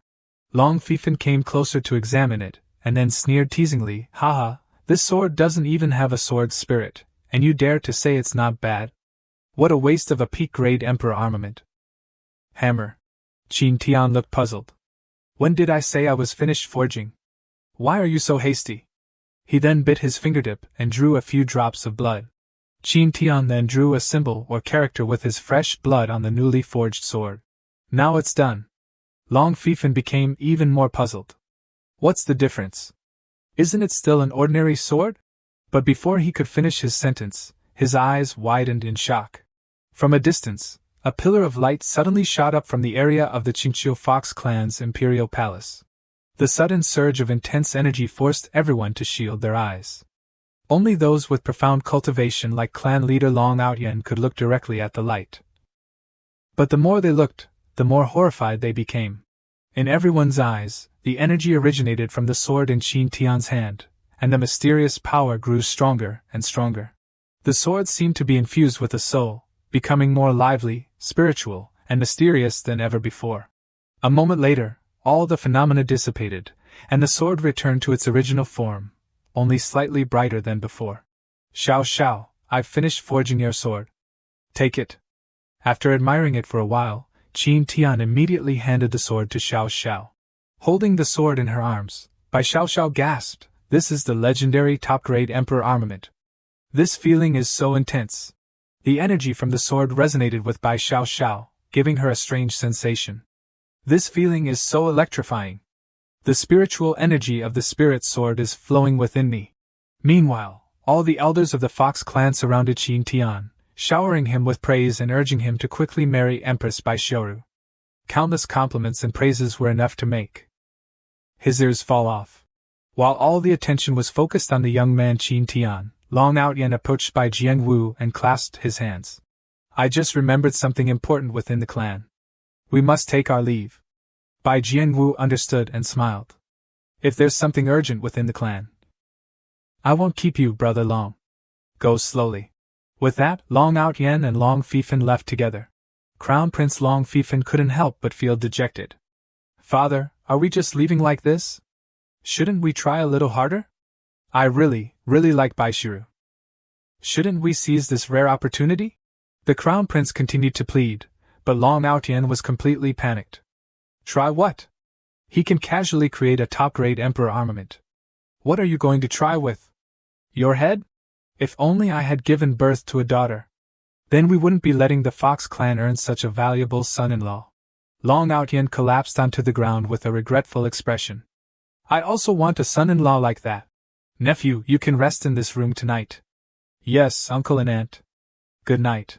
Completely clueless, Qin Tian was pushed into a room by Hu Di and his wife.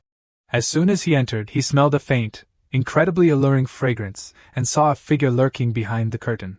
This scent, could it be? Qin Tian's face flushed with enchantment as he approached the source of the fragrance.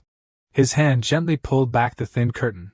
Behind the curtain was a scene of exquisite beauty, not suitable for children's eyes. Blooming flowers adorned a delicate, snow-white figure.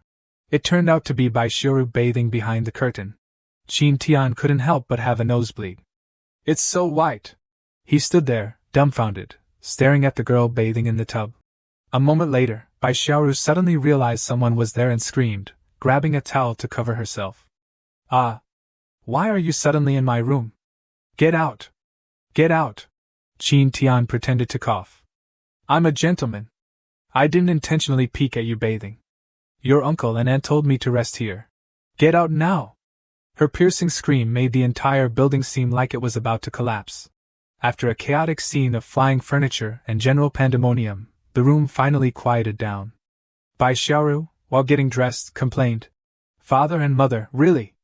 They must have listened to Xiao Zhao's nonsense again. Are they that afraid I won't get married?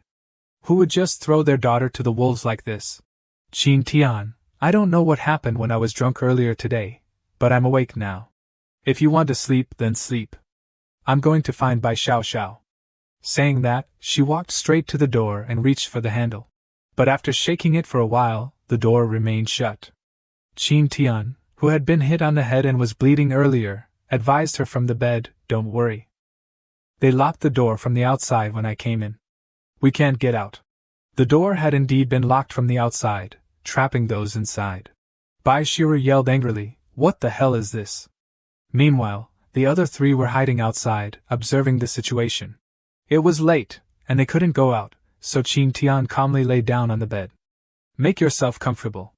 I'm going to sleep." Bai Shiru turned around to find him already asleep and snoring. Outside, the warm moonlight illuminated the world in the dark night. Soon, the night passed, and a new day was greeted by the pleasant chirping of birds.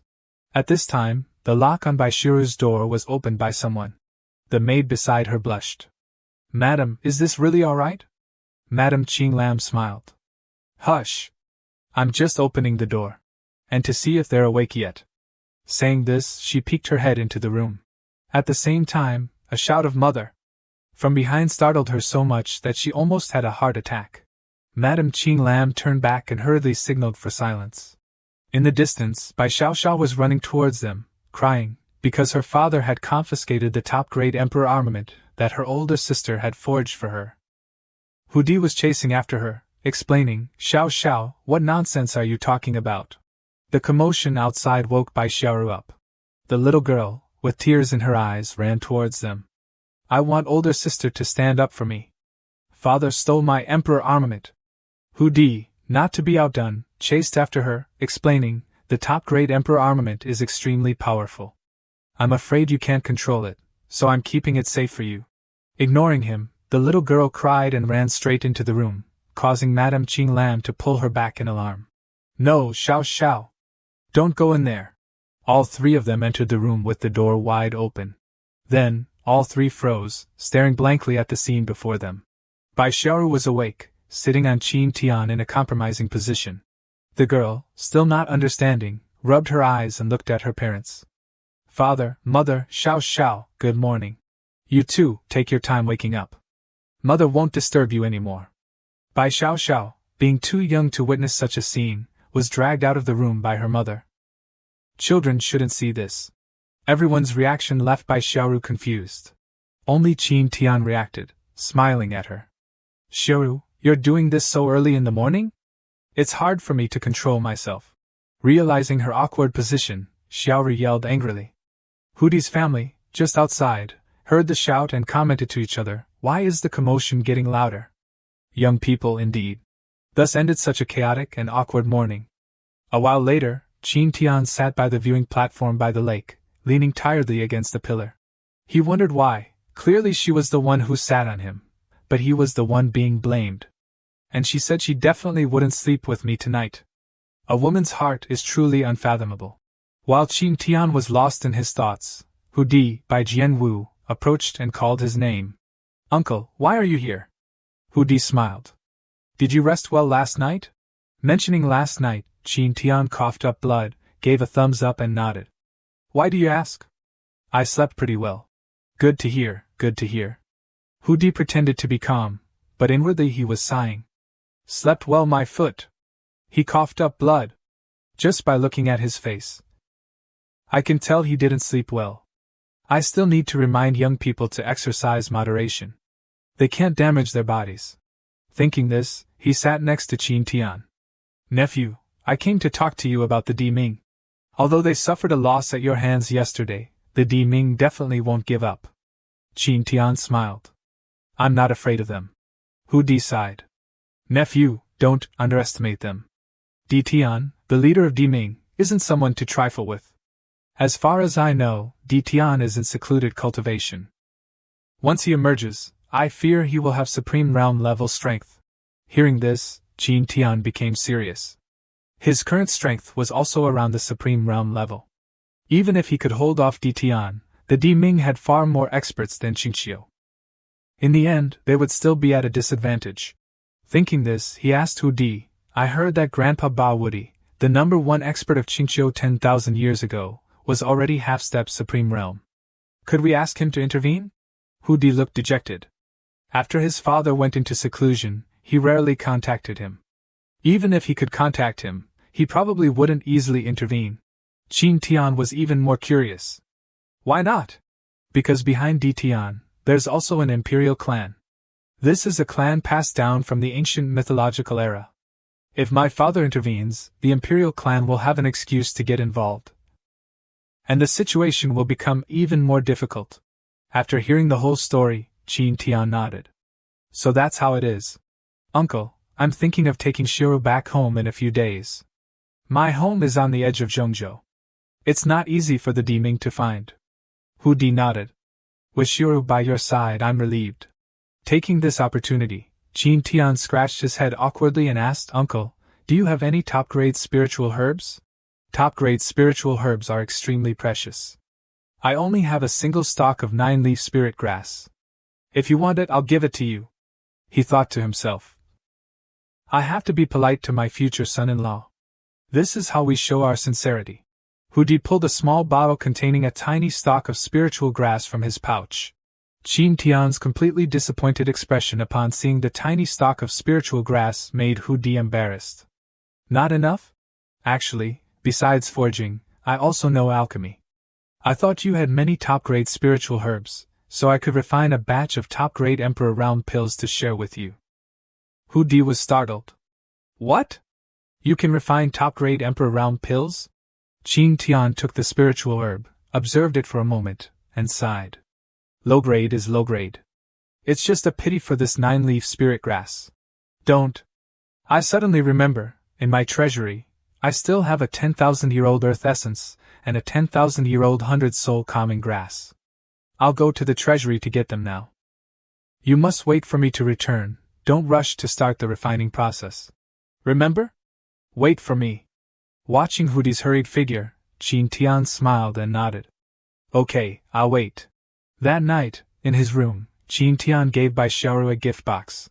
When she opened it, she was shocked and stunned to find it contained a top-grade Emperor round pill, one of the most precious in the world. How did you get this? Xiaoru asked. Qin Tian smiled, standing beside her. I noticed you've been stuck at the first level of the Emperor realm for a while now. So I refined a batch of top-grade Emperor round pills to help you break through. Hearing these words, the girl's eyes teared up with emotion. A top-grade Emperor round pill. It's not easy to refine something like that. You must have put in so much effort. You're too good to me. Qin Tian scratched his head. Actually, it wasn't that much effort. Xiaoru's father provided all the ingredients. Alright, it's getting late. You should rest. I'm going out. Seeing that she had accepted the pill, Qin Tian said goodbye and returned to his own room. But as he turned to leave, a hand grabbed his arm. This action by Xiaoru made Qin Tian slightly puzzled. He turned back to look at her. The girl shyly murmured, "Don't go. You can sleep here tonight." "It's okay." Her shy and adorable appearance stunned Qin Tian, but then, as if thinking of something, his face turned terribly vulgar. "Xiaoru, are you falling for me?" Enraged, Xiaoru transformed into a ferocious tiger and roared, "Get out! Get out of here!" Late at night, the building where they resided became noisy and chaotic. Early the next morning, the familiar cauldron flew over the skies of Qingqiu, carrying the three of them away. Seeing Xiaoru's dejected appearance, Qin Tian couldn't help but say, "If you're reluctant to leave, we can stay a bit longer." Xiaoru shook her head. "I can't stay here any longer. Every day I stay here brings danger to my family. Besides, if we don't go back, I'm afraid Qin Tian will get sick." Qin Tian was confused. "Get sick? I'm so healthy, how could I get sick?" "Lovesick, of course. Last night in your sleep, you called in Jiejia's name." Bai Xiaofao burst into tears upon hearing this. "Brother-in-law, how could you call another girl's name while sleeping with someone else? The books say that kind of man is a scoundrel." "Goodness. I was just worried about Miaoling's cultivation and whether it was going smoothly, so I was thinking about it day and night, that's all. Don't overthink it." Xiaoru nodded. "And Jiejia has been home alone this whole time. She must be very lonely. Your Jiejia doesn't lack weapons, and I can refine pills for her too. But right now, I'm lacking suitable spiritual herbs." Hearing this, Xiaoru suggested, "We could go to the Langshan Empire and have a look. Maybe we can find suitable spiritual herbs for refining pills there." The Langshan Empire was a nation ruled by the Wolf clan. It was rich in spiritual herbs from the grasslands. Bai Xiaoru remembered that her father once stored a 500-year-old 100-soul common grass that he had bought at an auction in the Langshan Empire. Hearing Xiaoru's introduction, Qin Tian became excited. "If that's the case, then let's go to the Langshan Empire and take a look." Coincidentally, the 1430th auction was being held in the Langshan Empire that day. The beautiful host of the auction was introducing a 1,000-year-old dark jade Yulian, an essential ingredient for refining the heaven-grade soul-nourishing pill. The starting price was a mid-grade earth realm pill. Hearing the announcement, the guests below hurriedly bid against each other to obtain this spiritual herb. However, Qin Tian felt rather disappointed. He had thought he could buy something good at the auction, but at this level, it seemed he had come in vain. Just then, the system interface suddenly popped up with a mission notification. The mission was to collect Supreme Realm spiritual herbs, the Heaven Mending Root, the Phoenix Chew Fruit, and the Great Tao Supreme Fruit. The locations for collecting the Heaven Mending Root and the Phoenix Chew Fruit were on the Demon God Island, while the Great Tao Supreme Fruit was located in the Great Tao Supreme Tower. Looking at the system for a moment, Tian smiled happily. He had been worried about the lack of good spiritual herbs, and now he had unexpectedly triggered a mission for Supreme Realm spiritual herbs. Talk about perfect timing. System Daddy really knows how to care for people. At this moment, the auction host mysteriously introduced the next item. The highlight of the show is here. Next up for auction is the most important item of today's auction, the Nirvana Fruit. This item is extremely valuable. It has the effect of nourishing beauty, enlarging breasts, and is an essential material for refining the eternal beauty pill. The beautiful woman, with wolf-like hands, held the Nirvana Fruit, and the illustration showed a woman's full, round breasts. Tian had another nosebleed. Just now, I said there were no good items at the auction. It seems I spoke too soon. Bai Xiao, beside him, blushed upon hearing the breast enlarging effect and stared at her own flat chest. Should I buy this from Yaoling? Tian suggested. Bai Xiao spoke up, brother-in-law, you want to give the Nirvana Fruit to Njie? But Njie is already beautiful and big enough. She doesn't need it. She thought to herself, look at me. My body is still growing and needs this fruit. Tian, not noticing Bai Xiao's strange behavior, hurriedly explained, this Nirvana Fruit, if used by ordinary people, indeed only has the effect of beautifying. But for those with the Ice Phoenix bloodline, it can enhance their cultivation aptitude, with an effect comparable to a top-grade Emperor Realm pill. Hearing this, Xiao realized, isn't Njie the one with the Ice Phoenix bloodline? We must buy this Nirvana Fruit for her. Everyone was happy, except for Bai Xiao, who was dejected because no one paid attention to her chest. Huh? What's wrong, Xiao? Are you hungry? Don't mind me. Just leave me alone. While they were chatting, the auctioneer on the stage had started the bidding for the Nirvana Fruit, with a starting price of 1 top-grade Heaven Realm pill. I'll offer 2 Heaven Realm pills. I'll offer 3. I'll offer 4. The women present at the auction eagerly bid against each other, with no men participating at all. Seeing the women getting so excited, a dog sitting nearby sneered, it's just a spiritual herb with a beautifying effect, and they're using so many top-grade Heaven Realm pills to buy it. These women are crazy. A few girls nearby, overhearing the dog's words, retorted, this guy will definitely be single for life. But he's already a dog. Who are you calling a dog? Woof woof. I'm talking about you. What about it, you golden retriever? The noisy and lively atmosphere of the auction reached its peak when someone fanned themselves with an air of arrogance, and called out a bid. I'll offer 2 low-grade Emperor Realm pills. The golden retriever and the other bidders, who had been fighting each other, stopped and stared blankly at the bidder. Tian also turned his attention to see who was so generous as to offer 2 Emperor Realm pills. Who is this person? I can't believe they can take out 2 low-grade Emperor Realm pills. So generous. Quiet. That's His Highness, the Crown Prince of the Langshan Empire. It turned out the bidder was an incredibly handsome man with long black hair, and he bought this Nirvana Fruit to gift to the beauty he admired. Thank you, Your Highness. I really like this Nirvana Fruit. Then tonight you must perform well to please this palace. I will give you the Nirvana Fruit, my beauty. The auctioneer was delighted with this bid. 2 Emperor-grade low-rank pills, first call.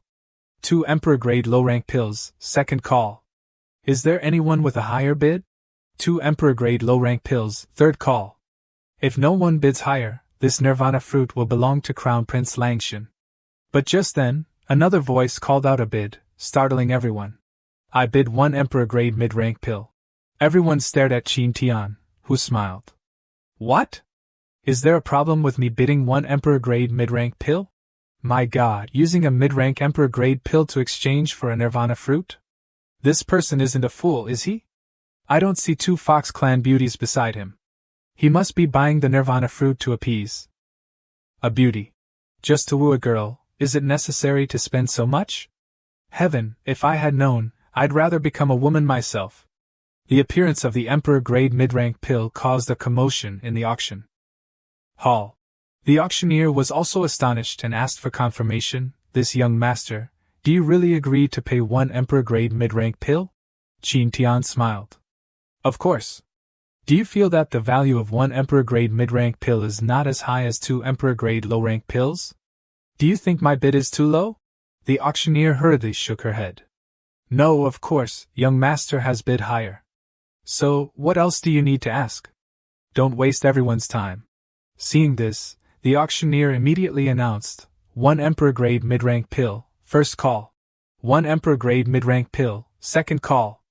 Just then, Langshan's crown prince spoke up to stop her. Wait. Stop. This person's background is unknown. You cannot sell the nirvana fruit to this person. The crown prince's voice was full of implication, making the auctioneer very awkward. She was just the auctioneer and couldn't offend the crown prince, so she didn't know how to react. Tian turned back to look at Langshan's crown prince. What? Does the Langshan Empire's auction house not sell to the highest bidder? Or are people not allowed to compete with the royal family? The crown prince, embracing a beauty, smiled in response. The auction of our empire naturally follows the rule of the highest bidder. But I suspect you are deceiving us. You can't possibly produce an emperor-grade mid-rank pill. The surrounding people nodded in agreement. It was very likely that this person had come to the auction only to cause trouble. After all, an emperor-grade mid-rank pill was so precious. How could anyone afford it? The woman in the crown prince's arms chimed in, a big-breasted, brainless fox girl. Finding a pretty boy like this as a man? Serves you right to be deceived. Bai Xiao, hearing herself mentioned, angrily retorted, haha, a 3-0 woman like you, with no chest, no brain, no but trying to seduce my brother-in-law? My brother-in-law doesn't even want you. You only deserve that mangy dog beside you. Your Highness, did you hear that? You must tear this little fox vixen's mouth apart for me. The crown prince nodded maliciously. Rest assured, as long as they can't produce the emperor-grade mid-rank pill, I will immediately imprison these 3 for fraud. This little girl will be handed over to you to deal with. As for the older girl, the crown prince leered at Xiaoru beside Tian. Faced with these baseless accusations, Tian looked towards the auctioneer and asked, Is there a pill appraisal grandmaster here? The auctioneer hurriedly nodded. Of course there is. Then all right. Tian took out a beautifully colored pill from the bottle, like a gemstone. Have your appraisal master appraise the rank of this pill on the spot, so I can see if I'm deceiving you. The auction's appraisal master was immediately called onto the stage to appraise the pill under the watchful eyes of everyone around. The old man examined the pill with a magnifying glass for a long time, then exclaimed in astonishment, This is unbelievable. Crown Prince Langshan, as if victory was in his grasp, smiled and asked, So, is there something wrong with this pill? The appraisal master immediately knelt down and reporting to your highness, the appearance of this primordial yuan pill is perfectly round and full of luster. Even among emperor-grade mid-rank pills, it can be called high-rank. This old man has been appraising pills for over 100 years. This is the first time I've seen a pill of such quality. The mangy crown prince was also startled. He didn't expect it to actually be an emperor-grade mid-rank pill. The vixen beside the crown prince and the crown prince both wore gloomy and unpleasant expressions, while the surrounding people chattered non-stop. They also noticed that Tian casually took out 1 pill, so there must be more inside. It could be seen that the whole bottle was filled with emperor-grade mid-rank pills. They had seen rich people before, but they had never seen anyone so rich. Today was truly an eye-opener. Tian shook the bottle. Your Highness, now my bid should count, right? If you still want the nirvana fruit, then bid against me. The mangy crown prince was enraged but had to give up and stop competing. As soon as he left the auction house, he immediately ordered the surrounding soldiers to send people to follow the 3 of them. As soon as they left the city, they were to strike. After the auction, the 3, Bai Xiaoru, and Tian, successfully received the nirvana fruit and left satisfied. Xiaoru, walking beside them, felt that the crown prince wouldn't let them off so easily. It's better to leave the Langshan Empire while it's still early. Just then, Tian's eyes sharpened, looking ahead, and a fierce killing intent erupted as someone drew their sword, blocking their path. In the blink of an eye, the 3 were surrounded by Langshan soldiers. Stop! Someone has accused you of being spies, so hand over what you're carrying. Those who disobey will die. Tian looked at the soldiers and smiled. Your Highness, you lost the bid and now resort to robbery? This method is truly unsightly. From the bamboo forest beside them, the Crown Prince stepped out. Haven't you heard that an innocent man has nothing to fear?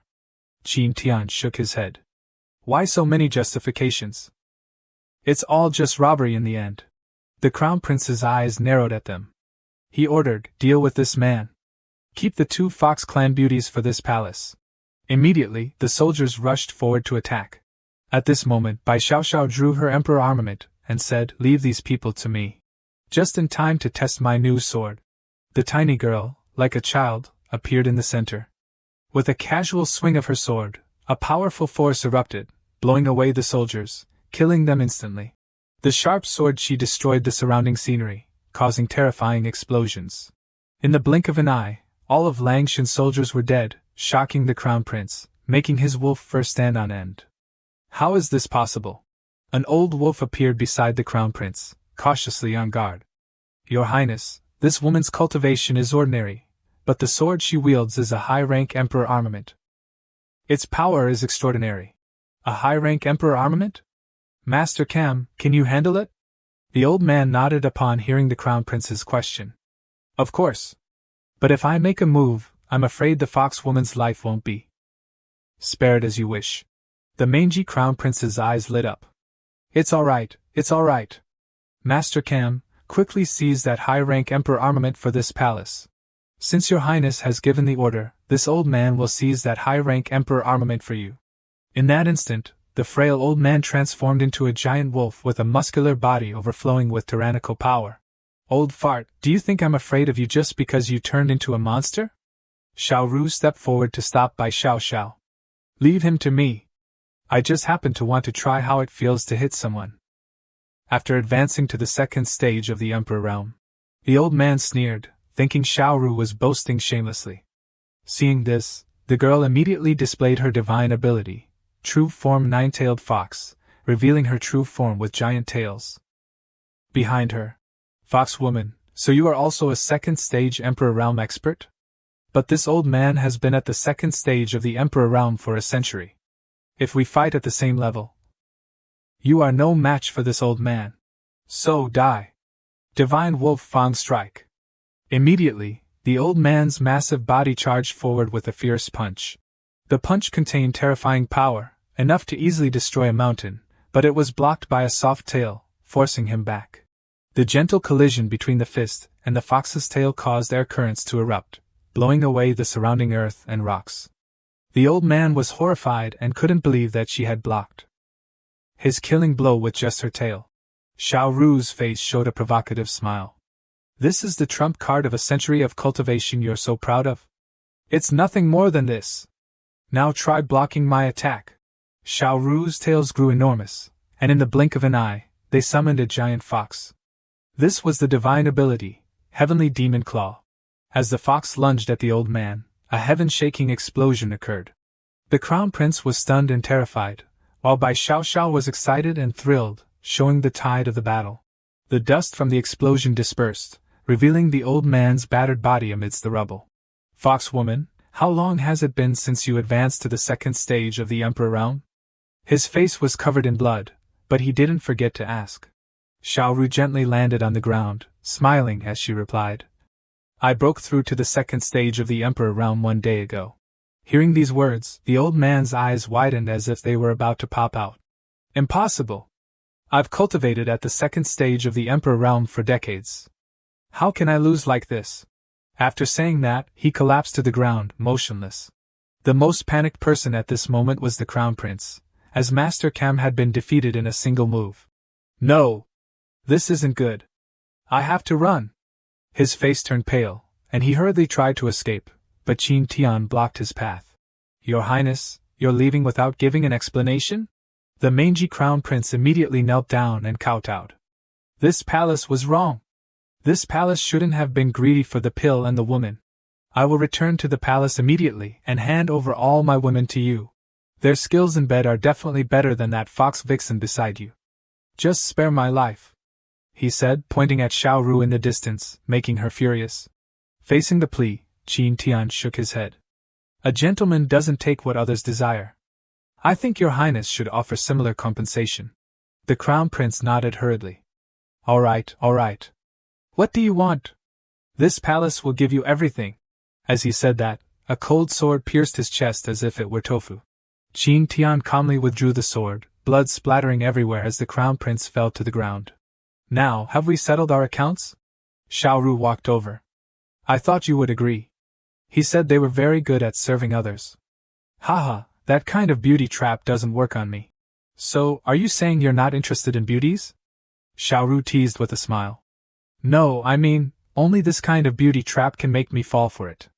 As he spoke, Tian leaned closer, a rose held between his lips, making Xiao Ru blush. Sister and brother-in-law are so affectionate. Bai Xiao said enviously. Tian, stop messing around. Xiao is still watching. Pay attention to your surroundings. Yes, the environment here is indeed not right. Let's go. The crown prince of the Langshan Empire is dead. If we stay any longer, the Langshan Empire will change dynasties. They calmly left, and it wasn't until much later that someone found the crown prince's body. The man hugged the body tightly, angrily asking, Who did this? Who killed my son? Report to your majesty. Today, the crown prince had a dispute with a human man at the auction. Beside this man were 2 Fox clan women. Hearing the soldier's report, the emperor of the Langshan Empire angrily ordered, Investigate for me. Find this man. I must crush him to ashes to comfort my son's soul in heaven. The more he spoke, the angrier he became, continuously letting out furious wolf howls. The surrounding soldiers immediately accepted the order and dispersed to investigate. At this time, in the backyard of the Painting Heart Pavilion, the sound of clashing weapons rang out continuously. It turned out that Ying was practicing swordsmanship in the courtyard, slashing at a wooden log. After slashing for a while, Tian's face appeared on the wooden log. So boring. Master still hasn't returned. Could it be that he stayed in Qingqiu as a son-in-law? Longing overwhelmed the girl, and she couldn't help but reach out and touch the carved face. Just then, Tian walked through the door. Ying, I'm back. Hearing the familiar voice startled Ying, and she cried out. Immediately, she used her ultimate technique, Shattering Star, hitting the tree in front of her, causing everything to explode. Tian was frightened to death by the intense attack and asked with concern, Ying, what's wrong? And Ying blushed and turned away, awkwardly covering up. I was practicing my swordsmanship. I thought Master had gone to Qingqiu to become a son-in-law and wouldn't come back. So I could only practice on my own. Seeing her sulking appearance, Tian smiled cheerfully. All right, don't be angry. Look what I brought back for you. Then he took out a bright red berry from his bag. And Ying recognized it immediately as a nirvana fruit. It really is a nirvana fruit. I originally planned to return a few days earlier, but because of this fruit, we deliberately went to the Langshan Empire for a fight. How is it? Do you like it? And Ying stared at the red fruit and nodded. Of course I like it. This nirvana fruit is very beneficial to my Ice Phoenix bloodline. But actually, Master doesn't need to risk himself for me in the future. The girl was about to say something but was interrupted by Tian. Alright, then you can't be angry with Master anymore. Actually, I've missed you very much during this time. Tian said seriously, thinking to himself, anyway, I've been gone for so long. I can't let Ying feel that I don't care about her as a disciple.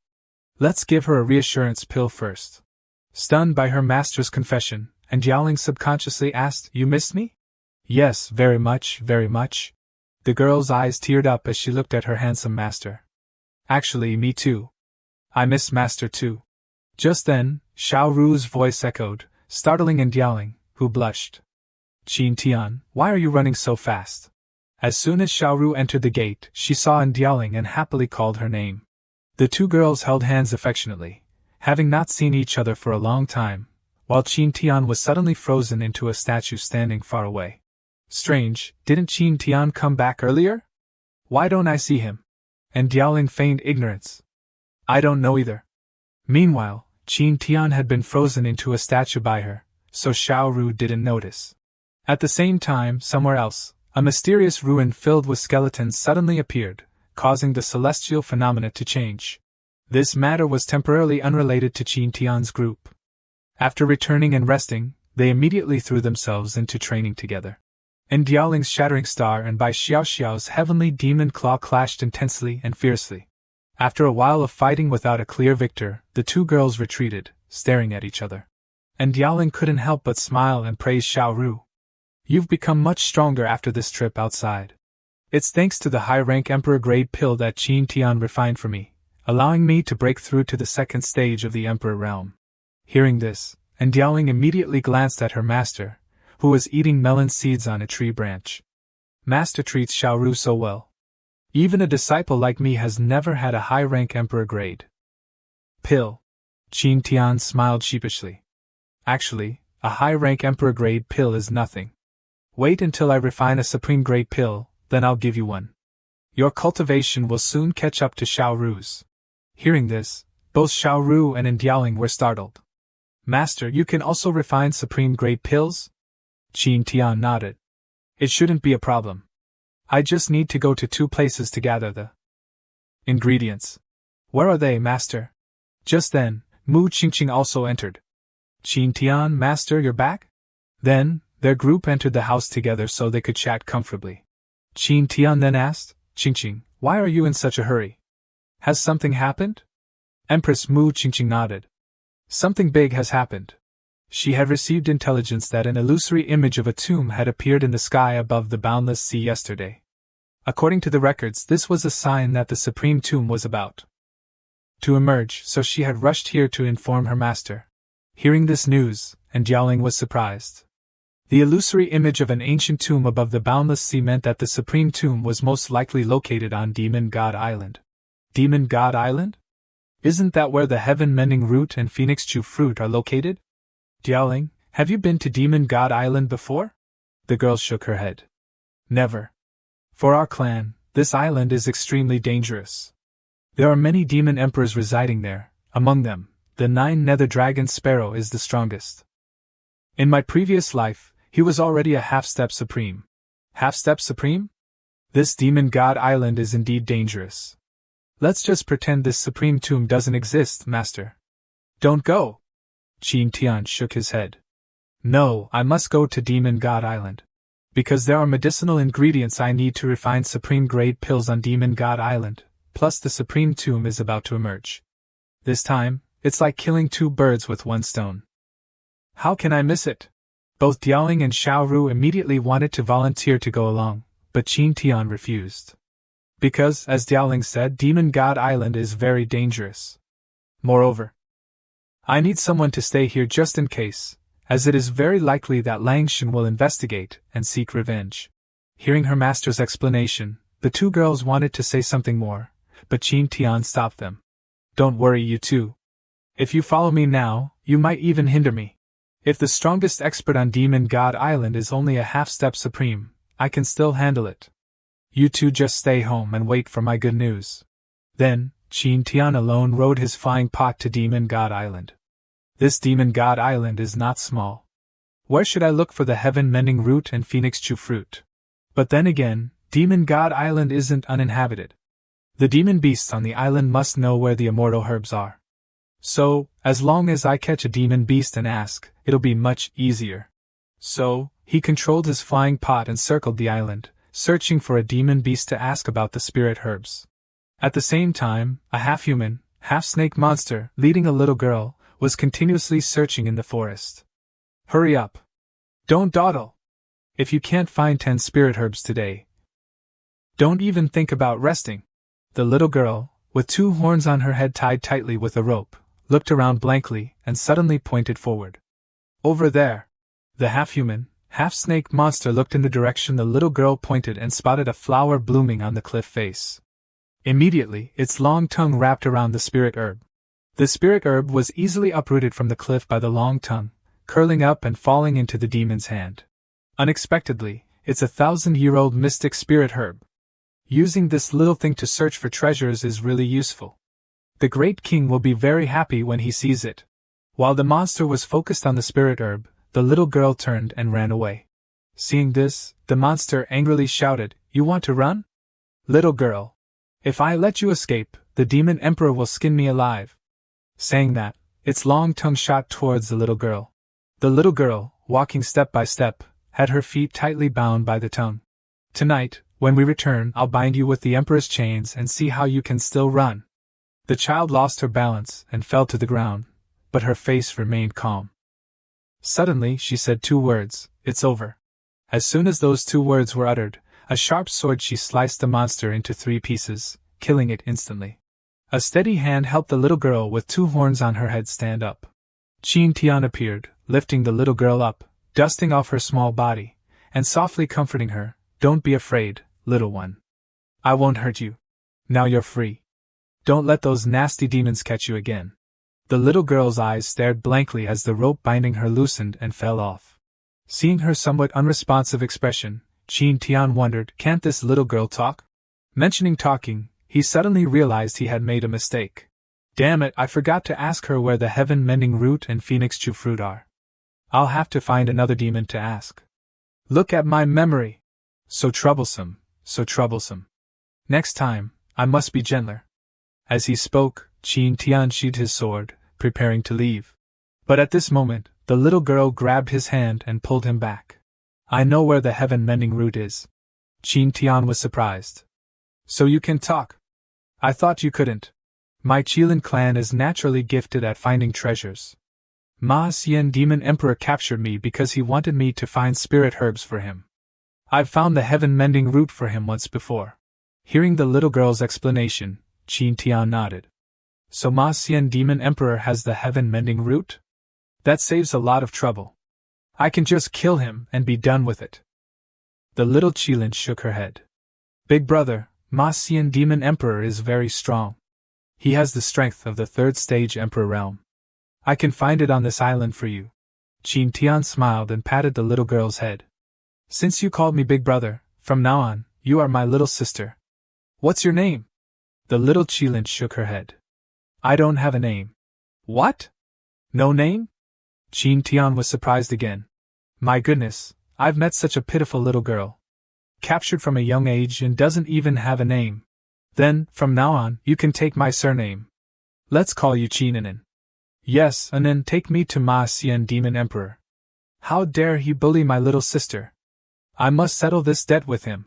The scene shifted to a demon cave where voices were conversing. Cousin, you should have come to my place earlier. What's good about that godforsaken place, Donglo? Cousin, you don't know. Because of Feng Zhu of the Hidden Sword Peak in the Kunlun Sword Sect, I was expelled from the sect and endured all kinds of abuse. I only recently found a chance to escape. Ma Xian Demon Emperor, sitting opposite him, smiled. All right, once I find the Supreme Tomb and inherit its legacy, I will return to Zhongzhou with you and destroy the Kunlun Sword Sect to avenge you. Thank you, cousin. But the other demon emperors on the island are also searching for the Supreme Tomb. Are you sure you'll be the first to find it? Hearing his cousin's question, Ma Xian Demon Emperor smiled. The little Qilin I captured has a talent for finding treasures. How could they find it before me?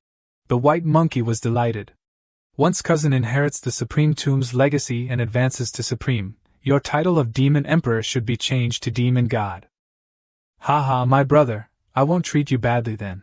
Just then, a monkey rushed in to report, a human cultivator has come, saying he wants revenge for his sister. Ma Xian Demon Emperor was puzzled. His sister? I'm only interested in female monkeys. I've never bullied any human women.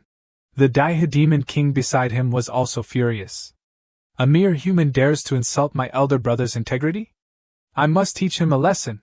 The white monkey immediately rushed out of the cave and found that the surrounding aquatic soldiers had been defeated, and a mysterious young man stood with his back to him. The white monkey demon king roared angrily and charged to attack. Audacious human! Daring to come to Ma Xian Demon Emperor's cave to cause trouble. I must let you taste the power of my iron rod. At the same time, Tian turned around, and the white monkey, upon seeing his face clearly, was so scared he almost wet his pants. Its charging posture abruptly stopped with a screech, while Tian looked curiously at the white monkey. The white monkey cried out in terror, Feng Zhu of Hidden Sword Peak. Qin Tian's eyes widened. Oh, it's you! The monkey from the Manhwa mountain range. You actually escaped from the demon locking tower? Just then, Ma Xian Demon Emperor also rushed over. Cousin, why are you kneeling to him? Get up and fight. The white monkey thought to himself, if I could defeat him, why would I run to you?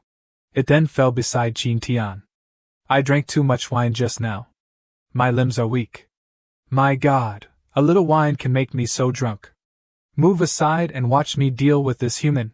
Seeing another monkey approaching, Qin Tian glanced at it. Are you Ma Xian Demon Emperor? Tell me, how are you going to settle the debt of bullying my little sister?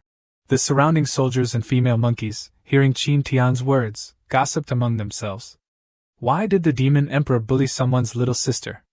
What's so good about that human's appearance? Has the Demon Emperor's taste changed? Although he didn't understand anything, the monkey roared angrily, Damn it! When did I bully your little sister? Don't spout nonsense! Qin Tian was also angry, and immediately pointed at the little Qilin girl beside him. You captured my little sister to find treasures for you. Isn't that bullying? Bullshit! She clearly has horns and is a demon. How can she be the sister of a human like you? What? Anin is my sworn sister. A sworn sister is still a sister, right? Then there's a problem. My sister is still a minor, so your behavior is called illegal child labor. You must compensate the victim double. So, compensate my little sister with all your spirit herbs and magical treasures. Ma Xian Demon Emperor furiously charged forward to attack. Compensate my ass. Die. His giant hammer smashed into the ground, cracking it, but Qin Tian easily dodged to the side. Anin, wait here and watch Big Brother deal with this big monkey for you. The little Qilin girl obediently nodded. Be careful, Big Brother. In the next moment, Qin Tian summoned his supreme armament, the life and death sword. Don't worry, little sister. I'll deal with him quickly. What's there to be afraid of with this dried-up monkey? Seeing Qin Tian rushing towards him, Ma Xian Demon Emperor smiled contemptuously. You've come at the right time. His hammer, made of a strange type of stone, was swung, creating a giant vortex that attacked Qin Tian. The world-destroying power would definitely severely injure anyone it hit, but Qin Tian quickly dodged and used his sword qi. His face remained calm and gentle, even though he was fighting a veteran third-stage Emperor realm expert. The familiar destructive move, swallowing sun and moon, destroying stars, summoned the illusory image of a black moon across the sky, engulfing the monkey. From afar, a terrifying explosion was seen, shaking the entire island. The battle quickly ended. Inside the Demon Emperor's cave, two figures were rummaging around. Oh my God, even this guy's bananas are made of gold. How rich is he? The little Qilin, Qinanin, was also searching through the piles of gold, silver, and jewels with her brother when she suddenly exclaimed, Found it! Big brother, this is the heaven-mending root I found for Ma Xian Demon Emperor before. The little girl held out a ginseng that looked like a radish with a strange facial expression. So this is the 10,000-year heaven-mending root. If refined into a pill, it would be enough for Ma Xian Demon Emperor to advance from the third-stage Emperor realm to half-step supreme. What a waste to die in vain. Qin Tian glanced at the remaining monkeys kneeling and trembling below. So, do you want to avenge your master? The white monkey shook its head in fear. The treasures of the world belong to those who are capable. The master gave him a chance, but he didn't cherish it and lost his life. How can we avenge him? Wasn't Ma Xian Demon Emperor your cousin? At this, the white monkey trembled even more violently. That was generations ago. It doesn't count, it doesn't count. Qin Tian's eyes were filled with anger. I don't care if you're distant relatives or close relatives. You must avenge Ma Xian Demon Emperor. The monkey was so scared it cried without tears. Master, my cousin, he was a demon emperor, and you killed him with one slash. How dare a mere demon king like me seek revenge on you? Your fart alone could blow me to death. You can't, but aren't there 3 other demon emperors on Myriad Demon Island? You can ask for their help to avenge me. No! I wouldn't dare! Please, sir, spare my life for the sake of us being from the same hometown. I'll return to Zhongzhou immediately and never step foot on Myriad Demon Island again. Seeing the monkey refusing to listen, Qin Tian threatened coldly, You can return to Zhongzhou, But you must first ask the other demon emperors to avenge Ma Xian demon emperor. Otherwise, don't blame me for not showing mercy to a fellow countryman. The little Qilin beside him was puzzled. Why do you want the other demon emperors to seek revenge on Big Brother? Look, Ma Xian demon emperor had so many good things. Surely the other demon emperors' homes are the same. The phoenix chu fruit might be in one of their treasuries. The little girl pondered for a moment, then suggested, then why don't we just go to their homes and take it? Tian, a righteous gentleman, explained, that's not called taking, it's called robbing. If we do that, we'll become bad guys. Then what should we do, Big Brother? That's why I told the other demon emperors to attack me first. This way, we have a reason to demand compensation from them. This is called persuading people with reason. The little Qilin worshipped and praised, Big Brother is so wise. The white monkey sighed helplessly. Clearly it's persuading people with force, what reason is there? But sir, I heard cousin Ma Xian demon emperor say that his relationship with the other demon emperors has always been disharmonious. I'm afraid the other three won't seek revenge for you. Tian smiled cunningly. Then you just tell them that I know the location of the supreme tomb on Myriad Demon Island. They will definitely come looking for me. That night, the sky was full of stars, and even more stars could be seen above Demon God Island. At this time, Tian was comfortably soaking in a spiritual spring, while the little Qilin girl was chasing fish in the water. Anin's ability to find treasures is truly amazing. Even this 10,000-year spiritual spring can be found by her. It's a pity Dialing and Xiaoru aren't here. Otherwise, it would be wonderful for everyone to soak in the spiritual spring together. I can bring them here later. After all, the 10,000-year spiritual spring has the effect of purifying the body and marrow. He stretched comfortably. Suddenly, he felt a strange sensation from below. It turned out the little Qilin, diving underwater, had caught something of Tian's. Big Brother, I caught it! Such a big fish! Gurgle, gurgle. Tian cried out in horror. Anin, let go! That's not a fish! Let go quickly! As soon as Tian set off for Demon God Island, and Diaoling's group stepped onto the familiar tribulation platform. Xiaoru asked with concern, are you sure you want to undergo the tribulation now? Or should we wait until Tian returns? Diaoling hurriedly shook her head. It's all because of me that Master went to Demon God Island alone. I want to advance quickly to help Master.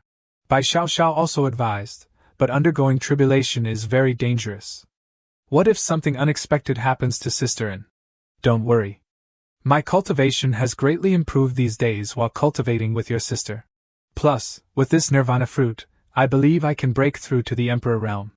Seeing that she couldn't dissuade her, Bai Xiaoran nodded in agreement. If you've made up your mind, then undergo the tribulation now. Xiao and I will protect you so no one will disturb you. Then, under everyone's protection, the tribulation platform activated its defensive formation. A terrifying power began to erupt from Diaoling's small body, connecting with the dark clouds in the sky. The girl sat in meditation with the nirvana fruit floating in front of her. At this time, in the distant sky, two figures were riding wolves. Old Lang, are you sure you're not mistaken? This Haotian Empire has no reputation. Are you sure your son was killed by someone there? The Emperor of the Langshan Empire beside him nodded in reply. Old monster, I see you've been in seclusion for too long. Haven't you heard of an emperor-grade refiner surnamed Qin appearing in the Haotian Empire? My son was killed by him. An emperor-grade refiner? He must have many good things on him. The reward must be increased. This old man was the Hahuan Patriarch. The Langshan Emperor pondered, then said, in addition to the 500 virgins previously agreed upon, we'll split the brat's belongings equally.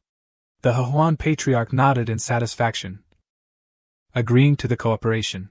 Just then, the two were attracted by lightning in the distance, and stopped to observe. This small empire actually has someone undergoing the Emperor Tribulation? Let's go take a look. Perhaps the person who killed my son is there. Then, the two rode their wolves towards the distant tribulation platform, and perhaps a great battle was about to take place. On the tribulation platform, Diaoling activated the defensive formation and the spiritual energy protecting her body, continuously resisting the lightning strikes. The Bai sisters, standing guard, suddenly looked back with serious expressions. It turned out the two old men had arrived and stepped onto the tribulation platform. Little girl, Do you know someone named Tian? Xiaoru looked coldly at the two and knew they had no good intentions. What do you want with him? What do we want? That guy killed my son. If you know where he is, obediently hand him over. Otherwise, I will flatten the Haotian Empire. Xiaoru's face turned cold. So you've come to avenge that trash crown prince? Your son wanted to kill and steal treasures. He brought death upon himself. You, as a father, failed to discipline your son and still have the nerve to come here and cause trouble? The Langshan Emperor was enraged by these words. I remember now. There were 2 fox women beside him. It must be you two, right? If that Qin Tian doesn't dare show his face, then I'll use you two as sacrifices. His eyes sharpened with killing intent, and he immediately pounced to attack. Facing this fierce attack, Xiaoru was also enraged. Do you want to die? Then, a fierce battle between the two erupted, causing the tribulation platform to shake and sway. Xiaoru had fully revealed her foxtails and was using all her strength because her enemy was no ordinary person. The Langshan Emperor's aura was also incredibly fierce, as he was a veteran Emperor realm expert. One stomp of his foot created a deep crater in the originally sturdy tribulation platform. World-destroying moves continuously clashed, and a single mistake could result in instant death for either of them. The battle intensified, and Xiaoru used all her might to prevent him from affecting Ying, who was undergoing tribulation. For the time being, the two were evenly matched, but as time passed, Xiaoru gradually fell into a disadvantage. Xiao, worried, hurriedly drew her emperor armament and shouted, "Sister, I'll help you." But as she was about to rush forward, another old man suddenly appeared, blocking her way. The Hehuan patriarch stared at the sword in the little fox's hand and smiled greedily. "Little fox girl, with your cultivation, you dare wield an emperor armament? Hand it over to this old man respectfully." Bai Xiao gritted her teeth angrily. "Don't even think about it, you damn old man."